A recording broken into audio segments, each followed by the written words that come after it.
few days after the Battle of Hogwarts, there were so many holes, so many Merlin-damned holes.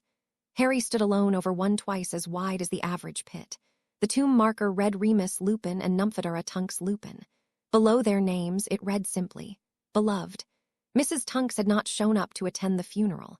Of course, Mr. Tonks had been murdered too, and with the war, had she been able to attend his? Had Ted Tonks even had a funeral? Harry wondered how Mrs. Tonks was doing, and knew with absolute certainty that she must be heartbroken to have lost so much. Which returned Harry to what his mind consistently circled back. Teddy Lupin, his godson. Teddy couldn't be more than a few months old, and though Harry knew logically that Andromeda Tonks was probably the first choice of guardianship for the baby, like Neville's grandmother, Harry still felt that he owed it to his newly orphaned godson to be a part of his life. Staring at the holes, the demolished castle in the distance, the bodies being lowered into their holes, and Harry was simply done. The Weasleys were putting their lives in order after Puss's death, and everyone else, well, they were doing some version of the same. But Harry had nowhere to retreat to. Hogwarts was Harry's home, and the war had violated the happiness and belonging he associated with the castle. As for his family, there were the Weasleys and Hermione. In their grief, the Weasleys had unintentionally pushed him off to the side. Even Hermione had clung to Ron and he to her, but Ginny was ready to move on with life, to pick up the remains of their youth and live a life worth living. Harry didn't know how to do that, not really. And strangely, he wasn't sure he wanted. His youth was spent, and all he wanted was, Harry gazed into the pit Andromeda Tonks and Remus Lupin had been lowered into. He didn't know what he was going to do, but he knew what he wasn't going to do. He wasn't going to be the sort of godfather who wasn't present, who didn't put his godson first. Above revenge, above reckless behavior, or above his ambitions. Looking into that pit, Harry understood that maybe there was someone in this world who needed him as much as he needed someone. Harry knocked on the Tonks' house. No one answered, so he knocked harder. A baby began to cry, and yet still no one answered the door. He tried the doorknob, and to his horror it clicked open with not even a muggle lock to stop him. He walked in calling, "Mrs. Tonks? Mrs. Tonks, are you here? It's Harry Potter." No one answered, and fear pooled in his gut as he followed the sound of a baby crying into the kitchen. To his everlasting relief, no more tragedies awaited him. Mrs. Tonks was swaying back and forth, her back to him, facing the windows. Harry walked around her, into her line of sight. His heart lurched when he saw the empty expression on her face. He instinctively took a step back from her. She looked so much like Bellatrix in that moment, his pulse began to race. It took embarrassingly too long for him to regain his composure, shoving away memories that were far too fresh to be poking at. Bellatrix Lestrange was dead. Andromeda Tonks was that dead woman's opposite. Mrs. Tonks was a widow mourning both her husband and her daughter. "Mrs. Tonks?" Harry asked, taking a step forward. She didn't say a word, her eyes didn't so much as flick in his direction. The swaddled baby in her arms was crying so hard he had started hiccuping. Harry looked around the kitchen. Dirty baby bottles and formula packages dominated the countertop. The dining room table was covered with a thick blanket, baby powder, wet wipes, and clean diapers. The trash was filled with dirty ones. Harry hesitated between the mess and the crying baby. Obviously, Mrs. Tonks had been taking care of the baby, even if she hadn't taken care of herself. She looked like she hadn't changed in almost a week, and probably hadn't fed herself in that time either. There was an open box of crackers and a half-full glass of water on the counter, so maybe she wasn't starving, but Harry didn't truly consider crackers self-care. The baby quieted as he was thinking. Harry decided then to start with cleaning the room up as Mrs. Tonks continued to sway. After going back to the front door, and then the back door, to lock them as well as adding some basic protection charms. He returned to the kitchen and the packages of the baby formula and prepared a few bottles for Teddy per the instructions printed on the back. Mrs. Tonks never acknowledged his presence. He took out the trash and found a baby care book on how to change a diaper. When he was prepared as he was going to be, he found the first-floor bathroom, which had a shower. He made sure there was shampoo and soap. He turned on the heat before he went back Mrs. Tonks. He stood directly in front of her. He touched her wrist, and as if she were moving a great weight, her dull eyes slowly moved to focus on him. "Mrs. Tonks," Harry said gently. She said nothing, made no attempt to acknowledge him in any way as her brown, flat eyes stared at him. He put his other hand under the bundle in her arms. "Let me take care of the baby. You can take a break. I turned on the shower for you." Her eyes flicked to the bathroom. She seemed to hear the running water, and she took a half step towards it. Harry helped lead her there, keeping a hand under the baby, his other he placed on her shoulder. When they got into the steamy room, she moved to start taking off her clothes, which was when she seemed to realize she was still holding the baby. Very carefully, Harry brought his arms under hers so that they were both cradling the child. "It's okay, Mrs. Tonks. I'm his godfather. I'm just here to help you and him." She broke eye contact with him, letting go of the baby, the light bundle settling into his arms like it was always meant to be there. Mrs. Tonks turned her back on him as she began to strip off her sweater and dress. Harry cradled the baby to him as he left the bathroom. He did not get a good look at the baby until he was back in the kitchen. His godson was tiny, with a tuft of black hair on his head and blue eyes. He stared up at Harry, and Harry's whole world swung on its axle as the blue innocent, patient eyes searched his face. "Hi, Teddy," he whispered softly. The baby blinked, which was possibly the cutest action on the planet. Harry brought a hand up to stroke the baby's cheek. Teddy's face scrunched up and he began to cry. Not loud but piteous, so unhappy and tired he couldn't have been louder if he wanted to be. Harry bent his head to sniff Teddy, and he felt his nose scrunch. He brought the baby to the table, and as soon as the baby was unwrapped, Teddy stopped crying, seeming to know that he would be out of his dirty diaper soon. He shivered a bit, and Harry used a charm to warm up the room. He followed the instructions to remove the paw and clean Teddy's tender skin. Getting on the clean diaper was harder than he expected. The stupid tabs didn't line up. Teddy was perfectly patient as Harry learned what to do, his godson observing him through the whole process. As if he was a test proctor keeping track of Harry's every movement. The baby didn't seem to think he was failing, indicated by the lack of fussing and crying, but he was also sure he was being slow. Harry began talking to the infant, explaining what he was doing and telling him that he had already warmed up his next meal and put the others in the fridge. Harry couldn't find a new blanket, so he pulled off his second layer of robes to wrap Teddy in, careful to support the baby's head as he brought both him and the bottle into the living room. Harry sat on the couch, bringing the bottle to the baby's mouth. Teddy eagerly drank down the formula. For a baby, Harry thought he was really well behaved, but then judging by the tear tracks and the dry throat sound he had been making when Harry had first arrived at the house, he might be a bit cried out for the evening. Mrs. Tonks came out of the shower nearly an hour later wrapped in a bathrobe that was 3 times too big for her. It must have been Ted's. She sat down beside him. Her bare leg was cold against his pant leg. The hot water had likely run out before she stepped. Teddy was asleep in his arms, and Harry didn't say anything to the woman who looked so much like his enemy. Her tired brown eyes looked huge in her gaunt face. Her curly hair was plastered to her back, and water still dripped down her face. "I couldn't," she said, voice hoarse and cracking. My daughters," she choked. Harry waited for her to get through the thought, waited for her to put her feelings into words. They were strangers. Nothing he could say would comfort her in that moment.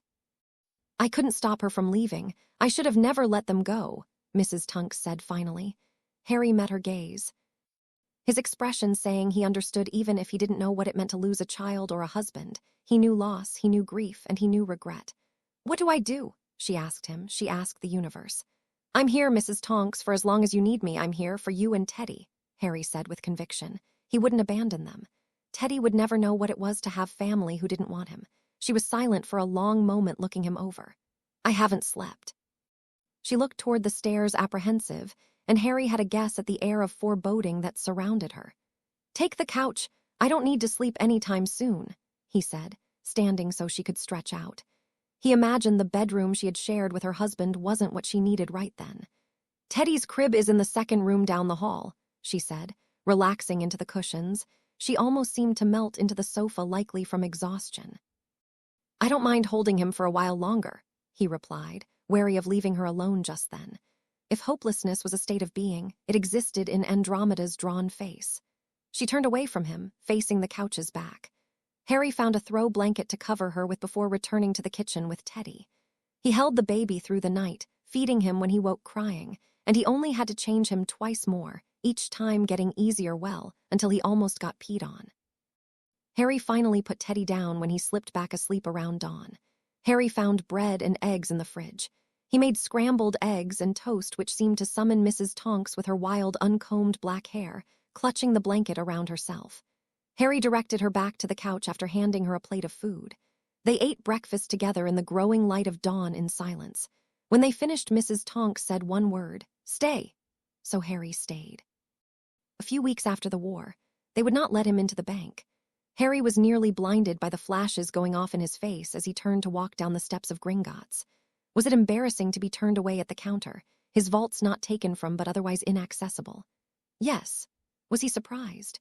No, he had imperioed a goblin after all, and successfully robbed their bank, and to top it all off, he had stolen their dragon and had created a rather large skylight in the ceiling.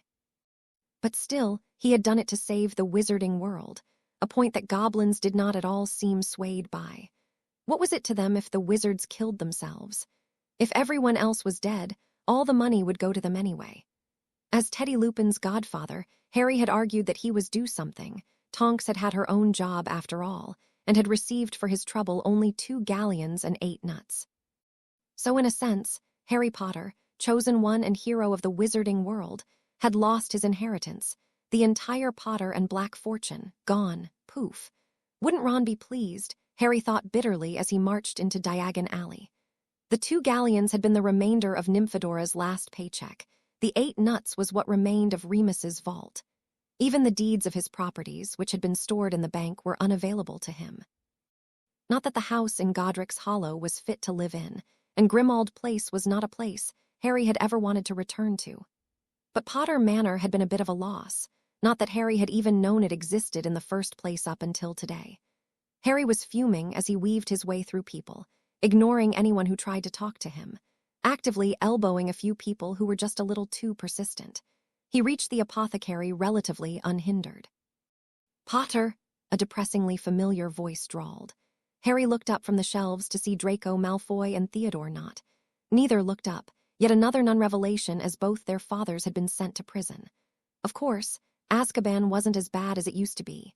No one trusted Dementors anymore, and the government, or that is to say, Minister Kingsley Shacklebolt, had sent a team to chase them to the Bermuda Triangle. "I heard you're poor, Potter," Theodore sneered at Harry. Harry couldn't help the grin that stole over his face, because of course the goblins had gossiped. Of course this day would get more difficult. "You think being poor is amusing," Draco said snidely, but with not nearly the same amount of scorn he used with him while they were attending Hogwarts. Harry shook his head. "Just amused at the speed of rumors is all. The news beat me to the door." He turned back to his search through shelves again. The shelves were all tall and backless, so from the view of the counter, the shopkeeper could see almost everything, assisted by the angled mirrors on the ceiling. Andromeda and Ted Tonks had a great library on healing potions. Harry wanted to brew some for Teddy, who was an incredibly healthy child, but Harry wanted to be prepared for when that didn't hold true. He may have spent too long with the witching motherly annual. "Are you laughing at us?" Theodore threatened. Harry looked up to meet the other wizard's gaze, surprised. "Why on earth would I be laughing at you? We lost the war and our fathers got sent to prison. I am aware of that, but forgive me if I fail to see the hilarity in separating families. Are you having a go at me?" Harry rolled his eyes at the other young man. "Grow up, not. I never wanted to fight in the war. I am certainly not going to pick a fight in Diagon Alley." He found the needed mushroom spores and arugula pickled in Horklump juice. "That's a lie," Draco snapped. "You were always eager to pick fights." Harry didn't bother responding as he mentally tallied up what he had left to buy and what he had left to spend. He thought he would just have enough. "Are you even listening to me?" Draco demanded as Harry placed his items on the counter. With one eye on the clerk and the other the 2 Slytherins, Harry asked, "How's your mum?" Draco seemed floored by this question. "Why do you care?" "Because she saved my life, and whatever the differences are between our families, she, at least, is a good person at heart," he answered. Draco stiffened but answered Harry's cordial tone civilly. "She is well, all things considered. I think she is too angry at my father to admit to missing him." Harry handed over what was left of his finances to the clerk and grabbed his bag of ingredients. "Do you think he will get out early?" Draco shrugged. "The government is in tatters, Potter, hard to know what will come of it." Harry nodded. "Best of luck, then, to the both of you." "Best of luck," Theodore seethed. "You and your little army ruined us." Harry met Theodore's angry brown eyes with his own tired emerald ones. "We were all a bunch of snot-nosed kids, not our parents, and our parents' parents were the ones to screw us over." I am starting to believe we didn't have as many choices about our futures as we were all led to believe. What the hell is that even supposed to mean? Theodore roared. There was a wildness about his anger, his eyes more animal than human. A man at the end of his rope, but Harry was beyond done being anyone's whipping boy. It means I don't give a damn whose side you're on so long as you leave my friends and family alone, Harry snapped back. Spinning on his heel, Harry stepped out of the apothecary and disapparated as soon as he passed the threshold. Harry had made it his mission to keep the house clean, while Andromeda seemed to make it her mission to destroy the place. Sometimes he wondered if she just wanted to see how far he would go. But nothing and no one could be as bad as Uncle Vernon and Dudley in that regard.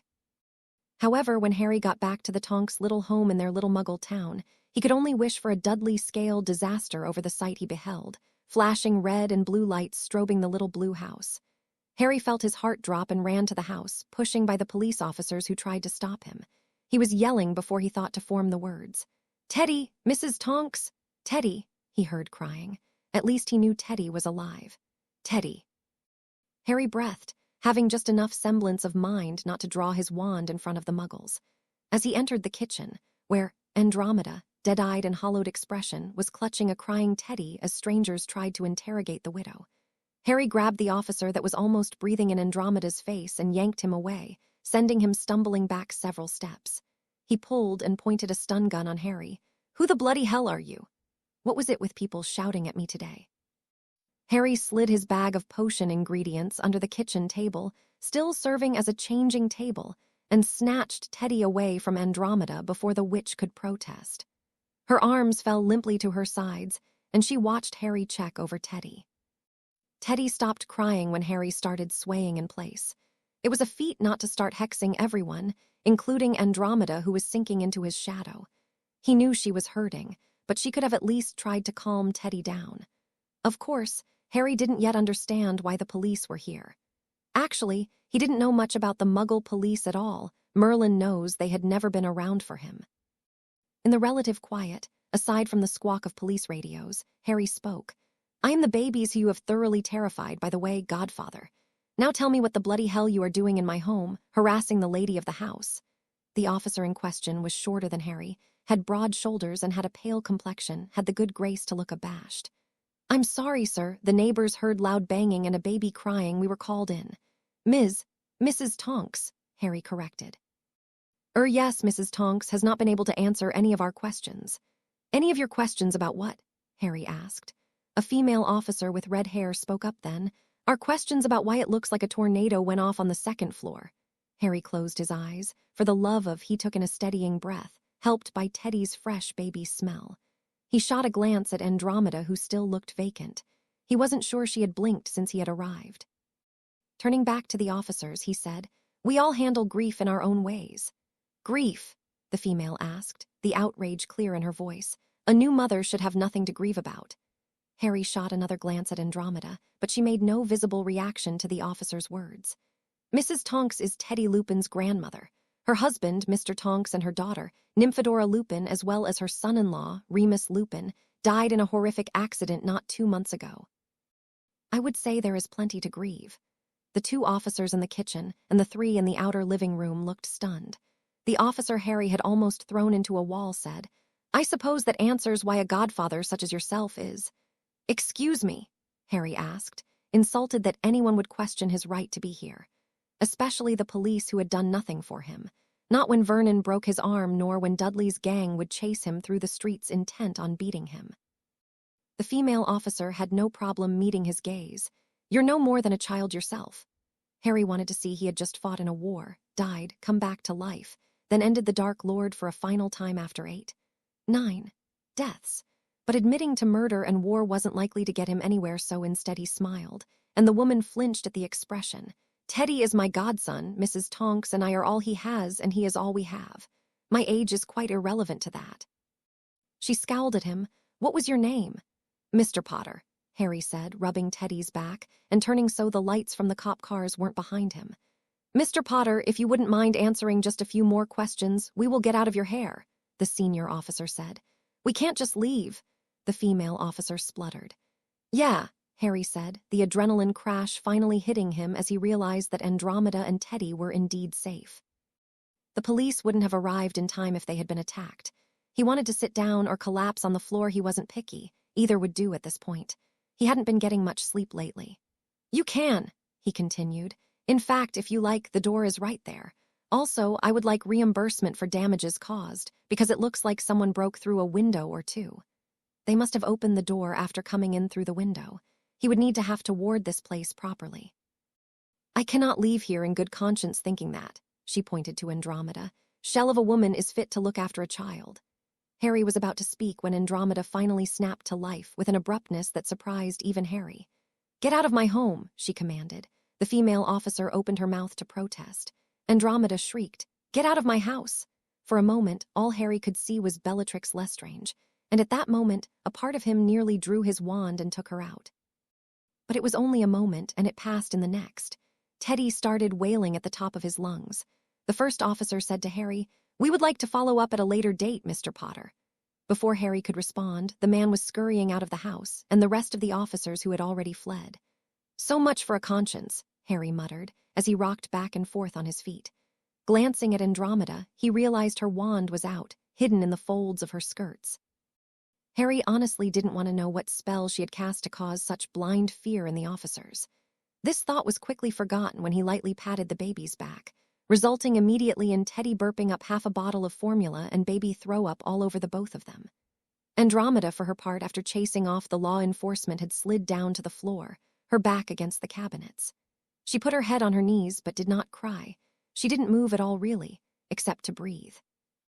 Teddy had just calmed enough for Harry to switch shoulders and attempt to clean up the mess on the both of them when there was a loud crash of something falling on the second floor, which caused a startled cry from Teddy, interrupted only when the baby boy threw up on Harry's other shoulder. Harry sighed. He never could catch a break. Harry made it up to the second floor in about 4 hours. Having read that bobbies could get burned by too hot tap water, he'd made do with a lukewarm handle towel on the changing table. After getting Teddy fed, burped, and to bed in his crib, Harry had to take care of Andromeda, who got caught in her dress, a dress that had more hooks and hidden zippers than seemed practical to him. When he finally got her into the shower and had a breather to change out his own clothes, Andromeda was back out of the shower, wrapped in Ted's robe. Her hair was a menace. Judging by the confused, upset look on her face that resembled Teddy's expression when he was deciding not to cry or not, he realized that Andromeda was more likely to hack off her hair than take care of it. He went in search of a comb. Harry directed her towards the couch, and it took over an hour to brush through her dark curls. By the time he was done, the damp snarls had turned into soft curls. It was so long that it hung to her waist. He really hoped she wouldn't cut it. Harry made up the sofa with a fresh spare sheet pillow and a throw blanket he had found in the closet. He was never sure if she ever slept completely, but she laid down obediently and closed her eyes, her breathing even out not long after. Which finally gave him time to investigate what the hell had happened to call the police here, as Andromeda hadn't been up for an explanation. He was barely able to get to the second floor. Debris littered the steps. Tornado aftermath was sort of an understatement for the state of the upstairs rooms. The walls had been stripped, the furniture exploded, and the light fixtures had been torn to the ground. It looked like an attic that had been used as a dumpster. Harry summoned the photographs, careful to focus on paper images, not the broken frames they inhabited. He was able to rescue about 30 photos and 3 photo albums. As for the rest, well, transfiguration had never been Harry's strongest subject. Charms and dada, even potions, he was more suited to. He would need help to clean this up. He went back downstairs, putting the photos in the empty cabinet above the fridge. He found a spare piece of parchment in a drawer and wrote a letter to Professor McGonagall. It was only after finishing the letter that he realized that he had no owl to send it by. Hedwig was dead. Pain lanced Harry's heart. His familiar's death was one among many, but Hedwig had been his first friend, and she had always been there for him even when they were far from the magic of Hogwarts. Teddy woke then with a cry that wasn't sad or angry, just, "Hey, I'm awake. Feed me." Harry went to him, able to ignore the fact that he was running from his pain, from memories that flitted through his mind like shrapnel. Harry cut off his own thoughts, as put his full focus into caring for the baby demanding his presence. With a freshly changed diaper, Teddy was quite content in Harry's arms as he held the bottle for him.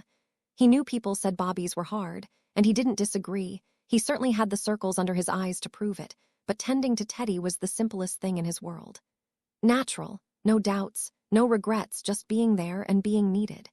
If it wasn't for everything else, Harry might even have been bold enough to say he was happier than he ever had been.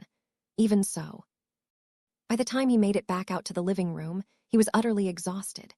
Andromeda was awake and in a simple black muggle dress. Harry didn't have time to sit down before she reached for her grandson. He passed the baby to her and fought not to flinch as Andromeda lifted her wand at him. He almost broke the plastic bottle in his hand as he allowed her to wave her wand at him, divesting him of his shirt, shoes, and socks. Getting her message, he sighed as he slipped onto her place on the couch. She sat on the floor by his shoulder as he stretched out on the couch. Thanks to another swoosh from Andromeda's wand, the sheet and blanket cocooning around him as he gave into the comfort of the cushions. With Andromeda and Teddy right there beside him, he slipped into a dreamless sleep. The worries of the day, the fears from his past, the uncertain future, all of it he could set aside as the sleepless nights caught up to him. Teddy and Andromeda were beside him. They were safe. That was more than enough. Harry woke at noon. The house was quiet. Sunlight streamed in through the windows. They were further north than Sarai, so the heat wasn't as bad. It was too quiet. Harry bolted off the sofa and ran for the kitchen. Andromeda had Teddy cradled to her chest. She had propped open the back door with a chair, and she was watching white clouds drift in the blue sky. Harry let out a sigh of relief, shaking off his panic, and with not the slightest bit of lingering drowsiness, he went to the fridge to make something for them to eat.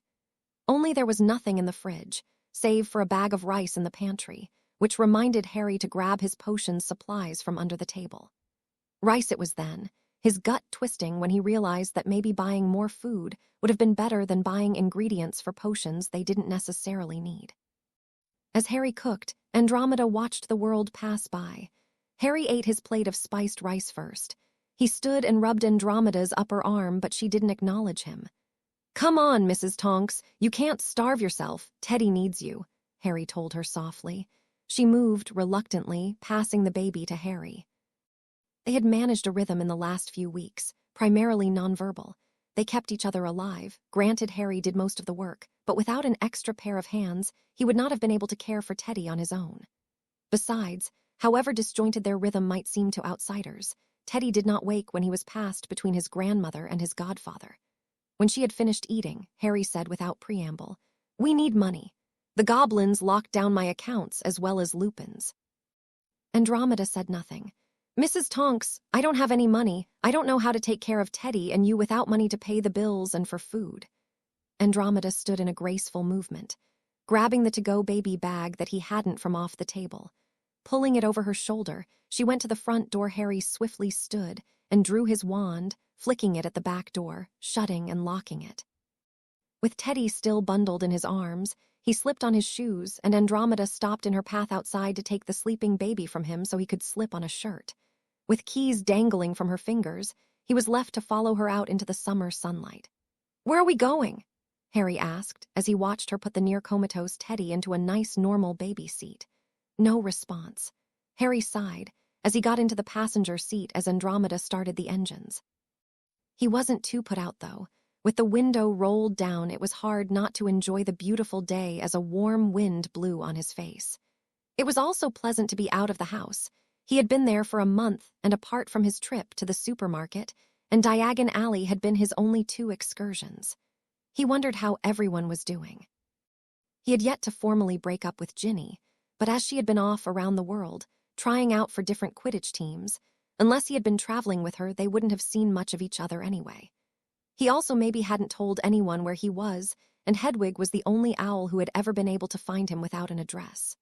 Hermione had gone to Australia to find her parents, which would have been the easy part, but if anyone could bring back their memories, it was Hermione. Ron never would have written, except for his birthday, and no one else seemed to have tried. Andromeda pulled the little car in behind a small, run-down building. Still not saying a word, she got out of the car to take out Teddy's car seat. Amazingly enough, he was still sleeping. She handed the carrier to him before leading them into a garage, whose outside was beaten up and spray-painted, yet whose insides were sleek and shiny. There was a cheery sign above the reception desk that read, "Welcome to the black market." Harry asked. Andromeda grabbed a clipboard from a stand and sat down to fill it out half the boxes before passing it to Harry, taking Teddy back with her. Harry realized quickly what they were doing and filled out his personal information and faked the answers he didn't know. For instance, Harry knew when he had been born but not where. A bubble-gum popping, brown-haired boy who was only a few years younger than Harry had him stand in front of a camera. 20 minutes later, Andromeda was paying the kid, and Harry had a Muggle birth certificate, a driver's license, and a passport. Spelling Muggles was illegal, apparently using a duplicating charm on passport. Not so much after that. Harry didn't question if Andromeda Tonks Black knew what she was doing. Their next stop was a bank, where Andromeda made quick work adding Harry as a signer to the Tonks bank account. When Harry saw the balance, he relaxed. Did he feel guilty about spending other people's money, of course, but then, he wasn't spending money on himself per se, he was spending money on his family. His godson. And Teddy would never be made to feel like a burden, Harry Potter swore that to the galaxy. Teddy Lupin would always be welcomed in his own home, and he would never question that he was wanted and loved. "Thank you for coming in to see us, Mr. Potter," Officer Nelson. Harry leaned back in his chair, sipping terrible tea. They were not in an interrogation room, they were in Nelson's office, but the tea seemed insult to the United Kingdom, and Harry was offended. "You left in quite a hurry," Harry remarked, knowingly pricking the man's pride even though he knew it was an act of magic. Nelson played it cool, shrugging, he said. "I had already given them the all-clear to head out. After we realized she was a widow, well, no one really wants to confront the grieving. Still, I have never heard of the police running away," Harry teased deliberately. He had fought in a war, been tortured, and he had even been killed. A little police officer armed with a taser and a can of mace didn't bother him one bit. Nelson gritted his teeth. "My partner and I came through the door." "Did you?" Harry asked innocently, knowing full well that a part of the ward he had put there encouraged people to stay away. Obviously, it hadn't stopped them from getting through the windows, but any Muggle who came through the door would have been compelled to leave. "I still want the money for the windows." "Your kind don't need the money," he snarled. Harry went still as Nelson continued. "You didn't recognize my last name, did you, Harry Potter?" "Should I?" "My daughter knew yours. Harry Potter, boy who lived, the chosen one." "Knew," Harry sucked in a sharp breath. "I am sorry for your loss." "Oh, you will be sorry, Mr. Potter," Nelson growled. "You think you and yours were the only ones to lose loved ones. Olivia was all I had. Her mum died of lung cancer. 2 years later, some bitch comes knocking with a letter. A private school, a full scholarship, except my little girl would have to live away from home. She got sorted into a house of snakes and was bullied because her parents were normal. I didn't want to send her back, but she begged to be able to learn magic. And you know how that turned out.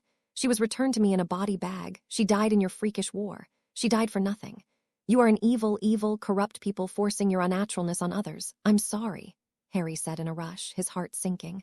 "I am so sorry for your loss. It was your fault. Had you saved everyone sooner," Harry stood. "I was only 14 when that monster came back to power." "My daughter was 12 when she died," Nelson yelled back. "And now that I know your kind are out there, I will not rest." Harry pulled his wand, glad that Nelson's office was private. He disabled the cameras first, his wand hidden at his side, before stunning the officer. Taking a deep breath, Harry obliterated the man's memories, sifting through his mind as Snape had done to him, only not so aggressively.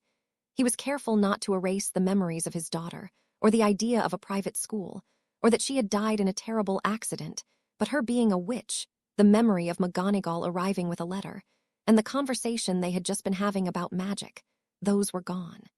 He would remember his daughter as unique, as having been special. He would remember loving her, and he would remember the grief of losing her.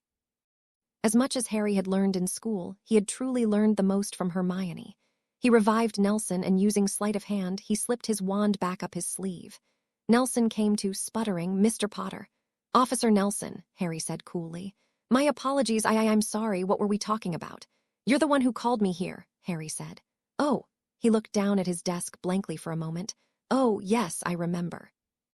I know this is all moot, as you are already raising the boy, but I need you to sign his parents' will so you can be Edward Remus Lupin's legal guardian. In case of an emergency, parental rights and all that, Andromeda Tonks has already signed." Harry glanced over the will and signed the dotted line. I thought that you didn't know Mrs. Tonks was a widow. You didn't even know her name. The other night was an emergency call. This is a scheduled background check." Harry raised a brow. Nelson shook his head as if clearing his thoughts. The papers would have needed to be signed regardless. This is more expedient out of convenience of closing a filed neighborhood complaint. Harry heard the uncertainty in the officer's voice. Had Harry not erased the man's memories, he would have withheld Teddy's guardianship. He would have tried to blackmail Harry. It was suddenly made very clear to him why the statue of secrecy was upheld around the world. Muggles might not have powers, yet that didn't mean they were powerless. Standing, Harry said, "Thank you for your time, sir." Nelson shook Harry's hand. "You take care of that little family of yours." Nodding, Harry got the heck out of there, as if he wasn't paranoid enough as it was. One thing was for certain, Harry needed better wards, ones that kept people out. "Mrs. Tonks," Harry began, kneeling by the fireplace, "do you have any flu powder?"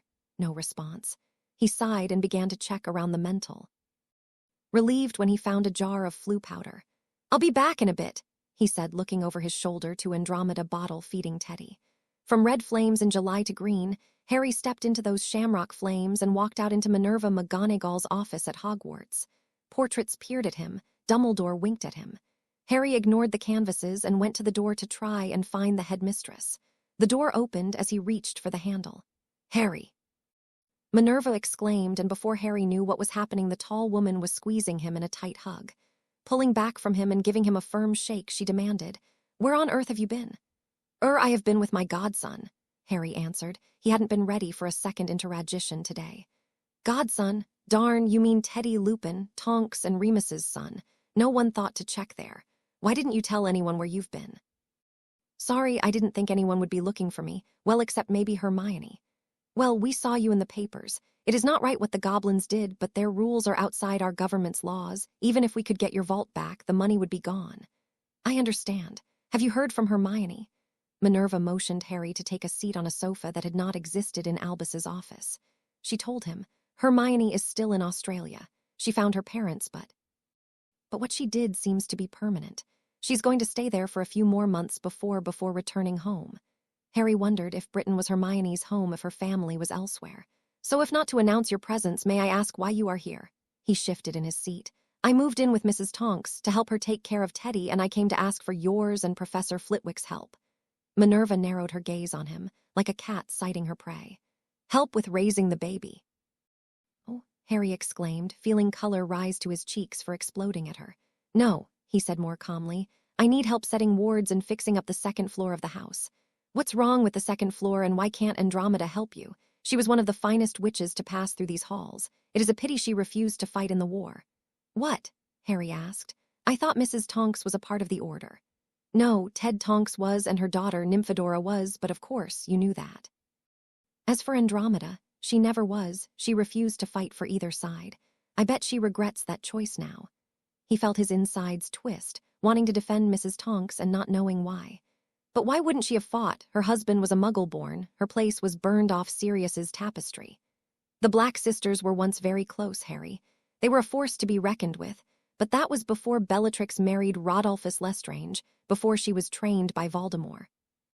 When Bellatrix's sanity broke, so did the Black Sisters.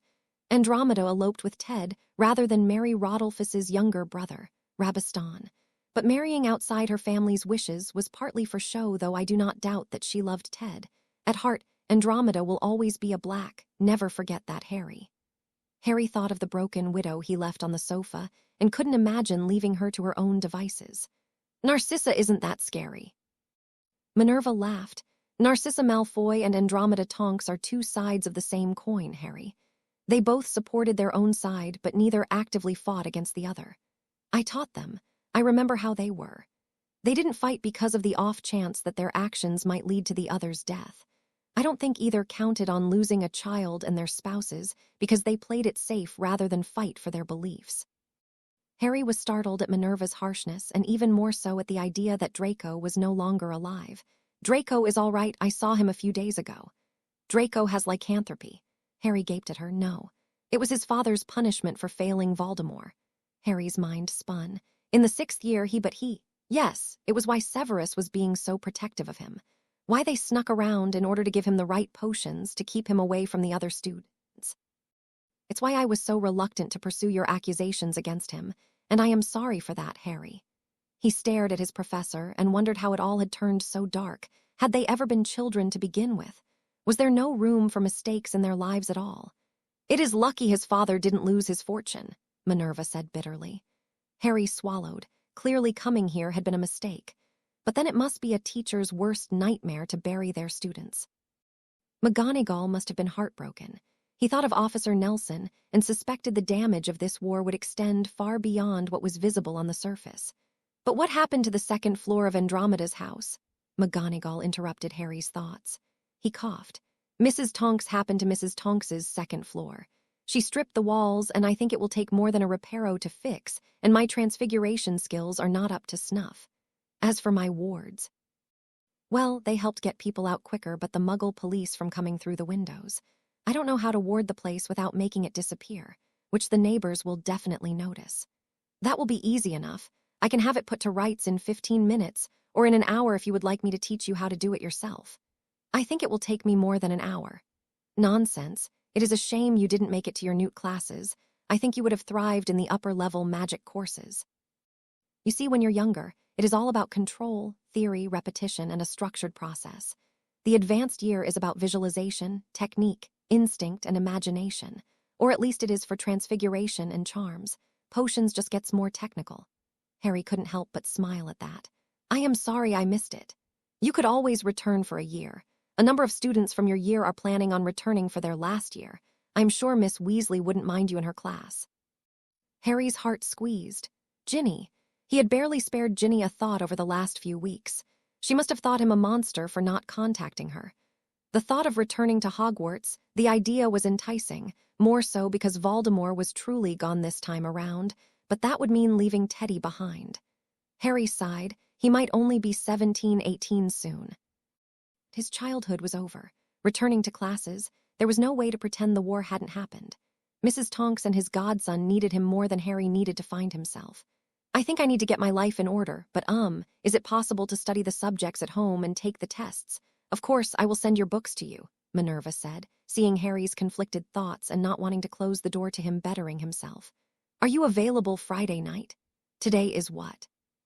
"Tuesday?" Harry asked, knowing he was free but not sure what day of the week it was. "Yes." "Then yeah, this Friday I am free. Is Professor Flitwick around?" "No, but I am sure he will be more than happy to help you. I will talk to him and he will likely tag along on Friday if he can, otherwise he will contact you for a better time." Standing, Harry reached out his hand to shake Minerva's. She stood as well and reached for his hand, though not to shake it. She pulled him into another tight hug. "You take care of yourself, Harry. Don't forget to live. Nothing lasts forever, not even sorrow." Harry hugged her back, grateful for her, grateful she cared. When he left, he made a detour to the Weasleys. Mrs. Tonks could take care of Teddy a while longer. Ginny nearly knocked the wind out of him. He ducked out from under her arms before she could steal a kiss. It was awkward, but he could use not wanting to kiss her in front of her brothers and parents as a good enough excuse. "Where in Merlin's name have you been?" she demanded. Ron slapped him on the back, successfully knocking the wind out of him. "Told you he was okay." The twins descended on him next and attempted to squeeze the life out of him. Pulling back, George pointed at his ear. "Look, Harry, I got my ear fixed." "We're identical again," Fred and George said in unison. "Though now that I think of it, Harry has always been able to tell us apart," Fred said. "How do you manage it?" they asked together. Before he could answer, Molly called, "Is that Harry?" She emerged from the kitchen. "Oh, Harry." Molly finished him off by nearly hugging him to death. The Weasley family always trying to destroy him with kindness. "Mum, let him breathe," Ron said with a laugh. Molly released Harry and he gasped in a lungful of precious oxygen. "We've missed having you around," Molly said with tears in her eyes. "How has everyone been?" Harry asked cautiously. "Best as we can be. Arthur is at work and Ron's fiancé," she said the last with proud inflection, "is still in Australia, poor dear. But of course, you'll stay for dinner." It wasn't a question, but Harry was too restless to stay here for more than another hour. It was strange to realize that he was missing Teddy. He hadn't been apart from him longer than 30 minutes ago. He missed Teddy, who rarely let Harry sleep longer than 3 hours. Teddy, who needed constant care. But Harry missed the baby. He even missed taking care of the docile zombie version of Bellatrix. Sure, it had been awkward taking care of a woman twice his age, But even the odd intimacies with Mrs. Tonks had become a part of his life.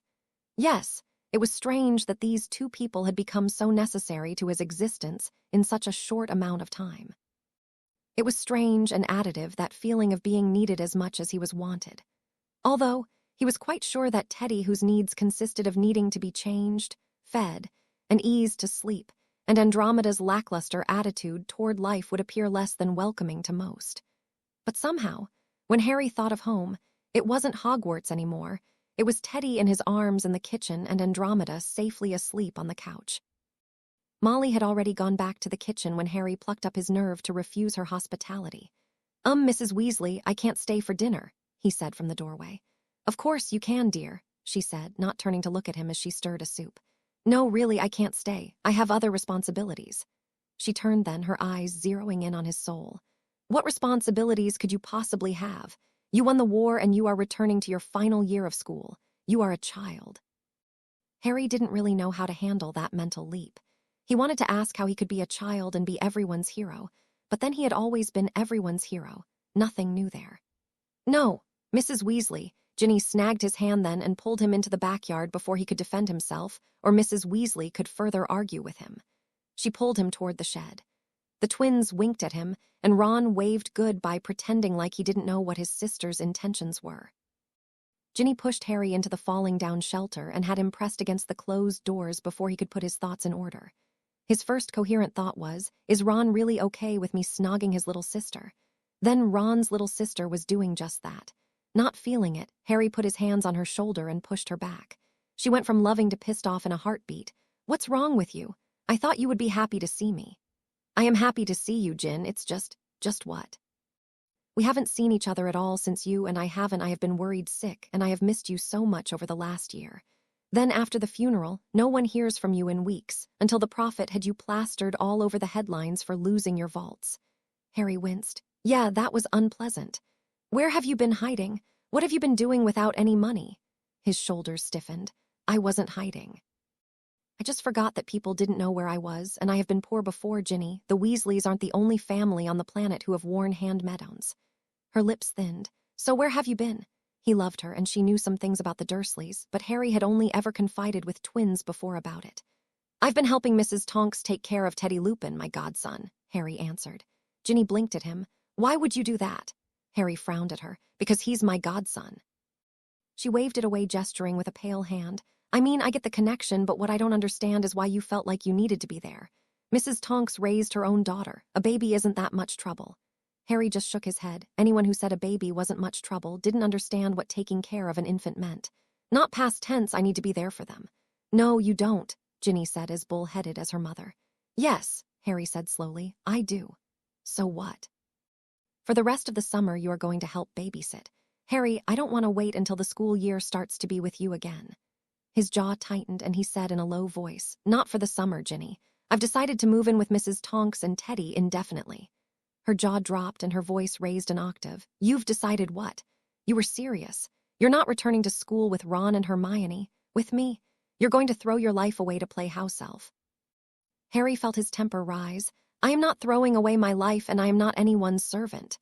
Which was only partially true. He couldn't deny he did the weight of work at the Tonks house, and he would basically do anything Teddy needed him to do, but he didn't do it because someone was ordering him to, or for money. He did everything he Cowler because it was his home. "What about us?" Ginny pushed. Harry's temper rose. She had no right. Sure, she had been grieving, but if she had been so concerned to see him or his whereabouts, she could have owled. Weeks had passed, and he had given her space, but today was him reconnecting with her. Yet she was treating him as if no time had passed, as if he didn't get a choice of whether or not he would be raising his own godson.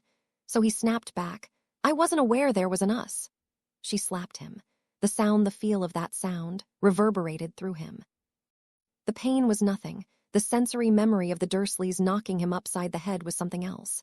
Harry must have looked stupid, standing there, wide-eyed, a hand to his reddening cheek as Ginny glared at him. "Go turn yourself, Harry Potter. I could have any man I want. I don't need you." Harry felt chilled down to his soul. How could she have hit him? Why had she hit him? She stormed out before he could ask those questions out loud. He couldn't go back into the Weasley house, not even to say goodbye to Ron. He was being foolish. He had experienced worse than a slap on the cheek in the last 6 months, but Harry felt shaken. He didn't know what was wrong with Ginny, what she had been dealing with, or what the bloody hell her problem was. But what he did know was that he wasn't okay with her, or anyone, hitting him like that. He disapparated on the spot, back to a place where he was needed. Back home. Mrs. Tonks was exactly where he had left her. Teddy had stirred at the sound of the front door opening. Harry bent to kiss Andromeda's cheek before scooping his godson up in his arms. For once, Teddy didn't wake with a cry. He yawned, stretching his arms out of his blanket, making little fists at the sky before uncurling his fingers one by one. Harry placed his pointer finger into his grasp. Teddy immediately squeezed. His grip felt unbreakable. Harry decided right then and there that he would never be the type of father to raise a hand against a child. Teddy would not grow up in a home that could in any way be compared to the Dursleys. Teddy made a little squeaky noise as he yawned again, which somehow reminded him fondly of Nymphadora. As if Teddy had heard his thoughts, his baby blue eyes that were staring up at Harry shifted to a flawless emerald green. "Hello, Andromeda," Minerva said rather stiffly. "McGonagall," Andromeda said coldly. Phileas Flitwick stepped out from behind the taller witch. "Hello, my dear," more warmly Andromeda greeted, "Professor Flitwick." "Phileas, my dear, no surname among friends. You too, Harry, you're not in school anymore." Harry gave the minute professor a half smile as he shifted from foot to foot, trying to keep Teddy calm. He wasn't liking the newcomers' voices. "Is that little Teddy?" Minerva asked. "Who else would it be?" Andromeda muttered under her breath. Harry frowned at Mrs. Tonks. It was one of her better days, and he couldn't understand why she was being so hostile toward Professor McGonagall, but then McGonagall wasn't being all that friendly to her either. Ignoring Andromeda, Minerva approached Harry. The closer she got, the more Teddy began to fuss. Noticing, she stopped and took a step back. She gave him a wry smile. Not a fan of strangers, then. Harry shrugged, relieved she wasn't taking it to heart. "I've taken him out a couple of times, and he is usually fine." "Ah, but we are in his space," Phileas said fondly. "Why are you here?" Andromeda asked, cocking her hips slightly. Harry shot her a glare. "I told you they are here to ward the place and fix the upstairs rooms." Andromeda stared at him, her brown eyes darkening. She looked suddenly lost, and Harry stepped forward to place Teddy in her arms. Teddy was like an anchor for Andromeda. Holding the baby to her shoulder, she swiftly made her way to the nursery and slammed the nursery door behind her. His ears were on high alert for crying, but Teddy stayed quiet. Harry sighed and almost didn't see the look Phileas and Minerva exchanged. "Harry," Phileas started, "have you been getting enough sleep lately?" Harry smiled despite the exhaustion hitting him. "I read that once Bobbies get a bit older they sleep for longer intervals." "Come," Minerva instructed. "We can work on the upstairs while Phileas wards the place. It would take you some years to understand what he's about to do. At least you might be able to glean something from me." Phileas smiled at Harry. "She's not trying to be condescending, but you would need at least a foundation in arithmancy to follow." Harry wanted to say that Hermione had been able to teach him about wards, but then the Muggles hadn't had an issue getting through Harry's wards. So with a sincere thank you, Harry led Minerva to the second floor. She whistled. "She stripped the wiring from the walls." Harry nodded. "I've been a little worried that something might catch fire." "All right, here are the spells to fix this." Harry had been right. It did not take a mere hour to teach him the necessary spells. It took 4. The rooms were in order by the end of that time. They were likely back to their original shape, because Harry had followed the placement of the supporting beams, except for the closest of the spare bedroom, which was now just a larger room. Minerva transfigured a piece of wood Harry had missed into a beautifully carved armoire to make up for the lack of a closet. Harry had painted the walls a warm orange for the spare room, the master bedroom a pale lavender with stained wood trim, and the second bathroom in a pale blue. There was a small pile of empty picture frames that Harry put in the back of Andromeda's closest. From the clothes that had hung themselves back on their hangers, Harry realized that the second bedroom had been Nymphadora's. With everything back to sorts, Harry thanked Minerva continuously as the witch headed back downstairs to the fireplace. Phileas had left some time earlier. When all his guests were gone, Harry went to the nursery. Teddy was asleep in Andromeda's arms. "Mrs. Tonks." She said nothing, her eyes open but unfocused. He spoke, not knowing if she would even hear him. "Mrs. Tonks, I am going to take a nap before dinner. Just wake me if you need anything." He left without waiting for a response, depressed that the woman who had laughed that morning at Harry for juggling eggs for Teddy's amusement was trapped back inside herself. Harry slept through dinner. He woke to the sound of crashing and Teddy crying. Harry flung himself off the couch to check on Teddy in his crib. He was crying, in need of both dinner and a diaper change, but otherwise all right. Leaving the baby safely where he was for a few minutes, Harry ran upstairs. Andromeda was standing in the hall, the walls warping around her, wood splintering and cycloning around her. Harry yelled, "Mrs. Tonks!" Ducking under and around the flying bits off the house, Harry reached her, putting his hands on her arms to turn her to face him. Her brown eyes were glowing like brown garnets lit from underneath. She looked scared, and Harry realized she wasn't doing this on purpose. Accidental magic at 40 years of age, the Blacks were a crazy powerful lot. Not knowing what else to do, Harry hugged her. She was taller than him by a couple of inches, but he could still reach his lips to her ear. He whisper-yelled, "You're not alone, Andromeda, you have Teddy and me." The power around them ebbed, and like a puppet whose strings had been cut, Andromeda slumped, her feet falling out from under her. Harry caught her around the waist and lowered them both to the floor. He held her to his chest and started stroking her soft hair and her back. Andromeda did not cry, but she curled herself closer to Harry.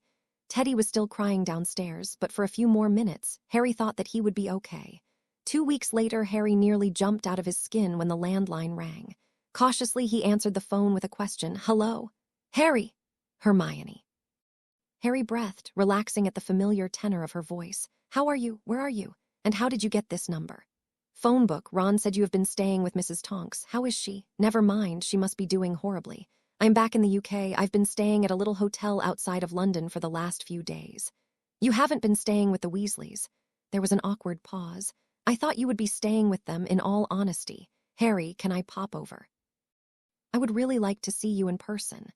"Of course," Harry said and gave her the address. Looking around the living room and kitchen, he decided to lead Hermione to the back porch. He gave her a tight hug when she apparated in the backyard before they sat on the bench swing. Teddy's room was just behind them, so Harry would hear him if he woke up. Andromeda was laying down on the couch, a standard mid-afternoon at the Tonks house. "How have you been?" Hermione asked. "Not bad. Teddy keeps me busy." "You aren't returning to Hogwarts, I heard." She sounded a bit disappointed but not surprised.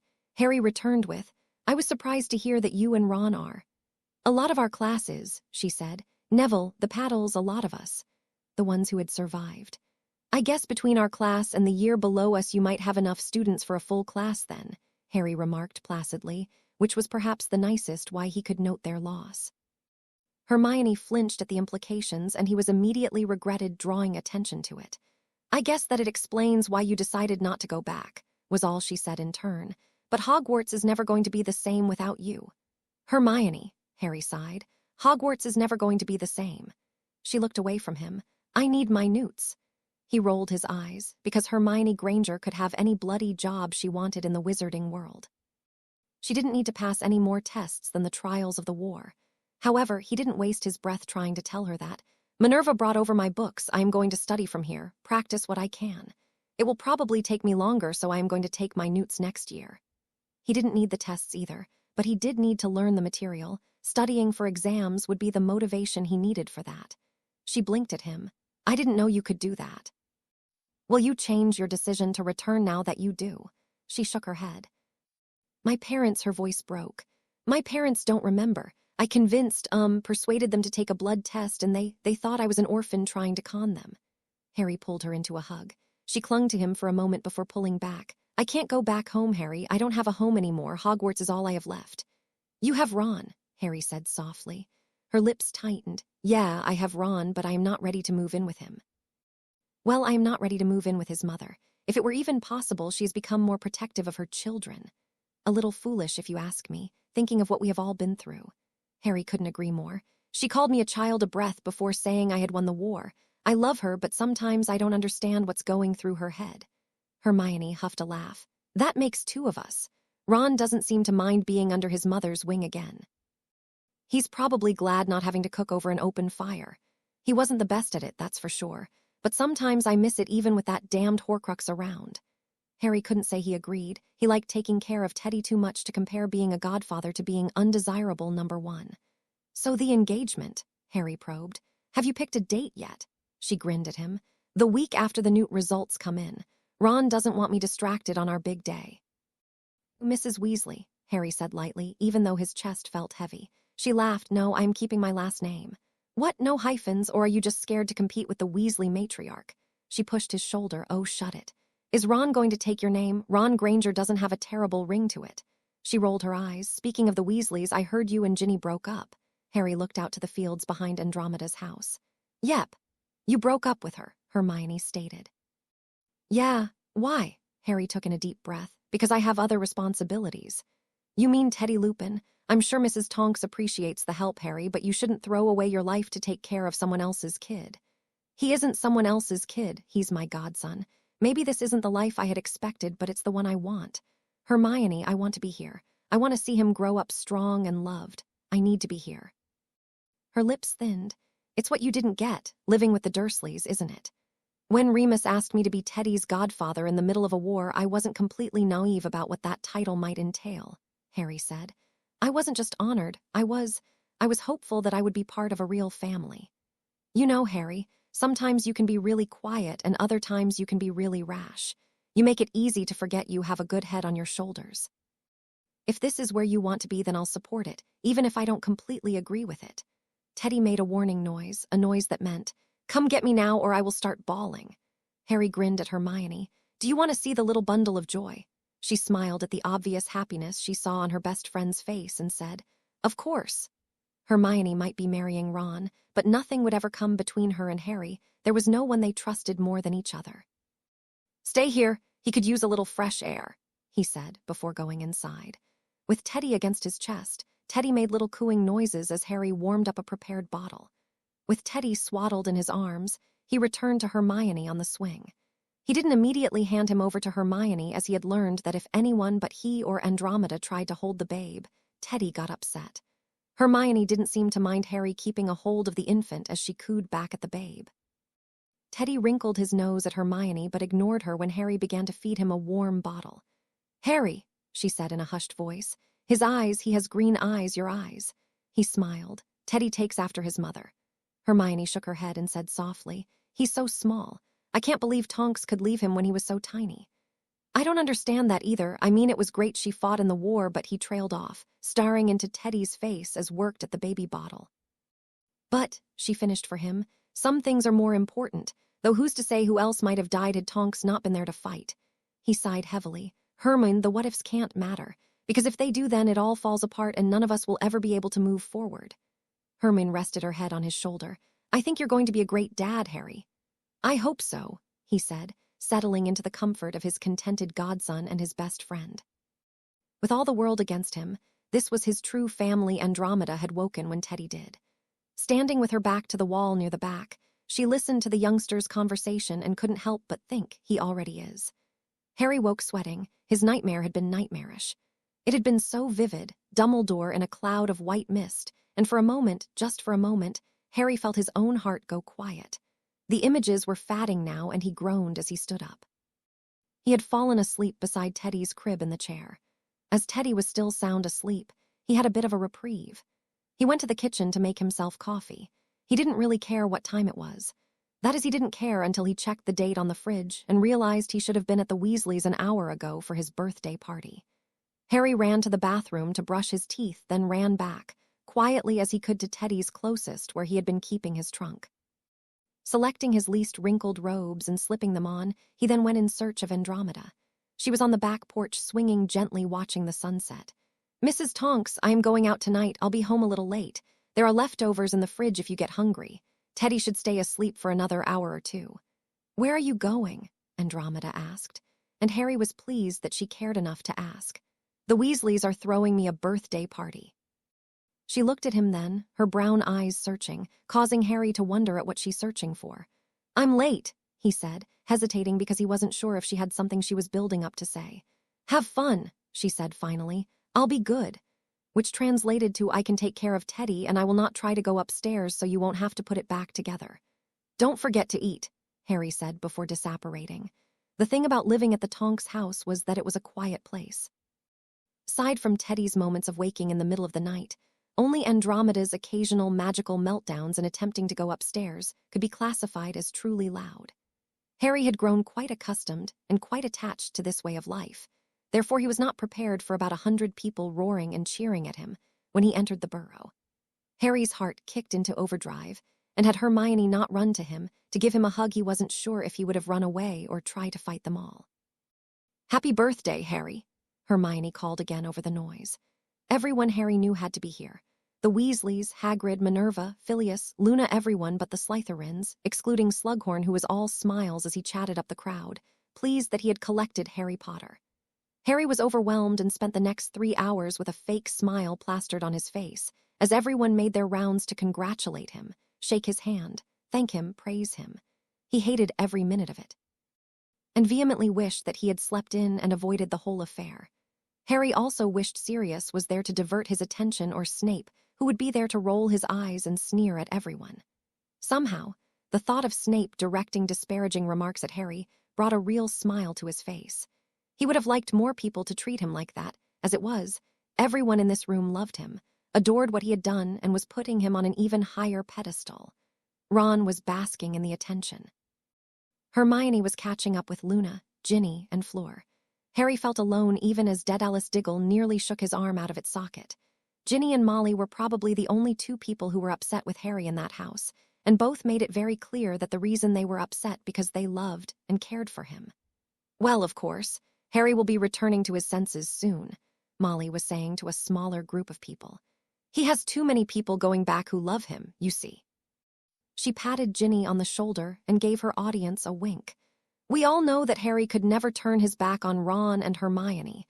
Those 3 have been together since the beginning." Harry excused himself and made a beeline for the exit. Gulped in the air like a drowning man, he walked around to the side of the house and collapsed to the dirt, his back pressed against the rough siding. As it turned out, he wasn't alone in his hiding spot. Pulling his wand, he gazed startled at Xenophilius Lovegood, who was sitting beside him in the bushes. "Mr. Lovegood?" Harry asked. Xenophilius sighed and put his chin on his folded knees. "Call me Zeno, Harry. What are you doing here?" Though he was pretty sure it was for the same reason that Harry was. "If you mean here, as in the bushes, it is because your adoring fans don't like people who tried to turn you in. If you mean at this party, it's because Luna wished me to come, Harry. I am sorry for what I did to you and your friends." "Don't. You did it for Luna. I get it, but for the next 10 minutes, could you do me a favor? Anything. Could you please not talk?" Xenophilius nodded. "The Nargles have been ruthless in the last few months." Harry and Xenophilius sat in silence for 9 minutes before Luna found them.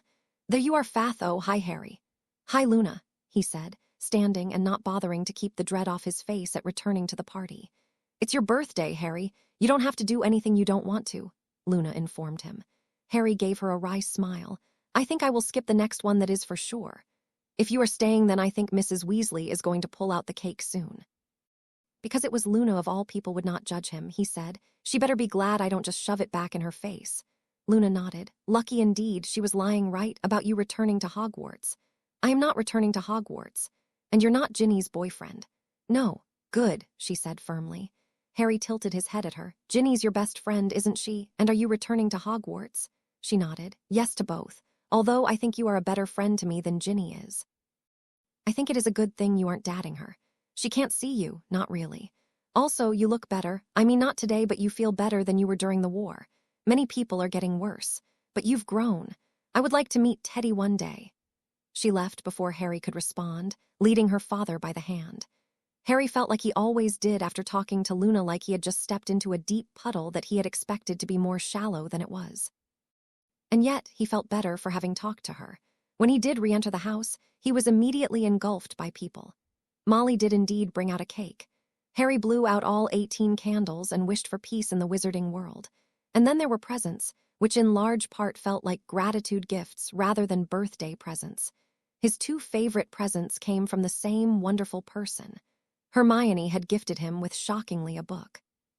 He was surprised by the title after he unwrapped it. Peter Pan by J.M. Barrie.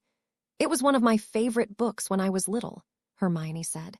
"Mine too. I can't tell you how many times I rented it from the library," he said, thinking he would read this to Teddy, at not even if he wasn't old enough to appreciate it yet. "I thought maybe you could read it to Teddy when he gets older," Hermione said, as if reading his thoughts. The first genuine smile of the night crossed his lips then. "Thanks, I'm sure he'll love it. And then, thank you for letting me borrow your invisibility cloak while I was abroad," she said, pulling an invisible thing closer to them on the table before removing the cloak, revealing a little barn owl who bobbed her head at Harry before spinning on her perch to try and look at everyone else gathered around the table. "Now I know she isn't Hedwig, no one could replace her, but I figured you would still need a way to send Let. She's beautiful," Harry said, pulling Hermione into a hug. When they parted, he looked at the new owl a bit more closely. She was awfully cute, and he found himself relieved that she wasn't another Snowy. There really wasn't a bird who could compare to Hedwig. "Did you name her?" "You can change it, of course," Hermione said, "but I was thinking Wendy." And because Harry had read the book, he laughed. "Wendy Bird. I love it. I love her." He pulled Hermione into another hug and whispered, "Thank you, Hermione, I love you," into her ear. Harry did not see the jealousy on Ron's face. Harry helped clean up after everyone was gone. Help meaning Harry had to forcibly push his way into Molly's kitchen and had the place half finished before Molly had to stop and catch her breath from telling him off for cleaning on his birthday. "Molly," Arthur said, "just let it be. He has this place half cleaned already." It isn't rig. Harry had finally had enough. Turning with soap still on his hands, he glared at Mrs. Weasley. His voice was deeper than he intended it to be as he said, "No. Enough, Molly. What isn't right is you telling people falsehoods about my life and my choices. I am not going back to Hogwarts, and I am not dadding your daughter." Molly, Arthur, Bill and Fleur, Charlie, the twins, Ron, Ginny, and Hermione all stared at him. For one, Harry had used Mrs. Weasley's first name, and for another, he hadn't just lost his temper. He was talking to her in a voice that would have stopped anyone in their tracks for fear of danger. Because he was calm and clearly unhappy with Mrs. Weasley, dangerously unhappy. "You will," Molly said, regaining herself. "Once you come to your senses. When that train leaves, you'll be on it, mark my word." "Mum," Charlie warned, seeing the anger building in Harry like fire in the stomach of a dragon. She went on, "You'll be on that train, young man, and get a proper education. As for dadding my Molly," Arthur chided. She raised her voice. "As for being with Ginny, you two were simply meant to be." Harry stared at her and wondered how she could be so deluded. He shot a look at Ginny, who was staying silent, but her expression said clearly that she agreed with her mother. "Is that what you think?" Harry asked Molly, turning back to the older woman. "That I am some sad little boy, so lost and traumatized by the war that I couldn't possibly know myself or understand what I want out of my own life? Is that what you all think?" His voice rose. "You think I am just going to blindly walk down the path that was set before me for my entire life? That the first family I meet at the station will be my in-laws, the first friend I make will be my closest buddy forever, that the first witch my age I hear say my name is the person I am meant to end up with? I already walked down that damned path. I choose Gryffindor, I made friends with the right sort of people, and I did what Dumbledore told me to. I stayed with the Dursleys as he instructed. I fought the Dark Lord, I lived on the run in the woods, robbed banks, and I walked to my own death without so much as a shield charm. What the bloody hell more do you people want from me?" He was just plain shouting now. "You want me to just fall in line, go back to pretending to be a normal kid and marry the person you chose for me? Well, you can all go to hell. I am my own person, and I am a bloody adult who can make my own bloody choices." Harry shook the water and suds off his hands. He walked around the island table and grabbed the bag of presents Hermione had packed up and shrunk for him, as well as the bird cage.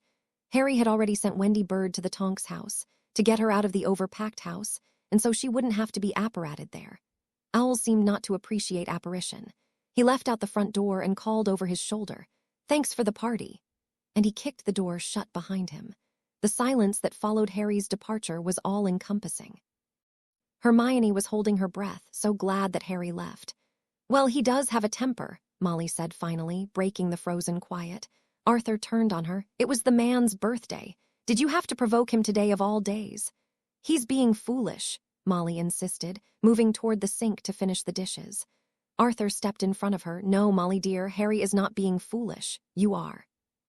The next time he comes around, if he comes around at all, you will apologize to him for the way you treated him this night." "The way I treated him? He's the one. You just treated a grown man like he was a child," Arthur yelled, even though he so rarely argued with Molly like this. "We would all be dead or worse if it wasn't for what that boy did, for what he sacrificed." "Sacrifice? We lost Percy," Molly roared back. "My son. And what about Ron and Hermione? What they did or what Ginny went through at school?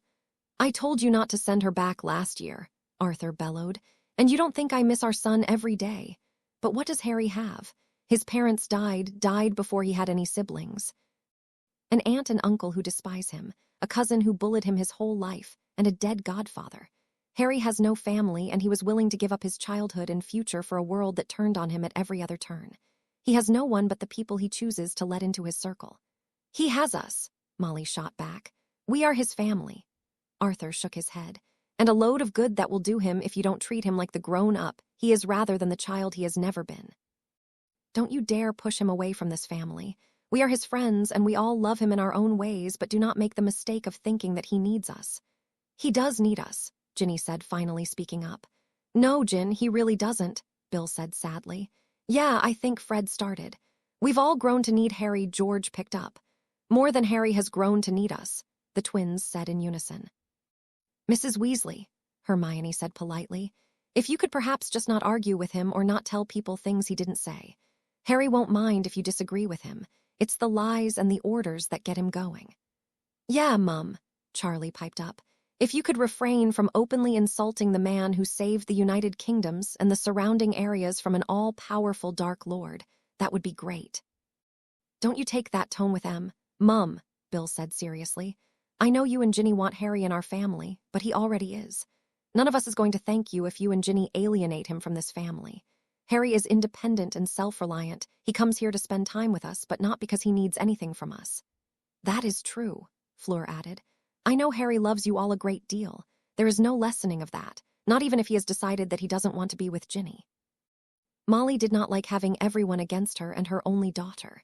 She turned on the one person who had yet to speak. What about you, Ronald? You thought Harry was going back to Hogwarts as much as I did, didn't you? Ron shrugged. If Harry has gotten it into his head not to do something, then he really isn't likely to change his mind. Molly turned her back on them and grouched. Fine. Most everyone went to bed after that. No one really knew if Molly would apologize to Harry, but they all thought she would be a bit more careful. Hermione passed Ginny's room and heard her crying. She could only hope that she would reliant. The more Harry was chased, the further he was likely to run. Hermione, Fleur, Bill, and Charlie stayed up to play a French wizarding game that was a bit like Rummy, only with more rum and a deck that could steal cards on its own. It was something that Harry would have enjoyed much more than the party, Hermione thought. Harry sat out on the back porch watching the stars as he tried to let go of the anger still roiling inside of him. Andromeda came out to sit with him sometime later with a sleeping baby in her arms. She waved her wand and the little insects that had been poking about him disappeared. It was a warm night. Harry held his hands out for Teddy and Andromeda passed him over. I'm sorry, she said. For what? Harry asked, voice thick and rough even as he felt the anger dissipating as he looked at the little miracle in his arms. He wondered if this feeling would ever get old, if there would ever be a day he wouldn't be grateful and awed by having this little person in his life. For not getting you anything for your birthday, Andromeda said. Harry looked up to meet her gaze, emerald green to garnet brown, and he said, anything that could ever possibly be given to me, I already have it. Andromeda seemed at a loss for words. After a moment, she laid her head down on Harry's shoulder and they watched the stars and Teddy together. Drink this, Andromeda said to Harry after he came out of the nursery, Teddy asleep in his crib. Teddy had started to sit up on his own. It was a weird thing to be proud of, but Harry was absolutely delighted. It was the best he had felt in what seemed like years. Harry took the little glass vial from her and asked, what is this? A potion. For what? Harry asked. I brewed it, she said as if that answered his question. Where? In the basement. This house is a basement, he asked. That was news to him. Just drink it.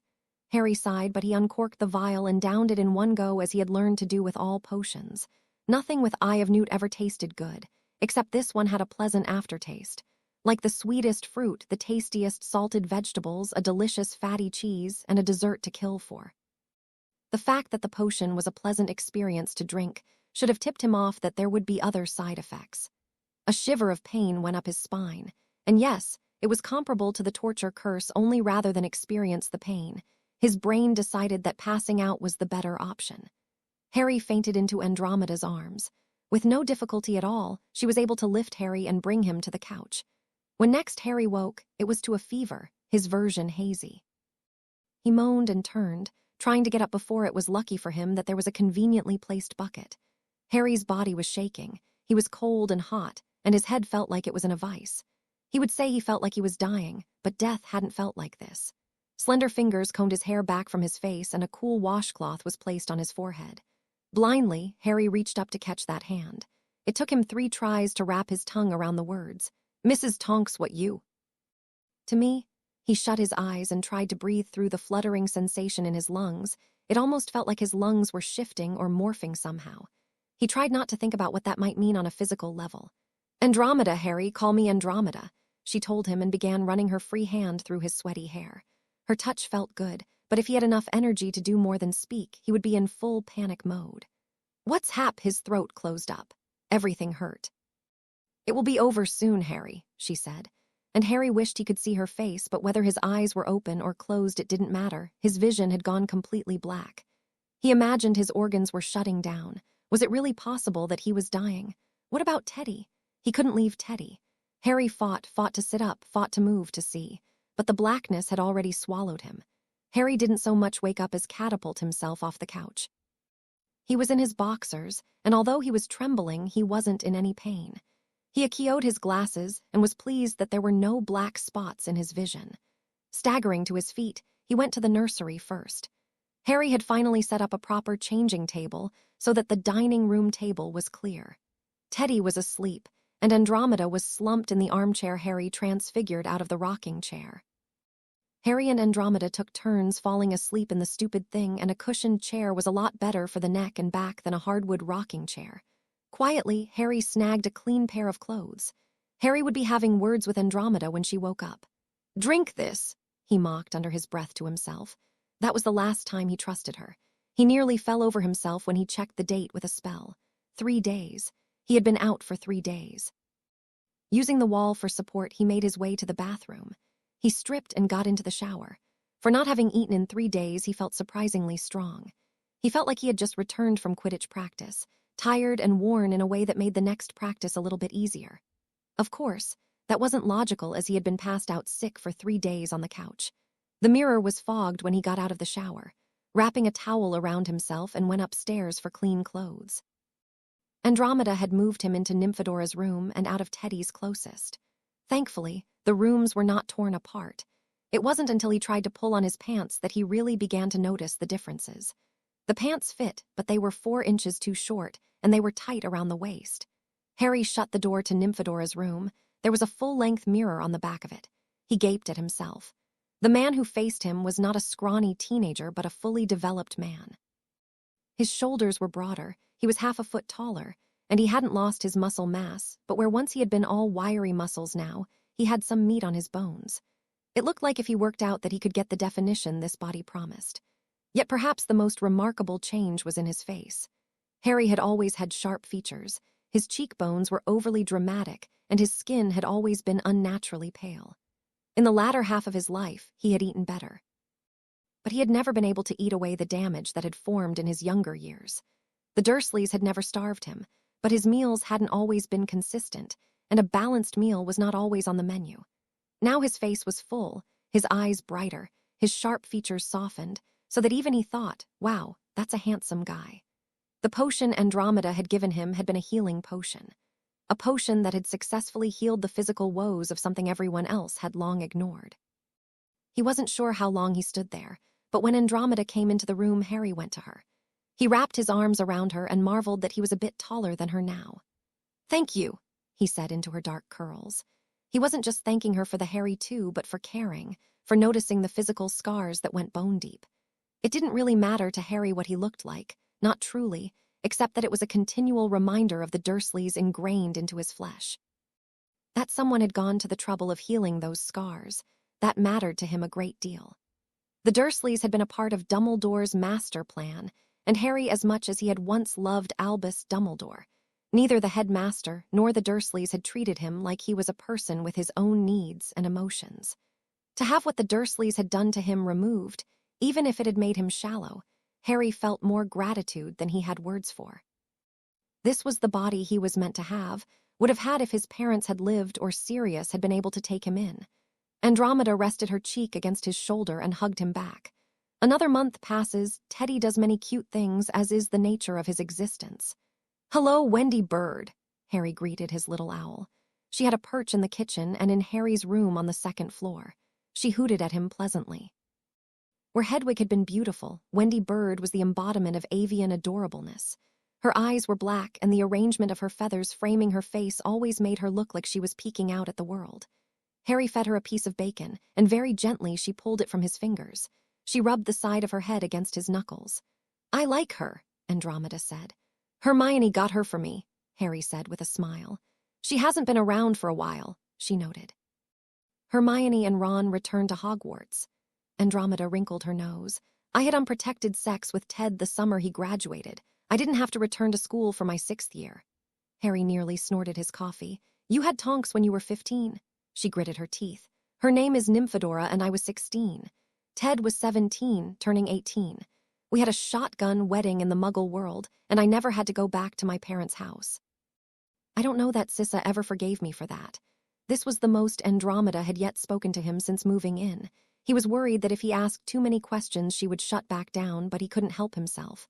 "So you got pregnant on purpose?" Harry asked. "Of course. Nymphadora and Ted were the best things to ever happen to me." "Did Ted know that I wasn't using contraceptives?" She finished for him. "No."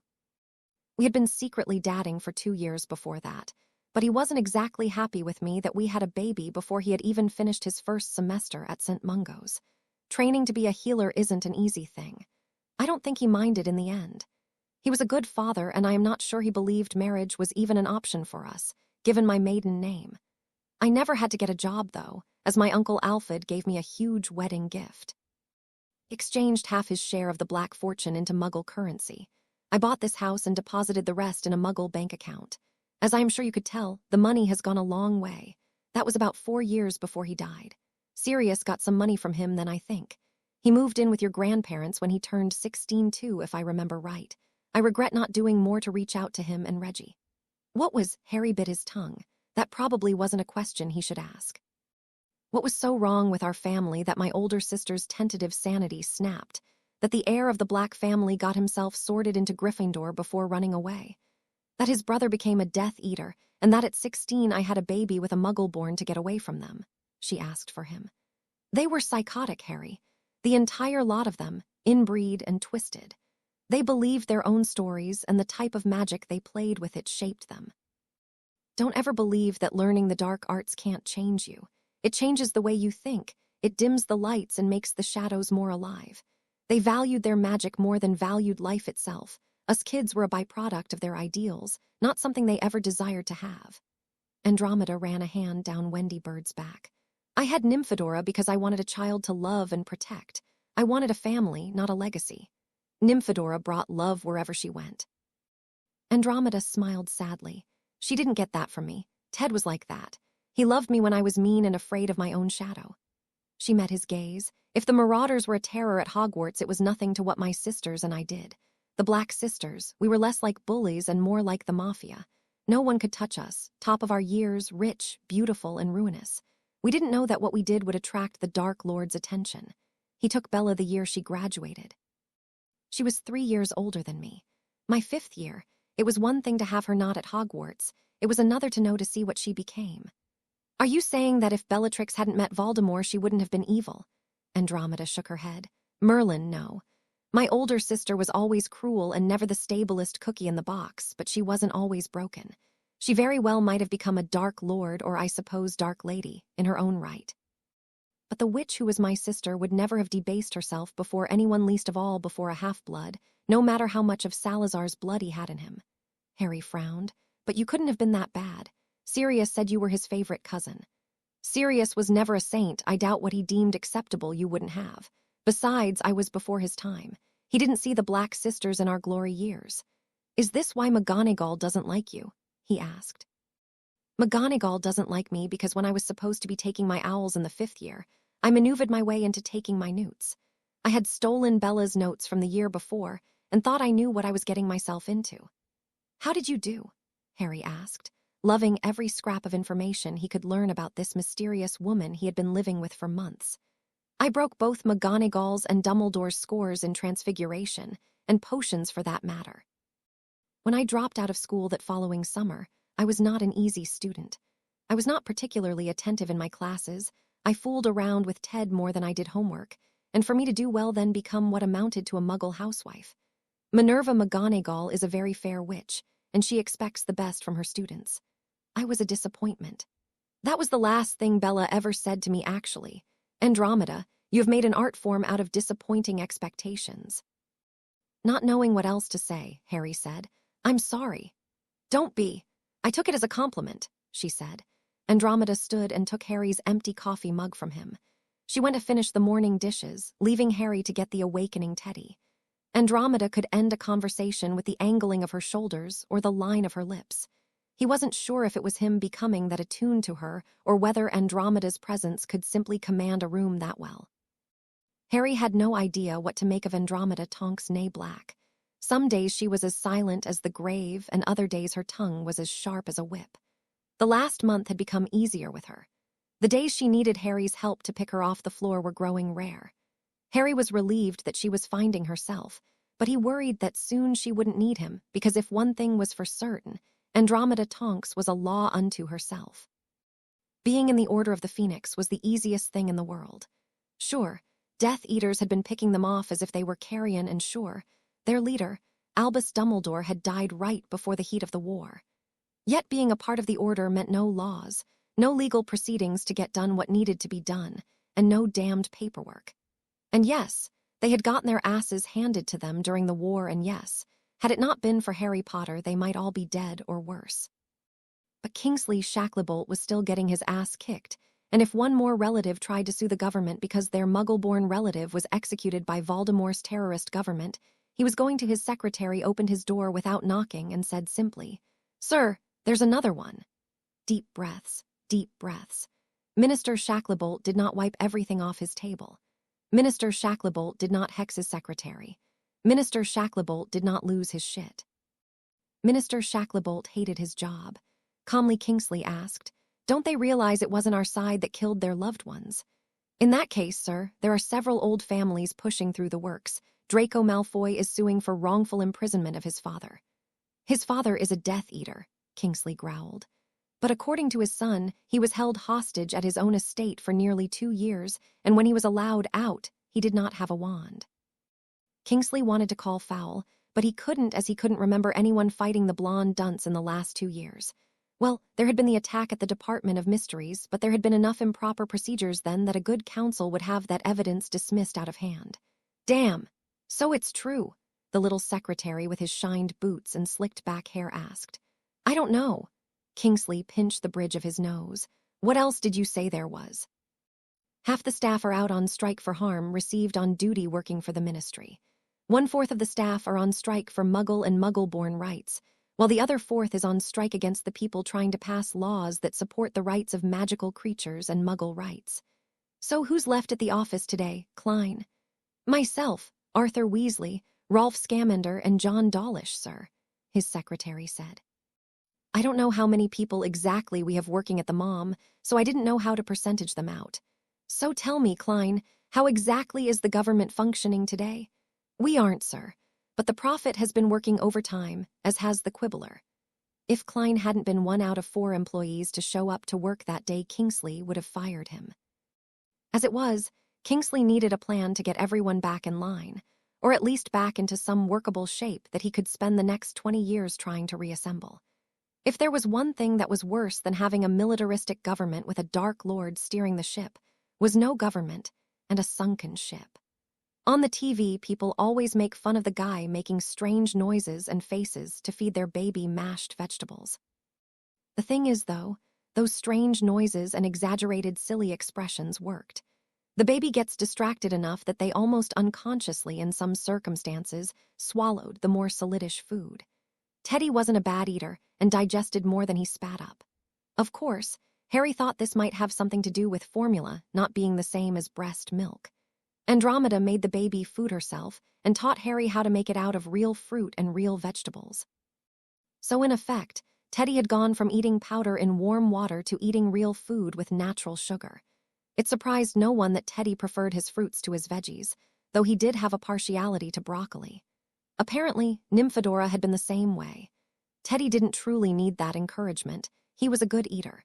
So there brought up the question of why Harry made stupid faces for Teddy. The answer was straightforward: to get Teddy to laugh. Teddy had 3 types of laughter. One was a cute, innocent giggle. The next was a shrieking exclamation of joy and excitement. And the last was Harry's ultimate goal. Teddy had a full-body laugh that involved rolling, gasping for air, and almost insatiable ongoing laughter that Harry had clocked at 5 minutes and 5 seconds. Andromeda would tease him by saying, "Stop giving the baby fits." If Harry ever caused his godson harm, it would be from laughter. To say Harry had no shame in the lengths he would go to make Teddy laugh was an understatement. Teddy did not grow up watching TV and movies. He grew up watching his godfather play puppet shows and listening to his dramatized voice as Harry read him stories. Teddy didn't really understand what his godfather was saying, but he understood that he had Harry's full attention and that he was the safest, bestest person to be around. Andromeda, for her part, stepped in when Harry needed sleep, helped cook and clean. She read her own books more than she played with Teddy, but that wasn't to say she wasn't around. Wherever Harry was, she was. They shared space, if not always activities. If Harry was in the kitchen, she was in the kitchen. If Harry was in the living room, she was in the living room. If Harry was in the nursery, then Andromeda was in the nursery. The only private places Harry had were Nymphadora's room that he had taken over and the bathroom, though sometimes Andromeda would have the occasional episode in the shower that Harry would need to help her through. Harry did not mind the lack of privacy. At school, he hadn't been alone often, and at the Dursleys, well, there was no comparison to Andromeda and Teddy's company to the Dursleys' company. Teddy's first word was spoken on the 13th of October, Friday the 13th as it happened, and to Andromeda's extreme delight that word was Mama. She had laughed herself hoarse because Teddy hadn't been referring to her but Harry. Harry was proud that Teddy was beginning to talk in words. Teddy's typically black hair turned canary yellow as he laughed with his grandmother, not because he understood the joke, but because Grandmama was laughing, and that was a reason enough for him to laugh too. Harry rolled his eyes and pulled the laughing child into his lap, where they had been sitting on the floor. Teddy reached forward to grab a picture book and began reading to his 2 guardians. He didn't read in words, but his disjointed sounds had a rhythm to it similar to the overly dramatic way Harry sometimes read books. The more simple and childish a story was, the more antics Harry brought into the reading. Andromeda was pleased that in Harry's attempt to make Teddy laugh, he'd given her grandson a love for books and stories. She moved to sit closer to them, hers and Harry's back to the couch. She smiled at Teddy, who pulled the book closer to her so she could see pictures. Life was good. Life at Hogwarts that year was difficult, to say the least. From every class, nearly half the students were missing. Some had died in the Battle of Hogwarts. Others had refused to return, and even more, had parents who simply refused to send them. The other minor schools in the United Kingdoms were nearly overtaxed with the influx of students. Hogwarts had gone from being one of the most prestigious and safest places in the wizarding world to a place where many feared to go. The 7th-year class was by far the biggest class, but only because a portion of the graduating class had returned. Minerva worried for her students. In particular, she worried for the Slytherins. There were no returning upperclassmen. They had either opted to go overseas or be homeschooled. The younger students and the newly sorted students, they were treated quite badly. Comparable to the year the Chamber of Secrets was opened, only worse as there was no Harry Potter to take the heat of the House of Snakes. Classes were chaperoned by the professors. Slytherin classes were never left on their own, ever. The staff meeting ended up focusing on this issue. "They don't listen to us anymore, Minerva," Pomona said. "Yes, well, when you have students practicing the unforgivables on one another, it does change the dynamics," Septima said. "If I have to treat one more Slytherin first year for bullying, I am going to hex the rest of the school," Poppy growled. Poppy had not handled last year's events well. She was still in war mode. She would heal anyone, of course. However, she was also willing to fight tooth and nail against anyone who hurt one of her students, to the point where Poppy's detentions were feared. "We need someone they'll listen to," Hagrid said. "Sadly, that ain't us."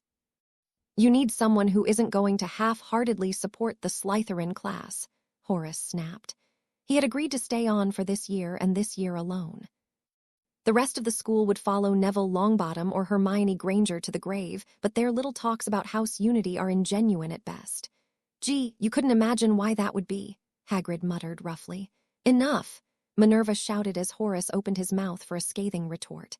We need a plan not to stoke the flames by fighting amongst ourselves.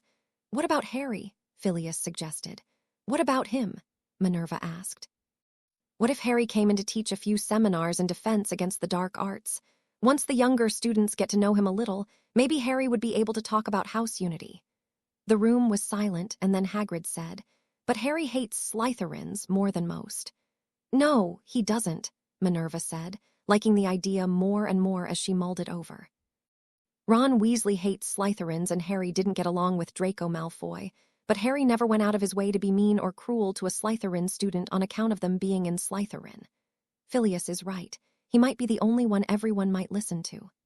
I like Harry, Horace said, but I doubt my Slytherins will trust what he has to say. They don't need to, Minerva said.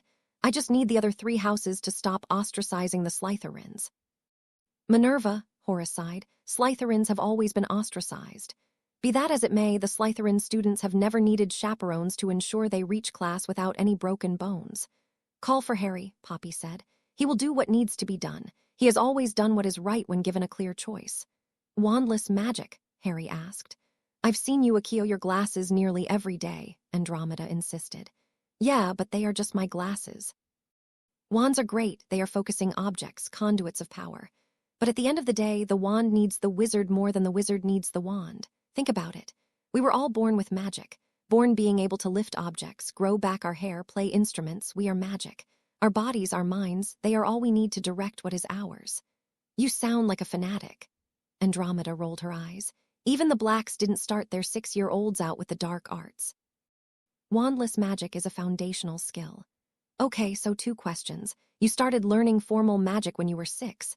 And why do you bother with a wand if wandless magic is superior? I did. Bella started out when she was 3 and Sirius when he was 4. Wands are for standardized magic. Wandless magic is individual. Every person is different. The magic responds in different ways. It is hard to teach because the results can be unpredictable. How unpredictable? Harry asked. Is this dangerous? Of course it's dangerous, she said. All magic is. We have a baby sleeping in the other room. Andromeda, define dangerous. Well, you're probably going to throw yourself on your ass a couple times over. Now let us begin. Harry was indeed thrown on his ass a couple of times, and then he was able to push Andromeda down on hers. But that was only the one time. Her wandless shields were impressive. Though as that week passed by, they learned that Andromeda's attacks were stronger than Harry's, but Harry's shields were stronger as he was superior at charms. What do you mean our funding is being cut? Charlie bellowed at his boss. Our funding is being cut. Our options are to put down a few dragons or have your paychecks, Lilith said. We are not killing our own dragons, Topaz McGonagall exclaimed. What about our representative at the MOM? Charlie asked. Was he bought out? Mr. Scamander was outvoted, unsurprising seeing as the boy is barely 20, Lilith said through gritted teeth. What do you mean he was outvoted? Don't they understand what we do on these reserves? Dragons are necessary to our society. Their magic fuels ours. If we start murdering them, then their magic will turn on us. Lilith frowned. She wasn't a dragonologist. She was just the human resource lady. If you don't kill them, how do you get the heartstrings for our wands? Charlie laughed. You wait for them to die or for them to kill each other. If they are killed by human magic, their heartstrings are poised against us. There are a lot of reasons why we don't use old wands. Most of them are cursed for one reason or another. The dragon core wands that were obtained by means of violence tend to be dead. They will suck up your energy and give nothing back. Oh, Lilith said. Well, there are other wand cores. And what about dragonhide? What about the potion materials? Some of these dragons are on the brink of extension. If we put down any of them when they fight amongst themselves, when they fight while mating, when they get sick, when eggs get crushed, when any number of natural things happen to them, who is to say that it will not be the end of their species? We need dragons, and you need us to tend them, hide them from muggles, and collect the profit they reap. The ministry is strapped. You're going to either have to take the lower paychecks or prepare for the worst, Lilith said. Topaz and Charlie exchanged a look. Their teams stood behind them, waiting on their decision. We'll take the pay cut, Charlie said. You can split my paycheck between the team, Topaz said. These dragons are my life. As long as I have the necessities to keep myself going, I'll survive. Charlie sighed. Mine too. His mother was going to throw a fit. Harry arrived at Hogwarts on a Monday at the bequest of Minerva and Phileas, who asked for him to teach a seminar and talk to the houses. He wasn't sure what talk meant exactly, but he had a suspicion it had something to do with after-war tensions between Slytherin and everyone else. He wasn't wrong. The moment he entered, he noted two things. The number of students had dropped dramatically, and out of all the houses, Slytherin was in the worst shape. For one, there were no upperclassmen. There were maybe 3 fourth years, and the first years almost outnumbered what Harry suspected were the second and third years put together. It was hard to gauge their ages. They all looked too young, several had bandages, and all of them stared at him like he was a spider come to eat them alive. Harry liked that not at all. The other 3 houses were stunned. Ron and Hermione especially were gaping at him. He realized that they hadn't seen him since Andromeda's healing potion. No one had actually, because Harry hadn't been in the wizarding world since his birthday. Harry gave Hermione a wink when he began to walk across the hall, and then they began to cheer. Harry, because he wasn't a student and couldn't be given detention, pulled his wand and non-verbally sent out a silencio out to Ravenclaw, Hufflepuff, and Gryffindor. He didn't need or want a hero's welcome. No need to silence Slytherin wasn't cheering, either out of fear or hatred. Neville stood and glared at him. Harry grinned at his old friend. What were they going to do to him? The worst that would happen was Minerva sending him home. Of course, that wouldn't have been an effective punishment, as he didn't want to be here. Besides, they all had their wands. They could have undone the spell any time they wanted. Hermione, of course, realized this, but she sat patiently, waiting for Harry's lead. Harry undid the spell once he had taken the empty seat between Madame Pomfrey and Professor Slughorn. There was an awkward silence because nobody wanted to cheer for the guy who had just cast a shut-up spell on them. Chosen one or no. "Eat your breakfast," Minerva called out. "Slytherins will have 2 periods with Professor Potter, and the other 3 houses will be having the 2 afternoon periods. He will be teaching a defense against the dark arts seminar." Justin stood up and called, "That's not fair. There are more of us than there are Slytherins here." Minerva leveled him with a look that had Justin sinking back down into his seat. "That is exactly why Professor Potter is here today." No one spoke out again after that, turning to one another as they ate and whispered loudly amongst themselves. "You look good, Mr. Potter," Madame Pomfrey said. "Andromeda brewed me a healing potion," Harry said placidly. "Oh, she was one of my favorite students," Madame Pomfrey said with a fond smile. "It was against the law for schools to administer that degree of a healing potion, as if prepared wrongly the effects can be quite deadly. They aren't sold on the market for that very reason. I am not surprised at all that Andromeda could manage such a potion. She and her sisters caused quite a bit of trouble, but their performance in class was most excellent. Shame what happened to Andromeda, though. She never made anything of herself. Turned out better than her sisters, anyhow," Hagrid grumbled on Pomfrey's other side. Minerva shot her a glare. "Are the rest of the students ganging up on the Slytherins?" Harry asked. "Yes," Pomfrey and Slughorn said in unison. "How bad is it?" Harry asked. They told him. Harry was furious. Harry was left alone in a large classroom with Slytherin House. Less than 20 small, haggard students stared up at him with apprehension.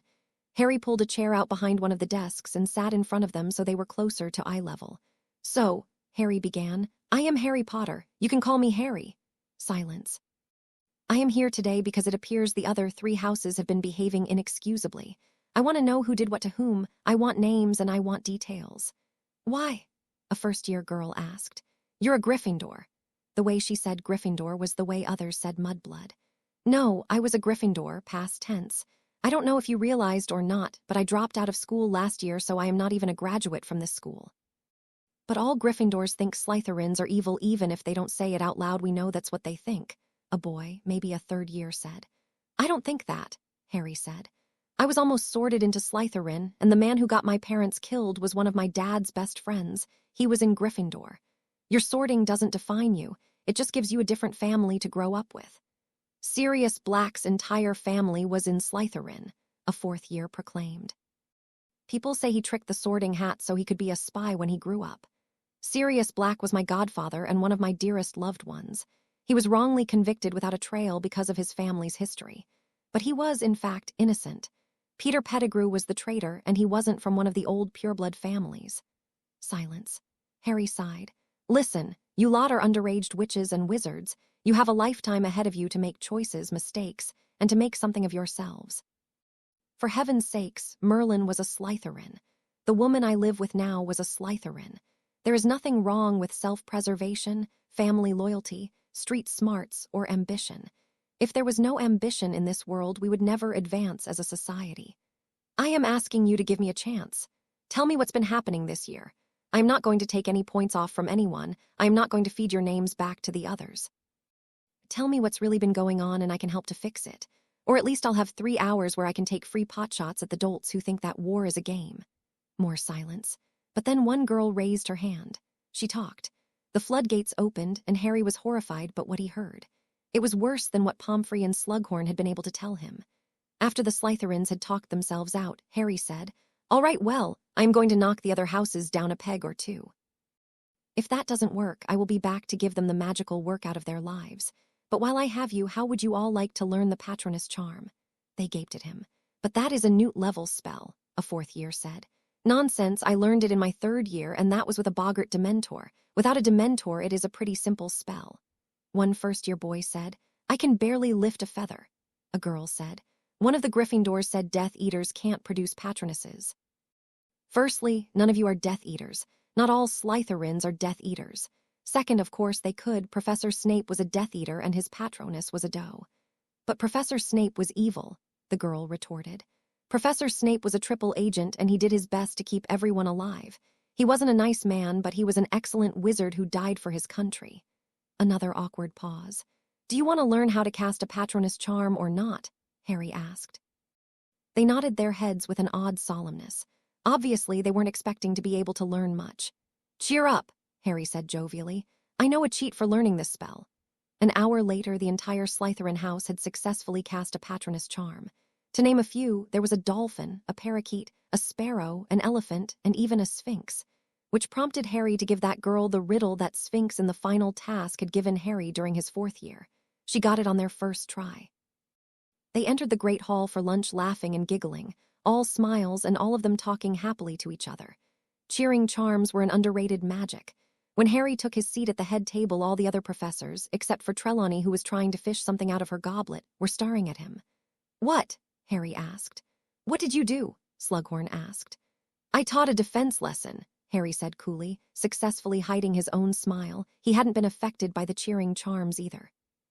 "What did you teach them?" Flitwick asked, leaning forward to see Harry down the table. The Slytherins were all smiling and chatting animately between themselves. "I taught them the Patronus charm. Not sure how many of them could hold it against a Dementor, but they were all corporal," he answered. The teachers, even Trelawney, turned to gawk at him now. "But how?" Minerva asked.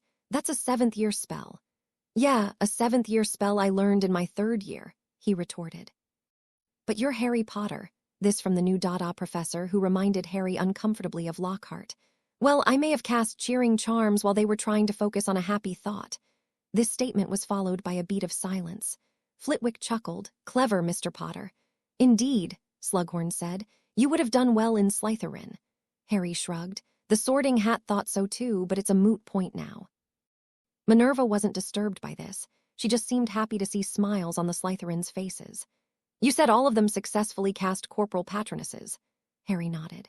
She stood and announced to the student body, 200 points to House Slytherin for the entire house casting corporal patronuses. Every teacher clapped. It was true that some of them had mixed feelings about the concept of Slytherin, but none of them liked seeing how badly the young children had been treated by the others. The Hufflepuff class clapped first, followed by Luna and Hermione, then Ravenclaw House, and then, reluctantly, Gryffindor. It was a good day for the Slytherins. Harry was going to make sure that the other houses would realize what they had been doing. Harry entered the defense against the dark arts classroom after everyone else. "Hey, Harry," Neville greeted with a smile. "Neville," Harry said shortly. "You got hot," Parvati said. Many people muttered their agreement. One person whistled. "You realize Voldemort used a silencing charm on us too?" Neville asked, seeming peeved with how coldly Harry had addressed him. Harry smirked. "Yes, and if memory serves, it didn't work because I walked like a lamb to slaughter for the inhabitants of this school." Neville's jaw ticked. "Has fame gone to your head? Do you think you are better than us now?" Harry shook his head. "I didn't think so until the headmistress invited me to speak with you all because apparently 3 houses have ganged up against the one, breaking the arms of 1st years. So much for you lot being the good guys. They are Slytherins, a voice called from the crowd.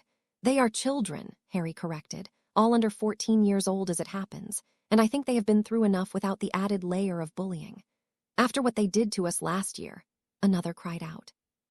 Harry crossed his arms. Last year we were at war. Now it is time to bury the hatchet and move on. Move on, Neville exclaimed. You weren't here, Harry. You don't know what we went through. Harry turned to him. I am not the one who chose to come back to school. By making the choice to attend classes at Hogwarts, it means you must abide by the rules of a student. Fights between students are normal. An entire house on a rotating schedule into the hospital wing is not normal. It is not acceptable. More normal than what happened to another student, but Harry cut them off. No, his voice was hard. No, there is no possible reasonable excuse to torture children. What happened last year was not okay either. People have died, they are scared, lost family, their friends. It was a terrible year, but do not forget that this was a civil war. There was no outside force. We were fighting ourselves, and the cost was high. You ran away from that cost, a Ravenclaw girl shouted. Someone echoed her, and then someone got trigger happy. A hex shot at Harry. He had neither time to uncross his arms nor draw his wand. The hex pinged and fizzled against Harry's shield nevertheless. Thank you, Mrs. Andromeda Tonks. His audience, his friends, and whoever his attacker had been all gaped at him. Hermione stuttered. Wandless magic. Where on earth did you learn that? Andromeda Tonks is one hell of a witch, Harry answered.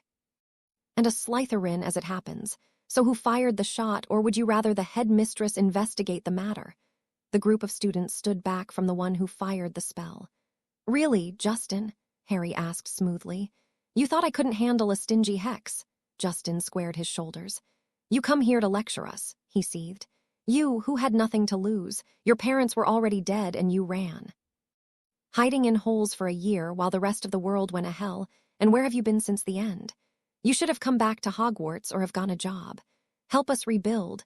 But no, you couldn't do that, could you? Because the only reason you beat the Dark Lord was because you were just as much a snake as he was. Harry flicked his hand at the wrist towards the Hufflepuff, sending him backward several meters, skidding on his butt, again wandless. I did have people to lose, and I lost them to the same cause, you prat.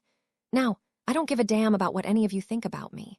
My only reason for being here today is to ensure that Slytherin House doesn't get beat out of existence. I know some of the purebloods' talk can get nasty, but I lived with muggles who thought wizards were a plague upon humanity. So forgive me if I feel everyone deserves a chance to make their own choices. They are kids, half of you are kids. It would be nice if we all tried not to make mistakes that will haunt us for the rest of our lives. I don't disagree with what you're saying, Harry, Neville said, but at the same time you really can't tell us what to do. But Harry is right, Hermione said. It is awful what has been done to the Slytherins. They are just kids, right, Ron? It was good to know that Hermione had been trying to give the call for peace, but also depressing to realize that no one had listened to her. Weren't Ron and Hermione as famous as Harry was now? But then Harry's fame hadn't done him much good most of the time either. People only heard what they wanted to hear. Ron shifted on his feet. Right, he said, sounding a little uncertain. Longbottom is right, a younger Gryffindor yelled. You might be the boy who lived, but you can't tell us what to do. Harry felt his expression darken. Oh, can't I? Stop going out of your way to abuse these Slytherins. Or what? You might be the hero to the rest of the wizarding world, but here, you're just someone who showed up too late to prevent the bad things from happening. A fifth-year Ravenclaw boy threw at him. In his new body, with his black robes and extra inches of height, there were those among the crowd who remembered Snape, and they remembered that other Death Eaters had feared that particular professor.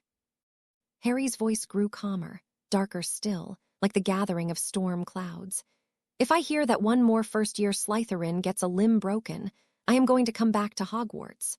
I am going to drag the culprit into the limelight with me, and I am going to explain in detail what was done, and that person will be lucky if detention is the only thing they get. Because I think that when parents hear about what's going on, they will be upset. I think the public pressure will ensure that the person who did the crime is expelled, and if they are old enough, I have no doubts that the public pressure will ensure legal charges as well. Fame made you a prick, Potter, Justin yelled from across the room where he had stayed well away. Harry shrugged. If standing up for children's safety makes me a bad person, so be it. I have nothing more to teach you today. So scram, and remember what I said. Next time I have to come here, I will be addressing you individually." Their bravado may have let them talk back to Harry, but his threat meant something. No one wanted to have the boy who lived as a personal, was the man who had robbed Gringotts and killed Voldemort in single combat. Harry Potter was capable of anything. As the class exited, they realized they hadn't had a defense lesson, just a dressing down. But then Harry had used wandless magic against Justin. They counted themselves lucky. Dean, Neville, Hannah, the Paddle twins, Ginny, Luna, Ron, and Hermione all hung back to talk with Harry. "Sorry for giving you grief," Neville apologized. "Just keep a lookout for the little ones," Harry said, knowing he had pushed Neville and that he had suffered last year. "The idea is that we get better, not worse, after what we've been through. Learning our lessons and all that." Hermione ran up and hugged him, followed by Luna. "Oh, Harry, I have missed you more than you know," Hermione said, squeezing him tight. He breathed her in, the scent of her both familiar and comforting. "You were very good today," Luna said. "It was nice to see the little ones smile." "Yeah, they've had it tough," Dean said. Hannah said, "What the hell happened to you? I mean, Neville is gorgeous, but he hit his growth spurt like a normal person. I thought you had already been through yours." "Healing potion," Harry said in short. "You really do look good," Hermione remarked, mussing his hair a bit. "Yeah, mate," Ron said, stepping to Hermione's other side. "The newspapers will be all over themselves to get new shots of you now." There was definite bitterness in his old friend's voice, just like there always was. "And that would be the benefit of living in the Muggle world," Harry quipped. "How's Teddy?" Hermione asked, eyeing Ron. Neither of them had confided in Ron what they had shared together in the 7th year when he had run off into the woods, and they had. Well, they had been fearful teenagers, fighting a war, hiding alone in the woods, thinking they might not survive the year, and did what normal bored teenagers did when they were bored. It had been good. How could it not be when they trusted each other as much as they did? But though Harry and Hermione would always love each other, they weren't the end-all-be-all for one another either. Harry smiled down at her. "He is really good. He's the best thing to have ever happened to me." And he meant that. Teddy was his world, giving him a reason to live when it felt like the majority of his life had been spent merely surviving. "Being a father suits you," Luna observed. "You have a kid?" Dean asked, shooting a skeptical look at Ginny, who had yet to speak. Harry clarified, "My godson, Teddy Lupin." "Oh," Dean said in understanding. "Oh, well, that makes a lot more sense now." "Tough break, but I guess it's good you like it. I would not be ready to raise a baby this year, that is for sure." "Aside from the interhouse politics, how has the 8th year going?"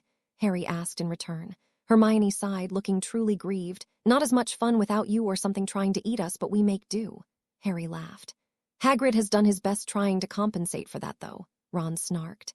They all laughed at that except for Luna, who said, "I like Hagrid's friends." That just made them all laugh harder. He flew back home to find Andromeda asleep on the couch with Teddy laying on her stomach, his head on her chest.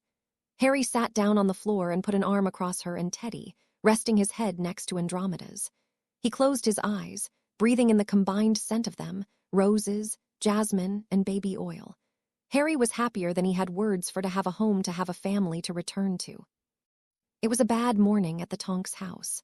Andromeda had locked herself in the bathroom. Harry allowed it for 20 minutes past the hour it usually took her to show before he broke the door down. He meant that quite literally. Andromeda's "keep out" ward stopped Harry's magic, but not the pillow he transfigured into a stone and smashed the door off its hinges with. All done under a silencing spell, of course, so that he didn't spook Teddy, who was entertaining himself in his enlarged play crib under the watchful eye of Wendy Bird. "Andromeda," Harry sighed, when he stepped over the wreckage that only minutes ago had been the bathroom door. She was sitting on the floor of the shower stall, her arms wrapped around her knees. She had put a spell on the shower head so the water stayed hot and on. Harry took one look at the ward and knew he wouldn't be able to bypass it to turn off the water. Andromeda had an odd way of using magic. Sometimes it was as if she didn't know when was using magic. With all his clothes on, he stepped into the spray of the hot shower and sat behind her on his knees. He bent over her back. She had begun to shiver the moment Harry's body blocked the water. He put his arms along the length of hers so that he was helping her hold herself. Harry was soaked in a matter of moments. His shirt clung between them. He rested his cheek against the side of her head. "Andromeda," Harry said softly, closing his eyes as he wasn't able to see through the water drops on his glasses anyway. "You're not alone. You still have Teddy and me, and we still need you." She tucked her face against her knees, and for the first time since Harry had arrived here, she cried. Her tears were lost in the pounding water. Harry had just finished combing out Andromeda's hair, both of them now in dry clothes when there was a knock on the door. No one he knew of who should be knocking on their door. He passed the comb to Andromeda and flicked his wand from his sleeve. Wandless magic was fun, but Harry knew how to cause a great deal more damage with his wand. He cracked open the door and was startled by the sight that stood before him. Narcissa Malfoy in all her regalness stood straight-backed and proud in Muggle Britain. She wore black and cream robes, her golden blonde hair curled up neatly on the back of her head, her eyes were a striking blue, and in her hands she held a medium-sized box with gold and silver wrapping paper. "Mrs. Malfoy," Harry greeted, raising his voice so Andromeda would know who it was. The next thing he knew, Andromeda was at Harry's side, pulling the door wide open. "Sissa!" Harry couldn't quite place the emotions or the tone Andromeda used, neither empty nor filled with emotion. Narcissa's expression stayed cold, but she held the box out to Harry, yet she kept her gaze on her older sister. "I brought a gift for your grandson," she directed the comment to Andromeda. "Thank you," Harry said, taking the box, doubting it would be cursed seeing as this woman had gone to the trouble of saving his life. There was a long, awkward silence. "Would you like to come in?" he asked. Narcissa didn't move until Andromeda stepped back out of the doorway in a wordless assent. Nodding, Narcissa entered, scrutinizing the little house the moment she crossed the threshold. The room was modest, but it wasn't stuffy or prissy like the Dursleys' house had been. The rooms were tasteful in a timeless sort of way. The sofa was a soft cream, the curtains were white, the walls a pale olive green. The floors were polished dark wood with a plush Persian carpet. The fireplace was the centerpiece of the room. There were still landscape and oceanscape paintings on display. The moving family photographs had all been kept on the second floor. "Small," Narcissa remarked icily, but not unpleasant. Andromeda stood in the center of the room, looking lost, as if she were waiting for what Harry wasn't certain. "Would you like a cup of tea?" he asked. She gave a single nod. "I suppose the sofa is the only seating in this." She stopped herself from saying something unfortunate, though the pause alone was insulting. "House," she finished lightly. "We have a table in the kitchen if you would prefer," Harry offered. "Yes, that would be preferable," the blonde affirmed. Narcissa followed Harry. Andromeda trailed after them both like a phantom. Harry started the water on the stove and prepared the teacups. While the water was still heating up, he checked on Teddy, who was happily teething on a rubber toy as he had his stuffed animals knock into one another with his other hand. Harry returned to the stove, while Andromeda and Narcissa remained seated across from each other in stubborn silence. "Sugar, cream?" Harry started to ask. "Black, dear, I always take my tea black," Narcissa said. A part of Harry wanted to roll his eyes, another part of him was reluctantly impressed by Narcissa. She was a hard woman, a high-standard kind of person, and she was someone who would do anything for her son. Despite the sides they had fallen on during the war, he respected her. Harry hesitated when he went to pour himself a cup of tea. "You are the man of this house, you will sit with us," Narcissa instructed. Harry's eyebrows shot up. He glanced at Andromeda, whose expression remained focused on her sister. So Harry took it as an invitation to join the non-existent conversation between the two black sisters. "Do you consider Draco to be the man of the house?" "Of course not," Narcissa said crisply. "My husband isn't dead." Andromeda visibly flinched. Narcissa's eyes narrowed. "But then my husband was never a don't you dare," Andromeda threatened, her low voice dropping lower. "Don't you dare speak a word against him, not here, not in our home. You left us for this," Narcissa snapped, "for this tiny cottage, surrounded by muggles, by all that is magic. Why did you do this to yourself?" "I was happy." "Doing what?" Narcissa hissed. "I understand wanting to raise your daughter, but what did you do in this little prison when she went to school?" "When your husband went to work," Andromeda was silent. "What did you do?" Narcissa demanded. "What could have possibly compelled you to stay in the Muggle world?" "I taught dance." "You did what?" Narcissa asked. Had she had a little less dignity, her jaw seemed as though it might have dropped to the floorboards. Dancing. I was a dance instructor, ballroom, jazz, anything that wasn't tap or ballet. I took a few classes to get back in shape after having Nymphadora. I loved it. We were never allowed to participate in any sports but for dancing at parties, and I am good at it. I went to college for it." "You went to a Muggle school," Narcissa reiterated, "for dance." "Nymphadora was 3 years old when I started going, night classes mostly. Ted would take earlier shifts so he could watch her. When I got my degree, I found a local dance studio. I got hired. I taught when she was at school. You sent your daughter to a Muggle school. I didn't want her to have the life I had. Our lives were not bad. Andromeda shook her head. No, your life wasn't bad because Bella and I took the brunt of the horrific realities. We shielded you from there. You left me. You left the year after Bella married. Marriage, Andromeda scoffed. You mean when she was sold away like chattel and adopted into the Dark Lord's cult along with that fool of a man you call your husband? Marrying Lestrange was the honorable thing to do. I would have sooner married Sirius than a Lestrange, or Malfoy for that matter. My husband loves me. I don't doubt it, Andromeda retorted. You are 1,000 times better than what he deserves. And that Hufflepuff was so much better than your own kind, Narcissa hissed. Andromeda leaned back in her chair. I lost my daughter and my husband to this war, but yours is rotting in jail, and Harry tells me your son has lycanthropy. That he was bitten the summer after the 5th year because your husband failed the Dark Lord. I am not a Death Eater, Narcissa said coldly. You married one and you allowed your son to become one. All that fine breeding and they threw it away. I can only imagine how proud Mother would be. I suspect she would put Draco down herself or force you to do it. It was Narcissa's turn to flinch. At least they are alive, and my husband will be out of jail by the end of the week. The case against him isn't strong enough. Harry said. Your husband set a basilisk loose in Hogwarts. They both turned him. Narcissa asked sharply, Lucius did what? He gave one of Voldemort's cursed items to Ginevra Weasley in my 2nd year, which ended up letting a basilisk out of the Chamber of Secrets. Andromeda asked, What happened to the basilisk? I stabbed it with the sword of Gryffindor and almost died. Lucky for me, phoenixes make good friends.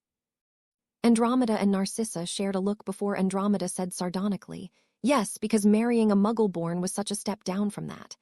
I was unaware of his actions, Narcissa said frostily. Unaware of his actions, Andromeda repeated. I don't know how you let that man touch you. He is very good in bed, Narcissa said with a sly smirk. How would you know? He's the only man you have ever slept with, Andromeda shot back. Harry felt like this wasn't a conversation he should or ever wanted to be a part of. I didn't have to swim around when my first dip was that good, Narcissa argued. In turn, I have ensured that whatever my husband's crimes, infidelity has never been one of them. Harry's feeling of being extremely out of place at this point in the conversation. And yet you come here, a week before your husband's release, right before you're about to be put back on your leash. I have no leash. Then why are you here? To meet your grandson. Liar, Andromeda spat. Narcissa let out a breath, not quite a sigh, and said, Our parents did not pick Lucius, I did. I know how it looks, but I married for love. And yes, I did let him lead. I trusted him, I trusted that the old ways would get us through. I didn't realize until we were too deep in that there was no turning back. Had I run, taken my son and disappeared, we would be dead too. I have the same nightmare every time I close my eyes, Andromeda said. Narcissa waited. I am standing in the greeting room of Grimmauld Place. You, Mum, Sirius, Regulus, and Aunt Walburga are there. Mother and Aunt Walburga tell Sirius and I that we can have our loved ones back if we kill Regulus and you. Narcissa asked. Did you kill us? Andromeda shakes her head. I raise my wand, but before I can decide, Bella appears to stab Regulus and you in the side. You both die slow, and she laughs. She laughs, kills Mother, Aunt Walburga, and Sirius. I am alone with her. She keeps laughing at me. I turn my wand on her. My spell cuts her deep, her blood bled black, and she keeps laughing because it was never her, it was my own reflection. And then, Narcissa prompted, eventually I wake up. Andromeda looked at her sister directly. We lost. In the end, it didn't matter what our beliefs were, the choices we made, eventually we all died. You're right, Narcissa said. None of what we were taught mattered except what we taught ourselves. Andromeda cocked her head. And what, pray tell, was that? Take whatever we can because we lose everything in the end. That's bleak, Harry said. The 3 of you are welcome to come to dinner this Saturday night, Narcissa said. And what will Lucius have to say about that? Andromeda asked. Lucius will have nothing to say on the matter, Narcissa said severely. Azkaban without Dementors isn't so terrible that he will not be recovered by then and after what he has done. Well, I am the lady of the house. There was something in the way she said it that made Harry think that Lucius was going to miss his government imprisonment compared to what his sweet, darling wife was going to do to him. Very well, Andromeda said, then almost smirked after a moment of thought. We will be there, if just to watch him squirm. Do you want to meet your grandnephew? Harry asked, correctly anticipating that there would be no hug and makeup between these two sisters. Narcissa stood. Before I leave, yes, that would be acceptable. Again, Harry felt the urge to roll his eyes, but with a Herculean effort, he restrained himself. When they entered the nursery, Wendy Bird was floating upside down. A flying bird is not a remarkable thing. An owl with her wings tightly pinned to her sides, still clinging to her perch, a perch that was undulating from side to side like a pendulum, was... "He's powerful," Narcissa remarked. "That's good at least." Harry gave her an exasperated look as he drew his wand, on the chance that Teddy might drop the bird perch and the bird on himself. It was Andromeda who said, "You always were a bit of bitch. The only baby you ever liked was your own." Narcissa turned up her chin. "Draco is perfect.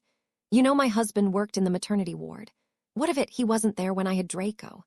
"No, but healers talk," Andromeda said, then smiled. "For a 47-hour labor, he better be perfect." Harry blanched as he looked between the women in horror. 2 days. It took you more than 2 days to give birth. "Yes," Narcissa said, her voice glacial. He silently thanked whatever powers there were that he had not been born a woman. "I also heard in the last hour you splintered every door and window sill on the floor as they had only warded the glass," Andromeda pushed. "And your pregnancy went so smoothly," Narcissa growled. "Nymphadora was out in 20 minutes. Ted caught her." The entire neighborhood had a blackout that night, but it wasn't the most physically tasking thing I've ever done. If looks could kill, Andromeda would have been so much minced meat on the carpet. Harry had picked Teddy up and had coaxed Wendy Bird onto his shoulder. Teddy giggled and pointed at Harry's owl, who had a single feather sticking up on the top of her head. Distracted as Harry was with entertaining Teddy, he didn't hear the rest of Black Sister's murmured conversation. "Why didn't you have more children then?" Narcissa asked. "Why didn't you?" "We tried, but it wasn't meant to be. Ted and I tried too, but there was an accident during his training." "Did it hurt his performance?" Andromeda chuckled. "No, but he wasn't fertile afterward. They never found a fix that wouldn't risk his life." "You are a witch, Andromeda." She glared at her younger sister. "I know what I am." "You're still young enough." Andromeda frowned. "Young enough for what?" "To try again," Narcissa said. "To start over." "What are you talking about?" Andromeda asked, though she knew perfectly well what Narcissa was referring to. Narcissa gave a meaningful look in Harry's direction. "He's a good man, powerful, handsome. What more could you want?" Andromeda hissed at her. "I am old enough to be his mother." Narcissa gave a graceful shrug of her shoulders. "He's living in your house. Why not enjoy the benefits?" "Get out." Narcissa smirked. "You were always fun to rile." "I will see you soon, along with your son and your kept man." Andromeda wanted to be outraged, but looking at Harry, who was encouraging Teddy to wave goodbye to Aunt Sissa, she felt something deep in her heart flutter. She squashed that feeling. She didn't know if it was the whispers of lust or something more, but she knew Harry deserved better than the broken scraps of an old witch. "What do you mean we are going to the Weasleys?"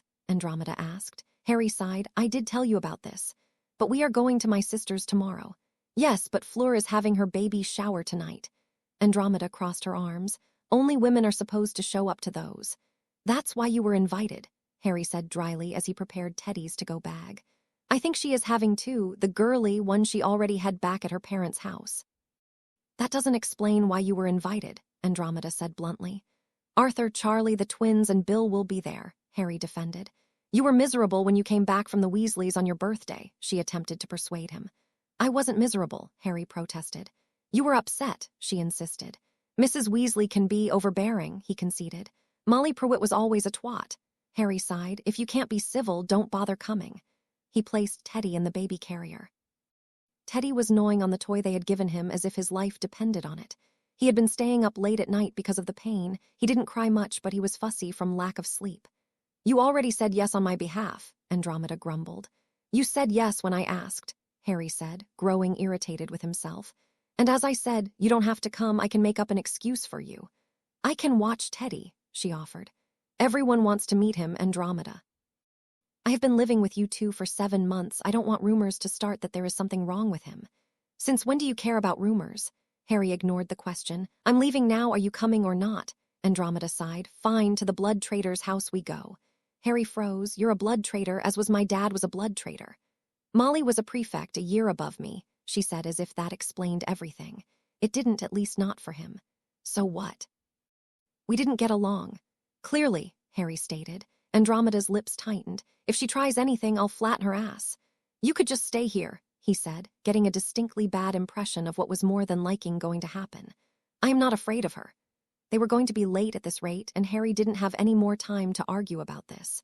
Ever since Narcissa had visited, Andromeda had been better, more awake, but she had also been more irritable. Harry had always believed he had a temper, but he had nothing on hers. Just try to behave, he said. They apparated to the burrow.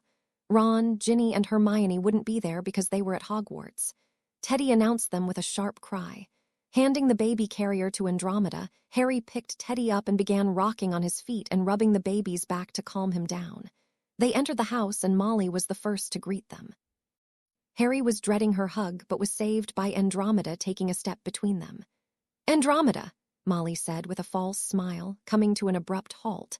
Andromeda just stared at her silently. Seeing the two women squaring off, Arthur hurriedly made his way to them. He put an arm around Molly's waist, angling his wife behind him a step. Hello, Mrs. Tonks, Harry. Is that little Teddy? Harry moved forward so that he was at Andromeda's shoulder. Yes, he's a little upset from the trip here, though. Quite understandable. How have things been going? Arthur asked. Really well. Teddy has started to talk with real words, and aside from the teething, he's been adjusting well. Adjusting well to what? Molly asked, glaring at Andromeda. Andromeda eyes narrowed. To losing his mother, Harry grabbed Andromeda's hand and yanked her back to his side. He's too young to remember his parents, Molly said. Logically. Harry knew that she was talking about Teddy, but not remembering his parents was a wee bit of sore spot. He glowered at Molly, and he let go of Andromeda. Arthur caught onto the shift in his mood and spoke before Harry could respond. Maybe not in memory, but all children understand they have a mother and know their absence if they disappear. It was more diplomatic than Arthur typically managed. But enough of this. Let's join the party, shall we? The last was an almost plea. The two witches glared at each other, but they walked into the living room without another word. Harry whispered in Andromeda's ear, "Behave." She killed my sister, Andromeda hissed back. I have tried to torture and kill your sister, Harry shot back. And I am glad your Bella is dead. Awry, Fleur called from across the room. She came to him as beautiful as ever, and Andromeda did not stand in her way. In fact, Andromeda found a chair farthest from the cluster of people and seemed to do her best to disappear in plain view. Fleur bent forward and kissed both of Harry's cheek, her belly and Teddy not allowing for a real hug. How are you? Harry asked. How soon until the baby arrives? Bill and I have been wondrous, Fleur gushed. Bill made a face behind her back that said he hadn't enjoyed the last few months quite as much as his lovely wife had. Fleur continued. Another month or two. Vila Bobbies take a bit longer than human ones due to arrive, so there is no official due date. Hi, Harry, Gabrielle said, coming to stand next to her older sister.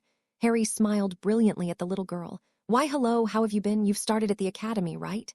Gabrielle flushed but said sweetly, 3rd year. Things are good. I was let out of my afternoon classes to be here. I am glad I am not at Hogwarts. Aren't we all? Harry said. Is that your godson? Gabrielle asked. Teddy, who had settled enough that Harry could turn him to face the people, blinked at the Vila women and pointed at Fleur's tummy and said, Pie. Charlie snorted a laugh, eliciting a smack on the back of his head from Bill. The twins lost it, their laughter filling the room, making Teddy grin and laugh because there were people laughing at something he had said. It made Harry a little sad that there wasn't as much laughter in their own home. Maybe he could get the twins to visit more often. Fleur frowned. Pie. One of the picture books we read had a character who got fat from eating too many sweets, such as pie, Harry explained. Fleur smiled and laughed. Her laugh was like the tinkling of bells. Teddy blinked up at the Vila and his eyes turned to match her blue and his hair changed to her blonde. Oh, wow, Gabrielle breathed. Charlie came to his sister-in-law's side. Takes after his mum, then. Molly was drawn closer to the group, gawking at the baby. She reached out a hand to touch Teddy's cheek, and Teddy shrank into Harry's arms, his eyes flashing back to emerald green and his hair back to an inky black. Harry stepped back as subtly as he could from Molly. No one else had asked to hold Teddy. He wasn't sure why, but he was glad of it. Bill grinned. Well, he might be Tonks' son, but he seems quite taken with you, Harry. He picks up people's traits like a Chemelane. I put a glamour spell on him any time we go out in public so he doesn't cause a scene, Harry said. You take him out, Molly said, but we haven't seen you in months. I wonder why, the twins muttered in unison. Molly glared at them, but Harry shifted the conversation to Bill, Charlie, and the twins' work, which was more than enough to distract Molly, who was incredibly proud of her sons. The rest of the night went by nicely. Teddy was a bit on edge with so many new and loud people, but in the safety of Harry's arms, he was all right. Although instead of his toy, he played with Harry's fingers as he talked to the grown-ups. The conversation focused mainly on Bill and Fleur. What quickly began to stun everyone and attract Fleur's attention was Harry's knowledge in baby care. Where Andromeda stayed sulkily silent, Harry got into the nitty-gritty about Bobby's. Teddy had been less than 4 weeks old when Harry had taken over. There had been a substantial learning curve. The other men in the room were out of their depth. Molly, on the other hand, was growing angrier and angrier. She was glowering at Andromeda when she cut in midway through Harry's explanation of Teddy violently having baths with, "And why, Harry, have you been forced to do so much?" She had addressed Harry but was glaring daggers at Andromeda. Andromeda stiffened and ever so slightly hunched in on herself, but Harry was having none of it. "Because Molly," he said, tone sharp, "I love Teddy and I love being a father. I am fortunate enough to not have to work and have, therefore, been allowed to monopolize my time with Teddy." "Is Andromeda the reason you decided not to go back to school with Ron and Hermione?" Molly demanded. "Because she's making you do all this work to live under her roof." Andromeda looked at Harry, a soft expression of horror stealing over her features. Had it been her fault? Had she been the one to hold Harry back from his potential, his friends and loved ones? "Molly," Arthur warned, "we've been over this." "No, Arthur," Molly snapped. "I want to know, after all Harry has been through, no one should hold him back." Harry stood, hugging Teddy to him. "Stop it. Did you ever stop to think that maybe this is where I want to be? That maybe for once in my life I would like to have a family who needs me, free from political bullshit and the reputation of my stupid scar? That maybe I enjoy being the one and the only person who gets to dictate my future is me?" "Your future?" Molly asked. "If you are that child's primary caregiver, then your future is never going to be your own. You will never have freedom if you are a parent." The Weasley kids exchanged looks. He could practically see the whispers of guilt building in their guts. Harry knew that they had always believed that their mum wanted to have them, all of them. "You don't get it, do you?" Harry asked, his voice staying even so he didn't upset Teddy, who seemed close to tears. He had fisted some of Harry's hair at the nape of his neck and was tugging gently, like a cat kneading. "I don't want a life without responsibility, without purpose. I am not trying to claim some fantasy childhood I never had. I survived, I am alive, and all I want to do is move forward." "Forward is an education, a job, and a family of your own," Molly intoned. "This is my family," Harry said, voice coming from his chest. "All my blood is dead and I am not ready to pick up a romantic relationship with anyone. Girlfriends come before Bobby's." "You are not his mother," Andromeda said, finally speaking up. "I am the closest thing he has to a mother," Molly said, turning on Andromeda, who she had been the one she had been trying to pick a fight with to begin with. "No, Lily is his mother," Andromeda said. "She taught him that you do everything in your power to protect the innocent. Not pride or selfishness, not even your own life, nothing comes before them. For your child, you protect them and you love them for as long as you can and you hold nothing back." "And you don't think I've shown Harry love?" Molly screeched. "I don't think you see him," Andromeda said calmly at first. "I don't think you know him. I don't think you know any of your children. You're so busy taking care of them and loving them as your children that you have missed who they are as individuals," she finished with more emotion than she probably intended. "Don't you lecture me, you drop out. You may have done better than your sisters, but I remember who you are. I think there are reasons Dumbledore didn't let you into the Order," Molly said, voice strident. "Some people are incapable of change. Some people—" "Enough!" Harry shouted, the windows shook, some of the panes of glass cracking. He may have been very mature for his age, but his power had yet to manifest into its full potential. Teddy clung to Harry, a little desperately, upset because Harry was upset. Though by the way he clung to his godfather, clearly Teddy didn't think he was the danger to be afraid of. "Enough," Harry repeated. "Molly, Andromeda, and I are Teddy's guardians. Insulting one of us is insulting all of us. I'm not going to come back here if you're going to keep attacking my choices and Andromeda's past. We were all affected by the war, or I suppose wars. We were all subject to our families' backgrounds and the crap we dealt with at Hogwarts. But I am not going to raise my son in it. Grudges, revenge, bitterness, they help no one. And stop trying to tell me I need to fend for myself because, for the first time in my life, I am making my own choices. You don't have to like them, but you do have to respect them, or you will not be seeing much of me." The Weasley brothers, Arthur, Fleur, and Gabrielle glared at Molly. Molly apologized. "Harry, you are quite right. I am sorry for making you feel, like he's a particularly slow child who can't get ice cream without a hand to hold. Fred supplied. George whacked his shoulder. Arthur coughed. I'm sorry for my behavior towards you and Molly hesitated. Your family. Teddy seems like a healthy boy. You are doing good. Bill, Charlie, and the twins rolled their eyes at the understatement of the happy, adorable youth in Harry's embrace. Harry nodded. Thank you and I forgive you, but I think it is best we return home for the night.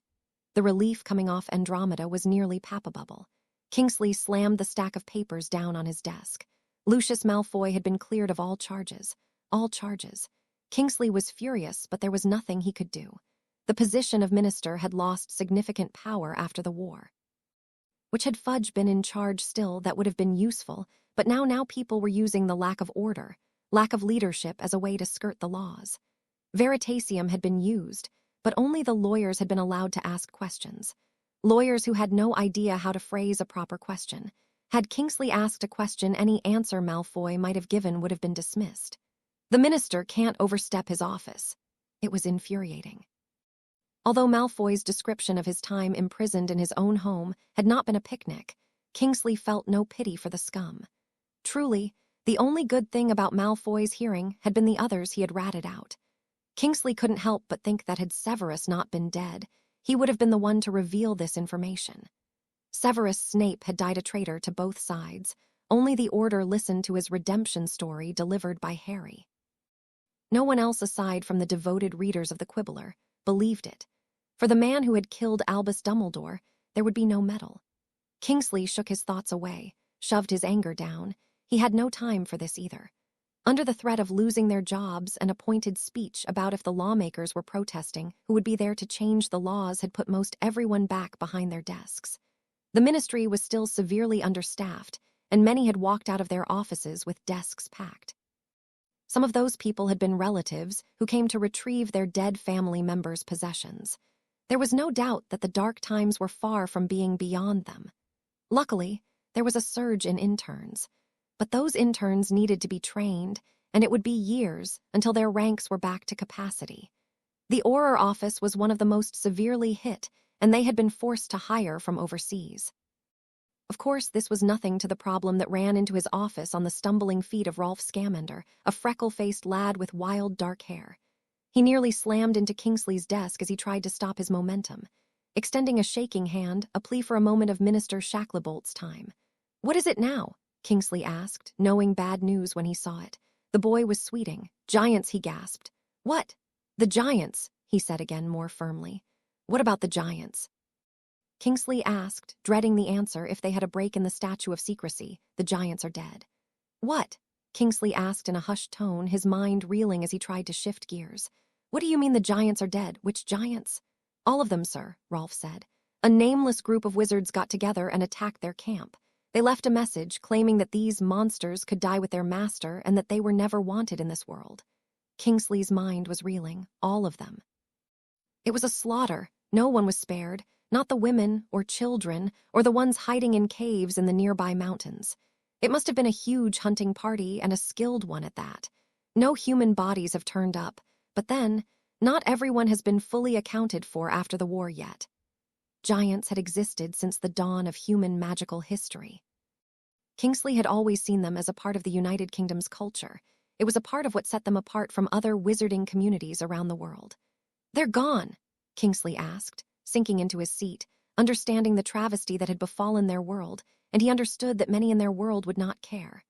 There are the human giant descendants, but the full giants. Rolf took in a long breath. Kingsley looked up at the boy, meeting sad hazel eyes with his tired brown ones. The giants are extinct. Where are you going? Andromeda asked. Hogwarts, Harry said, hurriedly dressed into wizarding robes before he moved onto the kitchen so he could prepare lunch for both Andromeda and Teddy. We have dinner. I'll be back in time, Harry snapped. What is wrong with you? Harry pulled the Daily Prophet. It isn't me, I'm worried about Hagrid. Andromeda's eyes sped over the headlines and her face paled. Go, I'll take care of Teddy. Harry nodded, walked around the table. He kissed her on the cheek and bent down to kiss Teddy on the head. Teddy threw a handful of cereal at him and squealed excitedly as the bits of cereal floated and returned to his hand before hitting the floor or Harry. Harry smiled and kissed the top of Teddy's head again. I'll be back before we need to leave for the Malfoys. Harry appeared outside the gates of Hogwarts, and he made his way to Hagrid's as quickly as he could without running. There was already a crowd when Harry reached Hagrid's hut. Ron, Hermione, Neville, Hannah, and Luna were all seated around Hagrid. "Shouldn't you lot be in class?" Harry said, trying to cheer up the heavy mood in the now small space. Hagrid's expression looked vacant, a half-empty jug of rum in his hand. "Harry!" Hermione cried out and ran forward to hug him. She was crying, and Harry hugged her, rubbing her back as the tears turned to sobs. Not letting go of her, he asked over Hermione's shoulder, "Grop?" "He's all right," Ron said, but Hermione pulled back from Harry then and sniffled.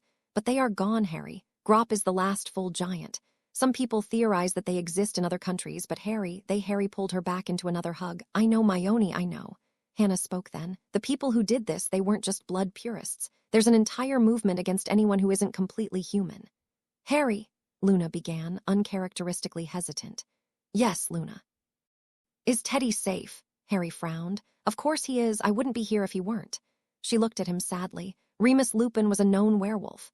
Harry stiffened and tried to keep his tone even, knowing that Luna didn't mean her remark to sound like a threat. He only partially succeeded. "What of it?" "He might be targeted," Luna said, meeting Harry's eyes with her luminous gaze.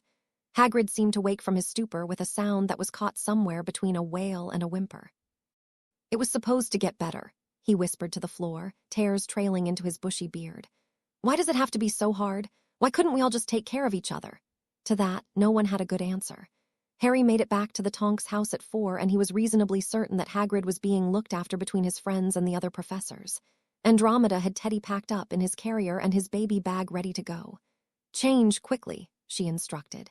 Harry changed quickly. She gave one speculative glance at his hair and frowned. "You know your grandfather added to the Potter fortune by inventing a popular hair care product." Harry huffed a laugh. "No, that would be news to me." She frowned harder. "You don't know much about the Potter family, do you?" "Nope, but can we go? I feel like we are going to be late any minute." Andromeda nodded, and they walked out the back door and appareted together, Harry holding Teddy in his arms for the trip. It was a very odd dinner. Narcissa sat to Lucius's right, Andromeda beside her, while Draco sat to his father's left and Harry beside him with Teddy on his godfather's lap. Teddy was the only one acting normal among them. Draco looked worn, the full moon only a night away, and Lucius looked pissed and also like he was afraid to give voice to his anger. Neither his freshly shaven face nor his blonde hair falling elegantly about his shoulders did anything to hide the shallowness in his cheekbones nor the dark circles under his eyes. He was alternating between glaring at his wife when she turned her gaze away from him and giving a blank face when she turned to glare back at him. Harry found this rather entertaining. He would like to say he pitied Lucius, as Harry knew that he never wanted to have Andromeda angry with him. But Harry was not in the least secretive about his delight in Lucius's obvious fear of his beautiful wife. However, Harry did keep his mouth shut unless he was asked a direct question. Draco ate with gusto, but did his best not to look at Harry, even when Teddy made squeaky noises and overreacted to every bit of food Harry passed to him.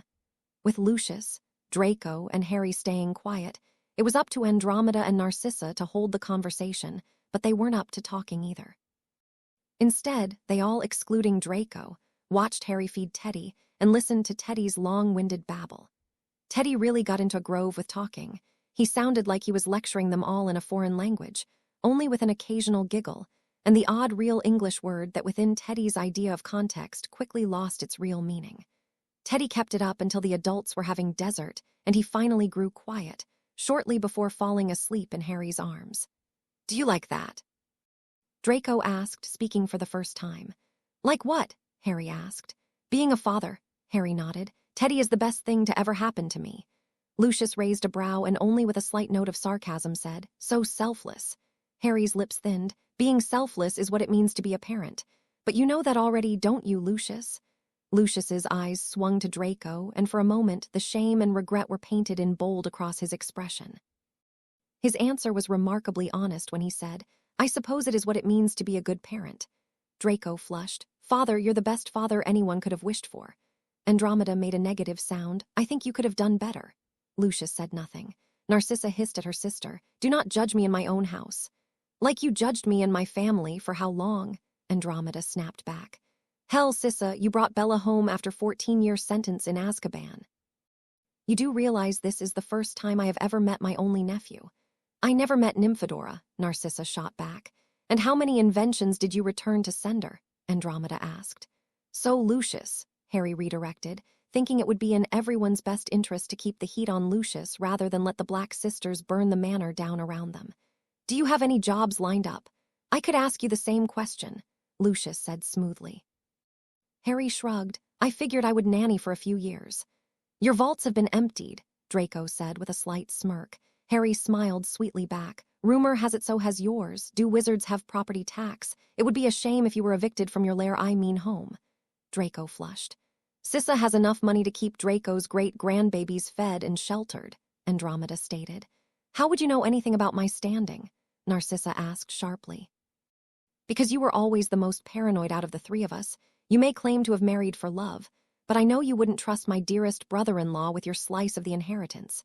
You have never truly trusted anyone, at least not when it comes to financial matters. Narcissa didn't deny it. As we have finished our supper, I suggest we retire to the parlor, Lucius said, and what he didn't say was just as clear. Let's get on with this so you can leave sooner. Harry lifted Teddy gently in his arms, careful not to wake the child whose energy levels had been heightened of late. They followed Lucius into the parlor, and Harry froze midway through the door and backed up. This room he recognized with vivid clarity. Draco sneered at him. Scared, Potter? If Teddy hadn't been in his arms, he would have hexed all of the Malfoys. Harry turned on his heel and made his way to the exit, the echoes of Hermione's tortured screams echoing in his mind. He had to breathe slowly and remind himself that he had just held Hermione in a parting hug earlier today, that they had escaped this hell pit once and would never be trapped here again. He had to remind himself firmly that Hermione was okay, that she had healed from what Bellatrix Lestrange had done to her, even if she would always have white scars on her dark skin that spelled mudblood. Harry? Andromeda questioned, hand falling short of touching his elbow. Harry gave her a look. He wasn't sure what was on his face, but she turned back to her sister and said, We're leaving. Thank Merlin, Draco said under his breath. He received a sharp smack to the back of his head from his mother. Ow, Draco said and took 3 steps back out of her reach. Andromeda said politely, Thank you for dinner. Of course, Narcissa said, her cold gaze tracking Harry where he waited for Andromeda on the threshold of freedom from this cursed place. It was our pleasure, Lucius lied. Harry had enough of himself left to say, You should come over to our home for dinner next time. We will see you next Saturday night then, Narcissa answered, face unreadable. Lucius and Draco had identical sour expressions on their pale complexions. It was almost enough to make Harry smile. Almost. Harry was restless when they got back. Lucius should be in jail. Harry should be a better friend to Hermione. Anyone who dared to so much as think of hurting Teddy, because Remus had been a werewolf, should choke and die on their own stupidity. He rubbed his temples. What was happening in the wizarding world that mass giant hunting became plausible? Giants weren't exactly easy to kill. Their skin acted as natural magic repellents, and they were huge. A giant's reach was scary, and most witches and wizards couldn't strike powerful enough blows from afar. The hatred for werewolves was a bit strange, too. Though now that Harry thought about it, he realized that Voldemort had recruited a lot of werewolves by offering them rights, just as the giants had fought for him, too. It felt weird to agree with Voldemort on any issue, but Harry did think that werewolves and giants deserved rights. Sighing and knowing he would not be able to sleep tonight anyway, he pulled a stack of profit papers out of the recycling bin. He settled into a seat on the kitchen table and read about all the things he had been ignoring since the end of the war. It wasn't just werewolves and giants on the chopping block, he soon discovered. Vila, dragons, vampires, centaurs, merpeople, and basically any magical creature that couldn't be considered a household pet. He knew about the Vila and werewolf issues. Partially because of Fleur and Bill, however, it still seemed extreme to him the level of animosity and assaults being taken by vigilante groups as well as the legal system. Kingsley truly didn't have as much power as the prime ministers before him had had. Harry, Andromeda asked, standing behind him. Harry, what's wrong? Harry turned to her and realized that the temperature in the room had dropped. He could see her breath, his breath. It was that cold. He closed his eyes and pulled his magic back into himself. Either dying had caused a spike in his magic, or there was magical puberty when a witch or wizard entered adulthood, because Harry could feel his magic roiling, like an ocean beneath the full moon just below his skin. It was a new sensation, and it gave him perspective on how Voldemort and Dumbledore had been able to use magic on an elemental scale. When Harry opened his eyes again, he met the concerned, brown-eyed gaze of Andromeda. In a measured voice, he asked, "Have you been reading the papers?" "Yes," she said evenly. "And it hasn't bothered you?" She sighed. "Harry, there is nothing in those papers I haven't seen before. There are reasons I left the wizarding world. Magic is grand, but I don't always believe the price for it is worth it." Harry frowned. Teddy might be in danger. She just looked at him. "I have to do something," Harry said. "What will you do? What difference do you think you could possibly make?" "I don't know," he said. "But I can't stand the thought that if I do nothing if Teddy gets hurt, isn't it our job to make sure he grows up into a world where he can be reasonably safe and happy?" Andromeda's eyes searched his face. "A long time ago I tried to do and say what was right, and no one listened and no one followed. I raised my daughter to be kind to everyone and fight for her beliefs. I supported her when she joined the Order of the Phoenix, even though I didn't trust or much like Albus Dumbledore. I lost her. I lost my husband, and the world is the same dark and twisted place as it has always been." Harry stared at her and understood her better than he would have before walking to his own death. He had believed that one was always supposed to do the right thing, no matter what it cost them. And Harry had paid that cost again and again. Outside of Teddy, he could now see more bad than good in the world. So he understood where Andromeda stood, even agreed with the logic behind it. And yet Harry could not be other than he was. He was someone who did something. It wasn't always a choice, but at least this time it would be on his terms. He needed to do something before the tide turned on him and the people he loved. "I am the boy who lived and the master of death. If I speak, people will listen," Harry said, hatting it but knowing it to be true. "Then be careful of your words," Andromeda warned, "because your meaning is prone to be lost in interpartion." And that was perhaps the greatest truth of all. At the Burrow, Harry's luck seemed to be on the upswing. Not only was Arthur there, but so were Bill, Charlie, and Fleur. He thought this right up until the moment he realized the mood of the family was currently in. At least the drama wasn't about him, which was a depressing rarity. Fleur spotted Harry first, and immediately she ran to him, tears streaming down her face and talking in such rapid French Harry was at a loss. "Ils ne peuvent pas, tu ne peux pas les laisser. Tu ne peux pas les laisser. Right?" Harry didn't know what she was saying or how to respond, so he simply began rubbing her back as she clung to him and pleaded with him. After some time, Fleur quieted and just held on to him. Harry looked over her head at Bill's scarred face.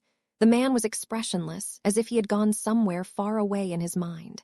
"Bill," he asked, calling him back to the here and now. "The ministry is trying to nullify our marriage," Bill answered tonelessly, his gaze still distant. Charlie made a sound somewhere between a shout and roar as the emotion he had been holding back broke its leash. "They can't do this. Nothing in our history has ever called for this."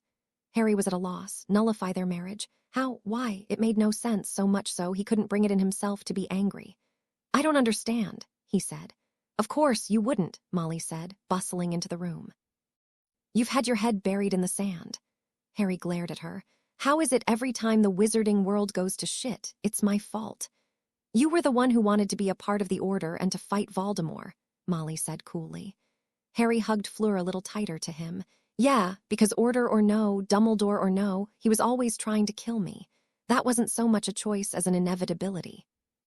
Fleur pushed back from him and spoke in a voice atypically accented as he hadn't heard it since his 4th year. "Please, please help us. If the wizarding world would listen to anyone, they would listen to you." Harry sighed heavily, because Molly was right to an extent. He had been ignoring society and the greater happenings in there. If the state of Hogwarts was any indication, things were not going well.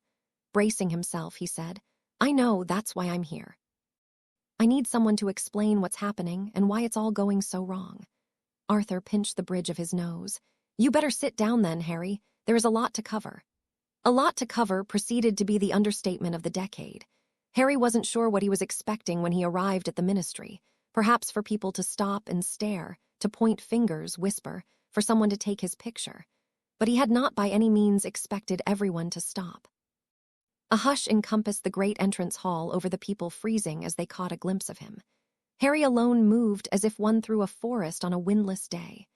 The witches and wizards who watched him like statues with only their eyes, and the rise and fall of their breath giving away their animated status. Harry paused at the fountain, a fountain that had been restored to the one he had first seen in his 5th year. It was preferable to the one of crushing, lesser beings beneath the feet of wizards, however, the magical creatures staring adoringly up at the wizard, and which wasn't much better, especially in the light of recent events. Harry was not the best at transfiguration, but he knew enough. If he could imagine a better world, what would he see? He saw a house elf smiling at passersby. He saw a centaur gazing down at people with a stoic expression and wise eyes. He saw merpeople and kelpies swimming around in the base of the fountain and uncaring of the surface world. He saw dragons flying around the lip of the fountain. He saw a hippogriff and thistral lunching for the sky. He saw owls flying around their feet. He saw goblins looking over the quality of a blade with shrewd eyes and great pride in their people's own skills and accomplishments. He saw a werewolf resting in a hollow. He saw a Vila and Leprechaun sharing a secret, and amongst all the fantastical, independent wonders Harry could imagine, he saw a man reading a book and a woman staring out at the world around her in wonder, her wand held forgotten at her side. Harry raised his wand, and what he imagined became reality. And with every eye in the great entrance hall of the heart of Britain's seat of power, the marble rippled and morphed into his vision. The witch and the wizard amidst the magic, yet not as its master or its origin. As a final touch, he engraved words into the white marble, proving that Hermione had taught him how to be neat and artful, at least in magic. He charmed the statue to be set into permanence. The marble would have to be replaced if anyone wanted to remove the words he set into stone. We've all got both light and dark inside us. What matters is the part we choose to act on. That's who we really are. Sirius Orion Black Harry had always enjoyed art. He just hadn't never realized how easy sculpting might be with magic, until Hermione got bored one night and pushed him to work on his transfiguration. Sure, the statue was bigger than a teapot, but it was an inanimate object, and Harry had the extra power to spare. And scale was all a matter of perspective. Harry looked back toward his audience, who thankfully had frozen in favor of gaping silently up at his creation. I can do more than kill Dark Lords, he thought, more than a tad bitterly as he turned back on his intended course. People got out of his way, the unnatural silence seeming to echo in his mind. The line to the wand wade parted like a receding tide. Harry was confused and a bit perturbed by this reaction. A month after the final battle, people hadn't responded to him like this, and the Hogwarts students certainly hadn't been overly awed by him. Of course, a month after the war, people were still grieving, and almost 8 months later meant that the rumors, that the stories, had grown probably to an absurd degree. The wizard who waved his wand shook violently and apologized profusely when he almost dropped the holly wand. Harry smiled gently at the man as he took his wand back. Harry kept his spine straight, and he felt equal parts enjoyment and hatred for the crowd that continued to part before him, tripping over each other to get out of his way. He was given an elevator to himself, and whenever it stopped, no one joined him. In fact, they apologized for inconveniencing him. The experience was almost surreal. It was hard to accept that he was in his own skin this time, to believe that they were responding to who he was. When Harry finally reached Kingsley's office, he was gratified with the look of relief on the minister's face. Relief was an emotion he could understand. "All of you get out," Kingsley ordered to the group of people sitting before him. They all but ran, giving Harry near beatific glances. For his part, it was all Harry could do to not frown at them all. It was as he had noted from the beginning, people of the wizarding world were a strange lot. "Harry Potter," Kingsley rumbled. "If you aren't a sight for sore eyes, please tell me you're looking for a job and not to voice a complaint." Harry smiled sadly. "I hear they stripped your job of all the useful powers." Kingsley huffed a laugh. "Yes, I've become the public figurehead and the public relations leader to this never-ending nightmare the ministry has become, and not much else." "I don't want a job," Harry said, almost apologetically. Kingsley's face fell into tired lines. Harry offered him another smile. "But I am here to help. Tell me what I can do or say to stop this war against anything not completely human." Kingsley pulled out a bottle of fire whiskey and tossed it to Harry, who caught it with ease. The Minister of Magic pulled out another bottle for himself before sinking into his seat and said without a trace of mirth, "You're going to need that." Harry thought the newspaper overstated events and that the Weasleys had read into the worst. He could never have imagined how much they had downplayed it. Together, Kingsley and Harry wrote a speech. Neither of them were completely sober as they rehearsed it, over and over again. Kingsley scheduled a press meeting for the following Saturday. He dropped Harry's name to allow the press time to advertise it. There were no doubts about the large attendance that would appear to gawk at him.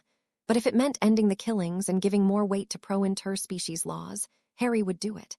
As much for his world as the world Teddy would inherit. When Harry made it back home, he wanted nothing more than to curl up and go to sleep. He was bone-tired and soul-weary. When he checked on Teddy, he found Andromeda curled up asleep in the armchair next to the crib. Teddy must have been sound asleep. Still, Harry peeked in on him all the same. He was expecting to see a sleeping baby boy, only in the crib there wasn't a baby, there was a puppy. Harry screamed, "Teddy!" reaching into the crib, hopping against hope that Teddy was under the blankets. He wasn't. Andromeda flung herself out of the chair, woken from his exclamation. Her power raised the hairs on Harry's arms. She scanned the room for danger, her wand brandished. Harry grabbed the puppy with 2 hands, gentle despite himself even as he yelled, "Did you eat my son?" He shook the puppy, who woofed at him as if excited to see him. Harry was in full fight or flight mood. "Andromeda!" Harry yelled even though she stood beside him. "Teddy's gone. Someone has stolen Teddy." Andromeda said nothing. What was with the silent treatment from everyone? But her focus wasn't on him, it was on the puppy Harry was still holding in his hands. She lowered her wand and, cocking her head to the side, Andromeda asked, "Teddy." The puppy yipped, and then sank his teeth into Harry's thumb. It was Harry's turn to yip, but the pain cleared his head. Harry looked at the puppy again and realized it was a wolf pup. A wolf. A werewolf. Remus had been a werewolf. Had Teddy inherited lycanthropy from his birth father? Tonight was the night of the full moon. Harry looked out the window and saw the moon shining like a silver pendant amongst the stars. "Teddy," Harry said, relieved. It was okay that Teddy was a werewolf. As long as he was alive and healthy, they would all be all right. Everything else they could handle. The wolf pup with its sable-gray coat yipped again, wagging his tail. His eyes were mismatched, one eye a greenish-yellow and the other a gray-blue. Harry petted Teddy's head. Teddy nuzzled him in return, licking the teeth marks on his godfather's hand. Andromeda started laughing, wild and rich. She laughed. Harry glowered at her as she slipped to the floor, scooping Teddy up in her arms as she fell on her butt. Harry sat down beside her and said, as embarrassment at his overreaction said it, "Sure, laugh it up." She laughed harder. "He ate Teddy," she managed between laughs. Harry flushed and petted Teddy's soft fur. It was hard to say which version of him was cuter. Andromeda leaned into Harry's side and he put an arm around her. Teddy fell asleep on their laps, for all the world looking like a real wolf pup. "Your life is never dull, is it, Harry?" Andromeda asked, sounding fond and tad remorseful. He laid a gentle kiss on her temple. "I don't think I would know what to do with dull. The only time I can remember being bored is Bin's class." She nodded, then flashed him a real smile before saying, "Someday Bin's is going to tell your story, and it will be dull and boring then." Harry smiled in turn, his shoulders relaxing. "I think I'm okay with that." A moment of silence between them as Teddy rolled in their laps, saved from rolling off by their hands. "Harry," she asked, as he began wiggling his fingers in front of Teddy's nose, brushing over his whiskers. "Andromeda," he echoed, distracted as Teddy sneezed and brought his paws up to swipe down his snout. "I'm sorry." Harry looked up to catch Andromeda's dark gaze. "For what?" She searched his face, bringing up a hand to ever so gently touch his cheek. "You deserve better than what life handed you." He rested his cheek into her warm hand and said from his heart, "If my life had been different, I wouldn't have known you and Teddy, at least, not as we are now. Maybe it's selfish, but every day you both make me feel like everything was worth it in the end because it led me here." Andromeda felt her heart, a painful constriction as the muscle reminded her that it still beat, reminded her she was still among the living. She leaned into Harry's side and couldn't find the words to express her gratitude. This man who was too young for the burdens he carried and the sorrows he had suffered. He shamed her. He shamed the world. She had over the years of the supposed greatness of the boy who lived, that he was Voldemort's equal. But every fantastical hero's tale spun about him paled in comparison to the reality of him. It was his magical strength that awed her. Though he was powerful, nor were it his deeds, no, it was the resilience of his heart. The strength of his love, the depth of his kindness and goodness that remained untarnished despite all that he had been through. It was a type of strength and courage Andromeda lacked. She couldn't agree with him that this reality was in any way a desirable one. She would never willingly choose a world without both Nymphadora and her Ted in it. But then, Teddy was Harry's Nymphadora. Harry was her grandson's father, more so than perhaps even Teddy's birth father had been. Harry loved Teddy with all that he was. Teddy's well-being was second to none in his godfather's ambitions. Simply put, Harry had set aside every aspect of his personal life to be a father, to be Teddy's sole provider. Sure, Andromeda was here to help, but not because she had a desire to be a mother again. She knew her limitations, knew there wasn't enough left in her to give Teddy the same things she had given Nymphadora. Grief had stolen the spark from her life, her edges were ragged, and her belief in a brighter future had fallen out of sight. She wouldn't always be offered Teddy the smiles that had come so easily for Nymphadora. She couldn't fight off all his fears when she lived in the ruins of her worst nightmare, and she couldn't be the role model to show her grandson how he ought to be. Too much of who she was had died with Nymphadora, and Andromeda had already given up so much of who she had once been in youth to be Ted's wife. Being Ted's wife, she had been the very best version of herself. She had been the woman she wanted and aspired to be. Such were the aspirations of a good wife that seemed like folly now through the eyes of a widow. But Harry could give Teddy all those things and more. Teddy might never know his birth parents, but he would never want for love or a better father. Andromeda's sorrow wore her down to the marrow in her bones, and yet Harry had removed from her all other burdens. Reasonably, she knew it was wrong to take advantage of all that Harry offered. But she knew that she might survive without him. It would be no life worth living.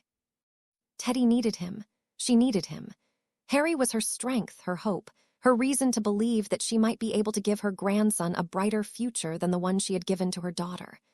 Andromeda knew in heart of hearts that she would never willingly let Harry leave them, and what was more, she knew Harry would never willingly leave them. Unlike Ted, unlike Nymphadora. So beneath the light of the moon, her grandson, a wolf in her arms, a teenage living legend at her side, and despite all her broken pieces, Andromeda felt, though not precisely happy, more at peace than she had since her older sister had escaped Azkaban.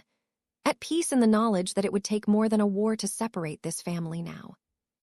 I would like to say I am proud to stand before you today, but that would be a lie. I stand here and find myself disappointed and deeply saddened by the wizarding world's capacity for and their reaction to fear. The crowd that was piled into the streets of Diagon Alley shifted uneasily. They had bargained for a rousing speech, not a lecture. We all have lost someone, we all have seen another grieve, and we have all been hurt. Our personal lives have been intruded by the unwelcome shadows of sorrow and the disquiet of uncertain futures, Harry said, his voice ringing clear over the crowd. I understand the need to hide, the need to push it all aside and move forward. I also understand the anger at the unjustness of it all, both at the world that allowed such horrors to occur and the burning desire to rage against anyone who does not appear to suffer, to know pain as you have come to know pain. I understand. As I know what it is to feel lost and beaten, but I tell you this, it is that very pain, fear, and need to surpass all others that gave us a dark lord in the first place. Our government is far from perfect, many of our laws are outdated, and there are those among us who have benefited from both corruption and chaos. But those problems belong to us, they are ours to change for the better. It is unfortunate that those changes may take time, years even, to come to pass. But if we demand it, if we elect good people, and treat one another with respect, then goodness will take root, and our children and our children's children will follow that example. Harry took a breath. This experience was surreal. As if he were outside his body, watching himself speak. He felt calm. He looked confident. But if the example we set is blaming other magical beings and creatures for the woes of the wizarding world, then Tom Riddle has won. Every effort, every lost soul, every child who perished on the grounds of Hogwarts, wasted. If we turn on one another and shy away from our own faults, then I have failed. And my mother truly should have stepped aside to let the Dark Lord kill me all those years ago. If we let pain and fear lead our futures, then Voldemort's legacy will never fade, and he becomes what he set out to become, immortal. The crowd looked ill, angry, and depressed. I am sure some of you will say that there were those who were not strictly human who fought with Tom Riddle. So let me take this opportunity to remind you that there were many more who fought against him, and there were those who waited out the battles because of a world that had long neglected them, betrayed them, and outright hunted them. As our recent genocide of the giants exemplifies. Harry took a moment for the crowd to mull that over. The angriest among them looked slightly guilty, others had tears in their eyes. Harry watched them all with an impassive expression. Many among you have disparaged my absence in the public eye. Everyone seems to want to know what I think where I stand. I will tell you now. I stand for life, for the rights and safety of all peoples, not just those who look and think like I do. I want change. I want this world to be better than it is, safer than it has ever been. I want a nation I can be proud of. Such change will not happen overnight. It will take hard work and many, many mistakes, but we will all be better for that struggle, for setting a stable ground for others to build upon. I believe that such a future is reliant on every magical being and magical creature finding a peaceful way to coexist. Our greatest challenge is overcoming our own fear, and I know that we are strong enough if we but try. He finished with, "Thank you for your time." Harry let the silence stand before stepping down from the podium. There was a beat more silence and the reporters started in, but they were too late. Kingsley had taken the stage, and Harry was already gone. The tides of his fame being what they were currently against him, quite unsurprisingly. Although, Harry noticed reading through each day's paper after his speech, not one reporter said something directly offensive. No one wanted to diminish the hero of Wizarding World, least of all when Albus Dumbledore's name was still in the crapper. The other good thing that came of Harry's little talk was that Kingsley's approval ratings had shot up. Harry had essentially taken the heat off the minister, and even out of sight the name, Harry Potter, gave plenty of writers and professional gossips things to discuss or wonder at. Kingsley had in his marginal freedom from the press been able to grind some of the most outlandish legislation to a complete halt. It was truly a shame that of all the ministers to be given restricted powers, it would be Kingsley. He was a great man in his own right. Harry was also highly amused with how much press his fountain was getting. Some were calling it a national landmark, and the tourists trying to enter the ministry was causing some grumbles among the staff. He sighed and threw the paper aside. Teddy ran to it, shoved his muzzle between the bars, and pulled the newspaper out. He took great delight in ripping the paper into shreds while wagging his tail. Harry crossed his arms on his knees and watched the puppy play. After Teddy was finished tearing up the newspaper, he started barking energetically, before sprinting in circles around Harry's cage in the basement. Then Teddy would skid to stop, pant, bark at Harry, and then run in the opposite direction. 4 hours of this, and Teddy was no less cute. Harry was amazed at the fact he hadn't dropped yet, though he supposed if he could barely walk on 2 unstable legs without clinging to a wall or another person, and suddenly being able to run on 4 legs must have been fun. Teddy didn't look like a werewolf. He looked like a real wolf puppy. The longer Harry sat in this cage, the moon fully risen in the nighttime sky, he wondered if being a metamorph magus and being a natural-born werewolf had allowed Teddy to be a natural animagus.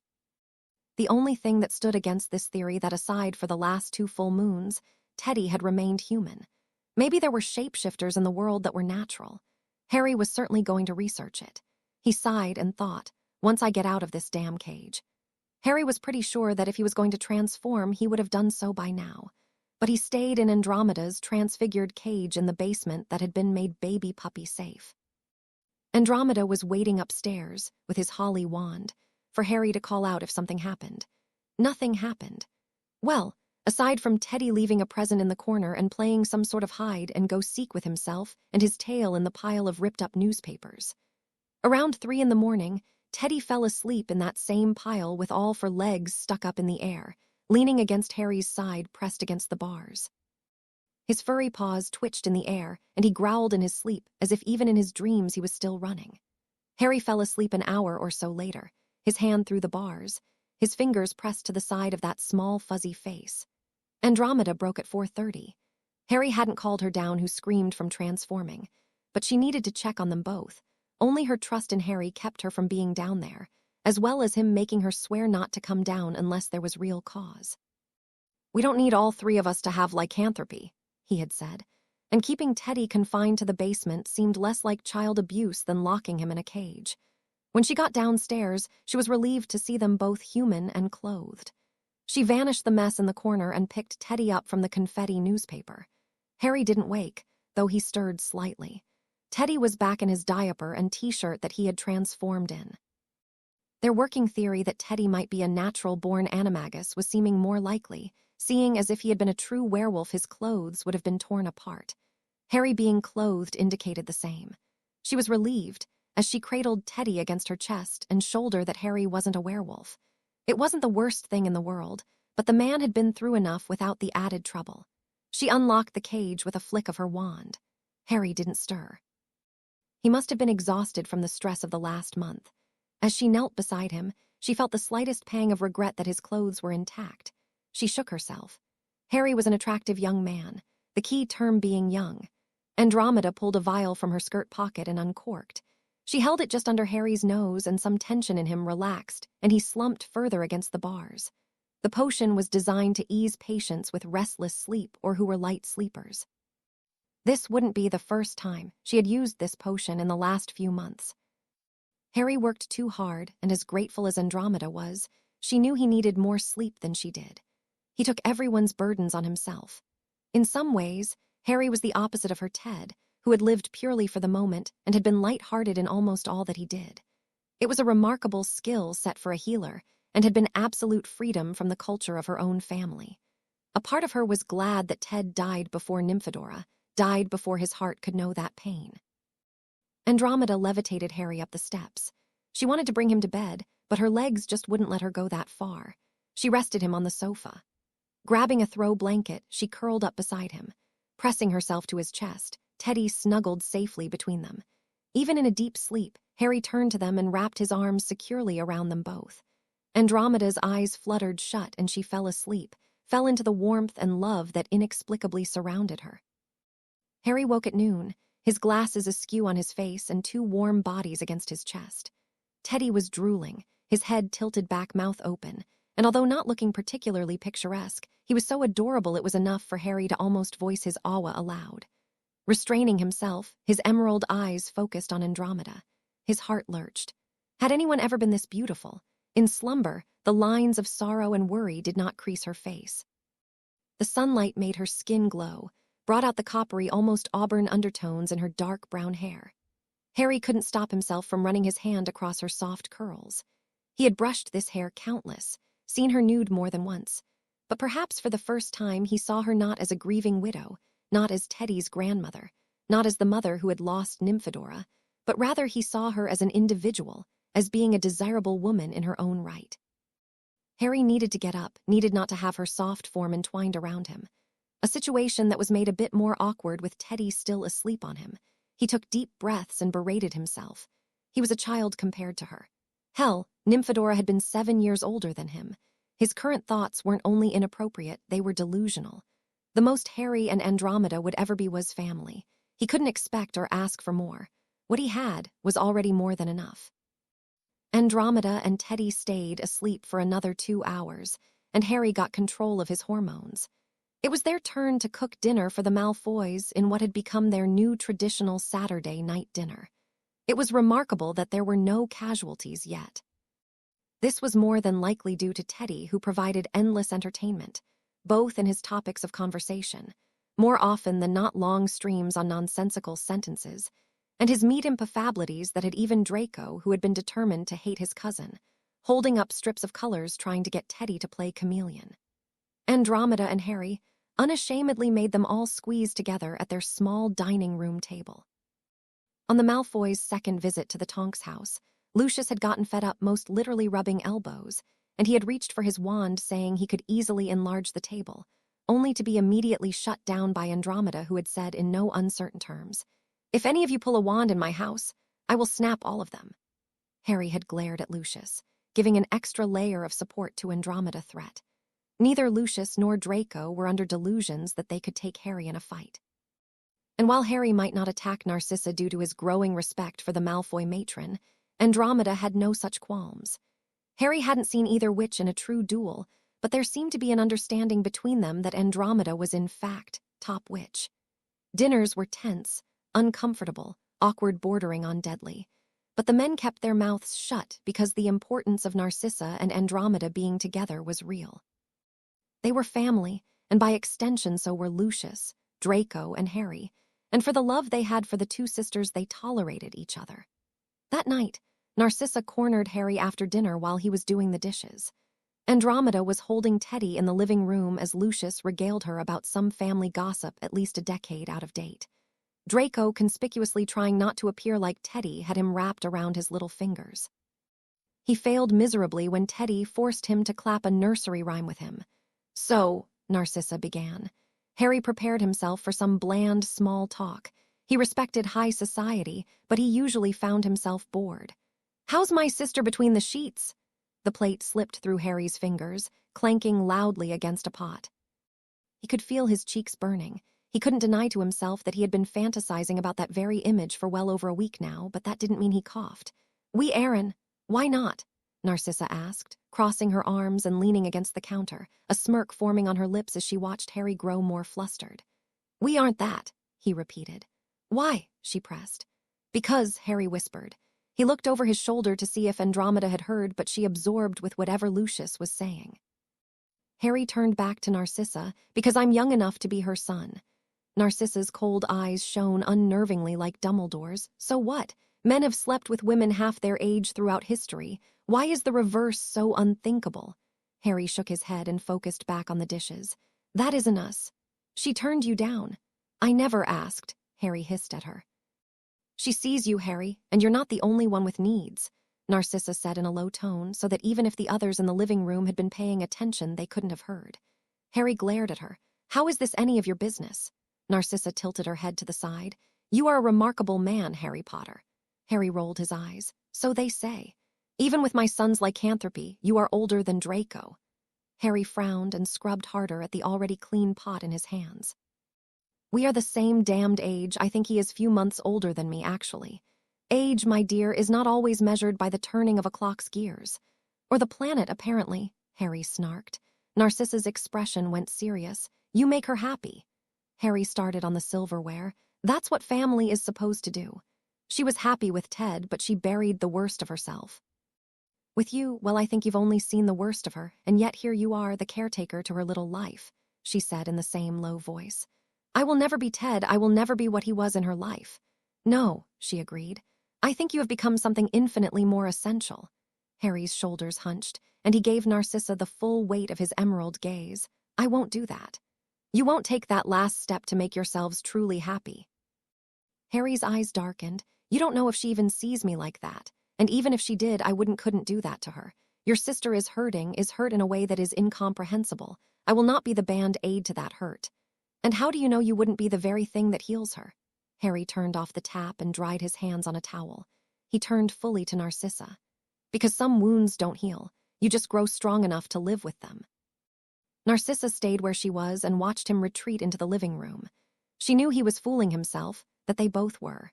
And yet, heart ached, there was some truth to what Harry had said. Narcissa didn't want to believe that the only sister she had left was beyond recovery. Andromeda hated that she was afraid to take a shower alone. She wasn't sure if it was the narrow space or the pounding water, but the feeling of isolation was all-encompassing. It was another world filled with hauntings of her memories, passing a microphone to her thoughts. No matter what she did, no matter how far she ran, she couldn't escape her own thoughts. She turned up the heat on the water, but it was too little too late. She was already too far gone. The cold had begun to creep into her bones, dread peeling back her skin. The truth laid bare before her consciousness. In this room, a part of her could imagine that her daughter and husband were in the house, allowing her to hit her like the next crack of whip on already torn skin that they were never coming home. Ted would not come in to interrupt her, laughing, to either join her or complaining she would turn herself into a prune while holding out a towel. Nymphadora would not be clanging around the house. They were dead. The steam in the room, the water streaming down around her. Andromeda could only pretend that she wasn't crying. Teddy was screaming. And not the cute laughing scream that made his joy of life unignorable, but a siren's wail and yell of anger. Harry was completely unrepentant. In fact, he took his coffee and his slice of raspberry-jammed toast, taking a seat across from his godson. Calmly, he took a sip from his coffee mug. Teddy was mad. He held his breath before letting out a shout. He screamed wordless at his godfather who snapped his fingers, creating a sound barrier between them. When next he yelled, it was only he who heard himself. His hair turned neon orange and his eyes darkened to black. Harry lazily pointed his wand at the teacup Teddy shot flying at the seasoned wizard, followed by the rest of the good china.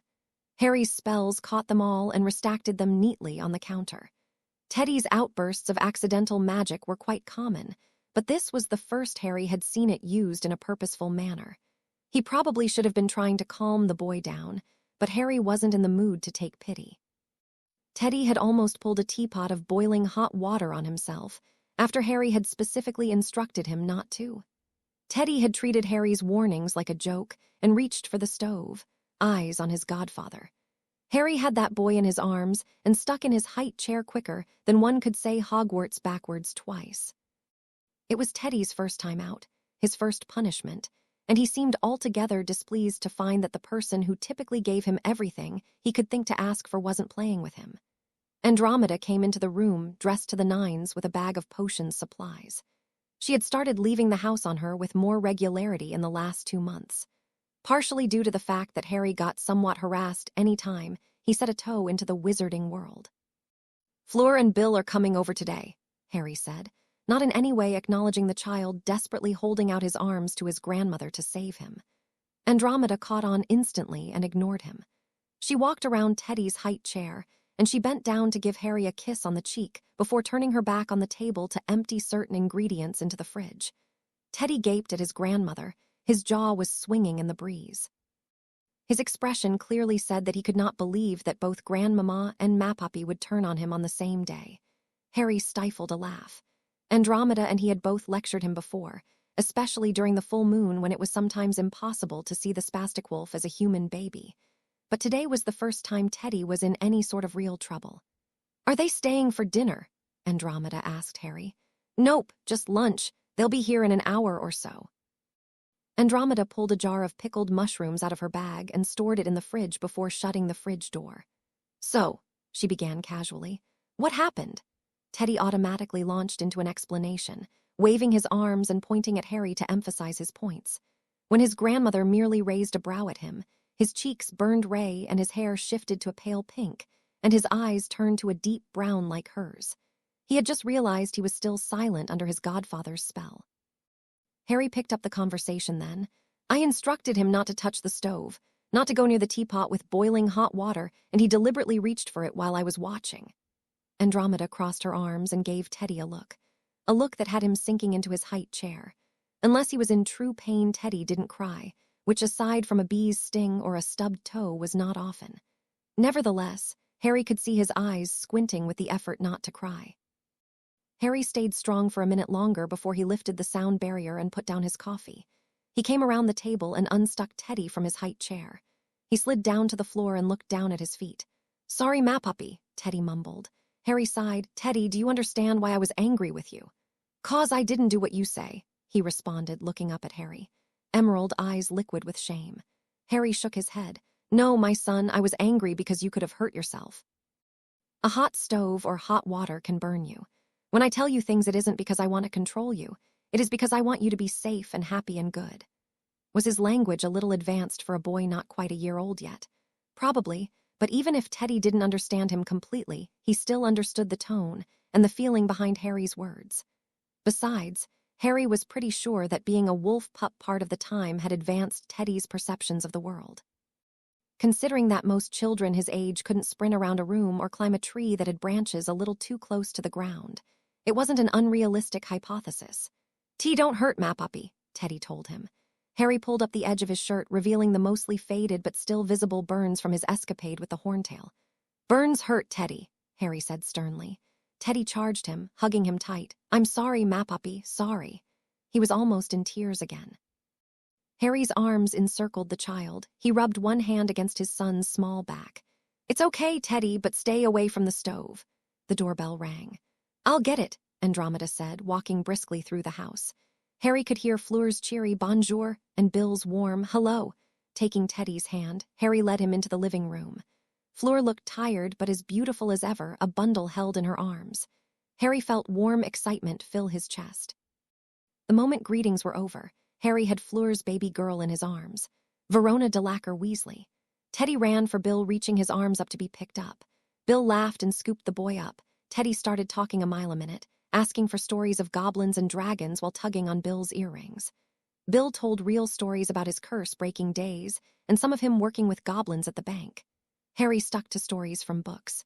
Teddy had no idea that his godfather was famous or a hero. Harry was doing everything in his power to keep it that way.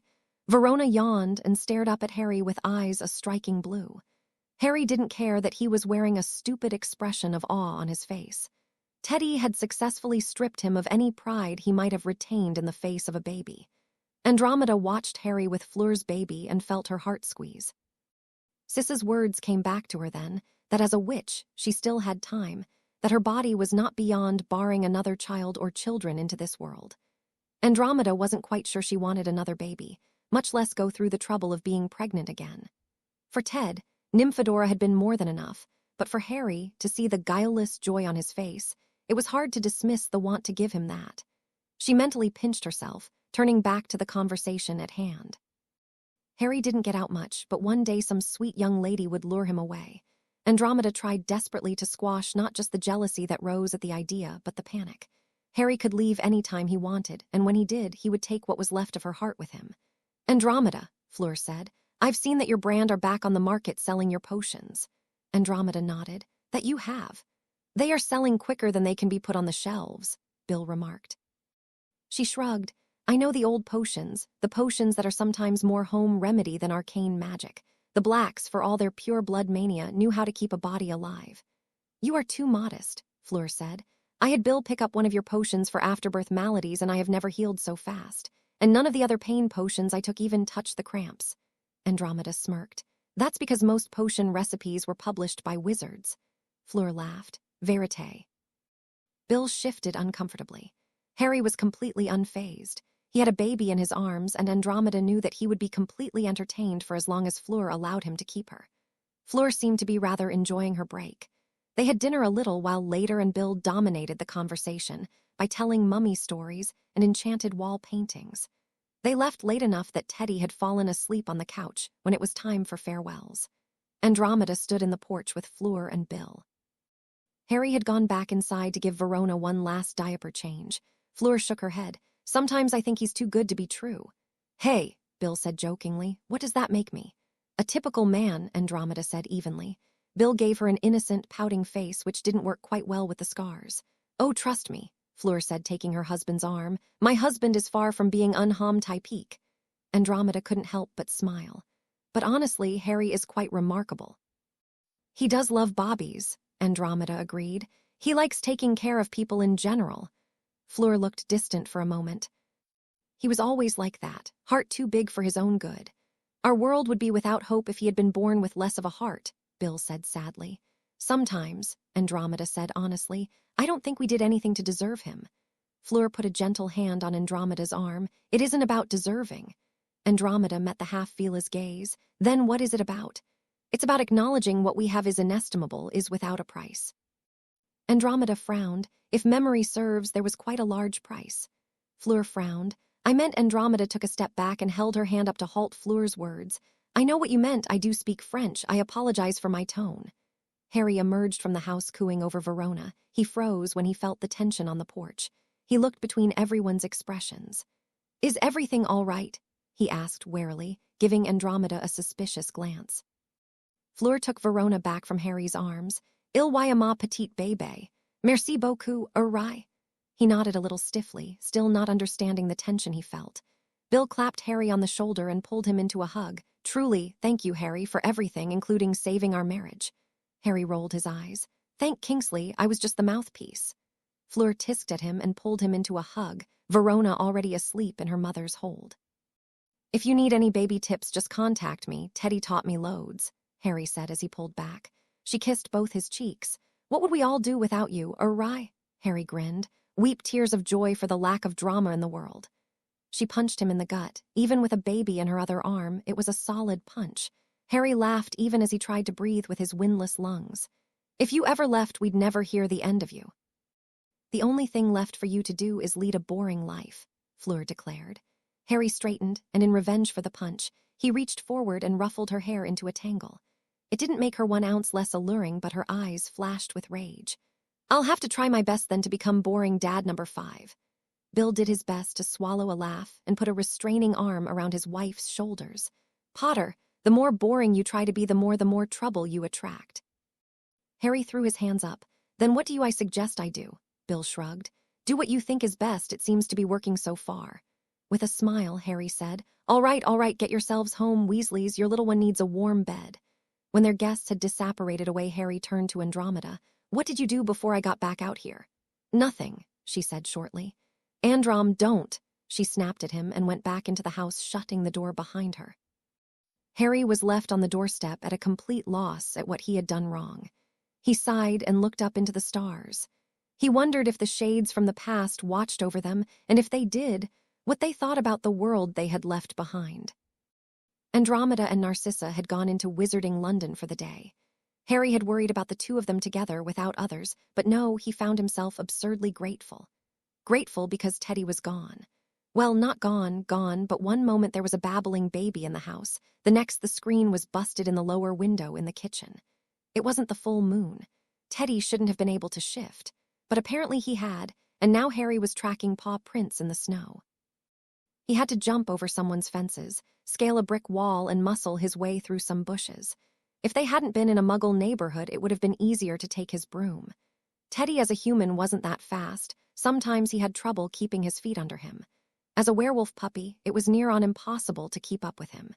He could dig, he could run, he could jump, and he could get himself into the darndest places. One of the homeowner came out of his home brandishing a cane. You get out here, you burglar. I am looking for my puppy, Harry called back. Get out my yard or I'll call the authorities. The man yelled back as if he hadn't heard Harry or hadn't cared. Somehow it seemed more likely to be the latter. Harry sped up his pace. It took him invading another 3 backyards until he found an end to the trail. Harry had to crawl under an evergreen bush to reach Teddy at the trunk. His mixed-matched eyes blinked up at him and whined. Harry felt his anger fade as Teddy shakily crawled into his father's warm robe. He was shivering so much Harry began to worry about hypothermia. Sure, he had been running and he had a nice fur coat, but he was still a puppy, a baby in all reality. He might be more susceptible to the cold, might have run away from home for the adventure, and may have run further and faster out of fear. With one hand keeping the shivering puppy to his chest, partially wrapped in his cloak, Harry began to crawl backward. Which is when Harry's fickle luck truly kicked in. Stay where you are, sir, a female officer's voice said. Harry groaned internally. He recognized that female officer and knew that whether he was in legal trouble or not, it wouldn't matter. The Muggle police did not run away from danger, from fear. In fact, the tougher a situation was, the closer they stayed, the harder they pressed. But they had run from the Tonks house. Ran before they knew what they had been running from, and gotten far enough away that logic had not allowed them to return without a warrant. Come out of the bushes, slowly, the officer's partner said. Harry cursed his old warding skills. Had they been done properly, these people would have never gotten into his house. He could have used 100 different spells and slipped away. But no, he had to use the bastardized versions of the wards he learned while in the woods. Not only had his wards failed in their job, but they had cemented a permanent mistrust into the Muggle cops' minds. Mr. Potter, the female officer said with a fierce expression. Technically, she was smiling, but if that was a smile, then every snarling dog in the world was laughing. Officer Smitten and Officer Beckerman, Harry said pleasantly. Officer Smitten glared at him and then asked, Cut the horse shite, Potter. What do you have in your jacket? A very frightened puppy, Harry said. Officer Beckerman put a hand on his partner's shoulder and reluctantly she lowered her weapon. We received a number of complaints about a black cloaked figure running through their backyards. Who even owns a cloak nowadays? Officer Smitten asked rhetorically. Figures it would be you. Is your dog registered? Beckerman asked. Not yet, we just got the puppy. A puppy and a baby, Smitten noted. You are asking for trouble. Every boy deserves a good dog, Harry said coolly. Teddy was starting to warm up and struggling in Harry's arms. We need you to accompany us to the station, Smitten said. I need to get home, Harry said. No, we need you to come to the station, Mr. Potter, Beckerman stressed. Beckerman had been easier to deal with before the man had run out of the Tonks house because of Harry's botch warding job. Beckerman had been even less understanding after had lied to him repeatable about the circumstances of Nymphadora and Ted's death. The answer, I'm not exactly sure, had not been well received. I need to get back to my son, Harry stressed. You left him home alone. Smitten accused. Although there was a cruel upturn of her lips, Harry could face charges for leaving a baby unattended. Of course not, he snapped. Andromeda is with him, but she's probably worried. This is her puppy, you see. Then I'm sure a call from the station will suffice. Harry wasn't always clear on all the nuances of Muggle law, but he was pretty sure that the station trip was unnecessary. And why would that be? Paperwork, Beckerman answered shortly. Harry shook his head. That's your job. You telling us how to do our job now, Potter? Smitten almost growled at him. Teddy shifted in his arms, and Harry was grateful for Andromeda's lessons in wandless magic. He cast a muffliato charm around Teddy as he adjusted his hold on the boy still in his pajamas. He did his best to turn his body and adjust his cloak to hide that he was now holding a baby and not a puppy. No, Harry said. I am saying unless you are going to charge me with something I am free to go, and that as far as I am aware chasing down my dog is not a crime. We have leash laws in this town, Beckerman said. We weren't on a walk. He slipped out the back door while I was taking out the trash. Now, if you'll excuse me, Harry finished and began walking as fast as could be considered not running back to the house. This isn't over, Potter, Smitten called. Harry didn't turn back. They needed to get out of this town. Once Harry had Teddy safely inside, he began a warm bath for the boy. He took a moment to repair the window before turning up the heat. Coming back into the bathroom, he sighed when he saw Teddy still shivering despite the warm air and warm water rising around him. Mournfully, Teddy looked up his godfather. "Ma puppy, I feel bad." Harry sunk to his knees, his cloak still on even as he reached into the tub with a washcloth and began to rub down his son's shoulders. "It's all right, Teddy. You're going to be all right," Harry reassured. And he most likely would be, although Harry would not be the least surprised if Teddy came down with a cold. He wished there was a potion he could give him, but most potions, even brewed with Andromeda's fine touch, were not suitable for children. Some of the ingredients were simply too potent to give to a child. Teddy didn't say much during the bath. Once he warmed up, the day's events seemed to catch up to him. He slumped into a restless sleep against the side of the tube in Harry's arms. Teddy's hands clung to Harry's soaked sleeves. Reaching for a towel, Harry scooped the boy out of the tub and wrapped him in a towel that 3 times more than Teddy's petite form needed. Harry cradled him, and despite the stress of the 2 hours, he smiled. Teddy was growing faster than he could have imagined, but at the end of the day, he was still Harry's baby boy. He brought him back to the nursery, changed him into a fresh pair of pajamas. He looked at the crib, but for Harry's own sanity, he knew he couldn't have let go of his son. He went back to the living room and made himself comfortable. He was sure that the 2 sisters, when they finally got back, could work something out for dinner on their own. Or at least, he knew Andromeda could. Teddy was drooling on Harry's chest. Harry had used a simple drying spell on himself and was finding his own eyes heavy with drowsiness. Wrapping his cloak around them both like a blanket, he let the realm of dreams take him. Andromeda came back into her house without her sister, who had chosen to retreat back to her manor. Things had gone well, almost too well between them, and neither of them had wanted to risk the day going south. The house was almost overly warm when she came into the house. She found Harry and Teddy asleep on the couch. She frowned at Harry being fully dressed for the outdoors, except for him not wearing shoes. Harry was more likely to wear comfy clothes around the house, and he only used his winter cloak for extensions into the wizarding world, which was very seldom these days. She walked to the closest and deposited the new robes Sissa had purchased for her when Andromeda wasn't looking. She should really put them upstairs, but she hadn't been able to use the rooms upstairs. Brief stints were the best she could do. If she needed clothes, she spelled them downstairs. Walking into the kitchen, she found a letter on the table addressed to Harry Potter in severe-looking letters. Goblins. Only goblins had that strange, precise, and threatening lettering. She pulled her wand and checked for curses. Not that it was likely. If a goblin was going to curse you, it would do so in person, right between the shoulder's blades as you left on good terms. They had an interesting sense of honor, did the goblins. Looking over at Harry, Andromeda decided he wouldn't mind too much if she checked its contents. "Dear Mr. Potter, our past dealings have been regrettable, on both sides. But if you are interested on making amends." Andromeda paused when she heard a tapping on the window. Wendy Bird was tapping her beak against the glass. Hurriedly, so the sound wouldn't wake Harry, Andromeda let the little barn owl inside. She hooted graciously before sticking out her leg. Andromeda pulled off the letter.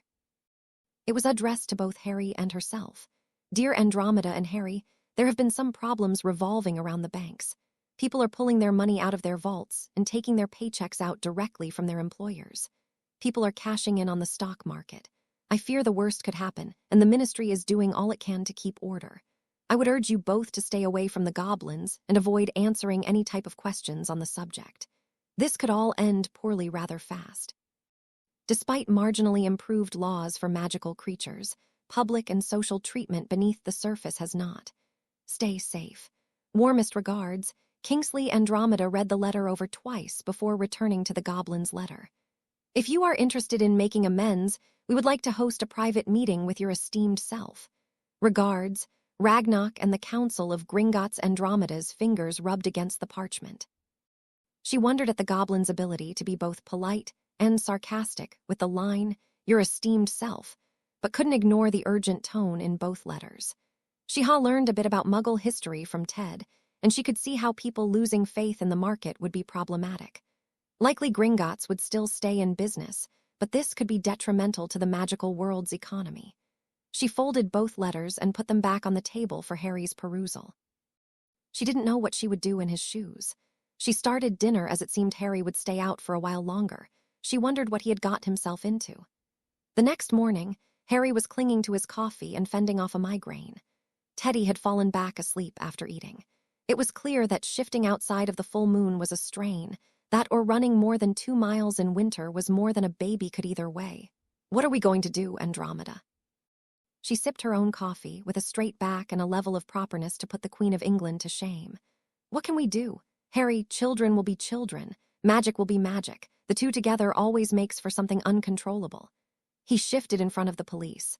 That's what obliteration is for, Andromeda said passively. Yes, because pointing a weapon, even if only appears to be a stick to them, is going to go over real well. That isn't going to help if a dozen people see him. Then what do you think we should do? She asked.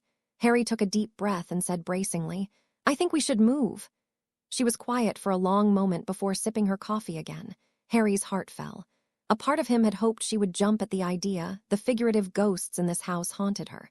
Harry had hoped that she might be ready to leave them, that maybe she was ready to take her own steps to heal. Harry and Narcissa had been doing the best they could, but until Andromeda wanted to help herself, there was only so much they could do. Harry stood up abruptly and went to the kitchen to make another pot of coffee. He tried to swallow his regret. He had his own nightmares to fight, and he just wanted to start over. He shouldn't blame Andromeda for not wanting the same. When he turned to get the cream out the fridge and nearly jumped out of his skin when he almost collided with Andromeda. He hated when she walked around that silently. With whose money? Andromeda asked. Harry blinked, still feeling off-balanced. He asked, what? If we were to buy a new house, whose money would we use? She repeated. Harry flushed and ran a hand through his hair. Andromeda, I don't apologize. She cut him off from doing just that. I wanted to know if you were going to help the goblins. Harry's brows pinched. How could I help the goblins? You read the letters. I did, but neither Ragnarok nor Kingsley had anything specific to say. Wizards are losing faith in the goblins. If you, the golden hero and the guy who got all his vaults emptied into the goblin's pocket, put your trust back into them well, it would send quite the message. Harry huffed a laugh. You can't imagine the goblins would give me my money and my inheritance back. Goblins don't part with money. At the rate things are going, the goblins might lose everything. Harry gave her a skeptical look. The goblins will never lose everything. They might if the ministry opens up a state bank run by wizards. Yeah, like that would end well, he remarked, thinking of how corruptible humans were. In all fairness, Harry had robbed the goblins and used unforgivables against them. It made sense that there would be a price for that.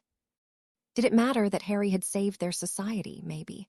But then if wizards hadn't taken away the goblins' right to carry wands, maybe, they could have been allies or fought off the Dark Lord and his followers themselves.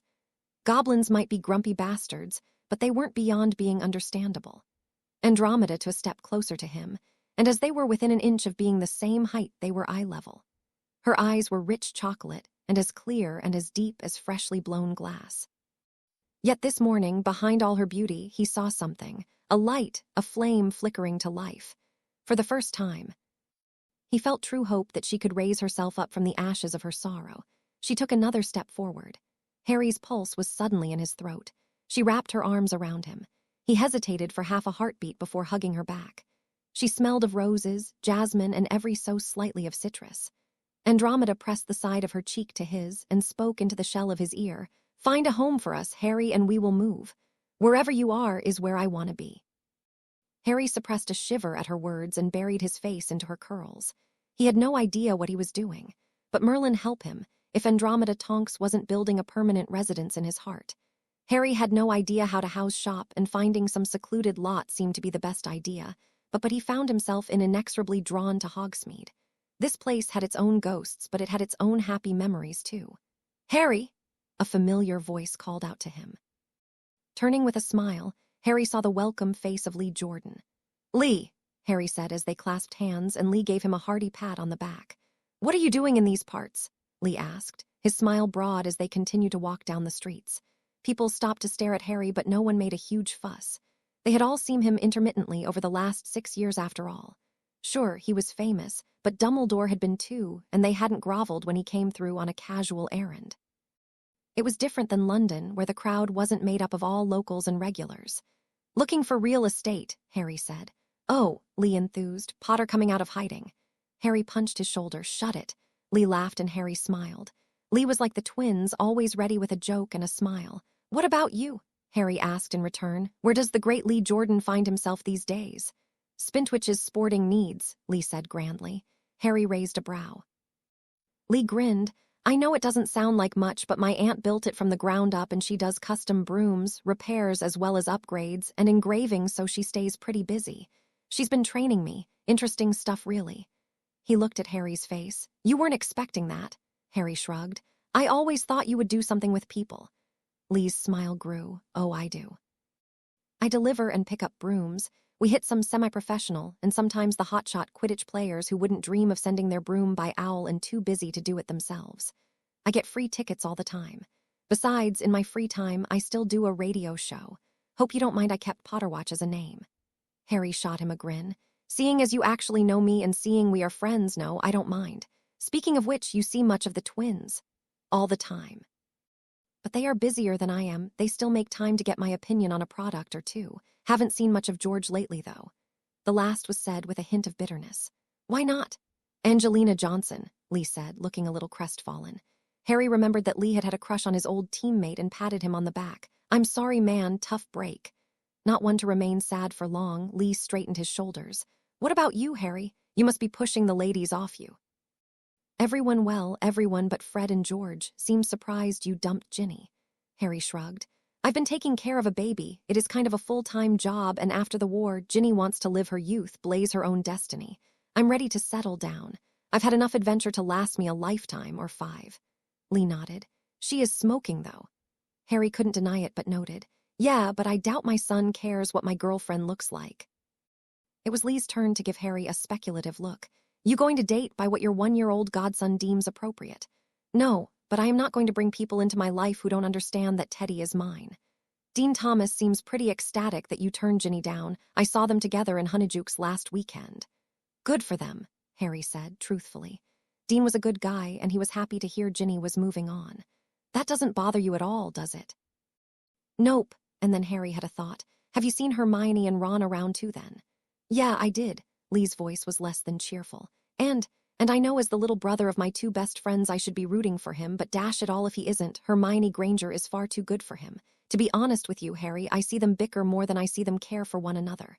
Harry nodded. "I love them both, but Ron hasn't done much to deserve her," Harry said. He sighed. "Sometimes I wonder how they've managed without me to mediate between them." "Not well," Lee said quietly. Harry paused mid-step. "Where are we?" Lee grinned and waved a hand. "Welcome to the residential area of Hogsmeade. You said you were interested in real estate, and seeing as you're taking care of a family, I figured you wouldn't want an apartment over a shop like I have. If you walk down the street, you'll see some for sale signs. A lot of people moved out recently." Harry looked at the houses, small cottages, each unique in their own way. The road was dirt, but the sides of the streets were well kept. Yards separated each area, and unlike in the Muggle world, there was no discernible grid between properties. "It was nice seeing you, Harry," Lee said. "I need to get back to my aunt, but I hope to see you around more often." "Same," Harry said. "Tell the twins hello for me." "Will do." Harry spent the rest of the morning walking down Scaler's Road. The longer Harry spent there, the more he liked it. It was in a familiar place, but not so familiar that he was fighting back memories. When he knocked on the houses with for sale signs, doors were opened, and he was welcomed with open arms. Harry Potter did not have many enemies this close to Hogwarts. Finally, Harry found a house that was pressed back from the road. There were neighbors on both sides, but not so close as to be able to peek into the windows. It was an average-size house, 1 floor, 3 bedrooms, 1 large bathroom, a large kitchen/dining room with an archway that led into the living room. The front door opened into the kitchen. The back door was in the laundry room, which also revealed to have a large 1-room basement that a sink. It was a dream house, and the backyard opened into the woods. That if Teddy ran through would lead him away from the forbidden forest, not towards it. He told the owners he was interested, and they said for Harry Potter, they would hold it for him up to a year. As he left, they thanked him endlessly, and Harry's smile became forced as they mentioned that he had avenged their niece. There was no way to escape the war, but Harry was done hiding his magic from muggles. With Teddy's growing powers, even if he might face pushback for being a werewolf, it would be easier for him to make friends in this world. Harry had been sold on the idea of Hogsmeade when he had seen how many children of varying ages had been outside playing in the mud. Seeing as he was so close, he decided to drop in on his friends at Hogwarts. He wasn't halfway down the corridor when he saw a group of 4th-year Gryffindors facing off with a small group of Slytherins. Harry sighed and silently approached the group. The Slytherins saw him coming, and the look of relief on their faces was heartbreaking. "Honestly," Harry said, the sound of his voice causing the lions to jump and spin to face them. They gaped at him. He kept his face passive and acioed their wands into his hand, not bothering to draw his own wand. "Aren't you all late for lunch? You can't take our wands," one Gryffindor girl protested. "You don't know who's guilty," a boy said snidely, but Harry could see him trembling in his boots. "Sure I do." "It's written all over your faces," Harry said. "Now walk, I'll give your wands to the headmistress." The Gryffindors looked sick and the Slytherins grinned at him. They all trooped to the Great Hall and the Slytherins skipped to their table as the Gryffindors scurried to their own. Hermione spotted him first. She ran at him full tilt, almost knocking him off his feet when she slammed into him. Harry laughed. "Hi, Moyne." "Hi, Harry," she said back, smiling so brightly, Harry couldn't even remember the last time she had looked this happy. "I'm going to say hi to the professors and we can hang out afterward." "Mr. Potter," she asked teasingly, "are you encouraging me to not attend my classes?" "Ms. Granger," Harry said back in the same tone, "at this point you should be teaching them." She grinned at him and returned to the table. Harry waved at his other friends. Luna waved back, starting from her hand to her waist, so that she waved with her entire body. Ron gave Harry a tight smile, and Neville blew him a kiss. Neville's self-confidence made Harry feel better about life. The teacher's welcome was as warm. Hagrid almost squashed him in a hug. Minerva was pissed about the wands Harry handed her, though thankfully her anger was not directed at him. They summoned a chair for him, and Harry was seated between Minerva and Phileas. Phileas and Harry got into a discussion about ward and charm theory that Harry had been dabbling in his free time. Until Minerva brought up the statue and ministry, which Harry to both defend and explain. Eventually he said, "Honestly, I don't know how I did it. I envisioned it. I cast the spell and then I fixed it." Her green eyes sparked. "I knew you were always holding back. You are a natural, just like your father." Harry gave her a look. It was never that easy before. Some people have different approaches to magic. Logic and theory is the way we teach it here because it has the most predictable results and is relatively safer. But some wizards and witches use magic like they are making art. The technical skill is nothing compared to their feel and instinct for it. "It seems you are finally finding your own stride," Minerva explained. Harry thought that over and couldn't argue the point. Hermione was very analytical, but Harry's strongest spells were done under high pressure and with little pre-planned thought beforehand. Theory was great, but Harry didn't think about theory when he was working with magic. "So Harry," Professor Sintra began, "why the visit today?" "I had some business in Hogsmeade," Harry said. "I have my 7th and 8th years after this," the defense professor chimed in. "If you would like to step in for the day, I will not complain." Harry nodded. "Seeing as I don't have to lecture anyone today, it sounds good to me." "What do you have for us today, Harry?" Neville asked, nearly bouncing on the balls of his feet. Everyone seemed happy to see him, well aside from Ginny and Ron. Harry worried a little that Ron was upset with him, but then Ron was off and on upset with him a lot. Nothing new there. "Illusion charms," Harry said, waving his wand over himself and creating a duplicate himself. Moved around the room and waved at random people. Harry cast a stupefy at it, and the illusion stayed. Found it in old book, dead useful but tricky though. Tricky turned out to be an understatement. Luna got it first, followed by Neville and Hermione. Dean and the Paddles were the only others to master it by the end of class. Everyone else got shadow figures, which, as Hannah proved, could still be rather distracting if it swept under people's feet. After the class period was over, everyone left. Luna kissed his cheek and told him to give Teddy some iced ginger tea with honey. Ron and Hermione were the only ones to stay. "How have you been?" Harry asked. "Fine," Ron said shortly. "I've been really well," Hermione said. "Madam Pince gave me unrestricted access to the restricted section." "She's been living in the library," Ron muttered. "I think she might damn well finish reading the library before we're through with the year." Hermione glared at him. "At least I'm using my time wisely." "You spend more time complaining about studying than doing your homework." Ron rolled his eyes and crossed his arms. Harry could taste the old fight and was about to step in when Hermione snapped. "Why the bloody hell did you come back here?" Harry's eyes went wide. For Hermione to start off with that tone of voice did not bode well. "To get my newts," Ron mumbled. "Then why don't you pick up a damn book?" "I do, I don't remember it being so hard to focus." Ron shot back. "You don't remember because you never tried to focus," Hermione roared back. She turned on Harry. "I don't help him with his homework anymore and he can't forgive me for it." Ron turned on Harry too. Harry felt dread well up inside him. He knew that expression, knew Ron was about to play the girls are crazy line and force Harry to pick sides. "She will not even check over my major term papers or let me scan her notes." Harry coughed. "Well, Ron, sure." He yelled, face going red. "Take her side, you always do." "Ron," Harry tried again, voice calm. "It wasn't really fair to Hermione how much we took advantage of her brains in school. You and I would have been better wizards if we had put the work in." Harry looked at Hermione sadly. "Looking back, I am ashamed of the way we treated you, Hermione." Hermione's anger seemed to fade. "It's all right, Harry. Merlin knows you always had enough on your plate to deal with, and I was so desperate to keep you both as friends that I may have overcompensated." Harry smiled. 3 crazy kids in an even crazier world. "Yeah, you two were always so crazy. Harry studied less than I did and managed to do better without even trying." Hermione stiffened at Ron's words. "Harry tried, Ron, but then I guess you weren't paying attention." "I mean, you missed our preparing for the dragon in the 4th year, and don't get me started on last year when you deserted us in the woods." "Yes," Ron snarled. "Let's remind me. What did I miss between you and Harry while you were alone in a tent together for weeks?"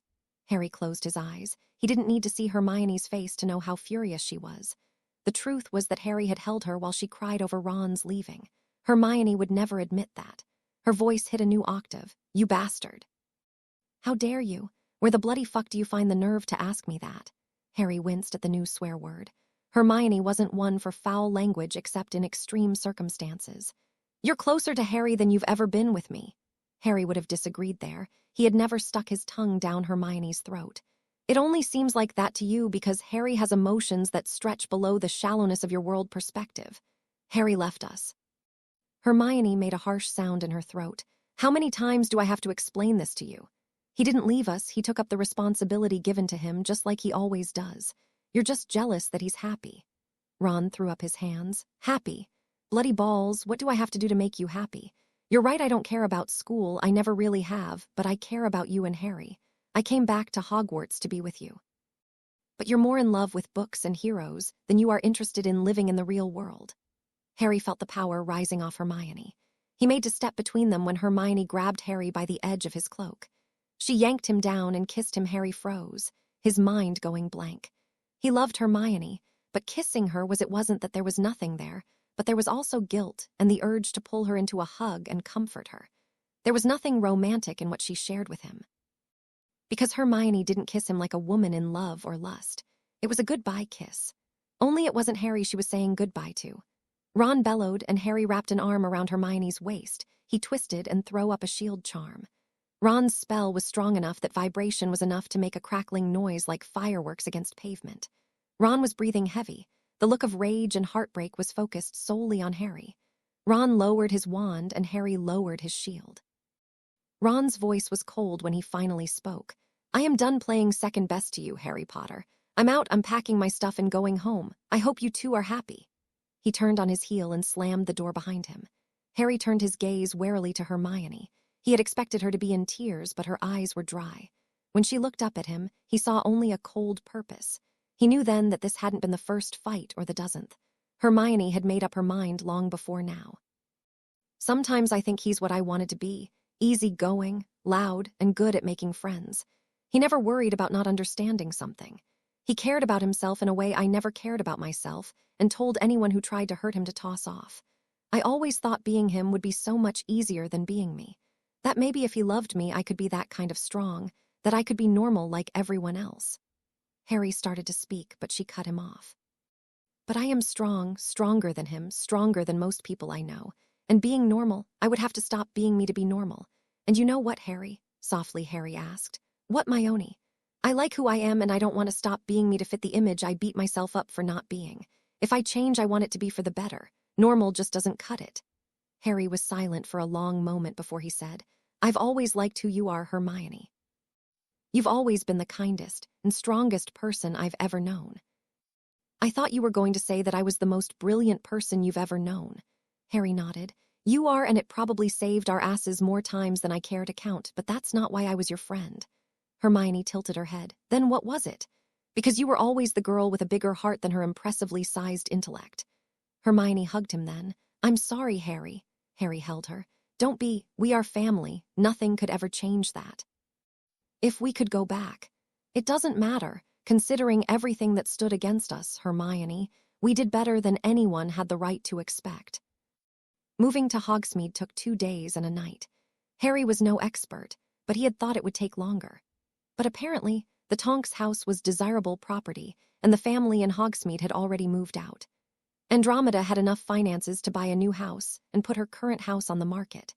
It spoke to how stupid rich the Blacks were, as well as Andromeda's money-managing skills, that over 20 years later, and buying a house in full didn't cripple her spending money. Nevertheless, it looked like one or both of them might have to get a job within the next 5 years. Harry had also mistakenly believed that packing up the Tonks house would take longer. But then magic really was awesome. Even the wards hadn't taken that long to put up now that Harry understood what he was doing. Teddy was still drained from the night before, and as soon as the nursery was set up, he asked to go to bed. Harry was highly disturbed by this. He was making chicken soup just in case as Andromeda set up the rest of the house. She was far better at interior design than Harry. She was humming softly as she moved around the space. Harry kept checking on her out of the corner of his vision. She seemed brighter, more complete somehow. Her shoulders had straightened, her perfect posture seeming natural. She no longer looked like she was fighting to not hunch around pain in the center of her being. She wasn't cured from her sorrow, but Harry that maybe some vital part of her had come to terms with their loss. Andromeda had lost everything she had ever loved, but she was not without a heart. She caught him staring at her. Tilting her head, she asked, Everything all right, Harry? Harry turned back to stirring the vegetables, just worried about Teddy. She came to him. He is probably coming down with a cold. The broth from that soup you are making will help him fight it off. Harry frowned down at the stove. Are you sure there aren't any potions we can give him? Her voice was gentle, but certain. No, Harry, there isn't. Aside from some mundane plants, there isn't much to be done. I was thinking of making ginger tea. If I put ice in it, he'll probably drink it. Lemon and honey would be good in it. Harry shook his head. I can't decide whether Luna Lovegood is a seer who's so attuned to the people around her she can surmise a situation before it comes into being. What's the difference? Andromeda asked, at his side now. One can set a Dark Lord on a baby and his family, and the other gives you a tea recipe, Harry said a tad bitterly. He sighed, but that's history. Do you like the new house, Andromeda? She came up from behind him, resting her chin on his shoulder and wrapping her arms so that her hands rested on his lower chest.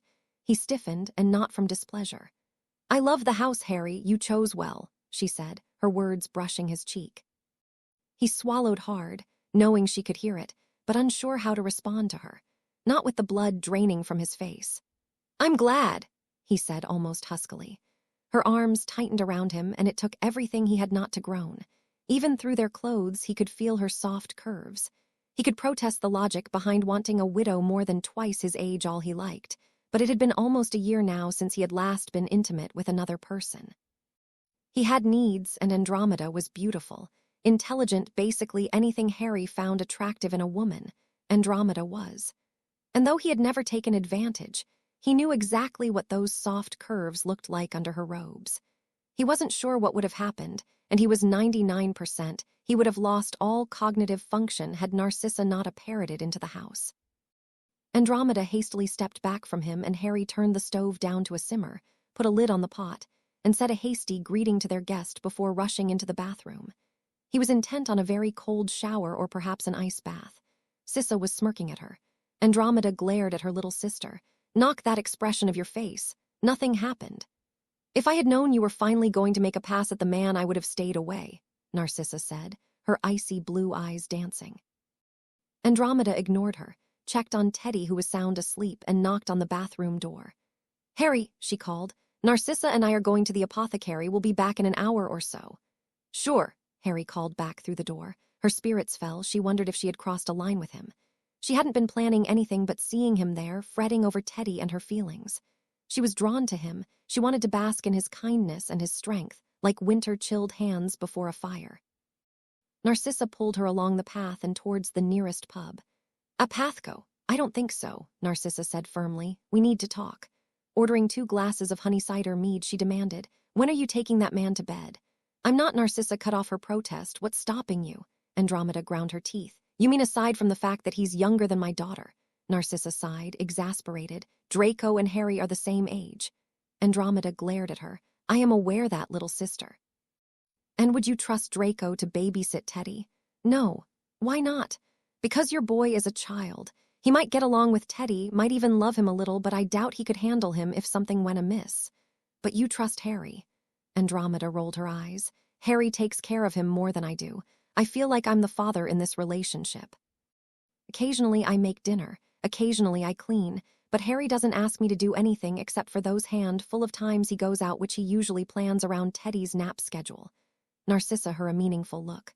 "What?" Andromeda asked. Narcissa sighed, closing her eyes, and pressed 2 fingers to her temple as if she were trying to hold on to her composure. "You said it yourself. You are in a relationship with him." "Only because of Teddy," Andromeda said.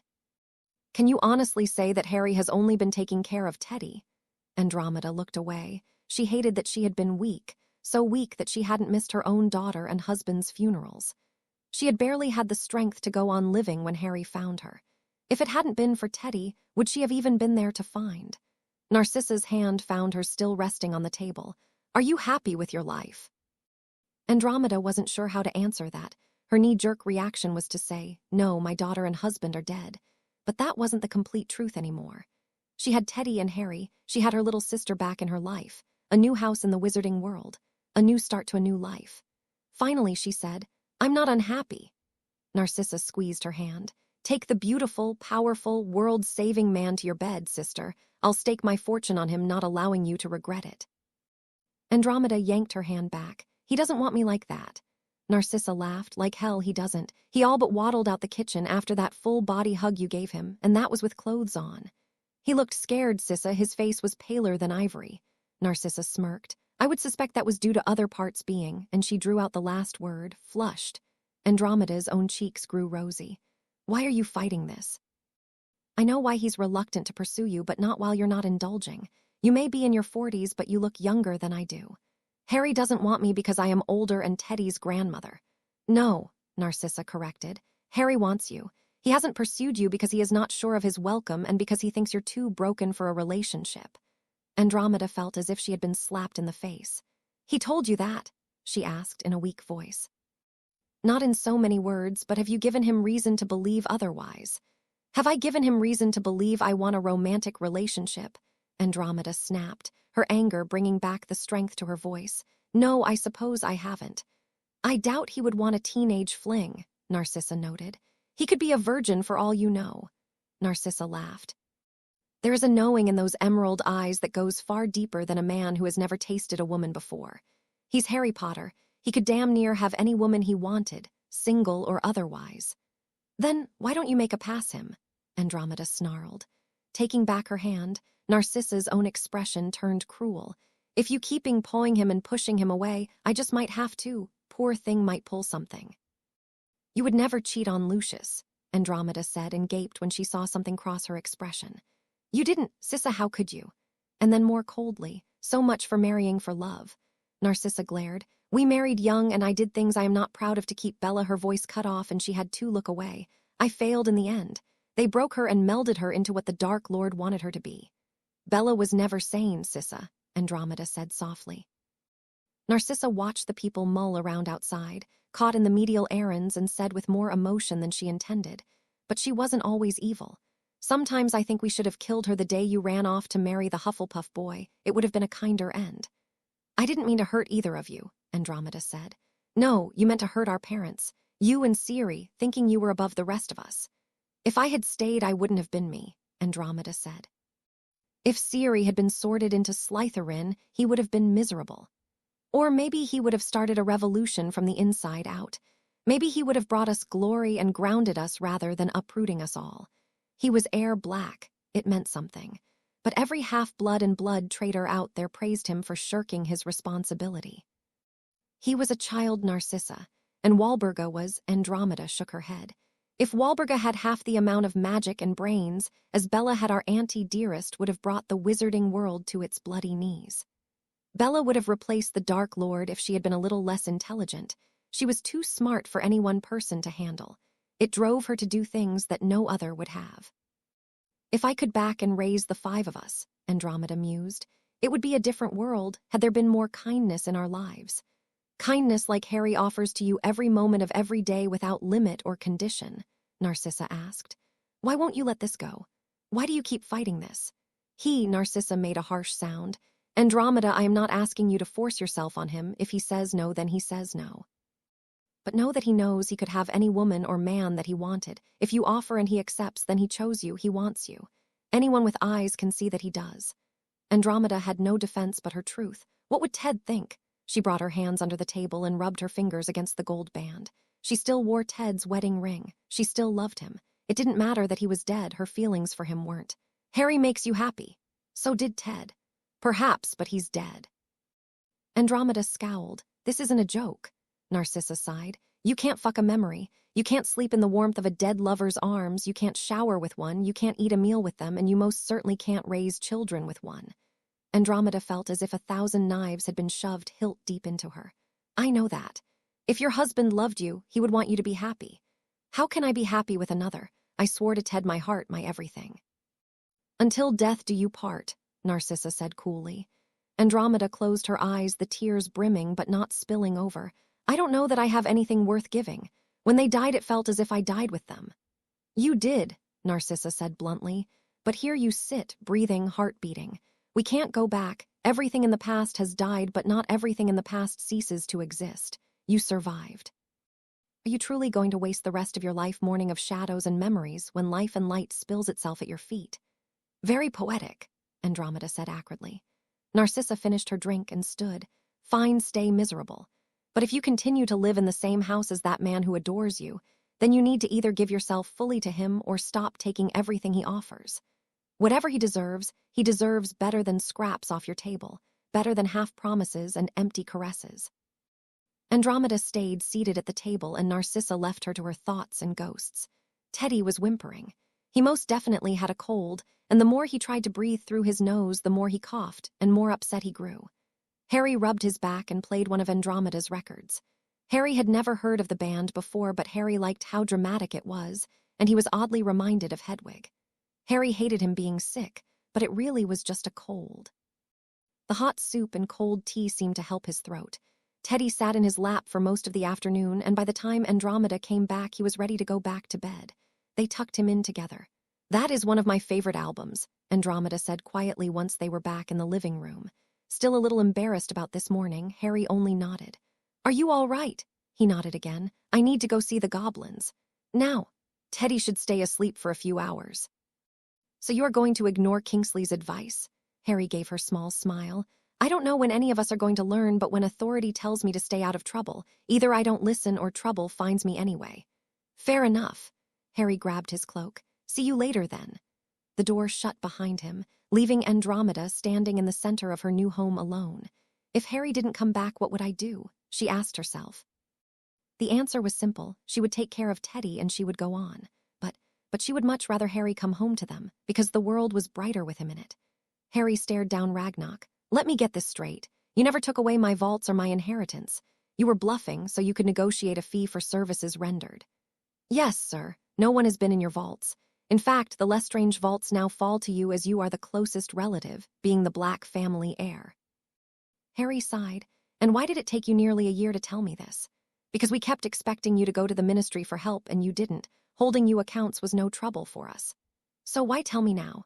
Because, Ragnarok said gravely, 10 months ago goblins were left alone to do business. Now that business is being taken away from us, and we are being treated worse than ever in the streets.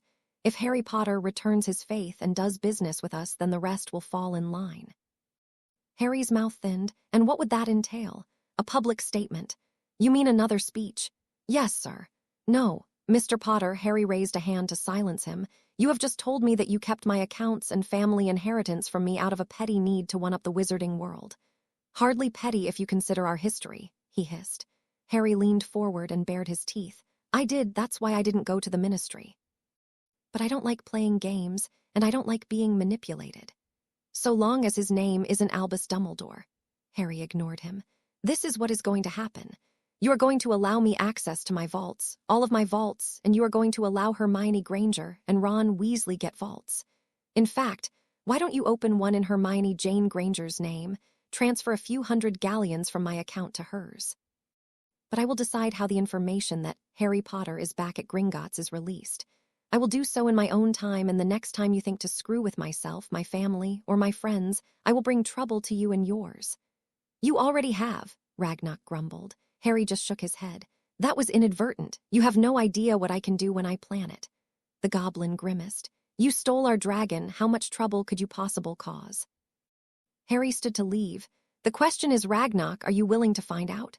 Ragnarok looked like he was eating cow's scat, but said in gravelly, almost civil voice, Your terms are acceptable, Mr. Potter. Thank you for your time and gold. Harry went to Hogwarts before returning home. It was still early enough in the day that evening classes were just ending. Harry, who had memorized Hermione's timetable, was leaning against a wall against Phileas's office. The class let out everyone, but Ron and Ginny waved and grinned Harry. Harry smiled back and thanked Luna for her tea idea. She swirled in place and dipped into a curtsy. You're most welcome, my friend, she said before skipping down the hall. Everyone seemed to get that Harry was either waiting for Phileas or Hermione, who happened to be the two last out of the house. Phileas laughed when he saw him. How are you, Harry? He smiled at the charm's master. Very well, we just moved into our new home in Hogsmeade. Hermione exploded with joy. You're going to be that close? Oh, you'll have to let me come over to study during exams. Harry laughed. I doubt Teddy will let you study much, Moyne. But of course, you are welcome. You both are. Andromeda is always complaining I make too much food. With a growing boy, she will not be saying that for long. I'll have to tell Minerva, Phileas said. I assure you, Mr. Potter, you will be getting more visitors in future. He looked more closely. But then I assume you are here to see Hermione, not your old professors.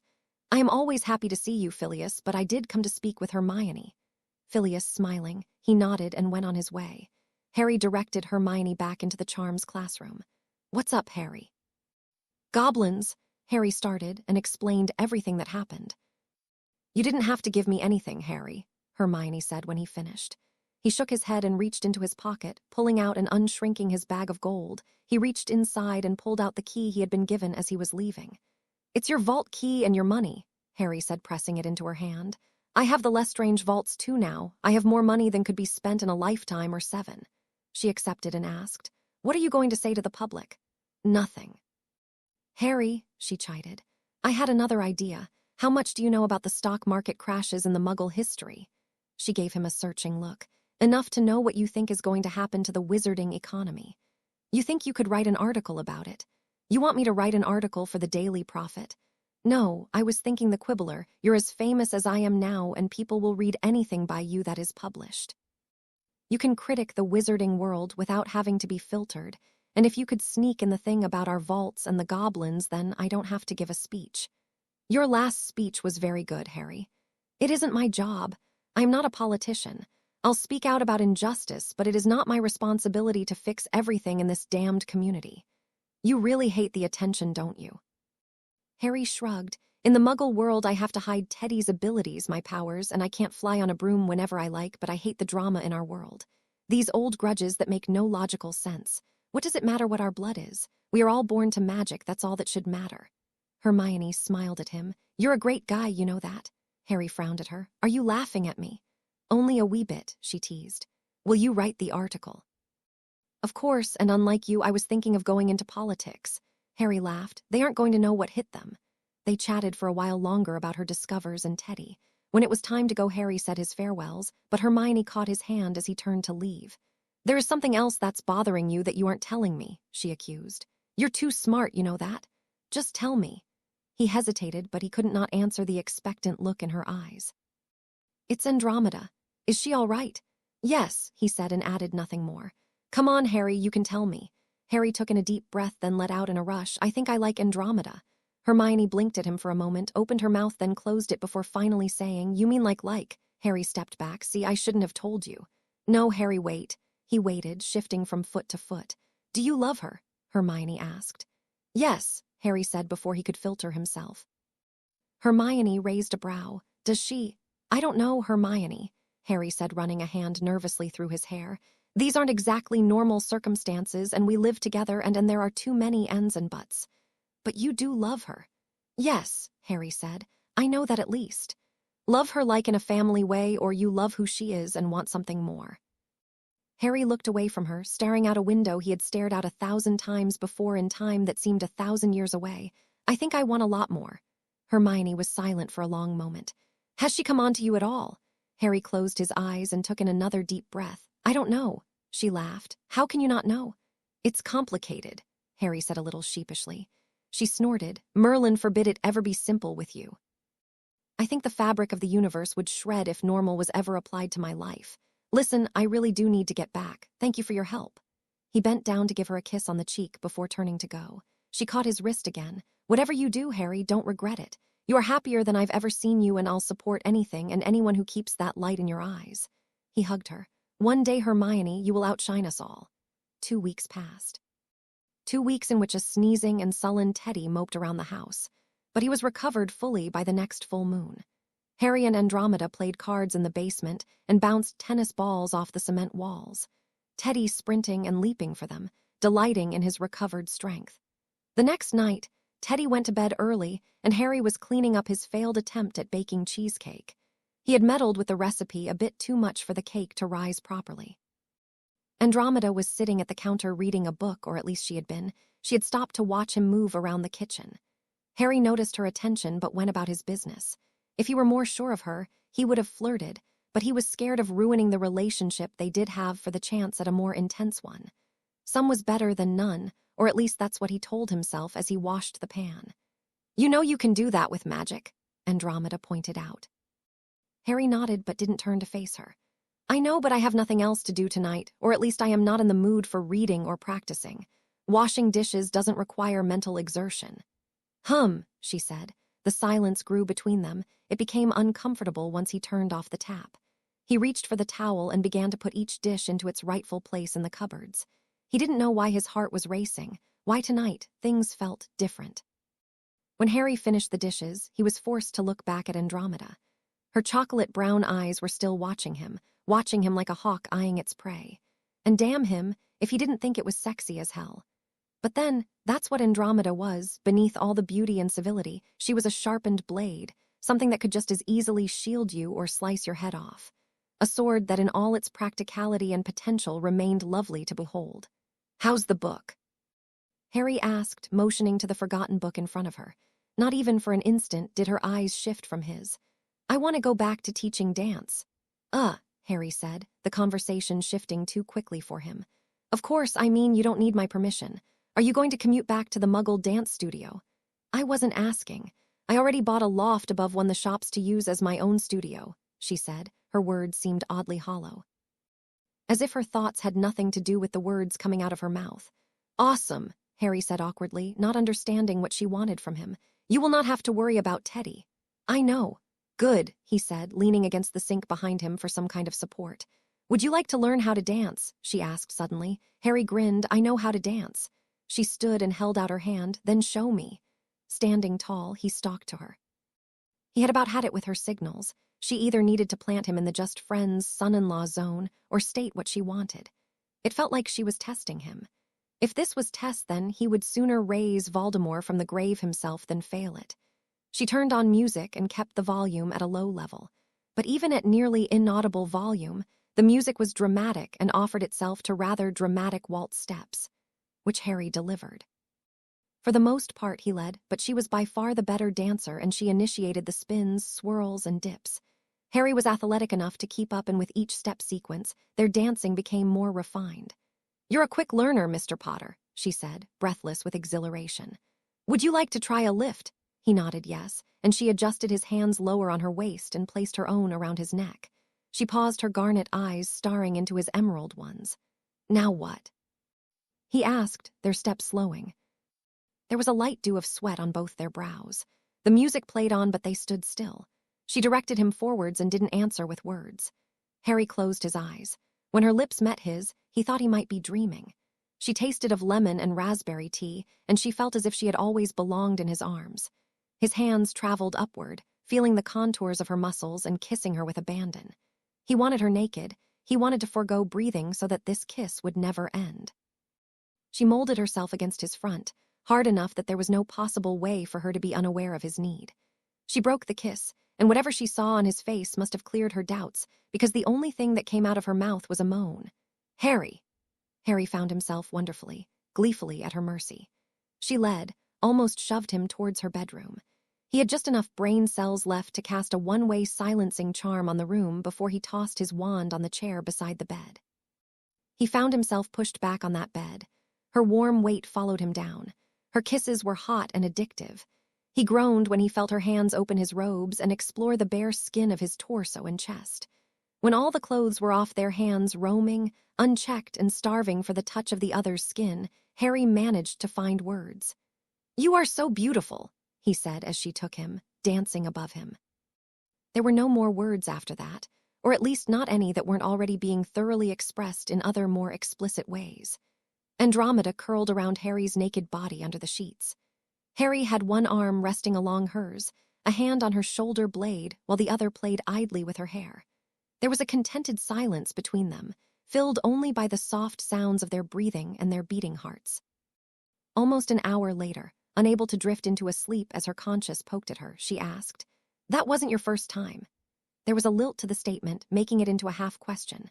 But in all honesty, she knew that no man that good in bed was a virgin. She knew it, but still Harry chuckled. No, this wasn't my first time. You haven't deflowered me, Andromeda.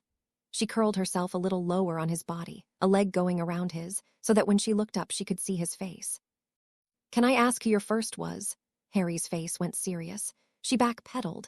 Harry, you don, he grinned, just messing with you. My first was Hermione Granger. Andromeda felt a wash of guilt encompass her.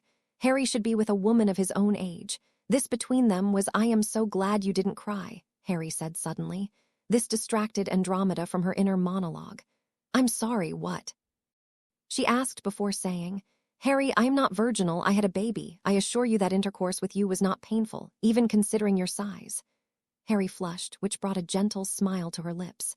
But Merlin, if the man wasn't beautiful, world-weary, and yet innocent to the small joys that life had to offer.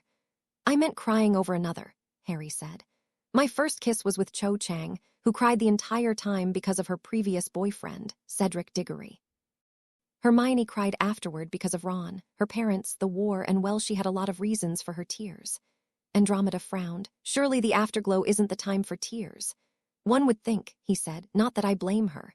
He rubbed a hand across Andromeda's back. But it's just nice not to feel used. Not feeling up to talking about her own past, Andromeda said. Was it just the one time with Hermione? Harry laughed. Merlin, no, we were in a tent alone in the woods for months. And I can't say we didn't get better with practice. He looked far away for a moment. I hear a but coming, Andromeda said.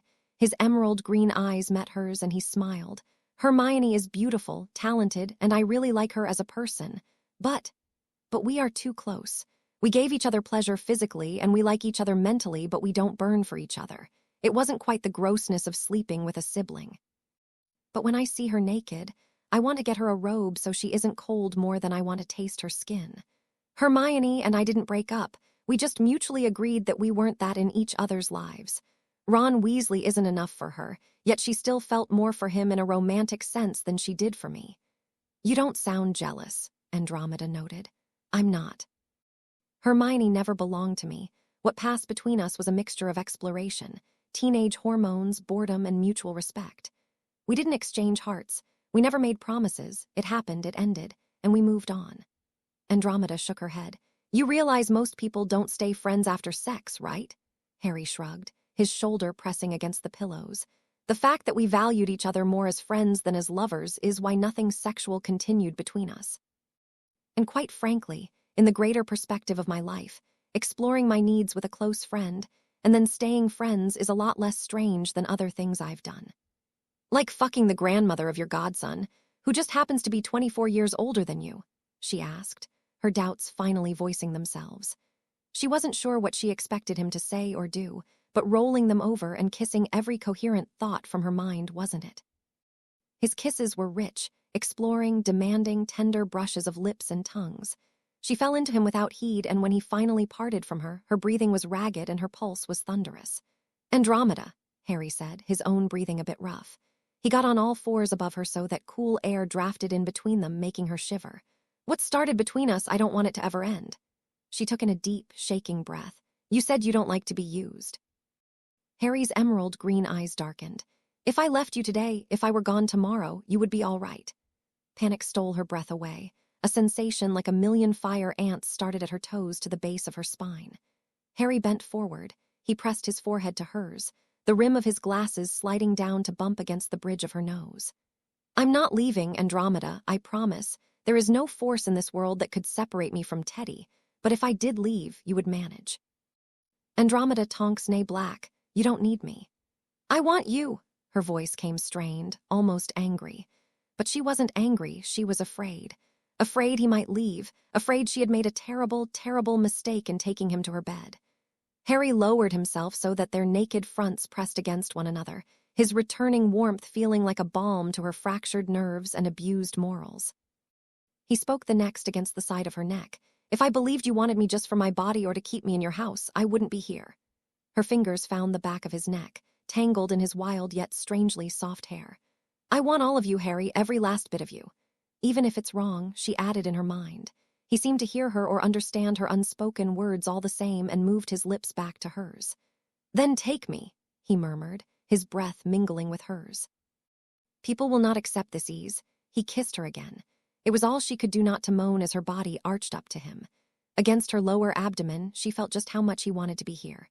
This time when he pulled away, his own composure was holding on by tenterhooks. Without me, said people would be enslaved or worse. Let them talk. Let their rumors grow. I don't care. All I know is that you are who I want, and this life we have, this is my home, and I love you. Andromeda let the doors to heart open then, let him see and have all the broken and beating parts of her. I love you too, she said it, and meant with all that she was. They kissed, and there was no more talking to halt their passion. Andromeda thought to herself that if she had already spoiled the peach by taking a bite, then she might as well finish what she had started. Besides, Harry Potter was simply too sweet to pass up. Designated to? Good fathers who understand that there is more than one kind of strength, and to women, whose value and individuality is not defined by her age or number of eggs in her ovaries. Gender equality is not saying we are all the same. It's acknowledging that we are all deserving and capable of strength and emotions. Parfait, really, Harry?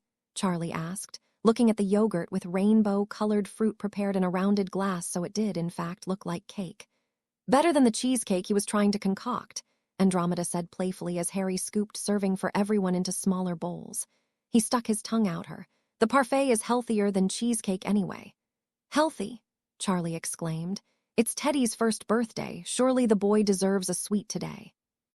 Teddy doesn't eat candy yet, and if any of you thought to gift him any, it will go right in the freezy for an indeterminate amount of time, Harry said before muttering. The parfait has enough sugar as it is. Indeed, the sugar in the parfait would be enough to have Teddy bouncing off the wall, which, considering their guests, may be a much-needed distraction. All of Harry's friends were there, excluding Ron, Ginny, Mr. and Mrs. Weasley. Harry sort of regretted that, but tensions were high enough as it was. There were the Charlie, Bill, Fleur, Verona, Fred, George, Alicia, Angelina, Lee, Hermione, Luna, Neville, Hannah, Xenophilius, Minerva, Phileas, Poppy, Pomona, Hagrid, and even Horace Slughorn. A group that got together swimmingly well. But in the corner were Lucius, Narcissa, and Draco Malfoy. A part of Harry was nervous, especially with those in the room who had been tortured in Malfoy Manor. Another part of him was absurdly delighted that the Malfoys had to be polite and socialize with those who they had deemed less than.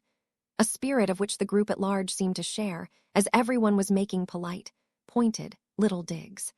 Draco and Narcissa were holding up fairly well, but Lucius's face was tinged pink. It was clear to everyone that Narcissa was the one firmly in control of the relationship and her husband's tongue, among other things.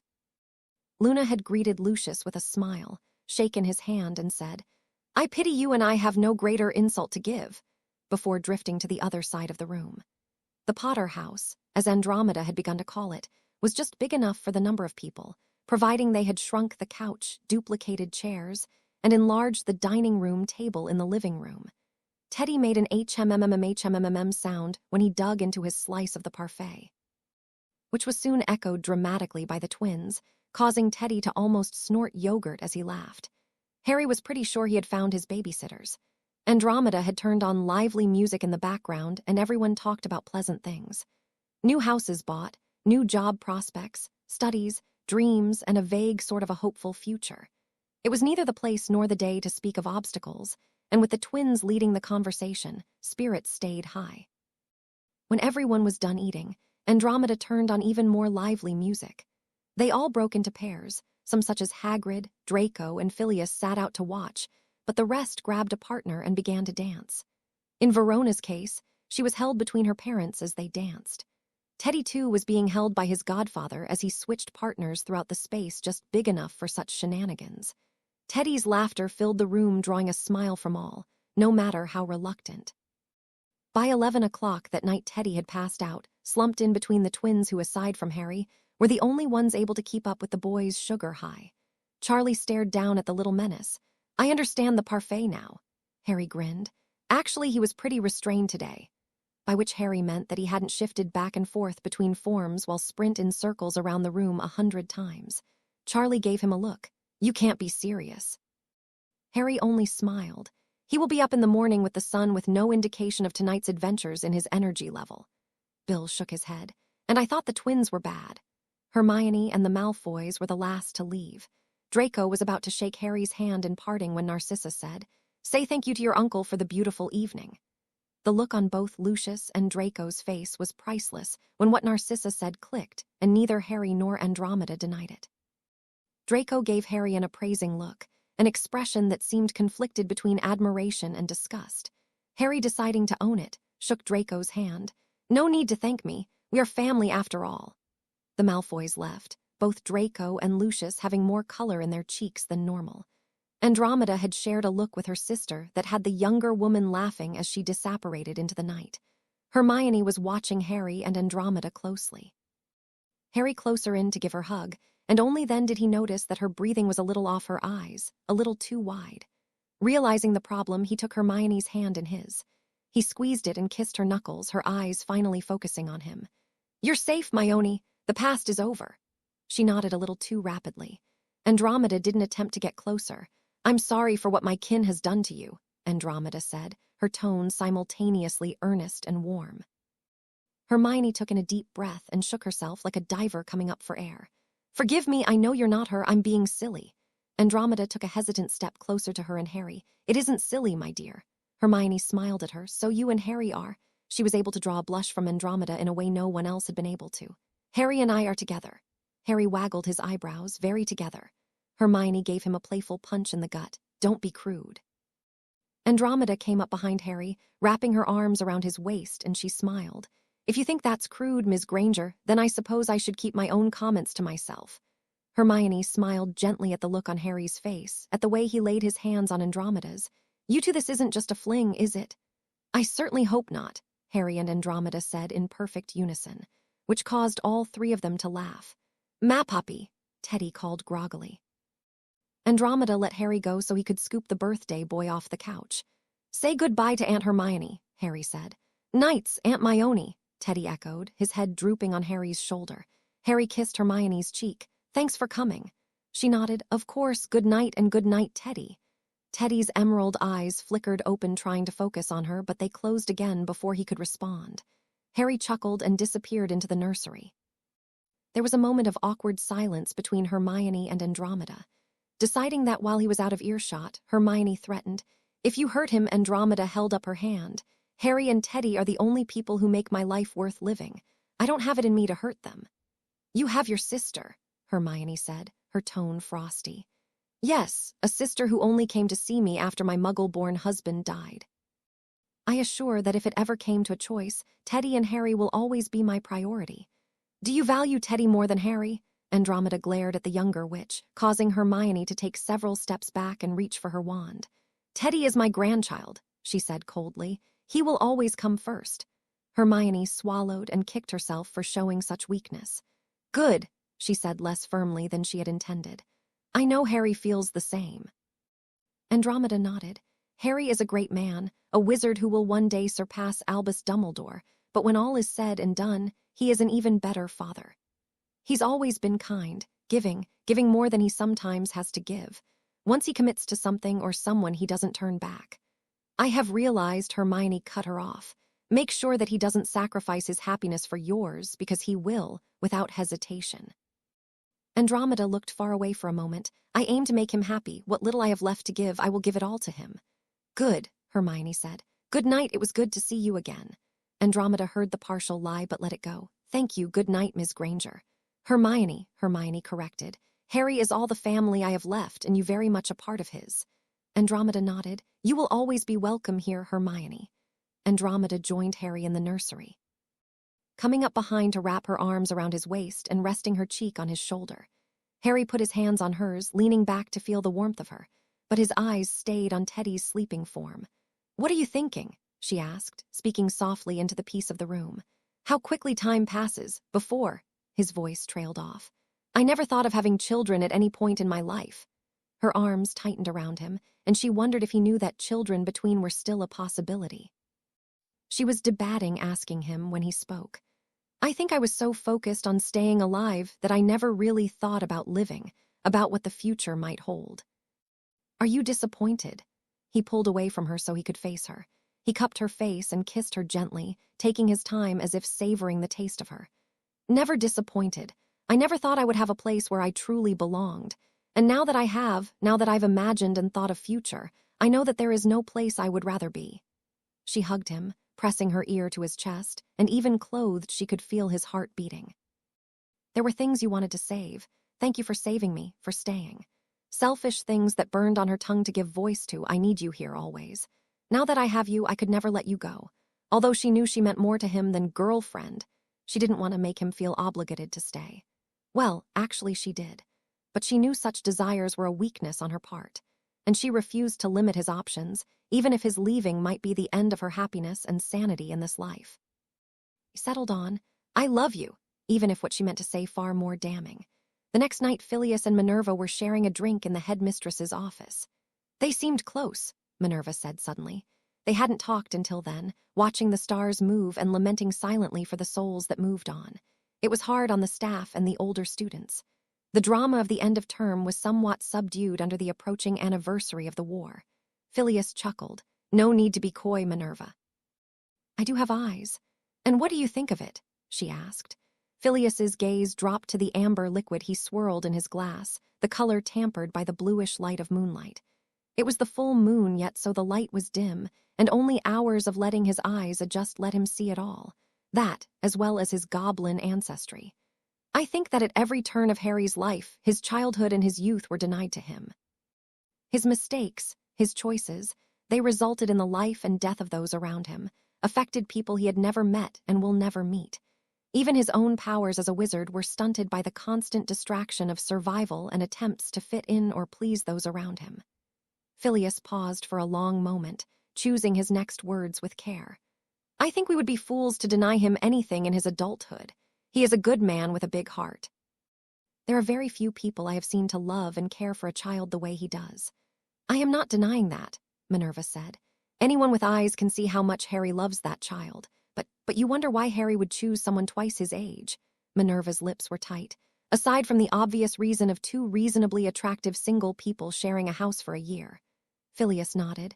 Do you remember what Andromeda was like in school? She glared up the stars, not fondly. The Black Sisters were a menace, Phileas finished for her. But do remember why. They were blacks. They were powerful, he disagreed. So much power that sometimes I thought they might have growing pains for the depth of that power. Bellatrix's sanity didn't survive it. That doesn't forgive what she did.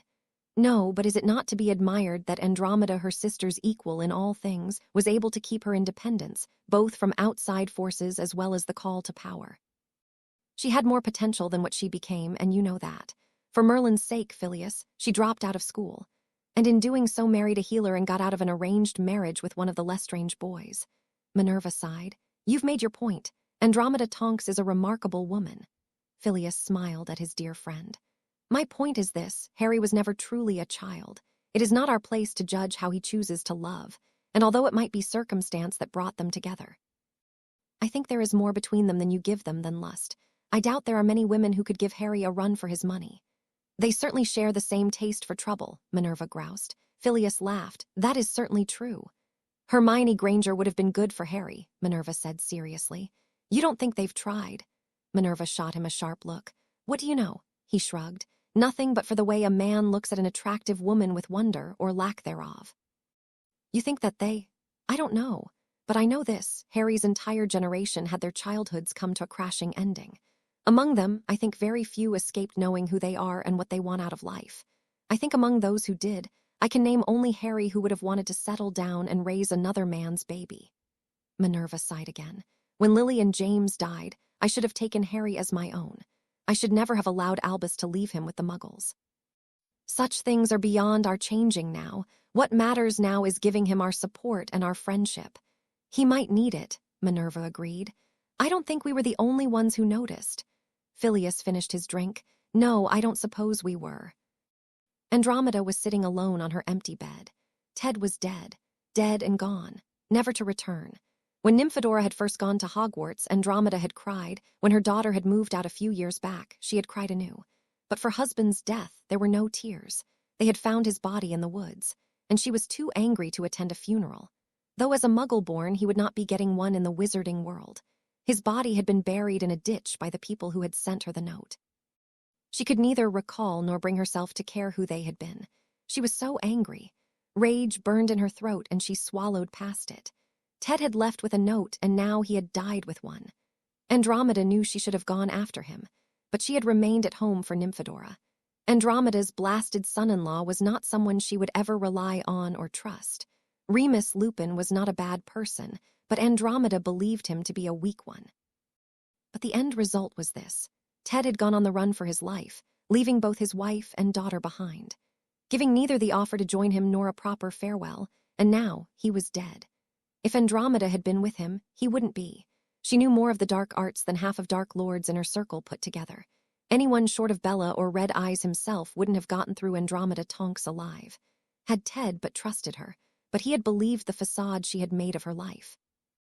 Andromeda Tonks, the good little housewife, a Muggle dance teacher, a devoted mother, a Hogwarts dropout with no magical potential. Over time, memories had been dulled, and she heard through the grapevine that many thought her a squib. Ted had known better, but a part of him must have thought her tamed. A tame trophy wife. Andromeda laid back on the bed, her brown hair spilling over the coverlet. She watched the ceiling fan slowly rotate above her in a lazy pace, the sunlight causing the shadows to move along with that endless, sluggish rotation. She was anything but tame. She stayed out of this war because a part of her believed the wizarding world deserved to burn. Muggle-borns and Muggles might be the targets, but when all was said and done, it would be the pureblood families who would hit the hardest. Andromeda swallowed back bile, realizing that it was that way of thinking that had lost her husband. She felt the rings on her finger burn. It weighed heavy on her soul. Her charred and blackened soul that a young Hufflepuff had once saw fit to love. How was she going to tell her in-laws that Ted was dead? How could she explain his murder and that his body could not be safely retrieved? How was she supposed to tell her daughter that her father was dead mere weeks before she would have her firstborn? The rage swept through her entire being again. Andromeda's hands fisted the coverlet. She forced the feeling deep, stuffing it far down in a dark hole where she had long ago shoved her magic. Both her anger and the magic flickered, danced, whispered sweet seductions of power and relief. It would be so easy to give in, to become her power and level the playing field. Andromeda's uncle, Orion Black, had once said that the three Black sisters had been gifted with three attributes in relation to their power levels. The eldest, Bellatrix, had been gifted with ruthlessness, the youngest had been gifted with control, and Andromeda, the middle child, had been gifted with restraint. Having no checks on her power, Bella had gone mad. Having control of her powers, Narcissa had the finest, most intricate spell work ability. And as for Andromeda, Andromeda had been forced to give up on advancement just to keep herself from following in Bella's footsteps. So on the eve of her husband's death, Andromeda did what she always did.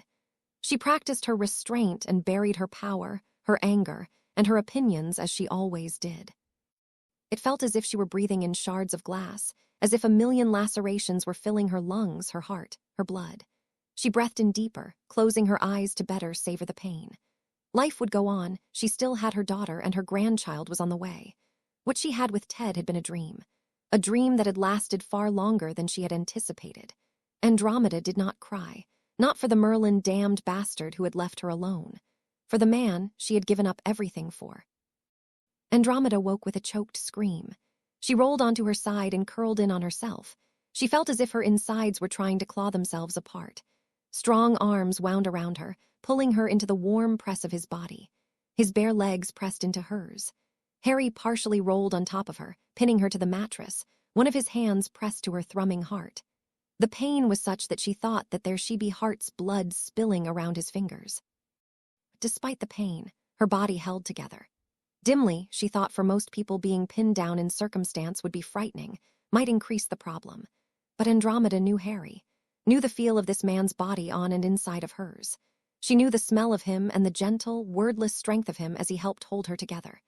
Gave her something other than the pain and depthless loneliness to focus on. She wasn't sure how long he had been talking, but she heard his words spoken just below her ear. "It's okay to cry, Andromeda. You can let yourself feel this. I'm here, I'm here." She didn't cry. She screamed. Harry wrapped himself more solidly against her. She let go of her self-restraint and she twisted in his arms, not to get away, but to hurt him. Hurt him so he might feel the agony she felt, so that she might relieve the acrid burn of spoiled rage, shelved and aged to a deadly potency. Harry didn't try to get away, but he wrestled with her until he caught her wrists. He grunted and nearly lost his hold when her knee caught him between the legs, but he gritted his teeth and bore down harder, using his body weight to hold her in place. She continued to struggle, Harry's breath growing heavy, his body trembling with both the effort to hold her and the residual pain she had dealt him. When it finally became apparent that she wasn't getting away, she screamed. She screamed at him, cursed at him. Harry said nothing. He bore her words, holding her from falling apart, from hurting him, and from hurting herself. Eventually, he tucked his head under her chin, both so he could rest his head while listening to her racing heart, and to keep her from getting any ideas about biting. Her cursing turned into more wordless exclamations of rage and despair. When next she lashed out, it wasn't with words or limbs. Harry gasped as raw, spell-less magic slammed into him. His body went rigid when he felt an answering power in himself rise to meet hers. No physical injury, internal or external, resulted, but wave after wave rage, directionless power slamming into him. It felt as if they were two people caught between a rocky cliff face and the ocean. He was the cliff, and she was the ocean. Harry could not decide which felt worse, the crush of rocks or the slap of the waves, and as the sensation continued, he was horrified to realize that it felt good. Harry had died at least once before, and hadn't remembered until this moment that the split second of death crashing into his body had felt additive. That perhaps the last breath he had taken before the end had been the sweetest, the most awake moment of his life. The magic between them cooled, eased. Harry let go of Andromeda's wrists and pulled her into a hug. She rolled onto him, and he winced when she jostled his bruised bits. He didn't push her away, and the cooling magic felt like summer rain between them. A sensation that, like the sound of rain in the trees or on the surface of a lake filled up the space in a suspended existence of time that seemed to have no discernible start or end. As if the reality the rain created had always been and would always be. He felt her tears before he heard them.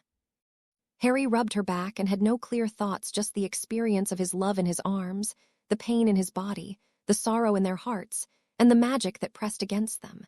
Summer rain on a lonely night. "Don't!" Harry said sternly as Andromeda yet again opened her mouth. They were cleaning up after breakfast. Teddy was already in the living room building castles out of blocks and subsequently knocking them down. "You don't know what I was going to say," she said, her voice not as steady as she would have liked.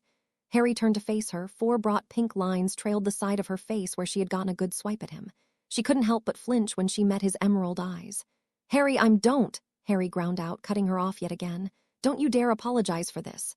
"Harry," she sighed. "We are not having this conversation," he snapped. "You don't get to decide that. What is there to say?" "I don't want your apology. I know how much guilt you feel about being with me as it. We are not adding fuel to that doubt. I am happy, Andromeda, happier than I have ever been or ever imagined I would be. We aren't going to fuss over a nightmare." "Fuss?" Andromeda asked. "I need you. I nearly ripped your face off. Well, I would rather you avoid kneeing me in the future, but I would hardly call a mere scratch trying to rip my face off. How can you forgive me for this?" "I don't forgive," Harry said, coming around the table to take her hand. She jerked in his grip but didn't fight him. She didn't know what to say. She looked at their joined hands and felt inconsolable loss at the idea that this might be the last time he held her hand in his. "Look at me, Andromeda," he ordered. Her gaze jerked up, and she glared at him, at his daring to order her to do anything. He smiled, knowing exactly what that expression meant. "I don't forgive you because there is absolutely nothing to forgive." The brief rise of indignation faded as she looked into his kind face. "I hurt you." In her view, there was no greater crime. He brought both her hands up to his face. "You bruised me, but you have not harmed me, not in a way that will last, not in a way that matters." She opened her mouth to protest, but he cut her off with a kiss. When he pulled back, he said something she had not expected. "My aunt almost smashed my head in with a cast-iron skillet once. My uncle used to throw me into walls, and my cousin used to strike out at me every chance he got. I know what it means to be abused, and last night, that isn't what you did." She wanted to console him, curse his relatives, and despair at anyone who would hurt this man when he was a child. But that wasn't why he shared that bit of his past with her. "Then what did I do to you last night?" Harry stepped in closer to her. "You, my beautiful, wonderful Andromeda, trusted me with all your hurts and confusion, trusted me enough to catch you when you fell. I love all of you, Andromeda, not just the functioning pieces you show to the world." Her heart clenched as if a fist had squeezed it for a half-beat, and in the place of pain, a feeling of undeniable love filled her. Her voice strained, dropping even lower normal, she said, "But I could have seriously hurt you." Harry smirked at her. "I'm not saying I relish the pain, Dromda, and I really hope you don't make a habit out of it, but what I am saying is that I do want to be there with you for the good, the bad, and the horrid." She snorted, the tension breaking between them causing her to laugh. She wasn't sure what drove her to say the next, but she began. "In sickness and in health." It was a statement. It was a question. It was an offer of everything words failed to explain. Harry's fingers wound around the nape of her neck, and he answered with every silly romantic deepest desire, and in the seriousness of the gravest vow. "From here forth, to each and every day and night that follows." They kissed. Her doubts, his fears, blown away on the mutual decision made by 2 of the most powerful and stubborn people in the wizarding world. Harry's body slammed onto the floor as he stretched and just managed to snag the leash Andromeda had transfigured around Teddy along with a harness. If toddlers throwing tantrums were bad, they had nothing on Teddy's wolf pup form. Teddy rolled on his back and began biting at the leash, trying to gnaw through it, even as he kicked out with his paws as if he could swim backward through the air. He snarled and yipped and generally made a spectacle of himself. Harry was more relieved than ever that they had moved out of the Tonks house. His neighbors weren't quite far enough to not hear anything, but far enough away not to be out on their doorsteps. Getting to his feet, his joints aching. Harry slid off his cloak and tossed it over Teddy.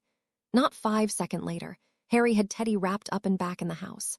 Andromeda held open the doors, and Harry didn't release the wolf pup until they were back in the basement. This was the 3rd time Teddy had shifted outside of the full moon, each time because of an extreme emotion. Teddy it was because Andromeda had gotten back from work late, and Harry had insisted Teddy go to bed at his normal bedtime. Harry slid to sit on the ground. Andromeda joined him, both their backs to the closed basement door. Andromeda waved her wand and the harness disappeared. Teddy snarled at them before turning to tear up an empty cardboard box. "There has to be a better way to handle this," Harry said with a sigh. "He needs to go out for a run," Andromeda said, her eyes sad for the boy who had to deal with drives that were not entirely human, not entirely his own. Harry was quiet for a long moment before he said, "For Remus, his friends became animagi so they could run safely with him during the full moon. But we don't need to be kept safe from Teddy." "No," Harry agreed. "We need to keep him safe and be able to keep up with him. He's so small that even on a broom I think I might lose him in the woods. But you think as animals we could stay with him. You know, becoming an animagus isn't an easy endeavor. Wormtail could do it, so can we." "I suppose you'll ask Minerva for help," Harry nodded. "What was your father and my cousin?" "Sirius was a black dog, he looked like a grim, and my father was a stag, same as my patronus." "You'll probably be a stag too then. Patronuses often reflect the animagi form," she said, putting her head on her knees as she watched Teddy tear into yet another box. "What's your patronus?" Harry asked. "A bunny," Harry laughed. She glared at him. "What's funny about that?" "I'm sorry, I just can't picture you as a bunny, with a little cottontail and a pink twitching nose," Andromeda huffed. "I suppose a bunny isn't very practical for keeping up with a wolf." "You'd make a good distraction," Harry said seriously.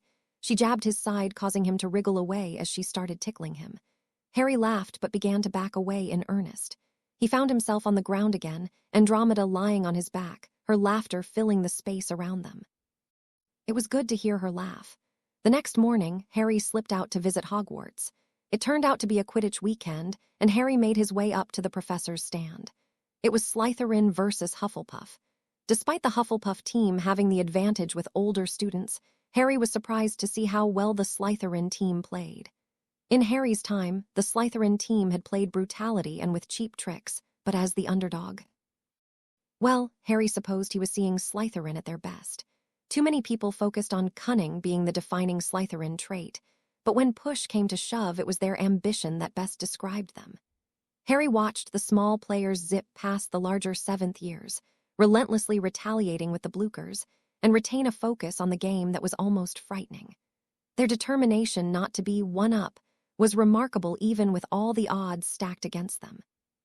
The game was even with points, and even though the crowd at the Slytherin stand was made up of more parents than students, the tension in the stands was palpable. "Harry," Phileas greeted warmly, spotting him. "Come sit, come sit." Minerva smiled at him briefly before turning her attention back to the game. Harry could tell how much she was enjoying the competition. The game lasted for another 2 hours. The Slytherins lost by a hair's breadth when the Hufflepuff Seeker shoved the Slytherin Seeker to the side and caught the snitch. Slytherin team had been 4 goals ahead and looked sorely disappointed. The crowd cheered and the teachers stood up to clap. "Imagine what that team will be like in another 2 or 3 years, Minerva said. Horace chuckled. "The other houses best enjoy their victories while they last." Phileas only grinned. After everyone had made it back to the castle, Minerva saw Harry in her office in the headmaster's office. "Hello, my boy," Albus greeted as Harry stepped into the room. Harry's entire being stiffened. He didn't respond to the painting, it was just a painting after all. "Arrogant as always," Headmaster Black sneered at him. Harry left, stepping out onto Minerva's balcony without asking permission. She stood by his side waiting for him to speak first. "Does that ever bother you?" he asked after a time. Minerva looked out at the horizon. The day was uncharacteristically sunny for this time of the year. "Sometimes, but mostly I find it handy when I feel like losing my temper at someone." Harry raised an eyebrow. "And how does that work out?" She sighed. "It typically doesn't. He simply gives me benign advice, hollow words he might have said in life. Sometimes he shows remorse, but itis only a portrait. His emotions only run so deep." "Have you spoken to Aberforth?" "Some he doesn't seem to mind that Albus is dead. Sometimes I wish," she didn't finish the thought and Harry didn't pry. Eventually, Minerva asked, "What did you want to discuss with me, Harry?" "Andromeda, and I want to learn how to become animagi." Minerva didn't appear the least bit surprised. "All right. Would you being willing to help us?" Harry asked. She nodded. "I would, but I was wondering if she might be able to assist me in return." Harry tilted his head, a habit he was beginning to pick up from Teddy. "Anything." She turned to face him, jade green to emerald. As you know, there is little less than 2 months of term left. Harry waited. I was wondering if you might be able to come in to teach a few seminars. As the year draws nearer to the end, as the anniversary of the I understand, Harry said, cutting her off. So I can't teach full-time, Minerva. Teddy is too young for that yet. Andromeda is already working every weekday and he isn't taking the adjustment well, and I am the primary caregiver. What about weekends? Harry thought for a moment. I can do Saturday and Sunday afternoons, I suppose. 2 afternoons isn't much time for as many students as we have. Not nearly as many as were in my time here. Even half the school's population might just be a few more kids more than was in my 5th-year club. I will leave it to your discretion, she said. You want me teaching Dada, correct? Harry asked. Yes. Well, I'll take the 5th through 8th years on Saturday and then 1st through 4th years on Sunday. Thank you, she said, the relief in her voice audible. How bad has it been? Harry asked. What I've seen has been bad enough that I've caught, but I suppose you know better than most that it is what happens outside of the teacher's sights that is the true measure of bad. The students are afraid and angry in ways I doubt they could define or give voice to. Harry laid a hand on her shoulder. It will be all right. She gave him a wry smile. And since when did you become the optimist? Harry's smile was dazzling. When I found people to live for. Minerva smiled, brightened despite herself. Fly home to your family, my friend. I'll visit you every Friday night for training. I'll have dinner waiting. A look crossed Minerva's face that could only be described as longing. You really are an excellent cook. Harry grinned. It was the one good thing living at the Dursleys taught me. Ma puppy, Teddy screeched. That's cheating. Andromeda tusked and moved her piece across the board, falling into yet another trap. Winning isn't cheating, Teddy. Teddy pouted and rolled the die again. He got closer to the finish line, but not close enough to beat Harry before he crossed the line. Harry smiled and rolled the die. He had only to roll above a 3 to win, and with 2 die that should have been easy. But what Andromeda had begun to call Potter luck struck him, and he rolled snake eyes. Harry groaned and Teddy clapped, laughing in triumph as Harry moved his token piece onto the square that wormholed him back to the middle of the board. Andromeda's turn had her in 2nd place until Teddy rolled again, and he landed on the same spot Harry had hit. "No woo-woo," Teddy despaired. Andromeda and Harry laughed good-naturedly. Andromeda lay awake that night, staying at the outline of Harry's face in the darkened room. Her hand was on his chest, her head resting on his shoulder. She felt so blessed to have him in her life. It struck her again how much he meant to her as well as what he was to Teddy. A more devoted father she had never met. Her sister's words came back to her once more. Andromeda was a witch. She was young enough, still young enough to bear another child. She thought of the way Harry held Verona, of the way he looked at any passing baby, and she wanted to give him another child. Andromeda supposed the question now was if she wanted another baby, if she wanted the trouble of being pregnant and giving birth again. She might be young enough, but Merlin, she had by a spring hen when she had Nymphadora. It was far easier to bounce back from such physical trauma at age 16 than at age 40. But she remembered the joy, the awe of creating life. There was no magic in this world so astounding as creating life, of holding in your arms flesh of your flesh. And the idea of a little piece of Harry running around in the world was a good thought. Andromeda had wanted more children, but Ted's clear reluctance, and with most of the work falling to her. Well, having more children had seemed more like a burden than a gift back then. Harry wouldn't do that to her, though. Harry wanted children more than she did, and he did more of the housework than she did. Harry wanted a family more than he wanted a career. As noble as a profession being a healer was, Ted had prioritized his work hours over his time at home, which in the Muggle and wizarding world was completely normal and readily expected. Perhaps what she and Harry had was far from conventional, but perhaps she had been fooling herself in ever believing that she had ever wanted a conventional life. The invite was delivered by Wendy Bird, who seemed to not just memorize all of Harry's habits, but Harry's friends' habits as well. If birds could be seers, then Wendy Bird was one. Angelina Johnson and George Weasley, engagement party at the Barrow. Harry was happy for them, but not all that happy about having to go to the Weasleys, not while Ron, Ginny, and Molly were still in arms against him. Harry sighed. He was sure it would work itself out, and with the twins there, he imagined that the worst trouble would be of their making. At least for Angelina's sake, he hoped it would all go well. "All right, you lot, let's see your patronesses." Harry started with his 5th to 8th years. The 5th and some of the 6th years were the only ones he hadn't taught before.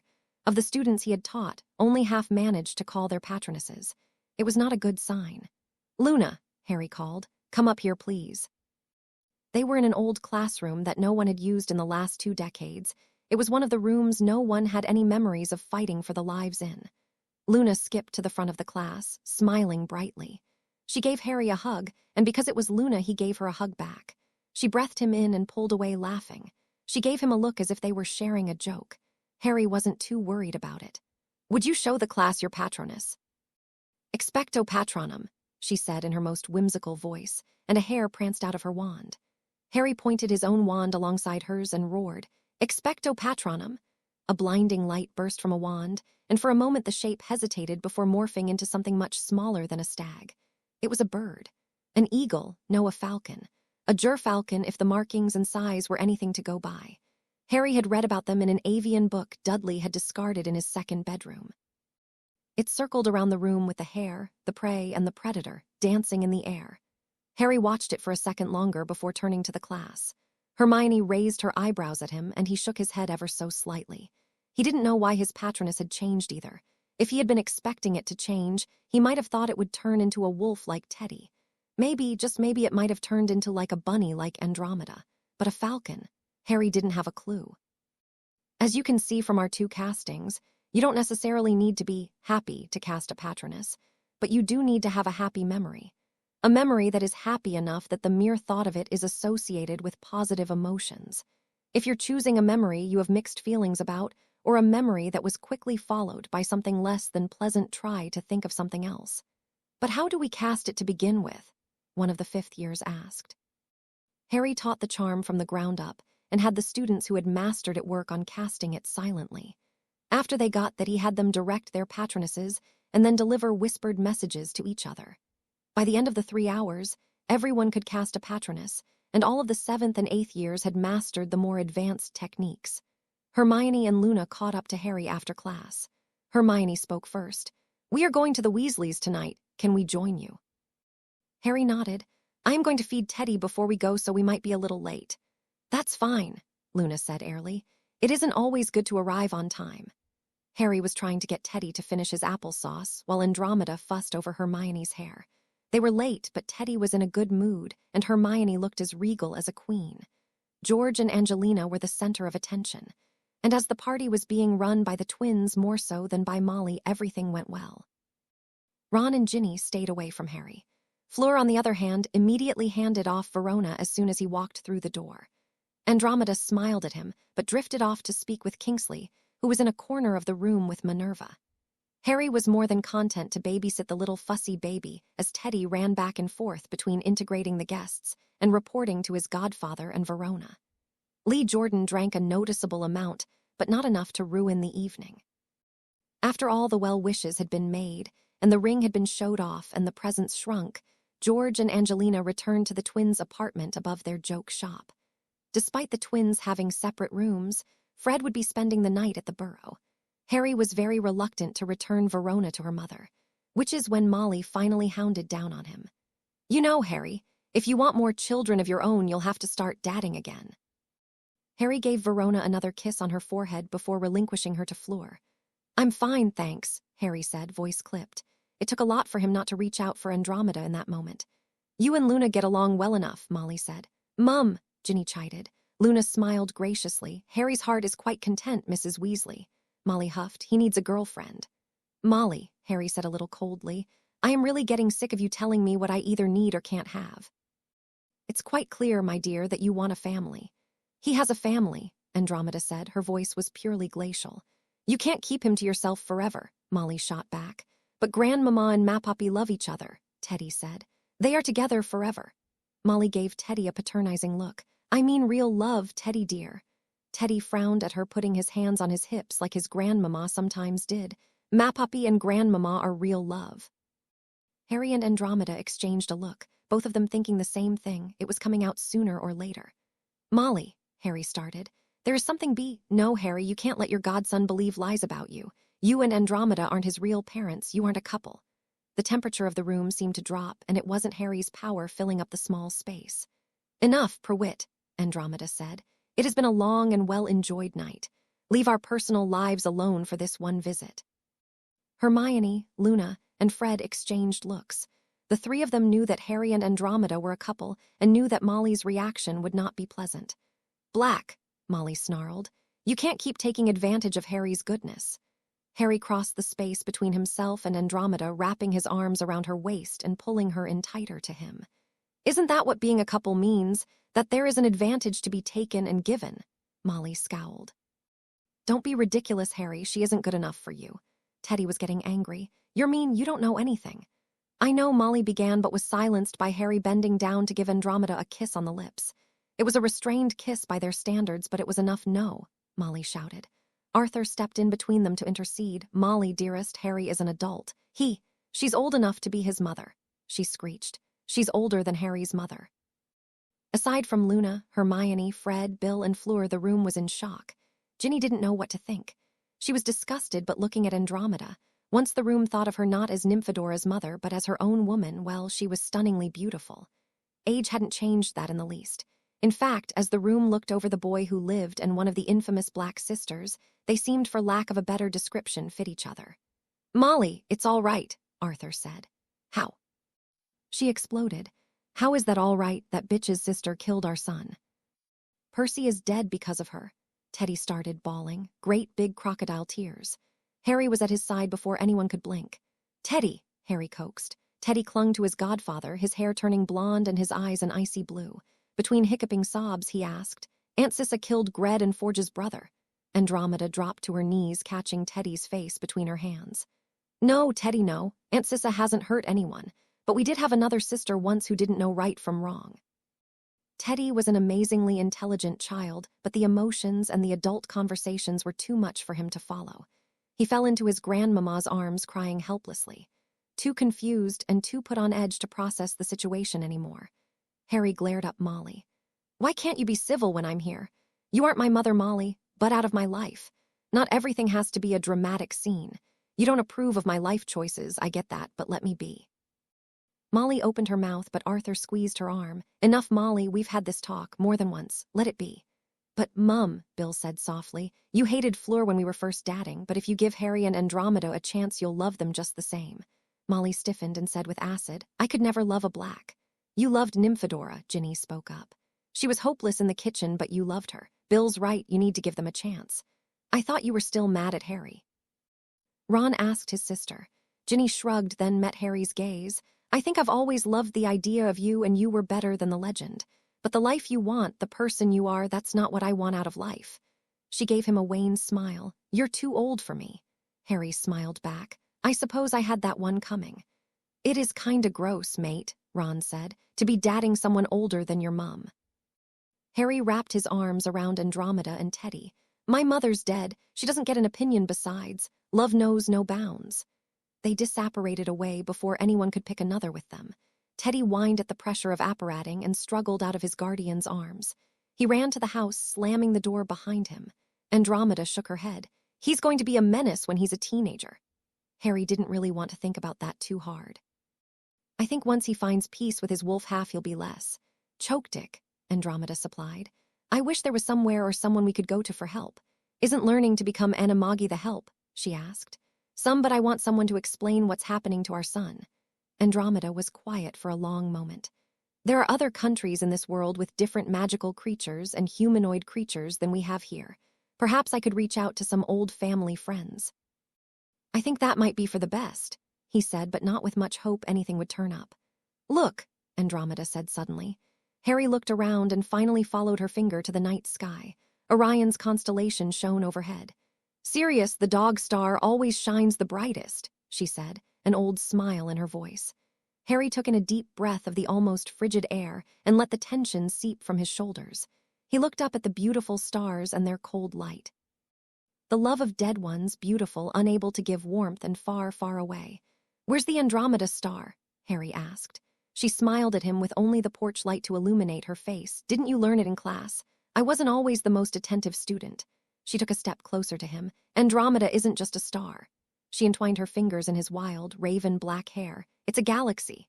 For a time, Harry was lost in her kiss. A week passes without major incident. Harry was making breakfast when Andromeda came up behind him and wrapped her arms around his waist. Harry put down the eggs he was mixing to lay his hands on hers. "You're up early," he said. She laid her cheek on his back, relaxing against the warmth of him. Harry bit his lip to keep from making a sound. Teddy would be up soon, and while the boy was young enough not to catch some things, Harry didn't want another round of 20 questions. "Mapoppy, why did you make that silly sound?" "Mapoppy, why is your face red?" "Mapoppy, why were you eating Grandmama's face?" "Mapoppy, why do you keep dropping stuff?" But of course, it took two people to stay restrained. "I wanted to talk to you before Teddy wakes up," she said. She pulled back so he could face her. Once his back was to the sink, she wrapped her arms around him, pressing the length of herself along the length of him. Harry had to bite his cheek. She smirked at him, feeling the effect she had on him. He tried to glare at her, but there was an altogether different type of heat filling his gaze. And damn her, she knew it. She seemed to be waiting for him to speak. He tugged on the single braid trailing down to her waist, and said hoarsely, "You said you wanted to talk." Her eyes sparked with mischief. Harry never had any doubts about which house Andromeda belonged in. She ran her hands up the back of his shirt, her hands feeling the bare skin and muscle of him. "Are you sure you want me to talk?" Harry was quickly losing higher functioning in his brain. "Dromeda," he warned. Though in all honesty, he wasn't sure if he was warning her to stop or to never stop. She sighed, pulling back from him, the absence of her warmth finally drawing a small sound from him. Andromeda smiled and reached into her skirt pocket. She handed Harry a small vial. "What's this?" Harry asked, taking it from her. "Contraceptive." "Oh," Harry said, blinking at the small red glass with the dark liquid in it. "You want me to start taking it? How often do you take them?" Her smile grew. "I want you to throw it away, but in the future, it is good to know that you would be willing to take the male contraceptive." Harry frowned. "I mean, if you want me to, of course, I'll take it. This potion is hardly a spoonful anyway." "Well, that potion is only good for a month before it expires, so you best toss it." Harry nodded and uncorked the vial, then poured it down the sink. It smelled like chocolate and seaweed. When he looked back to Andromeda, she was smirking at him. He took a moment to enjoy the sight of her. Her long chestnut hair pulled back from her face, her brown eyes that were dark and liquid like the finest cut gem, and all of her. The lines that defined her face, the smooth paleness of her skin with an undertone of olive, so that his own paleness seemed to glow against hers. Her lips, her breasts, her hips, so lush, so amazingly a part of his life. "Harry," she called him back to her. His gaze snapped up to meet hers, and he couldn't help the flush that raced up his neck, warmed his cheeks. She chuckled and stepped toward him, wrapping her arms around him once more as he did the same. "I will not be on contraceptive, Harry." Harry's mind went blank, and he repeated the words aloud, trying to make sense of them. "You will not be on contraceptive." "Correct." Which is when his mind caught up. You mean we? You mean we can try? Can we?" As his excitement rose, the coherence in his sentences became less so. Andromeda's face glowed with happiness as she watched the emotions race across Harry's face. "Yes, Harry, we can try, and yes, as a witch, I am still young enough to be able to safely bear another child." Harry lifted her in his arms. He spun her in the kitchen, her skirts spinning out around them. Harry was smiling so hard he thought he might break his cheek muscles. He kissed her, and as Teddy would put it, he ate her face. But it was all right because Andromeda responded with equal ardor. Harry was about to ask, "Can we try now?" when Teddy ran into the room. The two lovers broke apart, Harry saying good morning before going back to scrambling the eggs, and Andromeda scooped her grandson up. "Mapoppy," Teddy asked, "are you okay?" Harry grinned like a maniac. "I'm great. How are you, son?" Teddy gave him an odd look before turning to his grandmama, hopping for some sanity. But the same stupid, crazy look was on her face, too. Adults were weird. "Is there a baby yet?" Harry asked as he kissed his way down the center of her body, his hands making up for the attention his lips neglected to give to her breasts. She ran her fingers through his hair, pulling gently on his scalp. Andromeda loved the feel of his hair, wild and soft, almost like wool before it's been spun into thread. His hands traveled from her breasts to her sides, holding her in place as he explored every inch of her midsection. It was almost too much sensation. She couldn't help but squirm not to get away. Oh no, if anything she wanted more, much more, and she wanted him to go lower. He nipped at the side of her hip, causing her to startle and then laugh. "Would you be offended if I said I think I am starting to see a bump?" he asked while laying the gentlest of kisses on her navel. "No, but only because it's your cooking skills that gave me that bump," she responded, her tone light, her voice throaty. Harry murmured against her skin. Are you sure you're not pregnant? She grinned at him, the hope sparkling in his emerald eyes and the encroaching darkness that the promise of good sex could bring. No, my love, not yet, she said, running her hand over his forehead, her thumb tracing of his lightning bolt scar. He sighed dramatically, his breath tickling along her skin. I suppose I'll have to try harder. Be careful, fledgling, I am not your broodmare. Harry slid lower on her body and nipped at her thigh. Automatically her legs clamped around him, her calves and feet coming to rest on his shoulders and back. The resulting look in his eyes could only be described as wicked. Oh, Andromeda, there is far more I wish to do with you than just make bobbies. His smile widened. And do to you. When his tongue touched her center, she lost all sense of time and place. Harry, she gasped, her hands clenching at the sheets. Harry did many things to Andromeda. Some of those things may have resulted in a child, but of all those actions resulted in her pleasure, and in his. The next day, when the music started, Andromeda was suddenly in her element. It didn't matter that these people, these purebloods, were from her old life. On the dance floor, no one was as graceful, as beautiful, or as powerful as her. Andromeda knew every step, was ready for any beat, any dip in the melody. This small studio overlooking the streets of Hogsmeade was her empire, and anyone who stepped a foot in her domain was her subject. Of course, everyone here tonight knew how to dance, with a few less seasoned children hanging around the edges. But the thing about Muggle-borns and half-bloods becoming the majority in their world meant there fewer and fewer opportunities for prolonged dancing. So they went abroad to extravagant balls, or threw expensive parties which fewer and fewer of them had the extra money or the interest to spend on such events. Or they organized a group outing and bought a dance floor for a night, like this night. Every witch and wizard here tonight wanted both to enjoy themselves and improve their dancing. Andromeda's purpose was to host them and to teach them more technical moves, such as lifts and cross spins. The children who were there, most over the age of 10, were meant to watch, as their lessons had been scheduled for the following week. Andromeda gilded between pairs both apart from the dance and orchestrating it. As the night wore on, she simply became another one of the female dancers switching partners. She wished Harry were here. There had been a few nights now when she convinced him to come with her and be her partner. Teddy had come once, but that had ended in disaster, and somehow Harry owing Aberforth, whose establishment was half a mile in the other direction, 3 chickens. Aberforth, Andromeda's knowledge, hadn't even owned chickens. As Teddy was only a year old, the amount of trouble he seemed to locate was extraordinary. But then must 1-year-olds weren't werewolf animagus with the ability to shift his human appearance as well. All things considered, that no one knew yet aside from the Malfoys, Bill, Fleur, and Hermione, that Teddy could shift was surprising. Although it was only a matter of time until the twins, otherwise known as their sacrificial babysitters, would find out. Andromeda had originally doubted Harry's choice in babysitters, but the Weasley twins had well and truly risen to the occasion.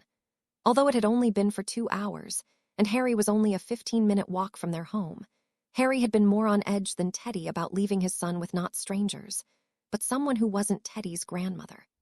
Andromeda remembered being the same way about Nymphadora, and though she could empathize, Andromeda did worry about Harry's ability to handle another baby. It wasn't that Harry wasn't an amazing father, but everyone had their Lee. I think this is the closest we've been together without you silently threatening to shave off my body parts, Lucius drawled. Andromeda looked up into the face of her brother-in-law, who somehow always seemed to have a colder exterior than Sissa. Why bore us both when we know who would come out on top? She asked, hatting the angle the dance held her at. Unlike in the romance novels, Andromeda preferred her men at eye level or shorter. Harry was perfect because he could lift her while not making her feel small or delicate, as Andromeda was neither. It galled her any time a man such as the one she stepped across the dance floor with could look down their nose at her. She felt it gave them a false sense of superiority. But of course, this was Lucius Malfoy, and a false sense of superiority was the byline of his business card. And as if he could read the thoughts in her mind, Lucius said, "If I said you looked radiant tonight, would you accuse me of insincerity?" "No, but only because I know I look splendid tonight. However, I might ask you purpose in offering such an observation." His sharp features showed not a twinge of emotion, his steps never faltering as he led her through a spin, but naturally, her tone would mean nothing to him. The war of words, of small talk, and of rumor, well, it was an ongoing war in which they both had been raised. I might tell you it is to please my wife, in hopes that you might spare a kind word for your dear brother-in-law, or I might say the truth, that it would be difficult not to remark on the beauty that happiness has wrought in you. Quite the poet, Andromeda said with no small amount of venom in her words. I didn't win your sister's hand with riches. It didn't hurt. Can you not simply take the compliment? Has anything ever been so simple in our lives? For a time, until the dead come back to life and one begins fighting a battle lost decades ago. Andromeda raised a brow, serious talk. I may never get you to myself outside of Narcissa's scrutiny, and there are questions I wish to ask. And as he said that, she felt a tremor of magic come between them, muffling their words. She had seen Harry use that spell, but she, one of Severus's inventions. Now tell me, why did you not join the war? Andromeda glared at him, still choosing sides and drawing lines. Lucius. His face went colder still. I was given no choice but to follow the mistakes of my youth. I wish to know if it was the same for you. Oh, please, don't tell me your beliefs changed. My opinions about society have changed only in regards to lichens, but where in my youth I followed blindly in my time. Well, faith became, I had come to believe that only one's own family is to be relied on. I still believe this. Noble, she said dryly, why did you not fight? And she gave the honest answer, I was afraid I would do more harm than good. For all Lucius's faults, he accepted the answer for what it was, her truth. He bent forward, his face by her temple. And has Harry swayed you, he deliberated over his next words, to action? That would depend on what you mean by action. Bella was dangerous because she knew no restraint, no mercy, and no task whose measures went too far. However, you were as gifted as she, as potentially volatile, but you took yourself out of it all, beyond aid or acknowledgement. You ran from it. Are you still running? He asked. Sister. Andromeda thought of all the studies she had been participating of late. The wandless duels, her potion brewing, and now the animagus training, not to mention those nights she lost her hard-won restraint. Those nights when she woke from nightmares, her magic and her emotions lashing out. Every time she lost control, Harry was there, matching her in raw power, allowing her to ride the magic rather than suppressing it. So yes, I'm not running. Lucius leaned back, a self-deprecating smile curving his thin lips. And with all the power and glory in the world, Potter, and you shall squander it all. What happened to family first? The two of you could shape the world. You tried that, look where it got you. Tell me, dearest brother, does your collar pinch? His eyes narrowed ever so slightly. And dearest sister, look where standing on the sidelines got you. Was it worth it? Do you enjoy trading in for a younger model? Even if he is younger than your first child, I already know he is the better fit, for he does have the better blood. Her magic lashed out like a wrecking ball, slamming into and through his aura. Like a car through a glass window, Lucius's natural protections shattered. His body went slack, and for a moment he fell forward and she was forced to hold his weight. He was not a delicate man. Lucius regained himself a second later. As if he hadn't quite fainted, but received a full body winding. Lucius staggered away from her, into another twirling couple. Rather aggressively, they switched partners. Lucius's gait halting and a half-beat behind the music. His eyes were too wide, and Andromeda was delighted to see fear on his face. Andromeda didn't know exactly what had happened. The literature on accidental magic, especially in older wizards and witches, especially not so accidental magic, was rather sparse. But she knew that his ability to use his magic would be irregular and sluggish for a while. She could feel his weakness, whereas when she had done similar attacks on Harry, Harry had been able to absorb them, like a boxer taking a punch. She always suspected that Narcissa was the more magically advanced than her husband, and now Andromeda knew it as a fact. She spun away with the new, slightly bewildered partner, a spring to each on of her steps. Growing up at the Dursleys, the house had always been unnaturally clean. Harry's home was never dirty, but there were always small things left to be tidied. Teddy's toys were notorious for not always finding their way to their boxes, a fact which proved precarious during nighttime journeys to the restroom. Nevertheless, the slight disorder of Harry's life was precisely the way he liked it. Besides, chores were never that difficult with magic, no matter what mess was made. A flick of a wand and the house would clean itself. A factor which meant that when Harry set up paints for his son, he laid out one long piece of paper and allowed the paint to fall where it may. His only concession to order was that any artwork on the paper could be kept, while anything on the floor, walls, ceiling, or furniture would be magicked away. Harry was trying to paint a Wendy bird who was modeling for him on her living room perch, while Teddy painted an epic tale consisting of Aberforth and Charlie's dragons represented by squiggles that could be described, if one were very generous, as stick figures. One of Andromeda's records played in the background. It was an extremely pleasant way to spend one's evening at the Potter house, which, of course, is when a knock sounded at the door. With an aggrieved sigh, Harry pulled himself to his feet, abandoning his attempts at blending shades of cream. Wendy Bird hooted at him reproachfully, reminding Harry painfully of Hedwig. Teddy didn't deign to look up, concentrating so hard on a detail of Aberforth's what Harry hoped was a chicken, that Teddy's nose was covered in paint of all the people Harry expected to be on his doorstep. Ronald Weasley wasn't it. They hadn't spoken outside of Harry giving instructions for lectures since the day Hermione broke up with him. Harry stood back, wordlessly inviting him in. Ron still towered over him, which, as awkward as things were between them, made the height difference felt strangely intimidating. Not that Harry was afraid of Ron, but because it was a nerve-grating that he was no longer sure what was expected of him. "Would you like some tea?" Harry asked. Tea could fix anything, or at least give him something to do. "Teddy, Ron is here." Teddy looked up briefly, muttered a hello before turning back to his masterpiece.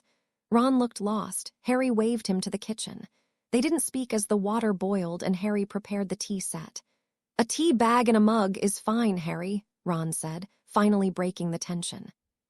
Harry shook his head.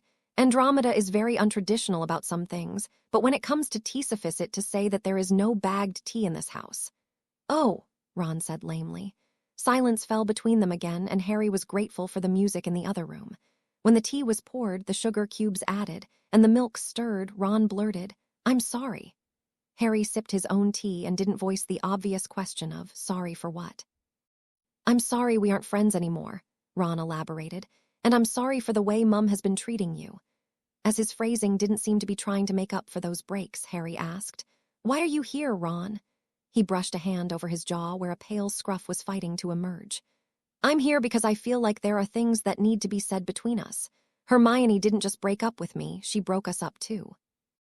Harry held his tongue because he felt that it was Ron who had done that. It wasn't as if it was the first time Ron had left him.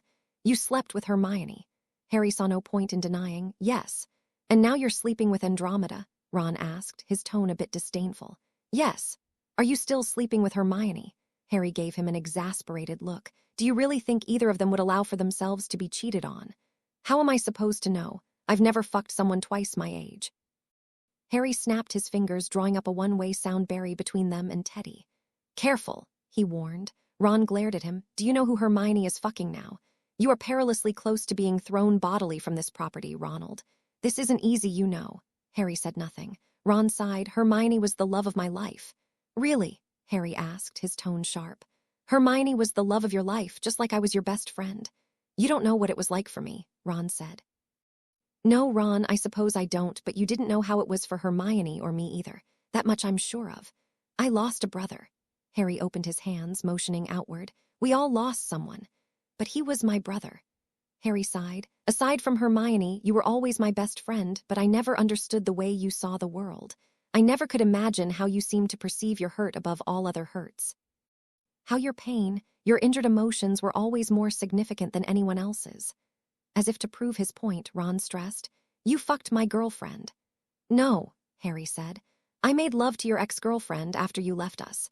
And the reason it bothers you so much is because we lost our virginities before you did. Also, if you say fuck in relation to Hermione or Andromeda one more time, I am going to break your face." He glowered. "Neither of you told me, but I knew something had happened between the two of you." "I am aware of that," Harry said coldly. "You are not making this easy. I don't even know why you are here or what you want. I wanted to explain." "Then explain." "I am not the bad guy here," Ron said. "Implying that I am?" No, he sighed. "Things got messed up. We can't go back to being kids. Too much has happened between us to go back to being friends." Some would say because so much has happened between us that how could we not be friends? You've been through a lot with Malfoy and you're not friends with him. Draco is Andromeda's nephew. I see him every week. We are closer to friends than enemies nowadays. What? You're telling me you would claim the Malfoys as family? They are family, Ron. I don't have to agree with or even like them for that to be true. You can't be serious. Fuck dadding Andromeda doesn't make her and hers your family, Harry. We aren't just dadding. You think what you have with her is permanent. Nothing is permanent, but do I believe we are a committed couple? Absolutely. Ron gave him a disbelieving look. She's just using you. Surely you see that? Older women don't stay with younger guys. She just wants you for your fame, fortune, and body. She doesn't actually love you. Harry really wanted to punch him or possibly hex him into the next century. How would you know a damn thing about us? You don't know either of us. I don't need to, it's obvious. She isn't going to keep you. You're her rebound after he dead husband. Andromeda is more than you could imagine, and you need to state whatever it is you felt so urgent to interrupt my evening with my son, then get out. I am never going to like her or the Malfoys. You don't need to, we aren't friends. You have made that abundantly clear. But you are friends with my brothers. It isn't like we will never see each other again. Then say what you need to say. My mum isn't okay. Harry didn't know what to say to that. Ron continued, Dad says not all of her made out of the war, and it was more than just losing a son. That entire lead up to the war, the lot of us fighting. Ginny at Hogwarts, you and I on the run, the twins and Charlie working for the Order, and Percy, Bill, and Dad in the ministry. It tore her apart. I am told she was a different person before I was born, before her own brothers died in the First War, but I don't think she fought in that war. She killed in this one. Ron frowned at the tea leaves in the bottom of his cup, as if he was trying to read them. He placed it gently in the saucer and pushed it away. I don't think it helps that aside from the lighter hair, that Andromeda looks exactly like Bellatrix Lestrange, well, a healthier, saner version. But honestly, Harry, they could have been twins. Harry shrugged. It was a rare, fleeting moment when he saw Bellatrix in Andromeda. Lately, if he saw a picture of Bellatrix, he saw Andromeda in her, not the other way around. It really doesn't bother you. When I first moved in with her, it was a tad unnerving, but no, it doesn't bother me, not anymore, not at all. But Bellatrix killed Sirius. Harry felt a sharp pain lance through his heart. Sirius was nearly 4 years dead, yet the pain of his loss. Sometimes it felt as he was watching him fall back into the veil all over again. They are sisters, but they were never the same person, he said as if his heart hadn't just torn into. Teddy ran into the room then, took one look between Ron and Harry, and threw his very paint-slathered brush at Ron. A streak of green-brown paint splattered across Ron's face, shirt, pants, and table, the brush coming to rest on his lap. Ron stood to his feet, the paintbrush clattering to the floor. Harry scooped Teddy up in his arms, turning his shoulder towards Ron. Teddy was on his hip, shielded from the possible Weasley rage. But although Ron's face turned red, he didn't lose his temper or yell at the baby. With paint still dripping down his face, he said, I just needed you to know that we aren't friends anymore because I don't trust you, and we aren't people who share, aside from our shared years at Hogwarts, much in common.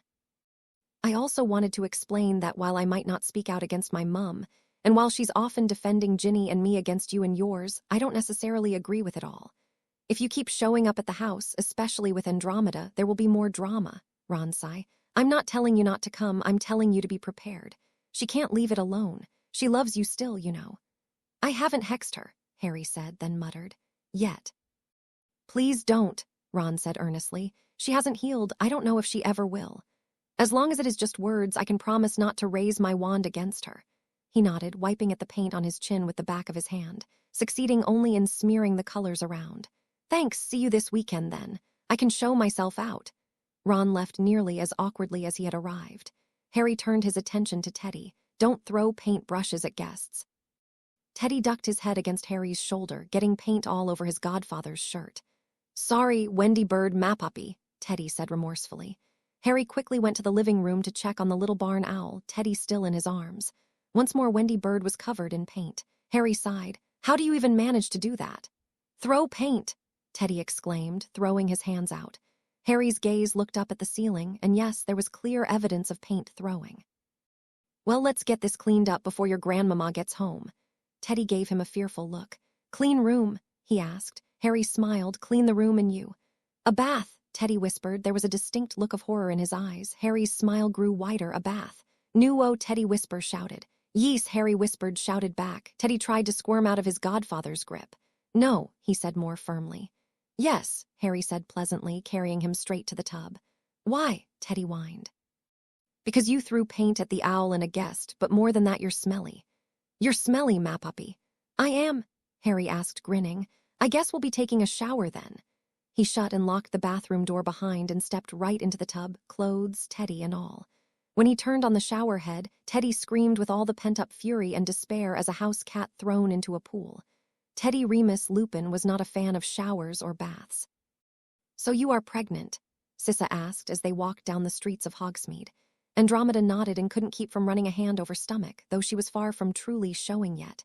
Lucius and her nephew had gone back to their manor the moment the ballroom dance class was let out. "But you haven't told Harry yet." "No," Andromeda sighed. "Why ever not?" Sissa asked. "You know your man will be overjoyed. He's been walking on air for weeks now, and the looks that man gives you," she mock-fanned herself. "I have to work at it to get that look from Lucius. You could be wearing a burlap sack and still have him wrapped around your finger. Making bobbies is a wonderful aphrodisiac one I have been enjoying, but the sex was just as good before." Sissa frowned. "Are you afraid he will not want you once you are showing?" Andromeda laughed. "No, and before you ask, I'm not worried about him pressing me for sex afterward either. Harry's more responsible and self-controlled than that, more so than I ever have been." Sissa let out a huff. "If either of you had any more self-control, you would still be mooning over one another. But if you aren't worried about his reaction to the pregnancy, why haven't you told him?" Andromeda looked up at the sky. The sun had set and only a few stars were beginning to awaken, shining down through the atmosphere. "It's too early, Sissa. Barely 4 weeks. 8 as the contraceptive isn't 100% if it isn't taken continuously." "But 2 months is still within the window where miscarriages are common." Narcissa's face instantly shut down. "You're healthy. It should not happen to you. You were always the most fit out of the 3 of us." Andromeda frowned at her sister. "Miscarriages have nothing to do with your health. Well, I mean they can, especially if you experience some extremely large emotional or physical trauma. But within the first 4 months, miscarriages are possible for all women of any description." Narcissa looked away. "I had mine in the 5th months." Andromeda grabbed her sister's hand, pulled her off the walking route. "You do know that miscarriages are not the mother's fault, don't you?" Narcissa stared at her feet, or rather the hem of her gown, and murmured, "You have no way of knowing that." Andromeda cupped her little sister's face between her hands and gently raised her face. "I was 16 for my first pregnancy, and I was in the Muggle world. I read their books, and whatever your opinion on them is, their science does know how bobbies are created, down to the smallest living part of them. I saw pictures and videos of the entire growth of a babe. Unless you are beating up or pouring toxins into your body, miscarriages happen because the DNA, the 2 strands of the parents that make up the baby, don't align correctly. Those parts stop building and tell the mother's body to try again. But I lost 6 little ones," Narcissa said. And for the first time since Andromeda had received her letter to Hogwarts, she saw her little sister on the verge of tears. "It was not your fault," Andromeda said firmly. "It wasn't anyone's fault. It just means that the egg and more often than not, the sperm wasn't complete enough, or together they didn't match well enough to make a fully functioning human being. No different than an ingrown hair that is likely to grow back normal once you've pulled it out." Narcissa wrinkled her nose. "Nice analogy. But I still don't see how I wasn't how it was my egg. That was..." Andromeda's hands dropped away from her face to her shoulders as if she might shake the fairer woman. "The directions for natural material to be built wasn't complete, so it moved on. If such a child had been born, they might have lived a half-life, or not even survived long after being born. There are worse things than being born without a limb. I would have wanted those bobbies even if they had needed full-time care," Narcissa said fiercely. "What if they had not just a few limbs missing, but had been born without half their body? What if their lungs never formed? What if they had only had part of a brain, not just a chemical imbalance like Bella likely did, but with literally a chunk of their brain missing? If a natural miscarriage occurs, it is likely for the best." "You're exaggerating," Narcissa said skeptically. "What do you think our time of the month is? It's our moon cycle. It doesn't bloody well follow the moon. Even the most consistent of us aren't that consistent. It's just what happens," Narcissa said, her face turning ever so slightly pink. "In the wizarding world, unless you were a healer, the only you learned about your body is what your parents told you. There were not many books outside of wild origin stories to go to for outside help. Even if you went to a healer, the most they could tell you was if you and the child were healthy and how to stay that way.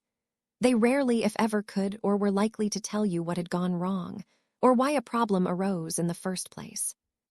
Muggles, on the other hand, Andromeda had driven herself into more than a few panics with the sheer number of factors that seemed potentially able to harm her unborn child.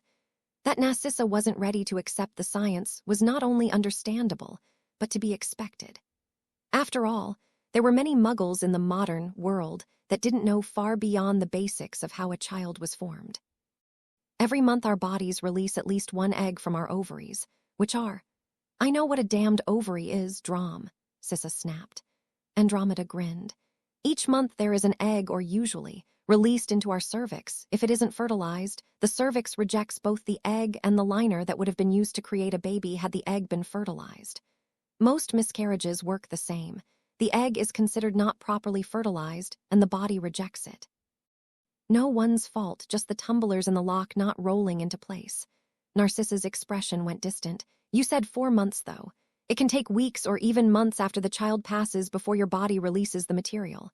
Material, Narcissa echoed bitterly. It wasn't your fault, Sissa. 5. What? 5 miscarriages before Draco and 1 after. She said it angry, she said it hollow, as if it was an old pain that was to be examined but no longer felt. She looked up to meet Andromeda's dark eyes with her pale ones. Yet you think it wasn't my shortfallings? Andromeda hugged her sister tight. No, Sissa, not your fault, no one's fault, it just is. Narcissa hugged, her back almost clinging. Some nightmares time holds no sway over. Narcissa pulled away, almost jerking herself into an erect posture, her spine turning to steel. Her voice was cutting when she carried on the conversation, her steps brisk.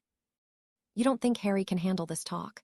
I believe he could handle it. There isn't much of anything he couldn't or wouldn't be able to handle, but I don't think I could handle seeing the disappointment on his face. He's just so bright lately, I couldn't raise his hopes then crush them. It would break my heart. Narcissa's face didn't smile, but it did soften. You love him. Andromeda frowned at her. You knew that. You saw it before I did. I mean, if the circumstances were less drastic. Had you met before, you might still have found each other. I would never have cheated on Ted. Maybe not with your body, Sissa agreed. But had you gotten to know the boy who lived, even with your husband around, could you have kept from loving him? Andromeda paused, considering. Things weren't perfect with Ted, but then things weren't exactly perfect with Harry either. They were far too broken to be called perfect. But with Ted marrying so young. Ted was safe. Ted was familiar, warm, weightless laughter. He had been her home. Although Harry was her home now. She felt a headache forming. They are both kind men, both powerful in their own right. Harry is very charming, Sissa interrupted. Andromeda paused. Harry is disarming. No one as powerful and with a history like his should be so domestic, Sissa offered. Andromeda laughed. He makes a better mother than I do. And a better father than Ted, Sissa asked. Andromeda went very quiet then, the only sound between them their footfalls hitting the path as they walked the long way back to the house. Ted loves our Nymphadora, loved her as best as any father could. But Harry, Sissa prompted. Andromeda shook her head. But Teddy saved Harry. I think Harry was lost all of his life, and in Teddy and me, he found his place, his home, his reason to be. Ted Tonks was his own person before Nymphadora, and he was young too, we both were, but he knew who he was. He didn't need to be found, he had a family, and I don't think I was even the only woman he had eyes for. Probably because he believed he couldn't have had, Narcissa noted. A pureblood is not typically a mud-muggle-born gets to keep. Andromeda shrugged. I don't know if I can compare the two, not one is better than the other. I think you can. Andromeda glared at her. Narcissa didn't back down. Beyond his blood status, beyond all the trappings of his fame, I've seen you dance in Harry's arms. I've seen your magic grow brighter by the day. If Harry is destined to be the next Albus Dumbledore, then you aren't far behind. Ted may have been intelligent, but spell for spell, could he have held a candle to Harry Potter's flame, to yours? Andromeda answered the original question before they reached the edge of their property, Teddy peeking out the window to wave at them. I don't know that I could have loved 2 men at once, but I know, had I truly gotten to know Harry before I lost myself, I would not have been able to keep from admiring him. Admiration, Narcissa drawled, sounding for all the world like her own snobbish husband. I suppose that is one way to phase the feeling. Teddy was not hard to tuck into bed that night. The fight he had put up for his shower, which played out much like a wet wrestling match with a wild lemur, and a sightless exploring trying to get a better look, on account of Harry's glasses being thrown off in the scuffle. Anyone who said raising children wasn't a full-time position had never been left with a toddler for a week. Harry was almost too tired to get frisky when Andromeda pulled him into a kiss. Almost. Flinging a locking and silencing spell on Teddy's door, Harry pressed Andromeda against the couch arm. The tiredness he had felt just moments ago was gone, replaced with a wash of and endorphins and the heady smell of the woman he loved. He kissed along her throat, her collarbone, and followed the line of her top. His lips tasting the top of her breasts, her fingers busy undoing his shirt. Her patience ended before the line of buttons did, and she ripped the shirt open with one forceful jerk. He pulled back with a chuckle. "Does my shirt offend you?" "Just the buttons preventing me from doing this," she said in response, bending forward and running one long wet line up his middle, only pausing when she reached his throat, giving him as much care and adoration as he had shown her. Harry let his shirt fall to the floor. Swiftly, he bent to wrap an arm around her lower thighs, lifting and pushing them over the couch edge. She squeaked. He caught himself with his other arm before falling on her. He grinned at her. She never squeaked. Her answering smile was mean, and she slipped a hand lower, taking a firm hold his tenderest of bits. She didn't hurt him, but she did have his full attention. Lucky, or perhaps unluckily for him, her hand didn't stay, as both her hands came around his bare back and pulled him down for another searing kiss. Harry's hand slid down her left leg and rose upwards under her layered skirts. He had the fabric hiked up nearly all the way when a knock sounded on their front door. They both froze. "Don't answer it," Andromeda instructed. Harry did as instructed, his hand moving close knock-knock. Harry's shoulder slumped, and he brought his arm up so he could hug her and relax while they wait knock-knock. "Whoever it is can go get tossed," Harry growled low into her ear.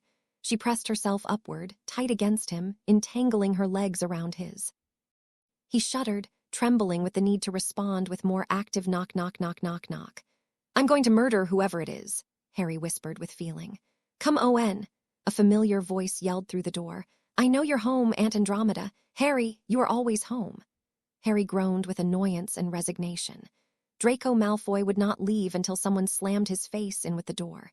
He made to roll off Andromeda and the sofa, but they were too closely entwined. Harry ended with his back on the floor, Andromeda riding his waist, too high up for knock-knock. "I'm not leaving until one of you answers this door," Draco yelled. In that particular moment, Harry was distracted from all thoughts of getting up, or moving, or really breathing. Because it was one of those moments when he looked up and could only register how beautiful Andromeda was. Her brown curls falling around her in soft rivulets. Her lips red from his attentions, her cheeks flushed with her own excitement, her eyes like liquid warmth, focused solely on him, looking at him as if he were something amazing, something handsome and wanted and loved. No one had ever looked at him like that before, no one had ever made him feel so safely himself in his own skin. He wasn't thinking, "Does she like me? Am I doing the right thing? What should I say? How will she interpret me?" He was thinking, "Can we be like this forever? How many hours of sleep do, actually, need? I wonder how many sounds I will hear tonight. Do all people in love feel this wonderful? Is it possible to love her any more than I already do without combusting?"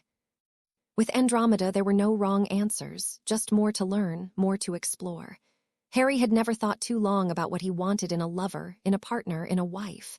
But if he had, Dromeda was both everything he wanted and everything he needed. Life could not have been better. Knock. Knock. Knock. Okay, maybe minus the in-laws. Daphne Greengrass loathed asking for help, especially from the damned boy who lived.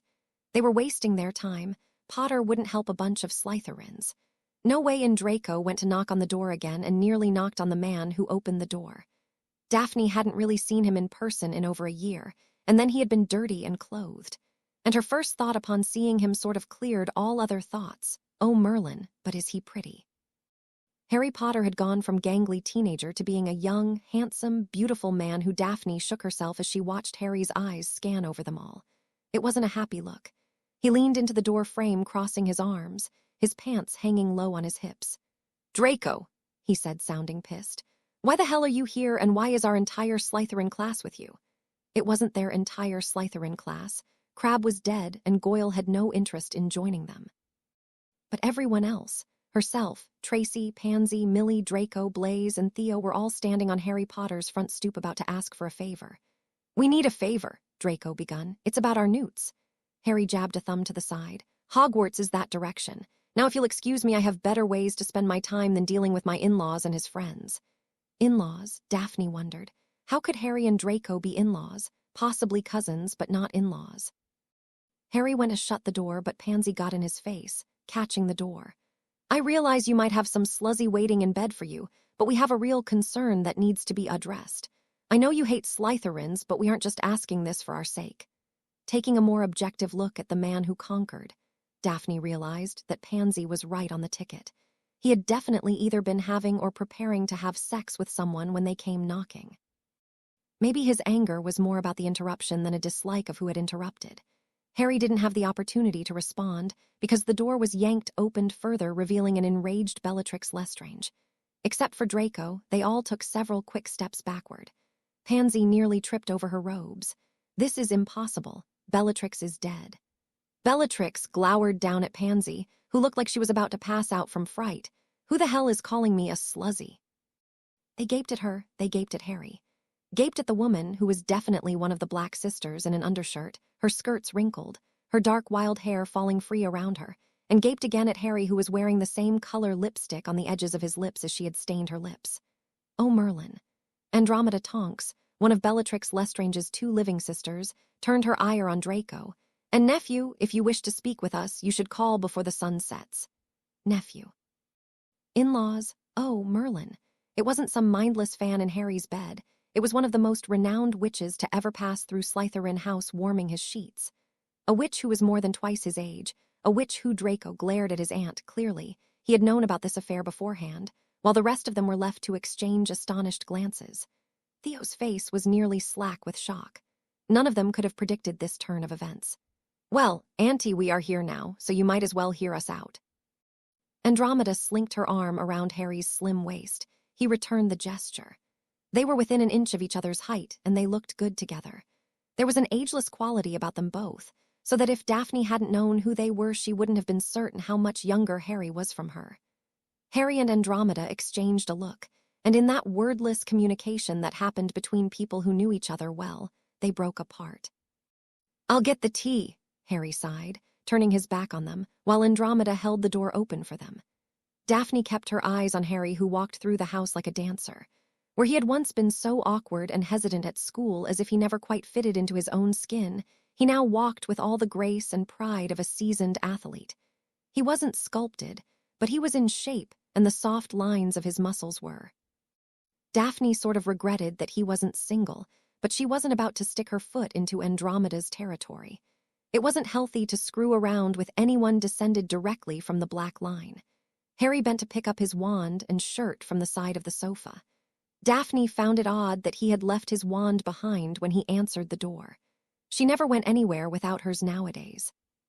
She stood in the center of the unsure of where to sit. There was only the sofa, which wasn't enough room for all of them, and she wasn't about to sit where 2 people had just been. Andromeda resolved the issue by conjuring chairs for them all. Harry returned with a tray of tea and teacups, looking like he had just stepped out of every woman's domestic wet dream. She appreciated that he hadn't put his shirt back on. Harry sat as he took everyone's tea preferences. Daphne half expected a house elf to come scurrying in, but it was Harry's hand that motioned upward, the teacups floating right side up, and the tea began to pour itself from the teapot, as did the sugar and cream. The teacups floated gently to each of their hands. Harry never spilled a drop.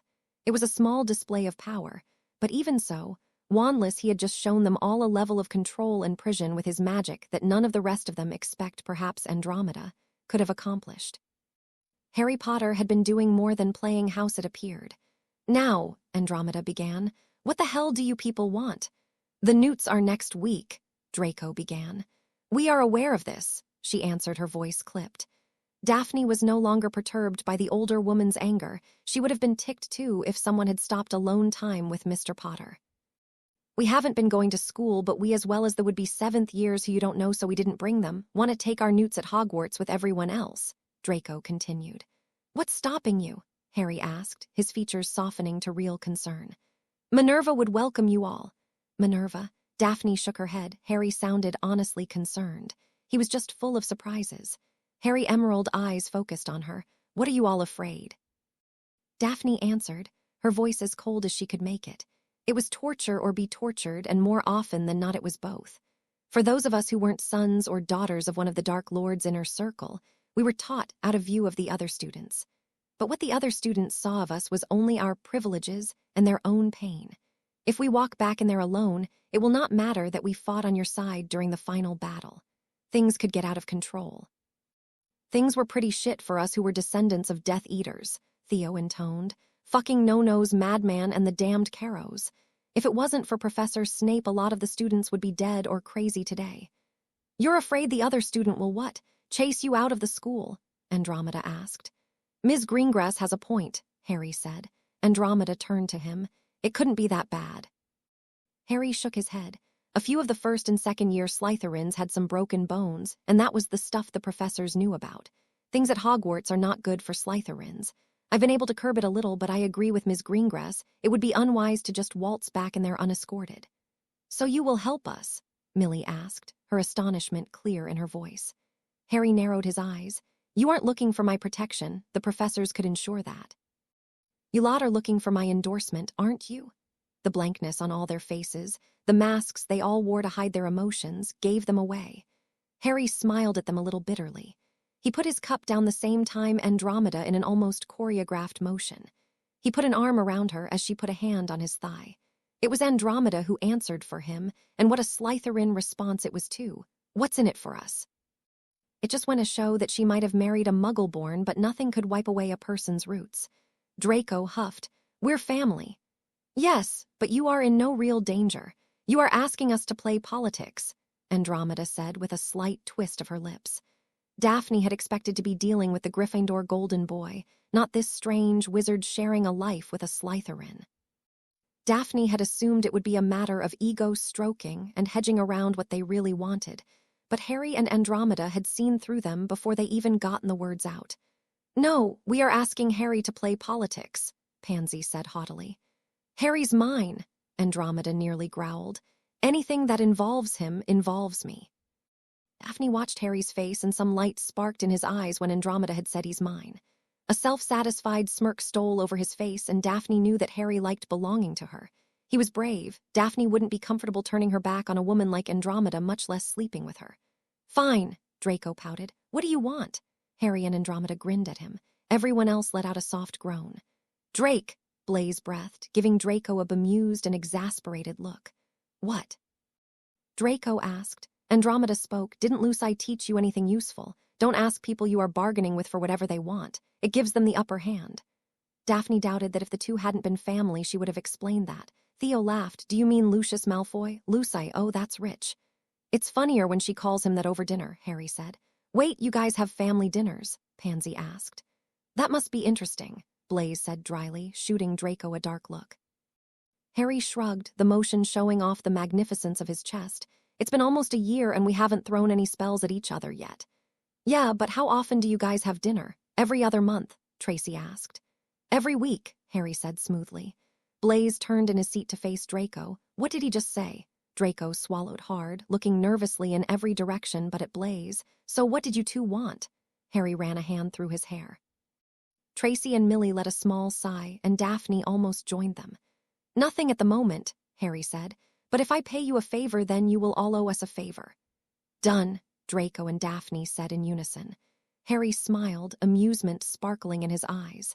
And so we are clear, each of you owes us a favor, and there is no time limit on when we call that favor in, whether 5 weeks from now or 50 years from now. Their group exchanged looks, but Harry may be many things. The devil he wasn't. Cutting a deal with him was worth it. The chances of him asking horrible things of them were slim. Even Andromeda wasn't likely to ask something too bad from them. Is everything settled then? Andromeda asked. Yes, Draco said. That's all. We'll meet here before we go to Hogwarts on the first day of testing. Fine, Andromeda said. Now get out of our house. Bye, Harry said, grinning and relaxed. Daphne was pretty sure she had never seen Harry Potter relaxed before. They left. Once they were back on the street walking to the center of town, Pansy and Blaise turned on Draco. What the hell was that? They asked. Sorry, usually Teddy is awake later than that. Teddy? Theo asked. Theo, Tracy said, rolling her eyes. How out of the loop are you that you don't know who Teddy Lupin is? Oh, right, he said. Harry is the kid's godfather, right? Harry Potter is fucking Andromeda Black. Pansy exclaimed, throwing her arms up as if that were the central issue.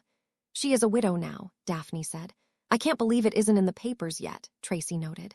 I can't believe you didn't tell us, Drake, Blaze grumbled. I haven't told anyone, neither have my parents or Harry's friends. That's why it has stayed out the papers, but it is pretty much an open secret at this point. They share a house and they are seen in public all the time. No one has seen them kissing in public, Pansy sneered. My parents don't kiss in public, at least not often, Draco shot back. She is twice his age, Pansy exploded. No one would care if it was other way around, Daphne said. That shut Pansy up. Her own parents were nearly that far apart, but her father was the older one. What are family dinners like? Theo asked. Draco shrugged. They're fine. My father hates it, but Teddy's pretty entertaining and Harry is a good cook. Daphne's jaw dropped. He cooks. Why do I feel like everything we knew about Harry Potter is a lie? Millie asked. Because, Draco answered, we never knew him.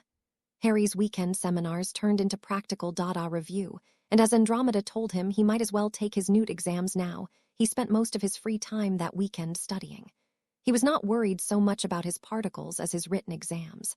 Hermione had made a copy of her notes for him, which turned out to be far more useful than the textbooks. When Monday came around, he felt a little like a lion tamer as he walked out in front of the Slytherins through the great halls.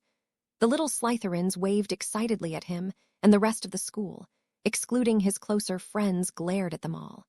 Minerva and the other professors had been forewarned, but the tension in the room became thick enough to walk on. Harry sat with the Slytherins as he was beginning to believe how much he underestimated the hostility level. As the day wore on, it became apparent that if it wasn't for the tests, there would have been fighting. Perhaps the worst tension came from the sixth-year Gryffindors, Hufflepuffs, and Ravenclaws. They had no exams as pressing as their Owls or Newts, and they made their dislike of the older Slytherins returning known. The one that got Harry was when someone directed a comment towards Draco. How's the full moon, scum? Is it freeing to finally have your outsides match your insides?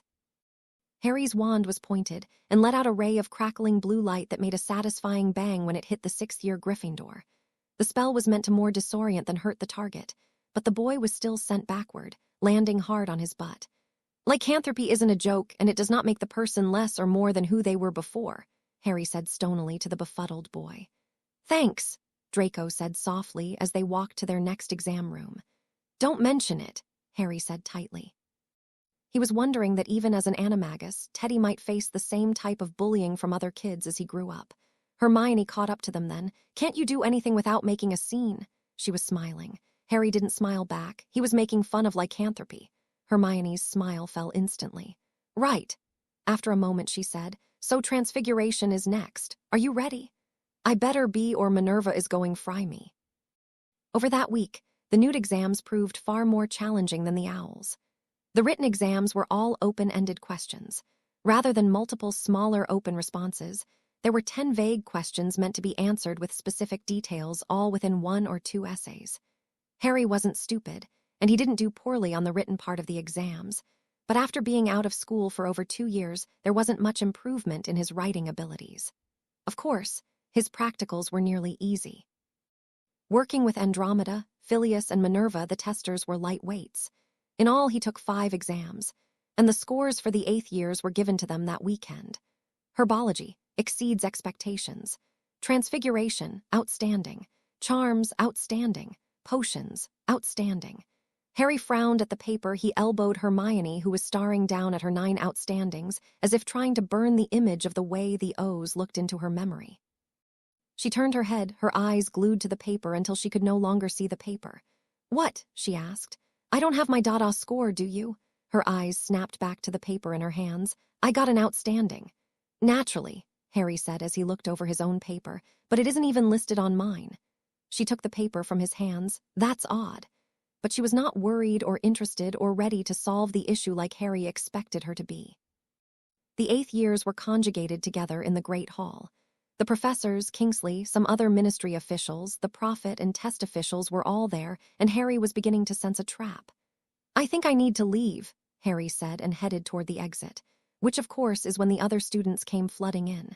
Draco caught his arm. You knew this was going to happen, right? Knew what was going to happen, Harry growled. Theodore smirked at him. You never did make any public appearances except for that one time you lectured everyone about human and non-human rights. What does that matter now? Harry asked, his temper rising. "Harry Potter," Kingsley called. "Please come to the front of the hall, please." Only his asking please twice had Harry walking reluctantly, up the hall as everyone else took their seats. Everyone was smiling at him, and all Harry could think was traitors. When he reached the front of the room, Kingsley grinned and turned to the crowd. "Everyone here knows Harry James Potter, a man who gave up his youth to stand for what was right and against those who would tear us apart. In this year after the war, times have been bleak, and rebuilding has been slow, and emotions have been high." Kingsley paused, looking over the students. "But if it were not for Harry Potter and his supporters, we would be living in a land without hope.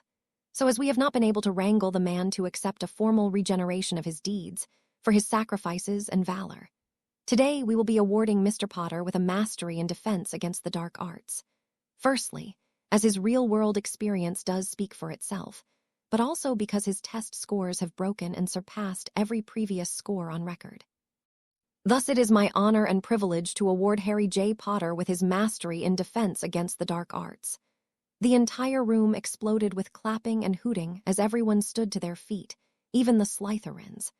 As Harry couldn't not accept the document, his defense against the dark arts score and mastery certificate, he reached out and shook Kingsley's hand. The first camera flash went off, and that particular picture would be in the paper for weeks, and in every new copy of every British wizarding history book. Harry could have done without it. In late June, Minerva declared Andromeda and Harry ready to shift. Andromeda had thoroughly researched the effect shifting while pregnant might have. There was no risk whatsoever. Despite being a hard skill to learn, the lure of turning into animal had attracted many a witch and wizard before. Witches found that shifting with a baby had no ill effect. The baby was a part of Andromeda. Her blood was the child's blood. The science of it did not make any sense to her, but magic and science were not always friends. In fact, they hardly ever were. The only time transforming would become a problem would be near birth, when the magic would simply not work. She could have tried transforming all day, and she would remain human. So in one breath to the next, Andromeda let her magic change her, as Harry did the same beside her. She blinked, suddenly much smaller than she had been, her eyesight sharper, and her ability to see far away magnified to an almost absurd degree. Andromeda looked toward Harry, who was at eye level with her. Harry was a white falcon. He almost looked like a snowy owl, with gray-black flecks at the ends of his wings. He was a pretty bird. She tried to take a step closer to him and find her feet clawed and unbalanced on the stone floors. She swung her arms back to catch herself and find that she too was a bird, because her arms were assuredly not arms. She flapped her wings hard and was able to lift a foot off the ground before stumbling back to the floor. Harry had no such issues. Once he began to beat his wings, he did not stop flapping until he was airborne. He began to circle the room and let out a piercing shriek that to her own bird hearing translated to an exclamation of pure joy.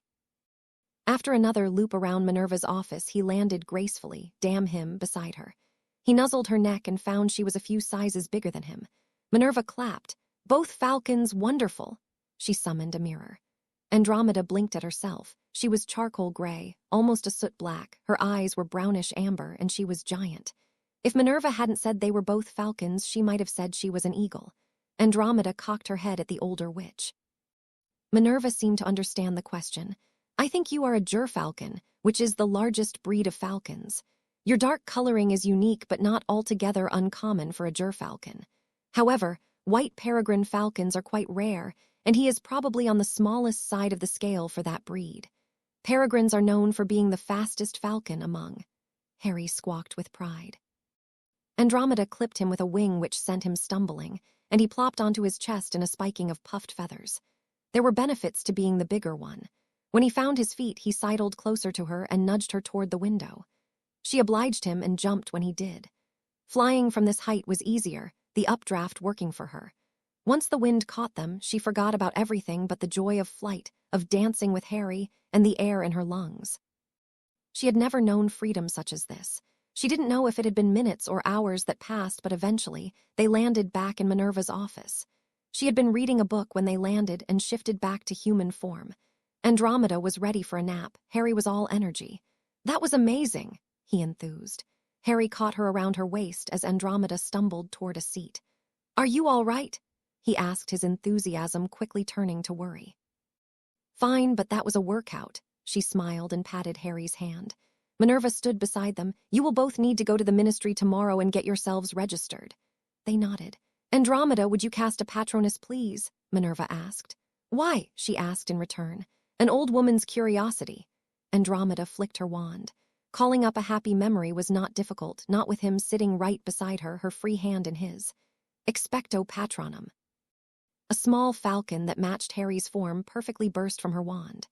Harry laughed and flicked his own wand, his Patronus joining hers. His was also falcon, only larger and matching her animagus form. They looked at each other grinning, and Andromeda could not help but steal a quick kiss with the proof of their heart's joy soaring around them in silver mist and light. The next full moon, Harry, Andromeda, Teddy, Draco, and Wendy Bird ventured into the Forbidden Forest. Harry hated being back here, but the forest seemed brand new in this form. His eyesight was worlds better, as was his night version. Keeping up with Teddy as a bird was easy, even as the young werewolf shifter sprinted through trees and under logs, chasing after every insect and bunny he caught sight or wind of. Draco, who was taking his potion, seemed to act more human than any of them, but nevertheless lopped after Teddy wherever he led. At one point, Harry had to chase everyone back from the direction of the spiders. They ran until dawn, until Draco shifted back. Teddy fell asleep in Harry's arms. Andromeda, still in falcon form, drifted off on Harry's shoulder, Wendy Bird nodding off on his other shoulder. That was fun, Draco said tiredly, dragging his feet behind Harry. You can have the couch if you like. Thanks. They walked together in silence back to the house, both of them too drained to apparate back safely. Did you ever imagine this would be our future? Draco asked as made up the couch after putting Teddy in his crib and gently laying Andromeda on the covers their bed. She had barely twitched when Harry had unhooked her from his shoulder. Draco, Harry said sadly, I don't know that I ever imagined having a future. There were days when just seeing the next morning was uncertain. I'm sorry, Draco said, not looking at him. Sorry for whatever part I played in that. Harry tossed a pillow at him. I'm not a saint, nephew. I made nearly as many mistakes as you did. He nodded, brushing back a strand of blonde hair back. He was growing it out like his dad's. It looked good on him, although it did make him look more feminine than he already had. Good night, Uncle Potter. The nephew-uncle had started as a barbed joke between them, but the discomfort of the situation had long since lost its bite. After all, Draco hadn't even known his Aunt Andromeda until Harry started living with her. But the nephew-uncle name calling between them had allowed them to move past their school year's relationship, past the children they had been. Who they were now wasn't recognizable to who they had been. Besides, they may have been the same age, but they weren't in the same stages of their lives. Draco had just started dating someone he actually cared about, while Harry was practically married and was raising a kid. Harry taught classes part-time and had as much sway over the public as Albus Dumbledore. Draco still wasn't quite sure what he wanted to be, and with the lycanthropy and his history, there were not many doors open for him. No, Draco and Harry were not equals, but they were family. Teddy was yet again placed under the twins' capable care. George had already invited Teddy to be the ring bearer in his wedding. Harry was pretty sure it wasn't a great idea, but as he was one of the groomsmen, he would be close enough to ensure Teddy didn't get into too much trouble. Harry and Andromeda entered the ministry shoulder to shoulder. She paused when she got to his fountain. You made this, she asked. He nodded. It's beautiful. He smiled. Thank you. Someone snapped their picture then. Oi. It's Harry Potter, someone yelled. Harry and Andromeda made themselves scarce. They were nearly through the ministry's checkpoint when the wave of reporters who had materialized began shouting. One question became very persistent.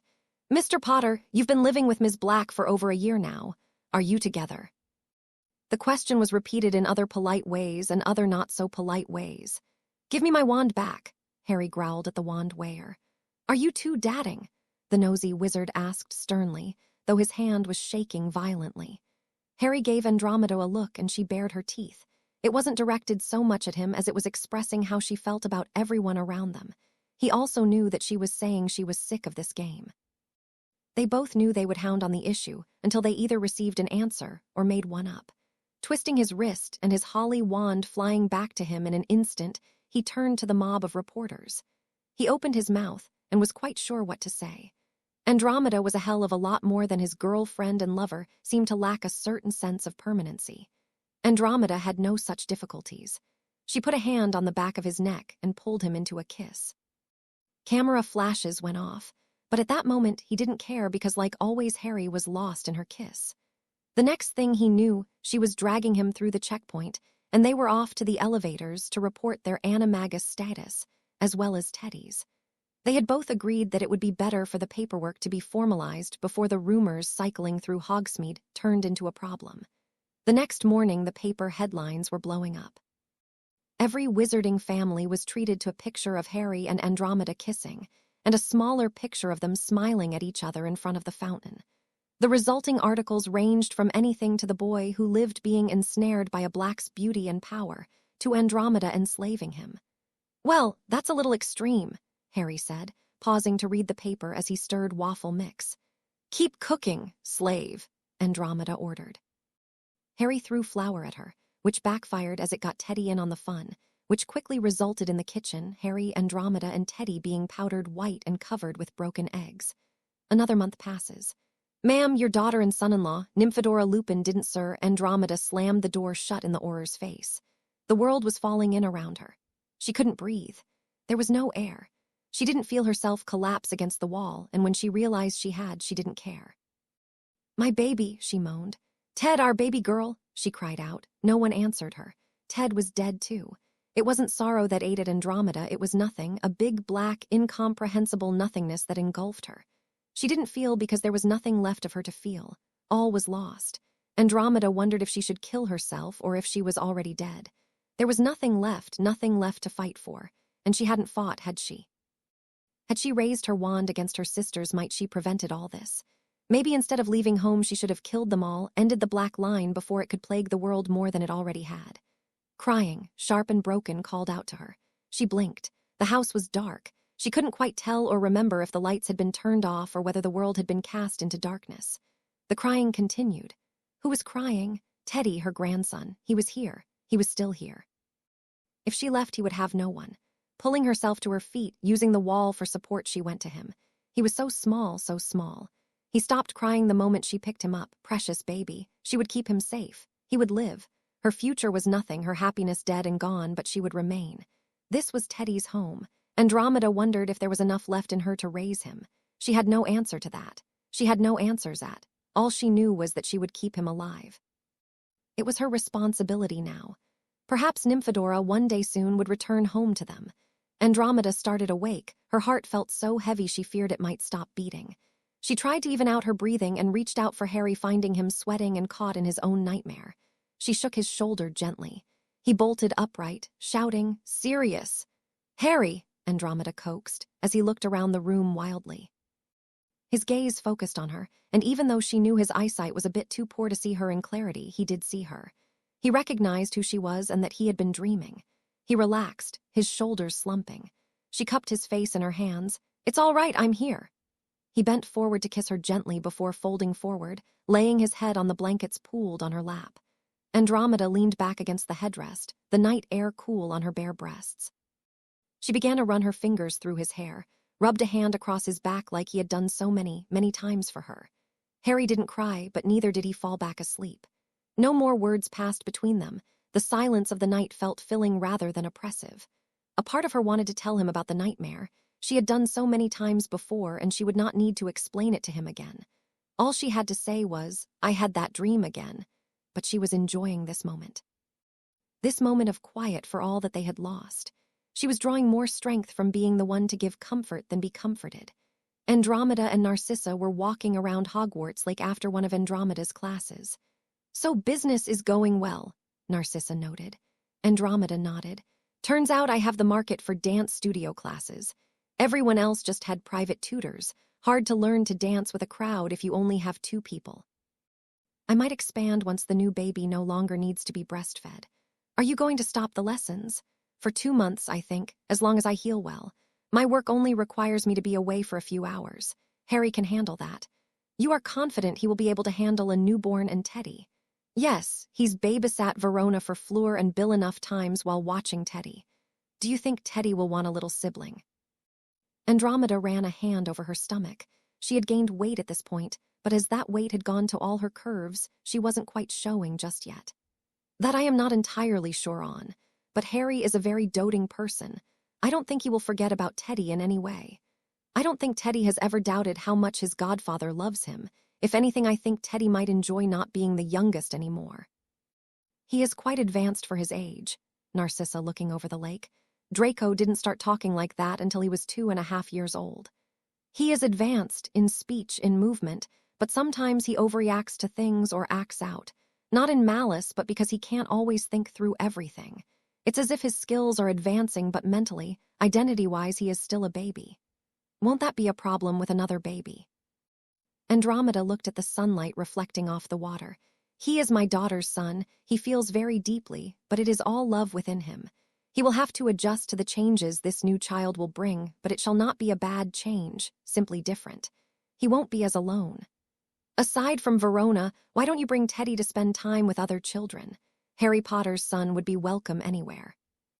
He still shifts unexpectedly, and not always on the day of the full moon, and his wolf form acts like a puppy. He isn't so much dangerous as he is overly energetic, and that can be scary for other children, or more dangerously, it could scare their parents. Narcissa grabbed her hand. I never realized why our prejudices were so objectionable until I began to live on the receiving end of them. Andromeda squeezed Sissa's hand back. What's wrong, Sissa? You have been tense all evening. Draco came out to his father last night. Came out? Andromeda asked. He's gay. Andromeda raised a brow. And how did our dear Lucy take that? He tried banishing Blaise Zabini, Draco's boyfriend, from the manor, and Draco raised his wand against his father. Andromeda's grip tightened on her sister's hand. It was a blowout fight. I am not sure Draco has ever raised his voice against his father, not really, not like that. How did it end? Andromeda asked. It boiled down to Lucius saying he wanted grandchildren. Narcissa went quiet for a long moment, her blue eyes hardening like ice. When next she spoke, her voice was raw. Draco said even if he were straight, he would never give us a grandchild. He would not risk passing on his lycanthropy. He said that Teddy was lucky to also have been born with the ability of a metamorph magus, but any child of his would simply be cursed. Narcissa looked at Andromeda, her eyes like blue flame. It's Lucius's fault, did you know that? Draco being turned was Lucius's punishment for being stupid with the Dark Lord's possessions. He made us watch as Greyback, her voice broke. Narcissa yanked her hand free from Andromeda. If I could go back, I would have grabbed Lucius that night he came back with that bloody dark mark and torn it off him. I should have done the same with Bella. Andromeda looked out on the lake. Sometimes I wonder what would have become of us if I had stayed. I could have murdered the Lestrange boys easily enough, and I could have kept Bella close to me. She trusted me even if she didn't always agree with me. Every time I think she could have been redeemed, Narcissa said slowly, watching the waves lap at the shore. I remember what she did to the Longbottoms, and the thought passes. Andromeda's heart clenched. If I had remained my sister's caretaker, how much suffering could have been avoided? So when are you going to tell Harry? Narcissa asked, changing topics abruptly. This weekend, I already have the Weasley twins on call for babysitting. Where are you taking him? I was hoping you might let us borrow your estate in France. Narcissa grinned. You had only to ask. Thank you, Sissa. Have you come up with names yet? Andromeda grinned. Of course, if it's a boy, Winslow Sirius Potter, and if it's a girl, Morwenna Lily Potter. Winslow Morwenna, Narcissa said, tasting the names. I approve, but will Harry? Yes. Narcissa let out a small laugh. How can you be so sure? Sure about Harry? Andromeda grinned. Lately, I think he's the only sure thing I've ever had in my life. Of course, Narcissa said sweetly. Morwenna is a more respectable name than Nymphadora. Andromeda shoved her little sister into the lake, and for her own safety shifted into her falcon form, beginning to fly towards home. Narcissa's snarl of rage could be heard from a mile up, and even then Andromeda had to fly in a zigzag to avoid the multicolored curses headed her way. Are you sure you can handle him alone? Harry asked Fred for the dozenth time. Andromeda glared at the redhead who had shown up without his twin. The last thing she wanted was Harry to be worried tonight. They would be back tomorrow afternoon, but regardless, she wanted all of his attention tonight. I gave him Luna and Hermione's address if something goes sideways, Andromeda said. And there is always Bill and Fleur, Fred said, smiling at Harry. Andromeda did like the twins. Not only were they the perfect babysitters for a child like Teddy, but they didn't belittle Harry for his age or his overprotectiveness. She wrapped her arm around Harry's and said, "Let's go, love, the night isn't getting any younger." Harry patted her hand and bent down to give Teddy a kiss on the head. "Be good," he warned. Teddy just grinned at his father and said, "Love you, ma poppy." "Love you too, son." Andromeda dragged Harry out of the house, her impatience finally finding its end. Once outside, she instructed, "Close your eyes."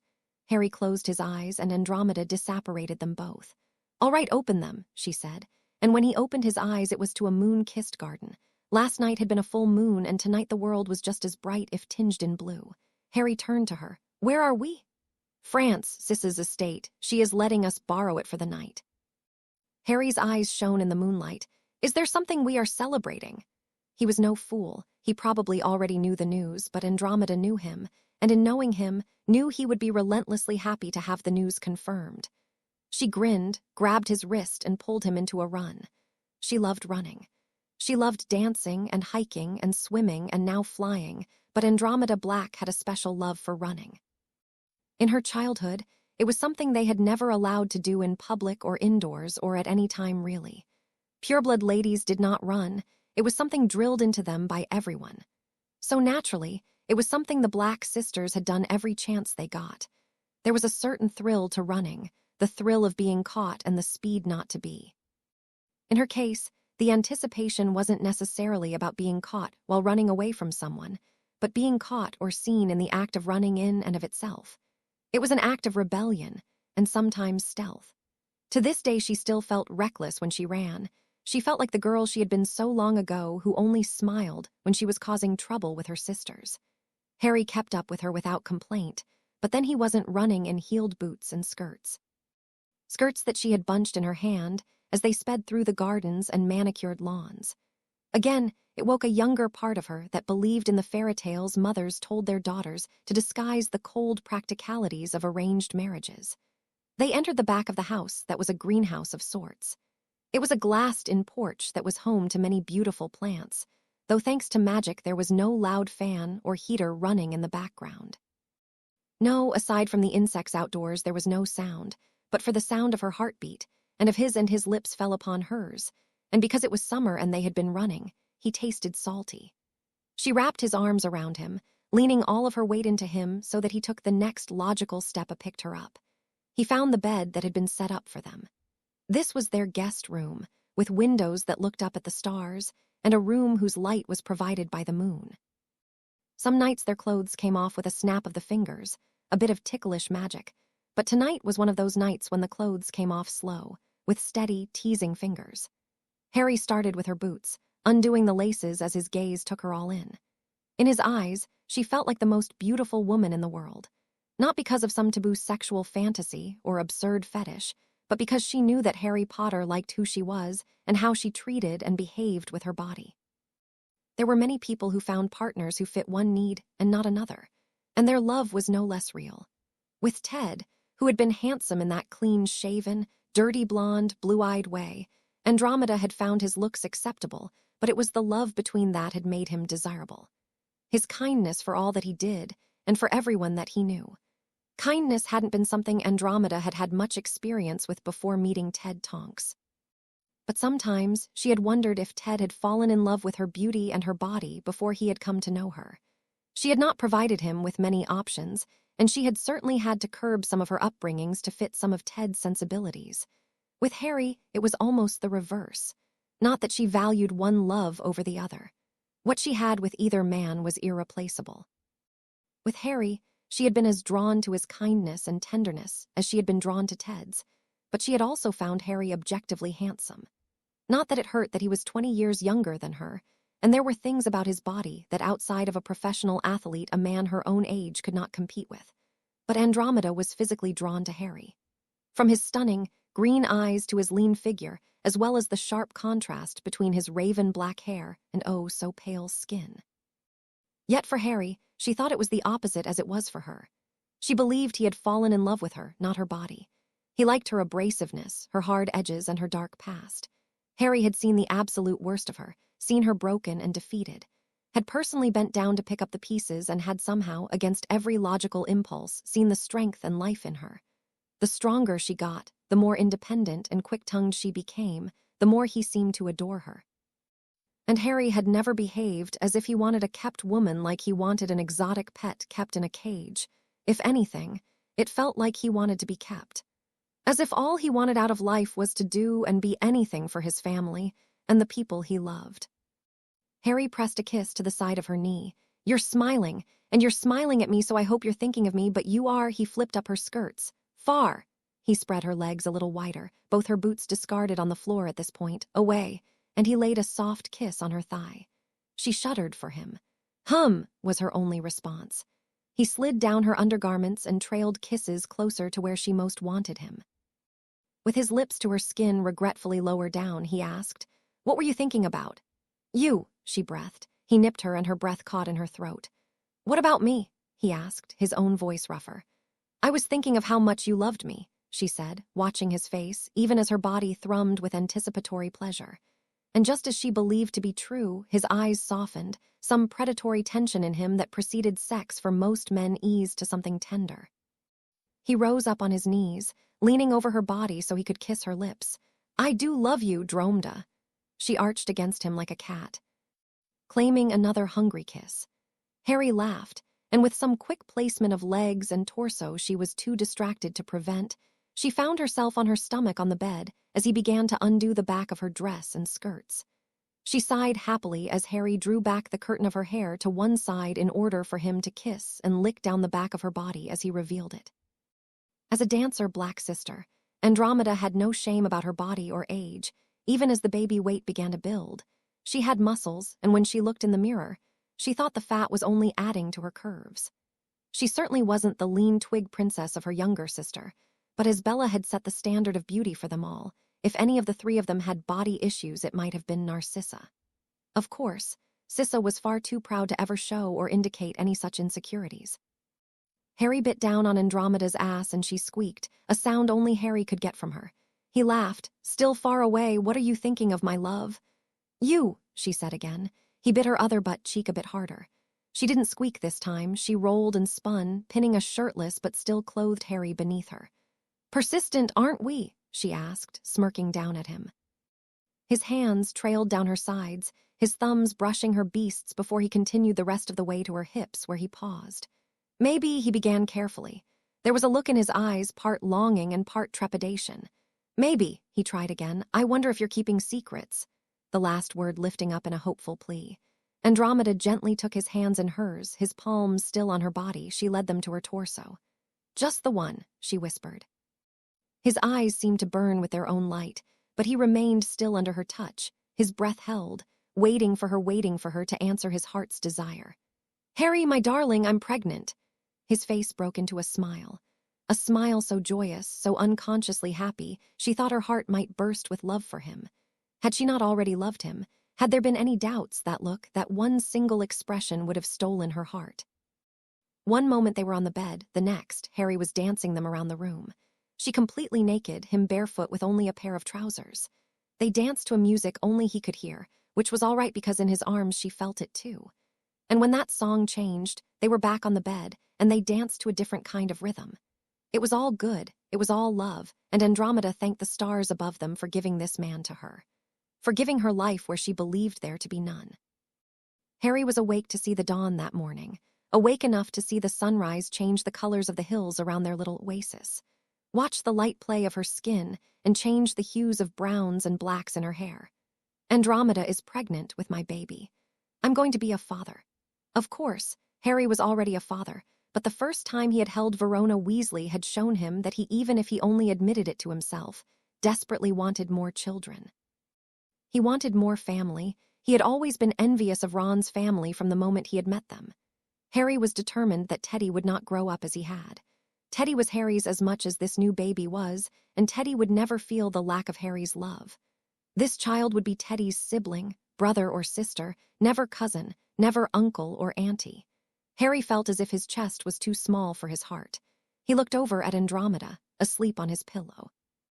Andromeda didn't really show her age. She could be 40, she could be 20.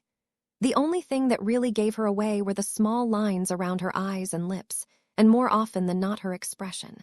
When she was happy, she was a girl. When she was sad, she looked her age. When she was angry, Well, no one was really thinking about how old she was, and when she was asleep like now, she was beautiful. Harry wasn't sure what moment had done it, but she had gone from being lovely and attractive to her being the most beautiful person he had ever met. Logically, it probably wasn't true, but for him, there was no other woman who mattered to him in that way. Harry grinned. He couldn't believe she was pregnant with his baby. When she had first told him she was trying for a baby, he had been happy, but not like this, not like this. He was so happy he couldn't remember being happier. It wasn't so much that this child would be blood of his blood. Harry loved Teddy with all his heart, and he knew that he would have been as satisfied with adopting another baby. But this pregnancy meant something more than just an addition to their family. It meant they were a family. Harry had no doubts that Andromeda wanted him, but he did worry sometimes that he was playing second best to the life she had had. Her being pregnant for him meant that she wanted him, wanted a future with him and Teddy. This baby would be a new beginning for them. After the war, neither of them were fully healed. Harry and Andromeda both woke in the middle of the night with far too many memories. But they weren't so broken that they couldn't function, couldn't love, couldn't have a future. And for that future, for this family, Harry would do anything. Harry Potter had been feared by a dark lord and his followers when he was but a child. Harry was no longer a child, and if Albus Dumbledore had taught him anything, it was that in the wizarding world, with age, came power. Between Andromeda Black and himself, their fates would not be what his parents were, and their love for their children would not be as weak as Aunt Petunia's was for Harry. Teddy would not be abandoned. This new baby would not be cursed. In the Potter home, only safety and unconditional love were allowed. He vowed it to himself, to the woman in his bed, to his godson, to his unborn baby, and to the very universe that existed around them. Harry would do everything and anything he needed to do to ensure that vow. It wasn't often that Andromeda went to London, but she needed to check on their vaults.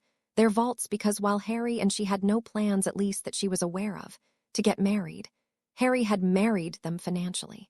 It was November already, and while the spear for the Yule holiday wasn't in full swing yet, people were busier than ever. Fleur with her relatives in France and the Weasley twins with their business and love lives did not have time for babysitting.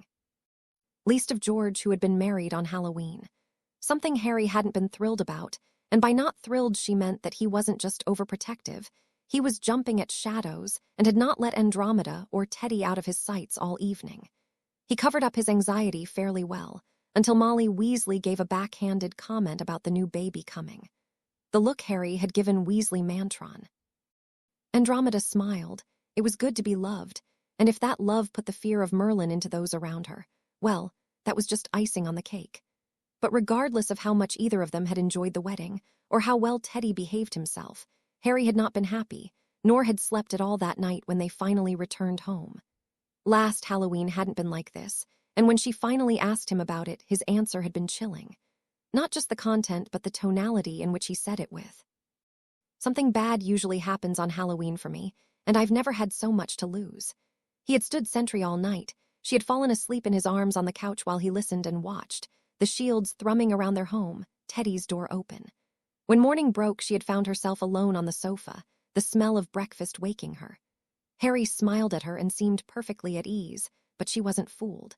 Had an army come marching on them last night, this morning, Harry might have slaughtered them. Would have finished with them before they knew what was happening to them. Andromeda had always found Voldemort's attempts to kill a baby to be in the utmost distaste. No pureblood would have, no matter what a prophecy said, gone after a baby. Now, she wasn't saying that her people had never killed Bobbies. They had, but out of sheer pride, they wouldn't have gone after a baby. And then when Voldemort tried assassinating Harry while he was still at school also seemed so odd. Seeing Harry Halloween night, him all of 19, she saw the wizard that was to be feared. Had this Harry Potter fought in the last war, hell, if he had fought in the war before this one, neither would have lasted as long as they had. Andromeda wasn't the only one picking that up. Phileas and Minerva were houseguests often enough that she saw them talk, exchange looks when Harry thoughtlessly used wandless magic. Or even in his classes, apparently, and according to his students. His reputation paled in comparison to the reality of him, which brought her back to why she was here alone without him. She had a morning meeting with a goblin. Harry was currently at work, and he had brought Teddy with him for today. Although, They were both unaware that she was going alone to London. The meeting with goblins had been rearranged. Harry was working part-time at Hogwarts, and by part-time she meant he worked mornings. Teddy and Andromeda were awake early enough that Harry working didn't truly cut into their morning routine. And Minerva had rearranged everyone's schedules that all 7 years of students could fit their Dada classes into the morning. First years had the first period, second and third years were together the second period on Monday. Tuesday, 2 blocks of fourth years, Wednesday, 2 blocks of fifth years, Thursday, 2 blocks of sixth years, and finally, the 7th years on Friday. And because it was Harry Potter, a legend even among his own peers, every student was taking Dada, including the 6th and 7th years who originally planned to opt of Dada because their chosen careers didn't require it. Harry had warned Minerva that once the baby came, he would not be back until the following year. The professor from the year before agreed to return while Harry was away. Harry was a natural at teaching, and it seemed to give Harry a space to stretch his magical muscles and give back to the community. He could easily spend every day locked away with herself and Teddy and never complain, but he was more relaxed with more to do. "Whore," someone said in passing.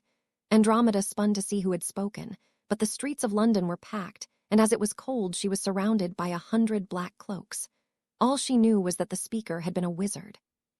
She turned back to her course, back straight and spine aching. She was very pregnant at this point, pregnant enough that she could no longer sleep through the night, whether from the aches in her muscle and bones or because of 2 feet and 2 fists beating at her from the inside.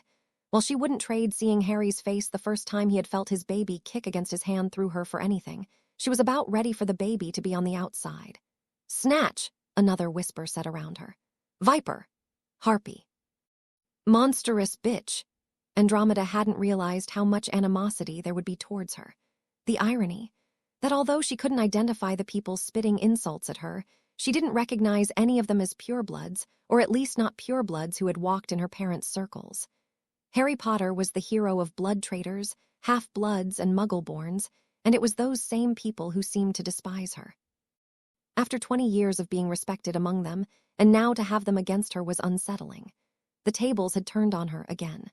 A part of her understood why the witches were mad at her. She had taken the most desirable bachelor of Harry's generation, but she didn't understand why the wizards were mad at her. Was it because she was black? She reached the bank, and she found herself a bit shaken because she was glad no one had tried to touch her or cast a spell at her back. It wasn't something a pregnant witch should have had to worry about outside of a war. Even the purebloods had opened store doors for her when she had been showing with Nymphadora. In her current condition, the idea of being hit with an unprovoked spell was terrifying, not for herself, but for the child. Andromeda hated being afraid, but she wasn't stupid or so prideful to risk the baby. She would not be going out again alone until after the baby was born. The goblins treated her as she had been expecting to be treated. They opened doors for her, and while she couldn't call their conversation pleasant in their discussion about joint vaults, they did offer her water, snacks, and a comfortable chair. Bellatrix's, the Lestrange brothers, Sirius's, James, Remus's, and Harry's vaults were now also hers. Pollux Black would be rolling in his grave. The idea amused Andromeda greatly. When she was back in the lobby, she had half a mind to send an owl to Harry for him to come and get her. Apparition in the later stages of pregnancy was not advisable, as it had been known to induce labor. Andromeda had another month to go before the predicted due date. She had almost begun to look for a goblin to ask about an owl when she spotted a familiar blonde head. "Lucius," she called, for once in her life, pleased to see him. It wasn't that she couldn't protect herself, but she needed someone to watch her back. She couldn't dodge well like this. Her center of balance had changed, and she had too many weak spots. Lucius turned to her, face cold unsurprisingly, as he paused before the exit. He didn't protest when she reached for his arm, just offered it to her with every civility that had been drilled into him. "I need an escort home," she said as she twined her arms around the taller man's. Lucius's eyes and lips tightened, but he didn't object. Of course, he couldn't, not if he wanted to return home to Narcissa saying he had refused her only sister and unborn niece or nephew safe passage. Andromeda smiled at him, knowing full well she had just killed his afternoon. Pregnant witches didn't travel much. Too many magical transports were risky for the 3rd trimester, and the time when carriages were drawn by winged horses had long passed outside of special events or certain communities in France. And of course, had she been going to the Malfoy Manor, they could have taken a car, but Hogsmeade didn't have any connecting roads, which meant they would have to take a train, and the Hogwarts Express was not on the tracks. The Hogsmeade rotation was a far slower train that ran 6 times a day, 3 times there, 3 times back, excluding the days the Hogwarts Express ran. Andromeda had taken the morning train in, and in an hour the next train left. If they didn't make it, the next train wasn't for another 7 hours. Lucius's steps were brisk, and he only slowed down when Andromeda almost tripped over a cobblestone. "Why isn't Harry with you?" Lucius asked as they continued. "He doesn't know I'm here. Well, he will once he gets home and reads the note I left, but he gave in to Teddy begging to go to Hogwarts for the day. So I had the morning to myself. And you decided to go to the bank," Lucius said a tad bitterly. "Did you realize the danger you were putting yourself and the child in?" She didn't like him, but she didn't dislike the way his pale eyes scanned the crowd, how stiff his back was as he tried to stay aware of those passing around them. Lucius's pride was very important to him, and currently her safety was his honor. So despite herself, she found herself relaxing as she walked beside him. Merlin, was she tired? Her feet hurt, and she was wearing the lowest-heeled boots owned. "I didn't realize until today what people would really act on. That's because whenever you are in public outside of Hogsmeade, Harry is with you. I knew I was disliked, I just didn't think people would be seriously considering hostility. When I married Ted, all the purebloods simply ignored me. The others were not raised with our values or civility, Andromeda," Lucius said tiredly. "And for the record, our community respects your recent choices." She laughed as they stepped through an archway and found themselves in Muggle London amongst a crowd of Muggles headed toward the train station. "You can't honestly tell me I would be welcome back. You can't expect that they will let me waltz into the Yule Gala on Harry's arm." Lucius shrugged. "I can't say that Teddy Lupin will be welcomed warmly." "I'm sorry, when has our people ever welcomed anyone warmly?" Lucius's lips twitched. "Be that as it, young Mr. Lupin has been recognized as Harry Potter's legal heir, whether you give him another son or not. Mr. Potter has proven his power, and power is always respected. The Potters were once a formidable family, and you well once a black, always a black. Your union, whether formalized or not, has been recognized. You are welcome among us once more, my dear." She was surprised at the way his voice softened at the end. She looked up to meet his gaze, and for a moment she saw what Sissa must have fallen in love with. Beneath all the riches, pride, and arrogance, there was a man who cared for those who were his. The moment passed, and they walked casually through the barrier. The train wouldn't leave for another half an hour, but it was loading, and they found a compartment. "I don't know that I want to rejoin a community that turned their back on me once. Didn't you turn your back on us first? I would not be forced. Bellatrix and you should have just killed the Lestranges and have been done with it. We would have still had to get through our wedding nights," Andromeda pointed out. He actually rolled his eyes. "Then you could have stunned them or poisoned them. You wouldn't have been the first to lose your husbands on your honeymoons." "I was 15, Andromeda said shortly. "I wasn't quite planning homicide yet." "No, I suppose as much as you led your sisters around, Bellatrix did protect you from some realities. Though honestly, I don't know how having a baby on your own at 16 was less frightening than getting married at 18. I loved Ted." Lucius watched her closely. "More than you have come to love Harry." She opened her mouth to snap a response. He held up a hand to forestall her words. "My apologies, it is not my place to ask such a question." She closed her mouth and really looked at him for the first time. "You look tired, brother." His posture remained straight, but even so, he appeared to slump against the seat. He turned to look out the window. "I could return such a remark," he said, but he wasn't looking at her. "Sissa told me about your fight with Draco this summer. She says he has not spoken to you since." "My son hates me," Lucius said, his voice empty, but there was a quality to the emptiness, and if she were being generous, she might have called it despair. "Draco still thinks the world of you, but he shouldn't. Merlin helped me, but he should hate me. He should despise me. I've earned that," he said, eyes as gray as the clouds outside. "I've earned worse. Does his choice of bed partners truly bother you?" "He isn't the first, though most marry a witch and never touch her again once producing an heir," Andromeda said gently. "Does it bother me that the Malfoy line has ended? Yes, it does. But I would not wish a loveless marriage on my son, and in all honesty, I would rather he marry another man than a mudblood. The Zabinis are a respectable family." "Have you told Draco this?" After my outburst, Draco will not even eat dinner at the table if I am in the room. Andromeda frowned. Where have you been eating? My study. She raised a brow. I would ask where you have been sleeping, but I suspect the answer is the same. The train jolted into motion and Lucius turned to face her, his eyes burning with a cold fury. What do you wish of me, Andromeda? She ignored his question.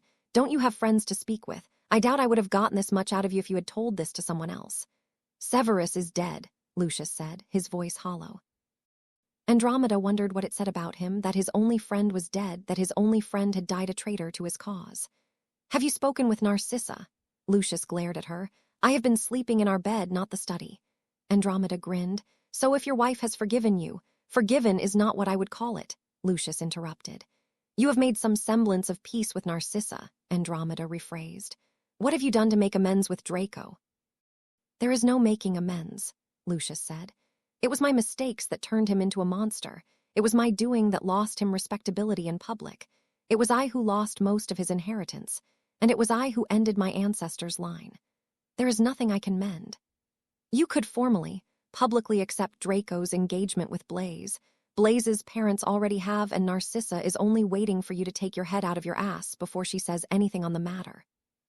And how does that even begin to make up for the larger offenses? Andromeda couldn't keep the pity out of her eyes. Oh, Lucius, I assure you that Draco's soon-to-be groom and his future is more than a start. Your son still loves you, is as desperate for your approval as he ever was. Lucius met her gaze, and for the first time since knowing him, she saw the mask fall, saw the raw pain underneath. His voice showed none of the turmoil she saw in his eyes. If she had not been able to see him, she might have thought the topic left him unmoved. I don't deserve that from him. Andromeda leaned forward, reaching across the space between, placing a hand on his knee. In a clear voice, she said, It isn't about you, you selfish bastard. What you deserve is every hurt you feel and every twisted emotion Draco leaves you with, because none of it will ever amount to how much you screwed him over. When he pulls his life together, it will not be because of you, it will be in spite of you. They said nothing else after that. Harry was furious when Andromeda stepped through the door, so much so he almost didn't see Lucius enter behind her. It had taken all his restraint not to go out searching for her when he found the note. She saw his anger on his face, though, and she instantly went on the defensive. Don't you start, she warned. Harry didn't back down. A note, all you left was a bloody note. Map-up, go to your room, Teddy, Harry ordered. Teddy looked at him, then at his grandmama. He hadn't seen either of his parents angry often, and when he did it was usually because of something dangerous he had done. But Teddy had never seen his parents angry at each other. He looked at his Uncle Lucy, but he only raised one fair eyebrow at him. Go, his father instructed again. Reluctantly, Teddy went into his room, not shutting the door all the way. But Map-Uppy knew all the tricks, and the door closed completely, the charm keeping him from hearing the fight. You will upset him, Andromeda said. I'm upset, Harry said. I am not your prisoner, she snapped. Harry threw up his hands. You don't think I know that, but what you did was dangerous, and you know it. It's why you left a note instead of telling me you were going out of town today. I imagine it's why Lucius fricking Malfoy escorted you home. He was right, he knew he was right, but she argued with him anyway. He's my brother. He is welcome here whenever wants. Harry scoffed, like hell he is. He looked over her shoulder and motioned toward the couch. Come in, Malfoy, have seat. Would you like something to drink? It is such a fucking honor that you want to spend time with us. Lucius didn't move. Watch your tongue, Andromeda snarled. Harry's emerald gaze narrowed on her. Did you understand how much danger you were in? How much danger you put our child in? I am a black, I was in no danger. Harry grabbed a paper off a shelf. You don't read the paper, Andromeda. They hate you, the people who say they adore me hate you. Why would they hurt your baby then? She asked, almost yelled back. Because these are strangers to me. The wizarding world has alternated between blind devotion to senseless rage in a day. Like it or not, I am a public figure. I can protect myself, she screamed at him. The lights in the house flickered. Harry had a tighter leash on his power, but he was no less angry, no less afraid than she clearly was. You're 8 months pregnant. You can't take on a group or the stars above forbid, a mob in your condition, and even if you could, we all know you shouldn't. You cannot dictate to me what I should or shouldn't do. I am not dictating anything. I am asking why the bloody hell you decided to put yourself in harm's way. For Merlin's sake, you went to Gringotts in the heart of fricking magical London. We wouldn't be having this discussion if you had stayed in the Muggle world. You can't apparate, you can't use a portkey, and you've already said that riding a broom hurts for long trips. That leaves you with the train or the strals, and I half wish you had taken this stral. At least it would have provided you with some sort of protection. It was you who moved us to Hogsmeade. You don't like our home now. Would you like to move back to Ted's house, to London, move in with your sister? Where would you rather us be? He asked, stepping in close to her. You are trying to order me about Potter and I. You are trying to win a fight, Tonks, and all I want to know is why you put yourself in danger. Why, Andromeda? Why? Harry asked, almost pleaded. He had been so scared for her, and all he wanted was to wrap her in his arms and take her to bed. Preferably keep her there until the baby came and then she could take on a freaking army by herself. Because I didn't realize it was a risk, she hissed at him. Because my people, even when they turned away from me, they would never have even thought of hurting a pregnant pureblood lady, no matter who the father was. Don't you hiss at me, Harry snarled, their faces inches apart. He had to bend forward to avoid touching her stomach to his. I assure you I am better at it. She hissed at him like an angry cat. Harry hissed at her parcel tongue. You could have gotten yourself and my baby killed. She blinked at him in surprise, her expression clearly showing that if she had heard the rumors about him being a Parselmouth, she hadn't believed them. A thump had them both turned to face the door. Lucius had backed up fast and hit the door. His eyes were wide with fear, and he watched Harry like he had watched Voldemort. And Harry knew this expression from Lucius, not just as a bystander, but because he remembered being in Voldemort's mind when he tortured Harry spun on his heel going towards Teddy's room. I am not the Dark Lord, he thought to himself, which was sometimes hard to believe when he had so many memories about torturing and killing people and enjoying it. Where do you think you're going? Andromeda asked. To comfort Teddy, he's probably frightened, Harry said, not turning around. He entered Teddy's room, shutting the door softly behind him. Teddy was petting Wendy Bird when Harry entered. Teddy ran at him crying, and Harry held his son and told him everything would be all right. Andromeda turned to Lucius, who was still pressed against the door. May I leave now? He asked, voice strained. She knew the only reason he stayed was because of the rules that indicated if he escorted a lady to her lord. He stayed until she was formally received, and he was formally dismissed. It was archaic nonsense, but she realized that if Harry had been a different kind of wizard, it would have been Lucius's duty to protect her. Most rules did have some basis and all that rubbish. Thank you for escorting me home, Lucius, she said, her anger deserting her in a wash of shame. Harry was young and he was right to be afraid for her, she should have been.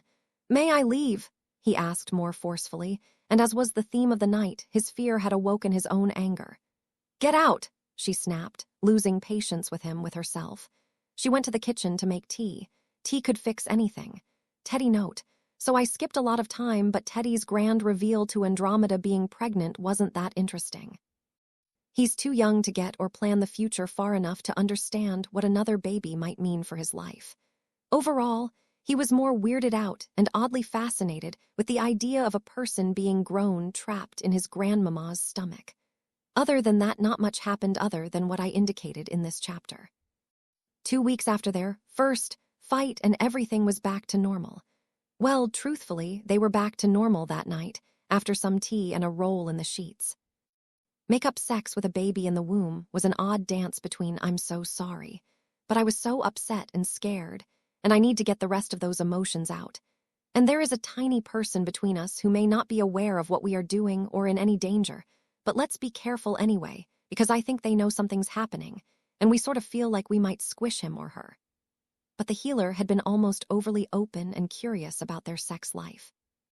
Every nurse assistant healer that came in to check on Harry Potter's baby assured them that as Andromeda was perfectly healthy, that it was perfectly safe to have sex up until her water broke. Harry could have gone months without sex, not enjoyed it, but he would have been able to hold out. Andromeda had not been on board with the celibacy route. Her words to him had been, after I give birth, I am going to feel like a wasted sack. I will wear a diaper, I will be bleeding, I will be hurt, and I will sleep for a month and only waking up for that baby. That's when you can play monk, but while I might be sore and ache, I also feel good when I'm pregnant. My hair is shinier, my skin is clearer, and I am not wasting that feeling when I have a beautiful 20-year-old father of my baby lying beside me in bed. Harry had not argued after that and was quite content. He wondered what it would be like to go through this with a younger woman when it was her first baby. He shuddered at the thought. He was worried all the time due to him reading those Muggle pregnancy books Andromeda had stored away, and he couldn't imagine keeping someone else calm. No, Andromeda was definitely the more level-headed between them when it came to the baby. "Harry," Andromeda whispered. "I'm awake," he said softly into darkness, gliding a hand down her arm, her thigh. He was lying with his chest to her back. There was a thin sheet over them. The room was cool in December, the heating charms on low, but as Andromeda's body was acting as a furnace, that was all right. "What did you dream about?" she asked. "I was a falcon, then a snake, and then I was rat being carried off by the falcon. And then again I was falcon soaring higher, the rat trembling in my claws." "What happened to the snake?" Andromeda asked. "She ate her own tail," he answered, resting his cheek against hers. Sometimes his dreams were memories, but other times they were like this, vivid, extremely vivid, and at once horrifying and alluring. When he woke from dreams like this, he didn't know whether to be repulsed or fall back to sleep to see how the story ended. "I wonder how you would have done in Slytherin. Probably become the next Dark Lord just to shut up Snape, Albus, and Tom, but I most probably would be dead. I was never the right sort of clever. What about you, dream or baby?" "I have to pee." "Ah." Harry uncurled around her and slipped into the warm space she left behind as she padded out of the room, the line of light under the door caused by the hallway nightlight leading her way. Harry took that moment to spread out like a starfish, face down on the bed. Andromeda was back 5 minutes later. She ruffled his hair and he rolled over, offering a hand to help her back into bed. "Can I turn on a light?" she asked. "Yes." He didn't think he could fall back to sleep tonight anyway. He propped up and fluffed some pillows so she could lay on her back without feeling like she was being crushed. It took a few minutes, but eventually, they got into a position where his arm was under her, but they could both see each other's faces. Well, at least she could see his face. "My glasses, please," he asked. He could have magicked them to himself, but it was a certain show of trust to invite her to touch his glasses. As they were his only ticket to sight, they were not exactly precious so much as they were an intimate part of how he interacted with the world around him. Andromeda knew that, and it was she who magicked them to her hand, placed them on his nose. She was getting better at placing them, so he didn't have to immediately adjust them on his nose. He smiled when her beautiful face came into focus.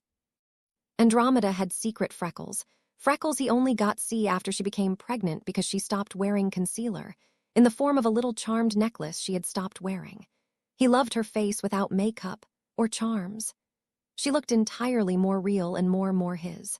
Not that he owned her, but this face, with her gentry beauty and more freckles than the Milky Way had stars, was beloved by him.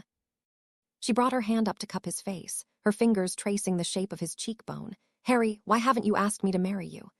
His mind went blank and he said the first thing that came to his mind in a disordered stream of questions. "Do you want to be married again? I mean, do you really want to change your name and go through the fiasco of a wedding ceremony?" "A fiasco?" She smiled, and then more seriously, "Answer my question and I'll answer yours. My family is dead, Andromeda. You, Teddy, and this little one are all I've got. If I were to have a wedding, it would be Hermione, Luna, the Malfoys, the Weasleys, the professors at Hogwarts, a few other classmates, and a bunch of people I don't really care about. I love a few of them, but I don't want to see the missing places where my parents and relatives should have been. The others, I see those people often enough, and the masses, I don't want to be gawked at. I go through that all the time." He took in another steadying breath. He wanted to say this right. "Our family, our love, it's private, it's ours. I don't feel the need to share that with anyone else." "We could have a smaller wedding," Andromeda suggested casually.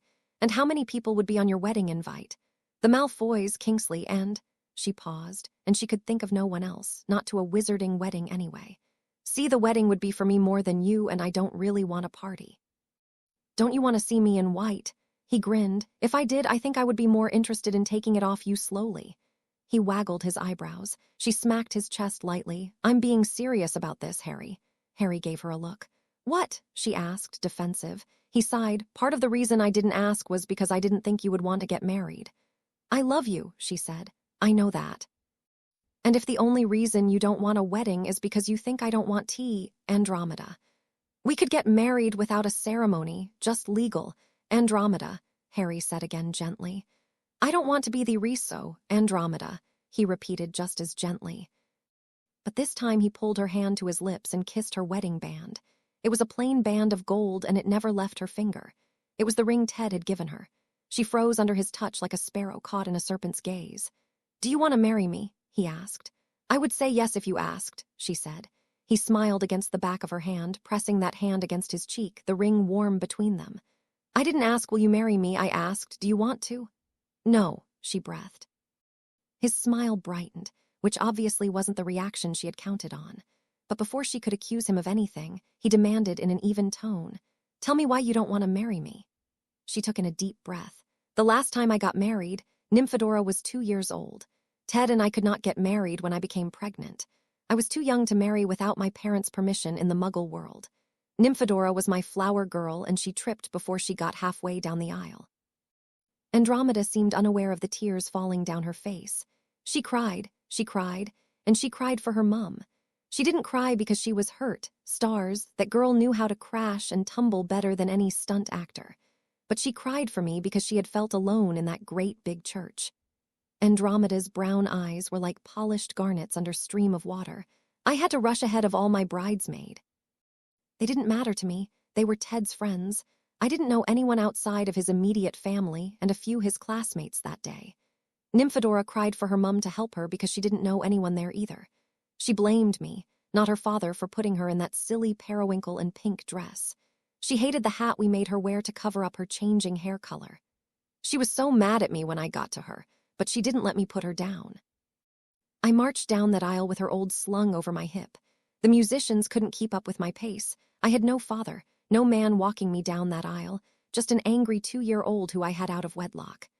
There I was, and there he was, the only son of an old family, their big-hearted, private school graduate doctor-intern son. And I was the one about to marry him. It was an absolute scandal. That day. Ted, his smile lit up the room. He loved us both so much, it was there for everyone to see. Andromeda's smile was bright enough to outshine the bedside lamp, Harry observed. "Did you know she stole my kiss?" Harry shook his head. "How do you mean?" "When the preacher said, 'You may now kiss the bride,'" Nymphadora leaned forward and kissed Ted. He laughed and hugged us both, snatched her from my arms and kissed me in a way that would have made any girl blush and ticked off his parents as well as those proper ladies. Nymphadora punctuated the moment with a drown-out "ee-oo-ah." It was one of the best days of my life. And as if hearing herself, she turned her gaze to Harry, the tears starting anew. "Harry, I don't," Harry said gently. "I fell in love with Andromeda Tonks. I fell in love with the woman who raised a funny, big-hearted, and brave daughter. I fell in love with the woman who was a wife to a noble healer." He took in a deep breath. "You're twice my age, Andromeda." "Age is just a number. It isn't a reason we shouldn't be together," she snapped. Harry sat up so he could see her better. "That's not what I meant. I think I would rather go back to war than not have you in my life. What I mean to say is this: you have lived and experienced 20 years more of life than I have. I don't want you to carve yourself up. Your past is as much a part of you as your magic. It isn't something I want you to lose or suppress." Her hand was still in his, her hand gripping his tighter. "I could take the ring off," she offered. "No," Harry said and kissed the gold band. "I want all of you in my life, Andromeda. It does not matter that the man who gave you this ring has gone on without you. This ring is a promise to him, to Nymphadora, to yourself, that you will always love them for as long as you shall live. I don't want them to be forgotten. I will not ask you to break your own heart. I don't want you to ever stop loving them. Andromeda, all I ask of you is that you love me too." Her silent tears turned into sobs, and she couldn't find the words to tell him how much she did love him, how grateful and joyous she was to have a life with him. But just as he needed no ring, Harry needed no words to understand that this magnificent woman falling apart in his arms was both the strongest person he had ever met, and that she did love him too. "Teddy, finish eating everything on your plate," Harry said patiently. "No," Teddy said while crossing his arms, his hair shifting to a deep violet. "Yes, there isn't enough left for me to wrap up for a meal later, and I guarantee you will be hungry in a half an hour. Don't be wasteful." "No," he said again. "Eat your food or I will spell it to your cheeks and Verona will laugh at you," Narcissa threatened. Draco bit back a laugh. Blaze just watched them all like they were some exotic type of beasts playing human. He sat almost squashed between Harry and Draco. Narcissa sat opposite from him, Lucius to her left, followed by Andromeda beside Harry, and Teddy between Andromeda and Draco. One big cozy family seated around a purposely too small table. Among them all, There was enough chaos potential to slice a piece of the earth survive off. Teddy ate his food after that threat. Grandmama could be just as scary, but she was soft with him. Aunt Sissa was only soft with cousin Draco. After a minute, his plate was clear and shouted, "Done," before pushing out of his chair and sprinting out of the room. "So, Harry," Narcissa began, "have you both settled on names?" Harry chewing and swallowing his last bite of food before nodding. "Yes, we have." "Well," she said caustically. "Winslow Sirius Potter if it's a boy and Morwenna Lillian Potter if it's a girl," Harry said easily. "Damn it," she exclaimed, glaring at Andromeda, who stuck her tongue out at her little sister. "How did you convince him?" she asked her. "I didn't, he just agreed with me that they were good names," Andromeda said sweetly. Harry smiled at the sisters' antics but said, "At first we were thinking Lily for a middle name, but Morwenna Lillian Potter rolls better for chiding." "You think you will have to do much chiding, Potter?" Lucius asked. Harry gave him a look. "With he or she's bloodline, I would put the entire Potter fortune on it." "No kidding," Blaze muttered. "A Black and a Potter." He shook his head. "I hope they end up in Slytherin," Narcissa said suddenly. "So do I," Harry agreed. Everyone but Teddy looked at him sharply. "Why would you want that?" Draco asked. "You're as Gryffindor as it comes, and I don't give a damn hoot." Draco was working on not swearing to avoid doing so in earshot of Teddy. "What about the rumor of your sorting or you being a Parselmouth? Why would you want your kid in Slytherin?" Harry grinned. "Can you imagine a Potter in Slytherin? There would be a riot." "You seem too happy about that," Blaze noted. "Andromeda is wearing off on him," Narcissa said. "Thank you," Harry said. Andromeda leaned to the side to kiss his cheek. "Drom has always been this obstinate.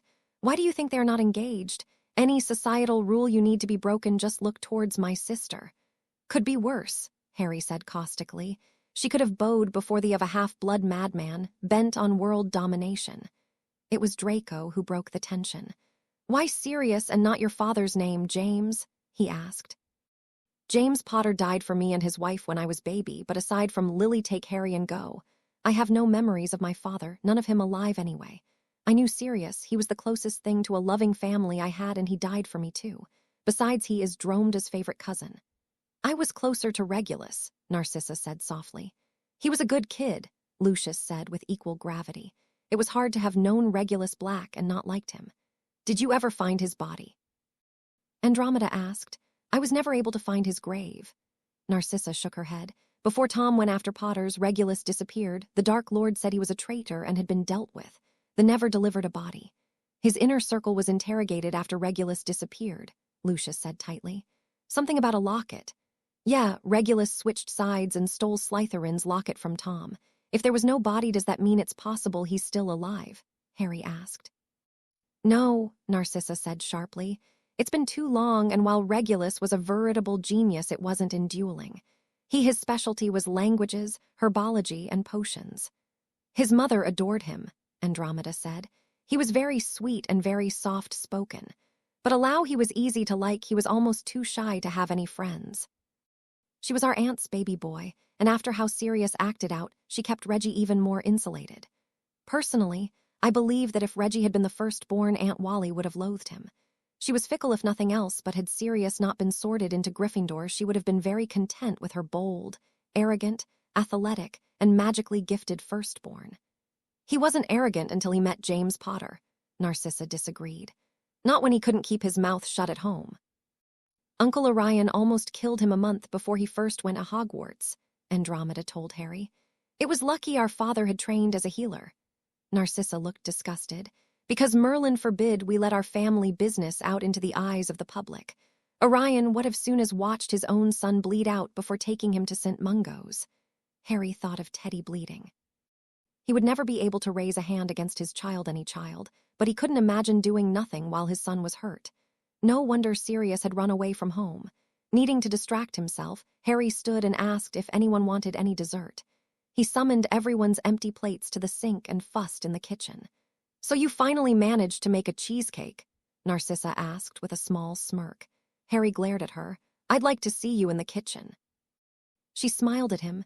"Not now and not ever. I'm not the type of lady to serve my husband." Andromeda smiled at Lucius. "How about it, brother? You up to going against my Harry?" Lucius opened his mouth to something, but at the moment Andromeda's expression shifted rapidly.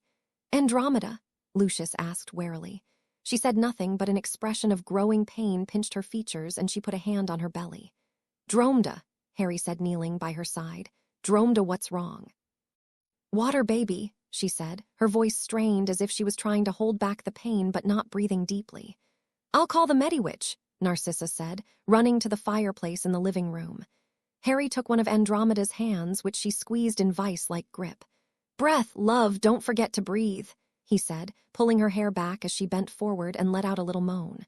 Harry. Bill's voice came from the living room. Is everything? Andromeda is having the baby now. Can you take Teddy for the night? Harry heard Narcissa ask. Of course, Fleur answered. I want to see the baby, Teddy protested. No, Lucius said, stepping out of the kitchen. You don't want to see. Yes, I do. If Harry wasn't freaking out, he might have smiled at his son arguing with Lucius. No, you really don't, Lucius repeated. It is something you want to see. How would you know? Narcissa asked. You waited to come into the room after Draco and I had been cleaned up. Alan's Teddy, Fleur said. You can find the night bugs in our garden. Aunt Fleur, is Grandmama's baby going to eat its way out of Grandmama's stomach? Not exactly, Bill said, and Harry heard the door shut behind him. By the time the Mediwitch showed up, who turned out to be none other than Poppy, the living room had been rearranged.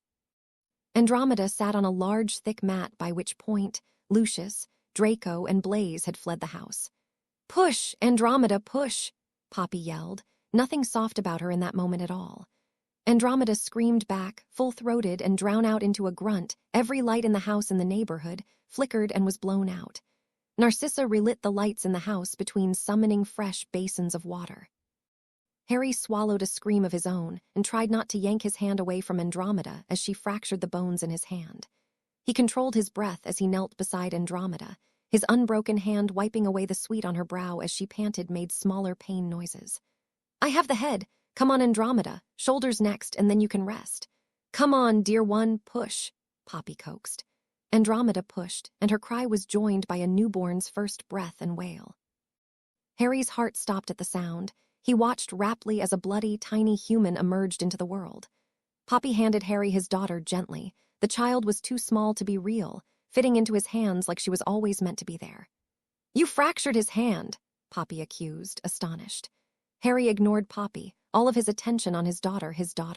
She wasn't exactly beautiful, not so soon, not even after being rinsed from her 9-month home. But she was the most precious thing Harry had ever laid his eyes on. He was crying, and he didn't even know it until a tear landed on the baby's cheek. He sat beside Andromeda as Poppy worked on her lower half.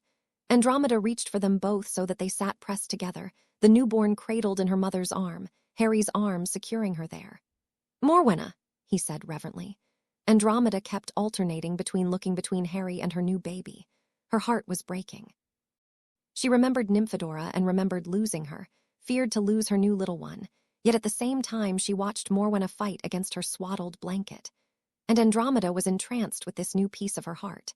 This new living, beating, beautiful part of her that the man beside her had helped bring into being. The look on his face was rapturous, and that broke her heart too.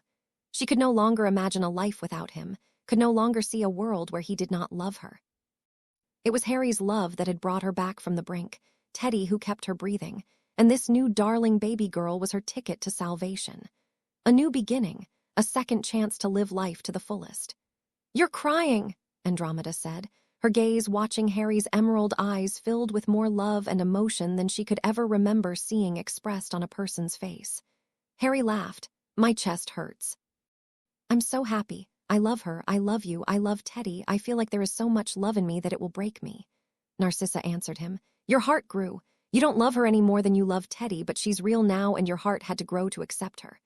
Harry laughed again, tears still flowing, and kissed the side of Andromeda's sweaty face. She cuddled back into him as much as she was able. They curled themselves around their baby. Our little Morwenna, she whispered. Harry bent forward and kissed his daughter's forehead. She didn't cry out, but she did squirm. Harry breathed her in before sitting back up to claim a kiss from Andromeda's lips. He pulled away and said, I love you. I love you too. And their lives were never the same, the sorrow of the past still present, still real, but not as vital as the current life and love they shared. There was no one who could doubt Teddy's love for his little sister. Morwenna could neither talk nor see beyond a certain number of feet, but Teddy was bespelled by her. Anyone who talked to him soon learned that. I'm a big brother, and this is my little sister, Morwenna. Sometimes he called her Morwenna. Neither nickname stuck, but everyone seemed to slip up now and then and refer to her as one or the other. Like Teddy, she was also a metamorph magus. Morwenna and Teddy couldn't talk to each other, though Teddy talked at her a lot, but they made a game out of mimicking each other's hand and skin color. Morwenna didn't grasp the mirror concept, so her eyes stayed blue, only occasionally switching to emerald green when her father read her a long story, her attention caught by her father's voice and expressions. Andromeda did not teach dance classes for 3 months, but once she felt well enough to handle being on her feet for long hours, she began brewing potions in the basement. While it is more than fair to say, Andromeda did her share taking care of the baby, but as with Teddy, Harry did most of the work after the Morwenna's birth. A compromise that suited Harry just fine. He took off teaching full-time and went back to seminars over the weekends. Although, by request, Harry taught full-time for the 2 weeks leading up to exams. He even had office hours for 5th and 7th years. Office hours that were so popular that the 6th years joined, and it turned into a study club. That year flew by for Harry. Teddy, under the watchful eye of his parents, and his Aunt Sissa didn't manage to get away with much that year, partially due to the fact that the Malfoys spent a great deal of their time at the Potter house. And as entertaining as the Weasley twins could be, Teddy found wrapping Draco around his little fingers and Draco's fiancée, Blaise, a worthy pastime. Draco was still unable to find work, and his wedding was on an indefinite hold until Blaise could convince him it was all right or he found work. Verona, now that she was talking, was also more fun for Teddy to spend time with, and Fleur began tutoring him in French. But one negative thing Teddy learned that year was that he was smart. Being smart wasn't a bad thing on its own, but he learned that he was ahead of his age group.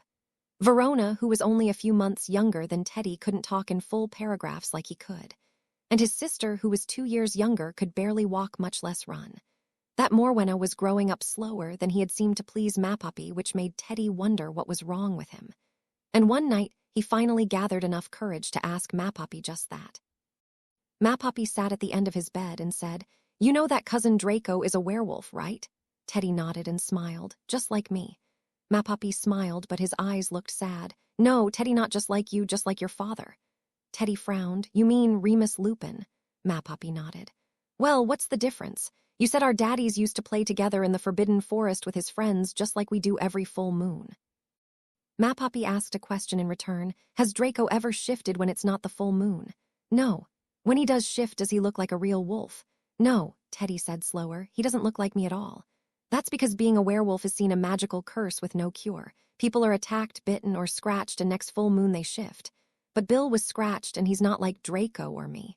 "No, some people get lucky and don't catch it," Mappuppy said softly. "It isn't lucky." Teddy protested. "There is nothing wrong with being a werewolf." He sighed and looked out the window. "Teddy, there is nothing wrong with the people, with an individual person because they are a werewolf. But for most people, being a werewolf is scary and painful, and the wizarding world looks down on them because they are scared of becoming werewolves or they think you aren't human." Teddy felt angry and sad, and he was very glad that Harry Potter was his dad. Because everyone, even Grandmama, talked to him like he was too little to understand. People don't know anything. They shouldn't be scared, and of course, we are human. If a werewolf doesn't take a potion like Draco does, so they can think while in wolf form they are driven to attack people and don't remember anything when they wake up in the morning. Teddy's face paled. "I didn't know that." Mappuppy took in a deep breath. "You've noticed no one in Hogsmeade is afraid of you even when you shift." Teddy nodded. "But that's because I'm a kid or a puppy." "Fair point," he agreed. "But it is also because when you were little you bit me and broke the skin. You've done so to the twins, much to delighted horror, and to Aberforth."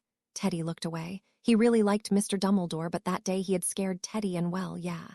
Mappuppy continued. "And none of us are werewolves. We told people you had tantrums and nipped and scratched us, and we did not become werewolves." "So what?" "So people believe you are like me and Grandmama and my own godfather, Sirius. They believe you are just a gifted animagus like you are a metamorph magus. But they are scared of cousin Draco. Is that really why he can't get a job?" Mappuppy nodded. "Yes, though it doesn't help that no one except us really likes the Malfoys." Teddy nodded in parrot of his father. "They are cold on the outside. But why does my being a different kind of werewolf make me different?" He knocked on his head. "Here." Mapapi took his hands in his and knelt by the bed so that they were eye level. You are a very intelligent, curious, and kind-hearted boy, Teddy. There is absolutely nothing wrong with you. Your differences don't make you less or more than anyone else. It just makes you you. But why am I different? Teddy repeated. I brought you to the movies to see that penguin movie, remember? Teddy nodded. They were so cute, but it was a scary but pretty movie. Everything eats penguins.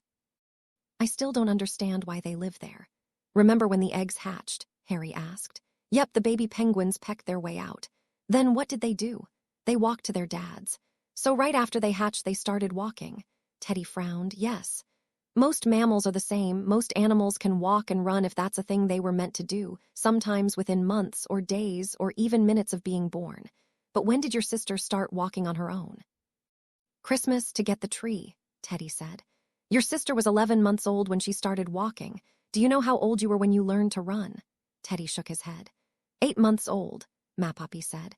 You are a very intelligent boy, Teddy, but I don't think you are genius. I think you just developed faster than children your own age because you were able to explore on your own before most children could stand up. You like that Morwenna is slower than me, Teddy said sadly.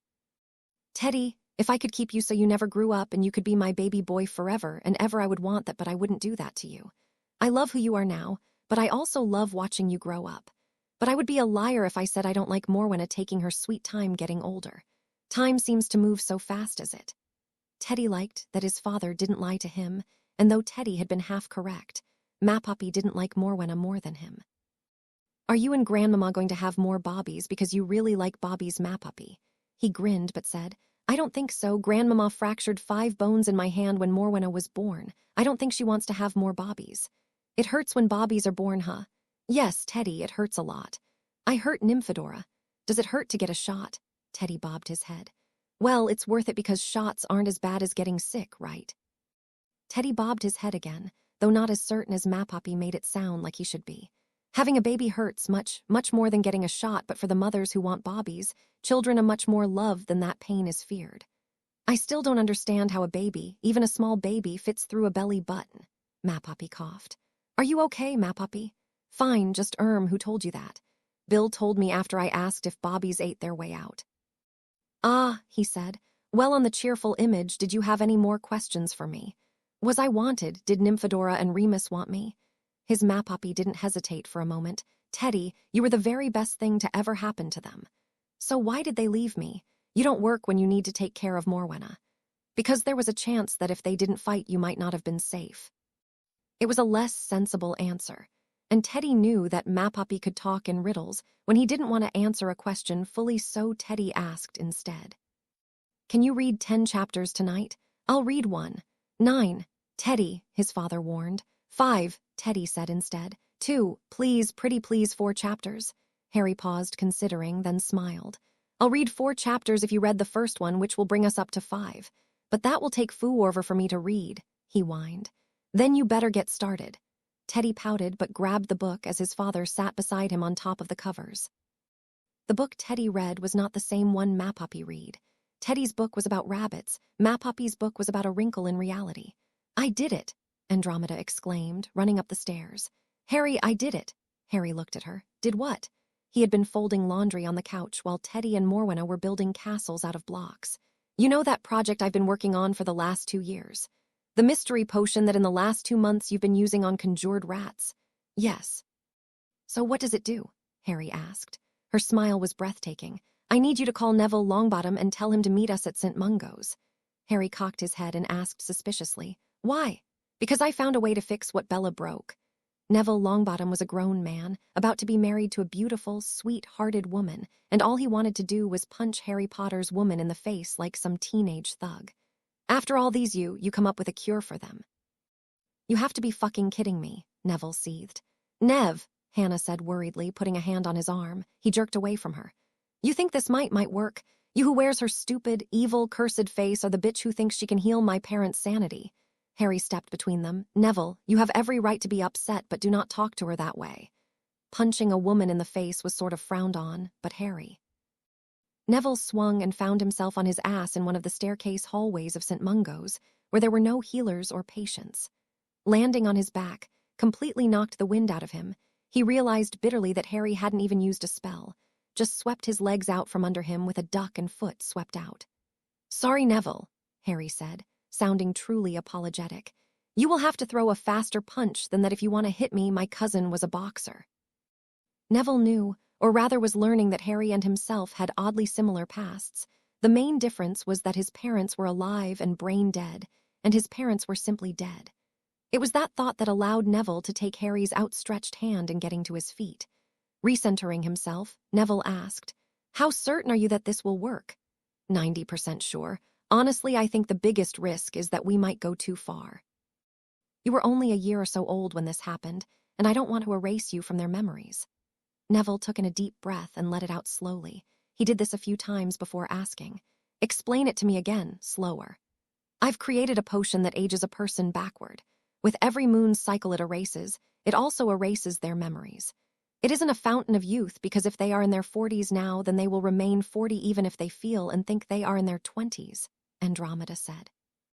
"So you're telling me the only side effect would be that they lose the memories of this hellhole, and don't gain extra living years with their regained youth?" "Yes. And if you mess it up, terribly, what is the worst that could happen?" "Well, I suppose they could overdose and go beyond infancy, and that would kill them, but it would take a lot of potions to erase over 40 years' worth of moons, but the most troublesome part is getting the moon count right. I don't want them to forget any of your childhood, but I also can't risk them remembering the torture," she said, voice all business. "Why? Afraid they'll see what I see when I see your face?" "No, I'm afraid that the shock of reliving the memories of being tortured while their bodies accept the change that it will kill them." Neville was quiet for a long time. When Hannah's hand brushed his hand, he opened his to hold her comfort and strength to him. He thought of all the years visiting this place, of all the holidays spent in hospitals' chairs, all the pitying looks, his mother giving him candy wrappers. Neville looked up, meeting the gaze of the doppelganger of the woman who had ruined his childhood and his family. He thought of never returning to this place, of his parents coming home with him, and said, "So they don't get to remember my first birthday, a small price to pay for their sanity, for our future." Alice and Frank Longbottom were able to attend their son's wedding, and though they sorrowed at missing their son's early life, and they had a lotto catch-up on, they did not despair, did not belittle the second chance they had been given. Alice was able to dance with her son on his wedding night, was able to speak with him and learn of the man he had become, was able to get to meet his sweet bride. And though each friend she discovered to be dead, Lily, Amelia, and Dumbledore to name a few, she found there were many more new faces. Harry Potter, Lily's boy, seemed to take to fatherhood like a fish to water. Morwenna Potter was as dear as it was possible for a baby to be. Frank had a harder time adjusting and nearly disowned his family when he learned just how his son had been treated. His baby boy, who grew up to be among the grandest of men, who had his mother's heart and her smile. The Longbottoms found many bittersweet moments in learning to be a family in such circumstances, but they also learned that where there was life, there was hope. Another year passes. It was not every day that Andromeda threw a party. In fact, to Harry's knowledge, she never had thrown a party, but one night he entered his house, and a host of people jumped at him, yelling, "Surprise!" If it wasn't for Andromeda's, Kingsley's, Flitwick's, and Hermione's shield charms, they might have been in trouble. The twins came at him from either side, slinging an arm around him, as Minerva fixed the wall that had been blown in the blowback from Harry's spell that his own shield had barely saved him from. "Well," George started. "Serves us right, eh, Georgie?" "Don't, surprise, Harry frickin' Potter." "Yeah, or he'll blow your frickin' face off," Draco grumbled. "Why are you here again, Ferret?" Fred asked. "Because I'm family," Draco said smugly, and was backed up when Harry didn't refute it. "And sometimes I think it is a shame you Ron aren't friends anymore," George said. "And then we remember that if you were our dad, would have to share breathing space with Lucy," Fred said. As if they had summoned them, a knock came on the door. Arthur and Molly came bustling in. "Sorry we are late. Oh, it is a bit tight for a party. I suppose we will all fit." Harry retreated to the other side of the room, to where Andromeda and Morwenna were. "And was there a reason you invited all the Weasleys?" he asked under his breath, as he enveloped his daughter in a hug. Teddy was off in the corner playing checkers with Verona. "I have news, and I know you miss Arthur being around," Andromeda said. Morwenna, not overly exposed to large groups of people, nestled into her father's arms, hiding her face. Morwenna looked like her mother most of the time, only she preferred Harry's emerald-colored eyes to her mother's brown eyes. Of course, Wenna was more likely than her brother-nephew to spontaneously shift her dark brown curls to vivid turquoise. Harry was mildly concerned that his two beautiful metamorph Moggy were developing a type of Morse code, only instead of taps they were doing so in colors. While kind of cute when your children were 4 and 2, he had the suspicion it would be less cute when they were approaching 8 and 6. "Awry!" Fleur called across the room. He turned and she continued, "Look who joined Miss Granger." Harry's face broke into a smile when he saw who was on Hermione's arm. Standing, Morwenna still in his arms, he gave Andromeda a kiss on the cheek before crossing the room, weaving his way through people who patted him on the back and smiling at him. "Victor Crumb," Harry greeted, warmly holding, shaking the other man's hand. "Harry Potter," Victor said as warmly. "It is good to see you once more." His words were accented, but like Fleur, he seemed to be having no issues with the language itself anymore. They simply didn't have British accents. "Your daughter is beautiful." "Thank you," Harry said, turning slightly so his daughter was facing Victor more. "Can you say hi, baby girl?" Morwenna waved before ducking her face back into Harry's shoulder. "I thought they were supposed to get less cute as they got older," Hermione said, grinning at him. "I don't think my kids know how to lose an advantage over something as simple as growing older." Hermione laughed, and Harry thought this was the least stressed he had seen her since before the end of their 4th year. He had a strong suspicion that Victor Crumb, international seeker star, had something to do with that. Hermione had spent the last few years working for the ministry. What she did for the ministry was a little unclear. All anyone knew, outside of Kingsley Shacklebolt, Hermione J. Granger was employed by the ministry. Harry guessed that Kingsley was training her as the next Minister of Magic, but he kept that suspicion to himself. The conversation between them flowed easily, and the night seemed to fly as Harry tried to catch up with everyone. When Teddy looked like he was about to collapse on the couch as Verona already had against his shoulder, Andromeda called a toast. Everyone stared at her, and Harry joined her side, Morwenna sound asleep in his arms.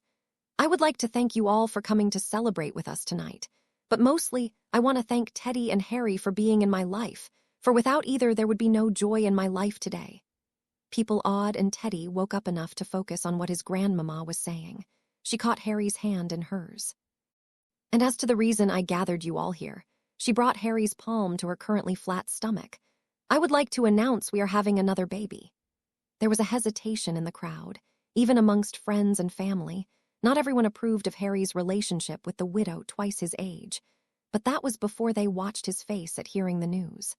They watched the shock be washed away, a guileless joy that seemed to set him and his chosen love apart from the rest of them. For a love that boundless, that apparent, there was not one among not even Molly Weasley who could begrudge him that happiness. The clapping built in the room, slow then faster, and soon the small house was roaring with a crowd of people happy for another's happiness. "What are you going to name this one?" Narcissa asked, already disgusted with her sister's answer. Hermione tried to hide a laugh with a cough. She fooled no one.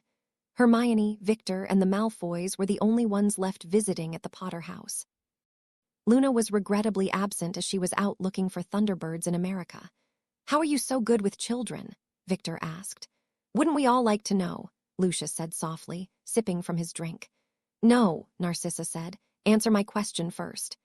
Harry answered before Andromeda could say something biting. "Winslow Sirius Potter still stands for a boy's name, but for a girl," he looked at Andromeda. "For the middle name I was hoping you would consider Hermione." Andromeda grinned. "Ophelia Hermione Potter." "New," Narcissa groaned. Harry laughed at his sister-in-law. "Ophelia is a cute name. I like the uniqueness of it." "Your kids are going to hate you one day," Narcissa said. "All the other kids will make fun of them." Harry shrugged. "Kids are mean, Sissa. They made fun of my name, and Harry is about as simple as it comes. Tom Riddle was a normal name and looked what he wanted to call himself. Personally, I believe if you give a child a name that many don't have, you give them a chance to define what their own name means. And if it is an odd name, people remember you unless you a criminal. It is not a bad thing to be remembered." "Yes, but Nymphadora, Morwenna, and Ophelia. Come on, Harry, you're supposed to be the reasonable one." Harry shook his head. "Sorry, Sissa, but you should be grateful I don't want a family legacy. Did you ever know my grandparents?" Lucius huffed a laugh. "Fleamont and Euphemia. He's right there, love. Ophelia is not worse than Euphemia." Narcissa sighed. "I suppose Ophelia is still better than Nymphadora, barely." Harry kicked the stool Narcissa was sitting on over. and Victor both caught the lady in all her skirts and dodged the bolt of electricity that singed a hole in the opposite wall. Harry gave both Black sisters exasperated looks. They met his gaze in turn, neither looking particularly repentant. Harry was reading a translated Dada text from Africa about wandless Dada magic when he heard a knock on the door. Everyone else in the house was asleep. He frowned at the clock on the wall. Most people didn't knock on his door at 11:15 at night.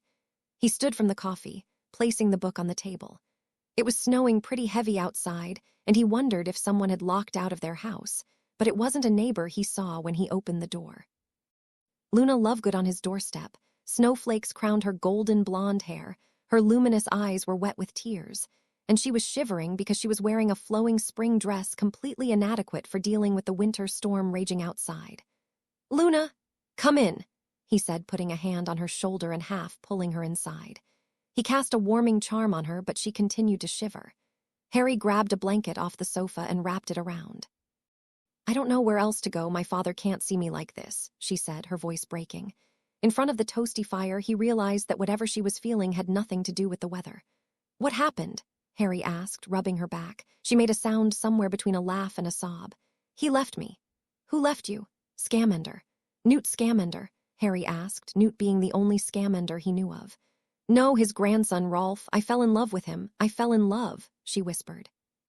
Harry pressed her tighter to him. "Oh, Luna." The tears fell freely and she leaned into him. "Why can't there be more men like you? Luna, I am so sorry you were hurt." She pushed back from him, and as always her gaze seemed to cut through him. "Why does everyone leave me?"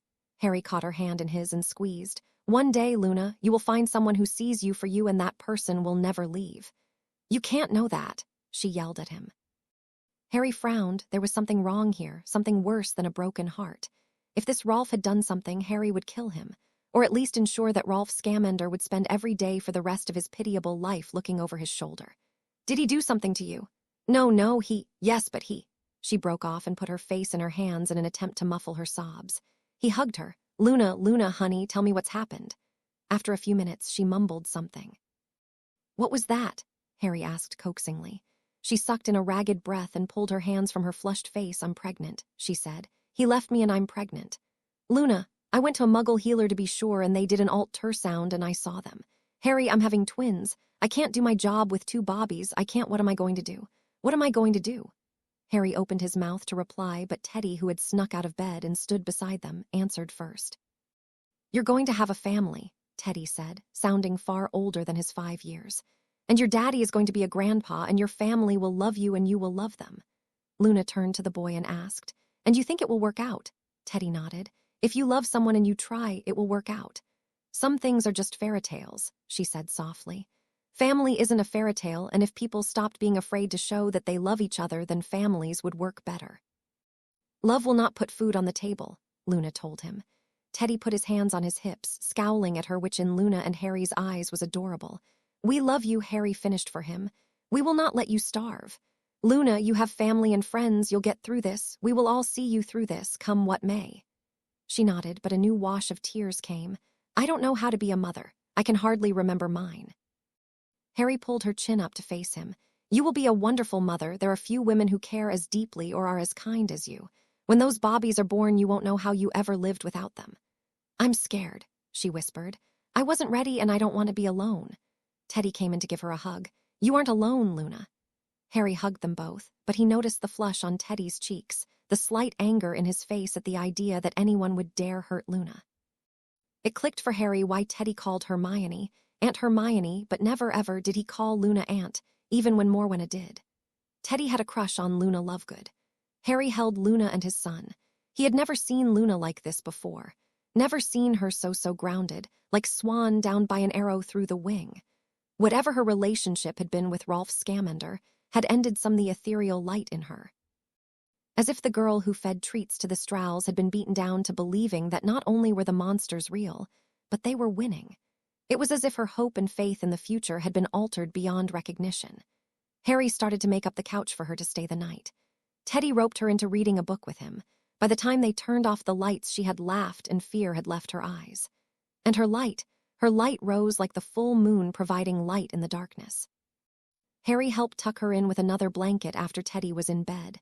He kissed her forehead and whispered, "You are going to be a wonderful mother." Luna closed her eyes, a single tear escaping. I am going to try my very hardest to be the mother they deserve." Harry smiled gently. "That's all anyone could ask of us." "Good night, Harry." "Good night, Luna." Luna watched the flames of the fire until the cinders burned out, wishing she had made different choices, wishing her heart had chosen someone more constant. "You are sure this will work?" Lucius asked. Narcissa gave him a withering look before tossing the last ingredient into the cauldron. "I still think we should have asked Andromeda for help." "No, I owe this to him," he said. They were outside, and the cauldron they were using began to smoke, which for the ritual they were using was exactly what was supposed to happen. The smoke gathered into ball of light the size of Galleon, and Lucius mounted his broom. The ball of light sparked before it began to follow some unseen path toward the horizon. "Bring him back," Narcissa called. "He deserves a proper burial." He motioned with his hand to let her know he heard her, but didn't turn around.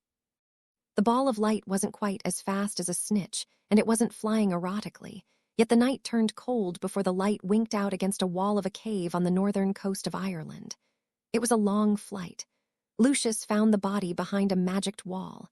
The body appeared to be rotting, and what had once been Regulus Black was only recognizable by his hair, the rings on his fingers.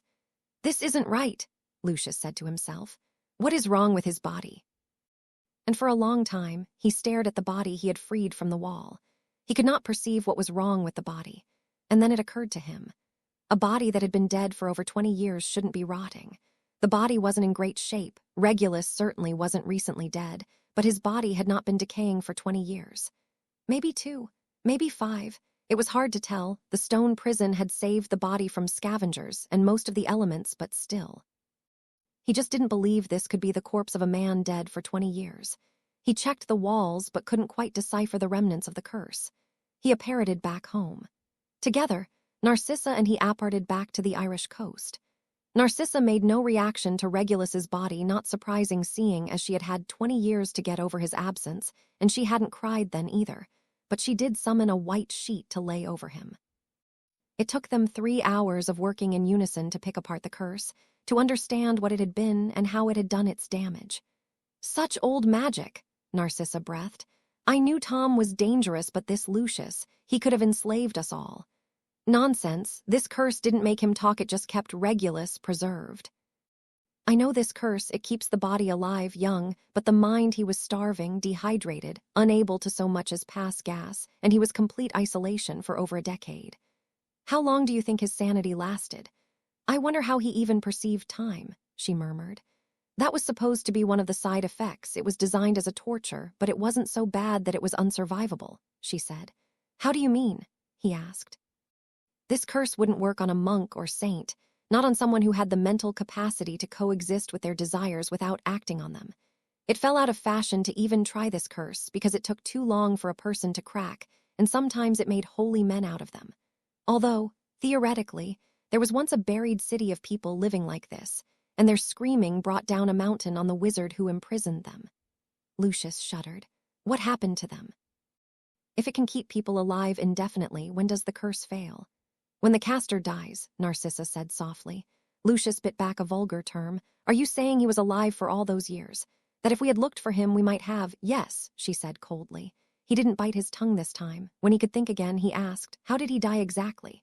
"The curse keeps the body alive and youthful, but when Tom died, Reggie was still trapped in the stone." "He was buried alive," Lucius breathed. "Yes," she said unnecessarily. Lucius went to the mouth of the cave and stared out at the waves as they beat against the rocks. Narcissa joined him. She didn't take his hand or say anything, just watched the waves crash again and again on the stones. "When?" Lucius asked finally. "When what?" she asked without looking at him. "When do I stop making mistakes? When do the mistakes I made decades ago stop haunting me every damn day, in my every hour left in this world?" "That isn't the question you need to be asking." He looked at her profile, the wind lashing her braid behind her back, as wind tangled his own hair. "Then what is the right question?" The air tasted salty, and the coldness of the early morning feeling refreshingly bitter against their exposed skin. She turned to him, her eyes colder than the ocean, and more enthralling. "We never stop making mistakes, and we can never outrun them. The question isn't when will the consequences end. The question is, when will you learn to live with them? Lucius turned back to the ocean, and for every advantage he had been given in his life, he would have traded them all to be given a fresh start. But there would be no fresh start, and he knew Narcissa was right. And yet he didn't have the faintest idea how to begin moving past his troubles. No idea how to embrace the pain and misery he had inflicted on the people he loved. Poppy delivered Ophelia Hermione Potter at the crack of dawn in a cot at Hogwarts. Ophelia took many more hours to be born than her older sister, much to her mother's distress. And like her older sister and brother, Ophelia was born a metamorph magus too. Ophelia was less demanding than Morwenna had been, who was 2.5 years older than Ophelia. Even still, with the addition of a third child and Morwenna's ability to walk, Teddy and she were able to get into more trouble while their parents were occupied with the youngest. Verona Weasley became quite the co-conspirator, as did George's oldest daughter Roxanne Weasley. Teddy, as the oldest, should have been the leader, but he was more like the power behind Morwenna's throne. Quite contrary to both Narcissa's fears and Nymphadora's despair at Andromeda's name choices, Morwenna quite liked her name. Harry thought it was likely because, as a daughter of his famous self and the daughter of the scandal that was Andromeda Tonks, there was very little she could have done to fit in. Fitting in with the rest of the crowd did not seem to be a Potter trait. So not only did Teddy and Morwenna rock the neutrarity, they flaunted it. This wasn't to say they were spoiled, at least not materialistic, but it did mean that they had a certain nonchalance when it came to rules and societal norms that had Headmistress Minerva, McGonagall, threatening to retire when Teddy turned 11. It seemed between Kingsley Shacklebolt and Hermione Granger, much could be accomplished, including the passing of anti-discrimination laws against certain people's backgrounds and personal health conditions, werewolves prominent amongst them. When Draco himself invented a potion to not only subdue the beast during the full moon, but a potion that turned anyone with the werewolf curse into a realer or natural wolf, and in doing so creating a potion-based transfiguration, the Malfoy name was given new meaning. Whatever legacy Lucius Malfoy had created would be overshadowed in the history books by the potion master who invented what amounted to a cure to lycanthropy.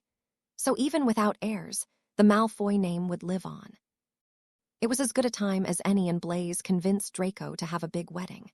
They both wore outrageously ornate robes, Draco in blues and grays, Blaise in snow white with beaded designs. On Blaise's side stood Daphne, Theo, and Astoria. On Draco's side stood Goyle, Harry, and Teddy. Morwenna was the ring barrier. The Potter children were surprisingly very well behaved. But Harry Potter being in an X, Death Eater's wedding still made the front page, much to Blaise's delight, who had a copy framed. The young couple, or rather Draco, wasn't ready for children.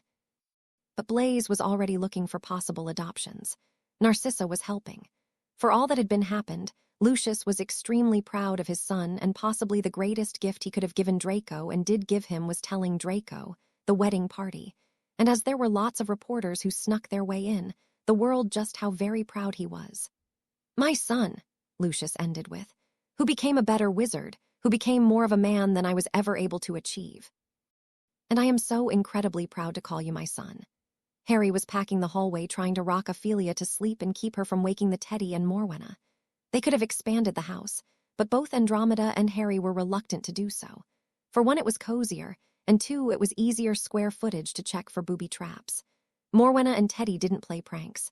The word prank was far too mild a description for the trouble the two children managed to concoct. Harry prayed Ophelia would be less debilitated than her sister. As Ophelia was all of 3 months old, Harry thought he had time to shelve his worries, but then Morwenna wasn't 3 yet, and Harry couldn't even imagine the trouble she was going to get into. There were no maybes or what-ifs about it. Morwenna was very much a Potter and a Black. Andromeda stormed out of the bathroom and almost slammed him into the wall. He glared at her and whispered, "Watch it, I have a baby." Ophelia, however, was contentedly queuing up at her mother, not the least bit bothered by the fury raging in the older witch's face. "What happened?" Harry Whisper asked. "This is the last one," Andromeda warned. Completely at a loss, he asked, last one of what?" "This is the last baby we are having, I'm done." Harry shifted Ophelia in his arms. He was even more confused now.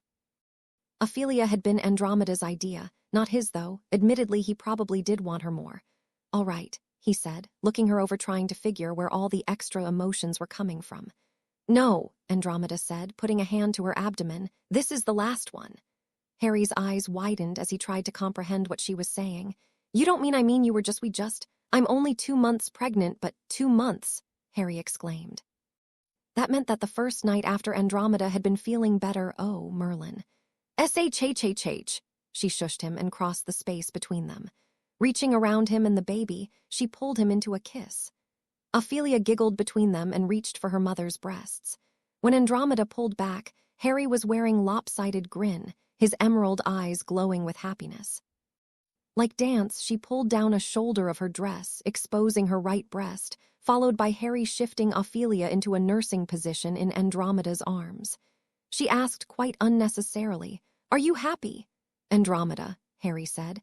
"I'm the happiest man on the planet." And then he claimed another kiss. Thanks for watching. If you'd like to see more, please subscribe to my channel.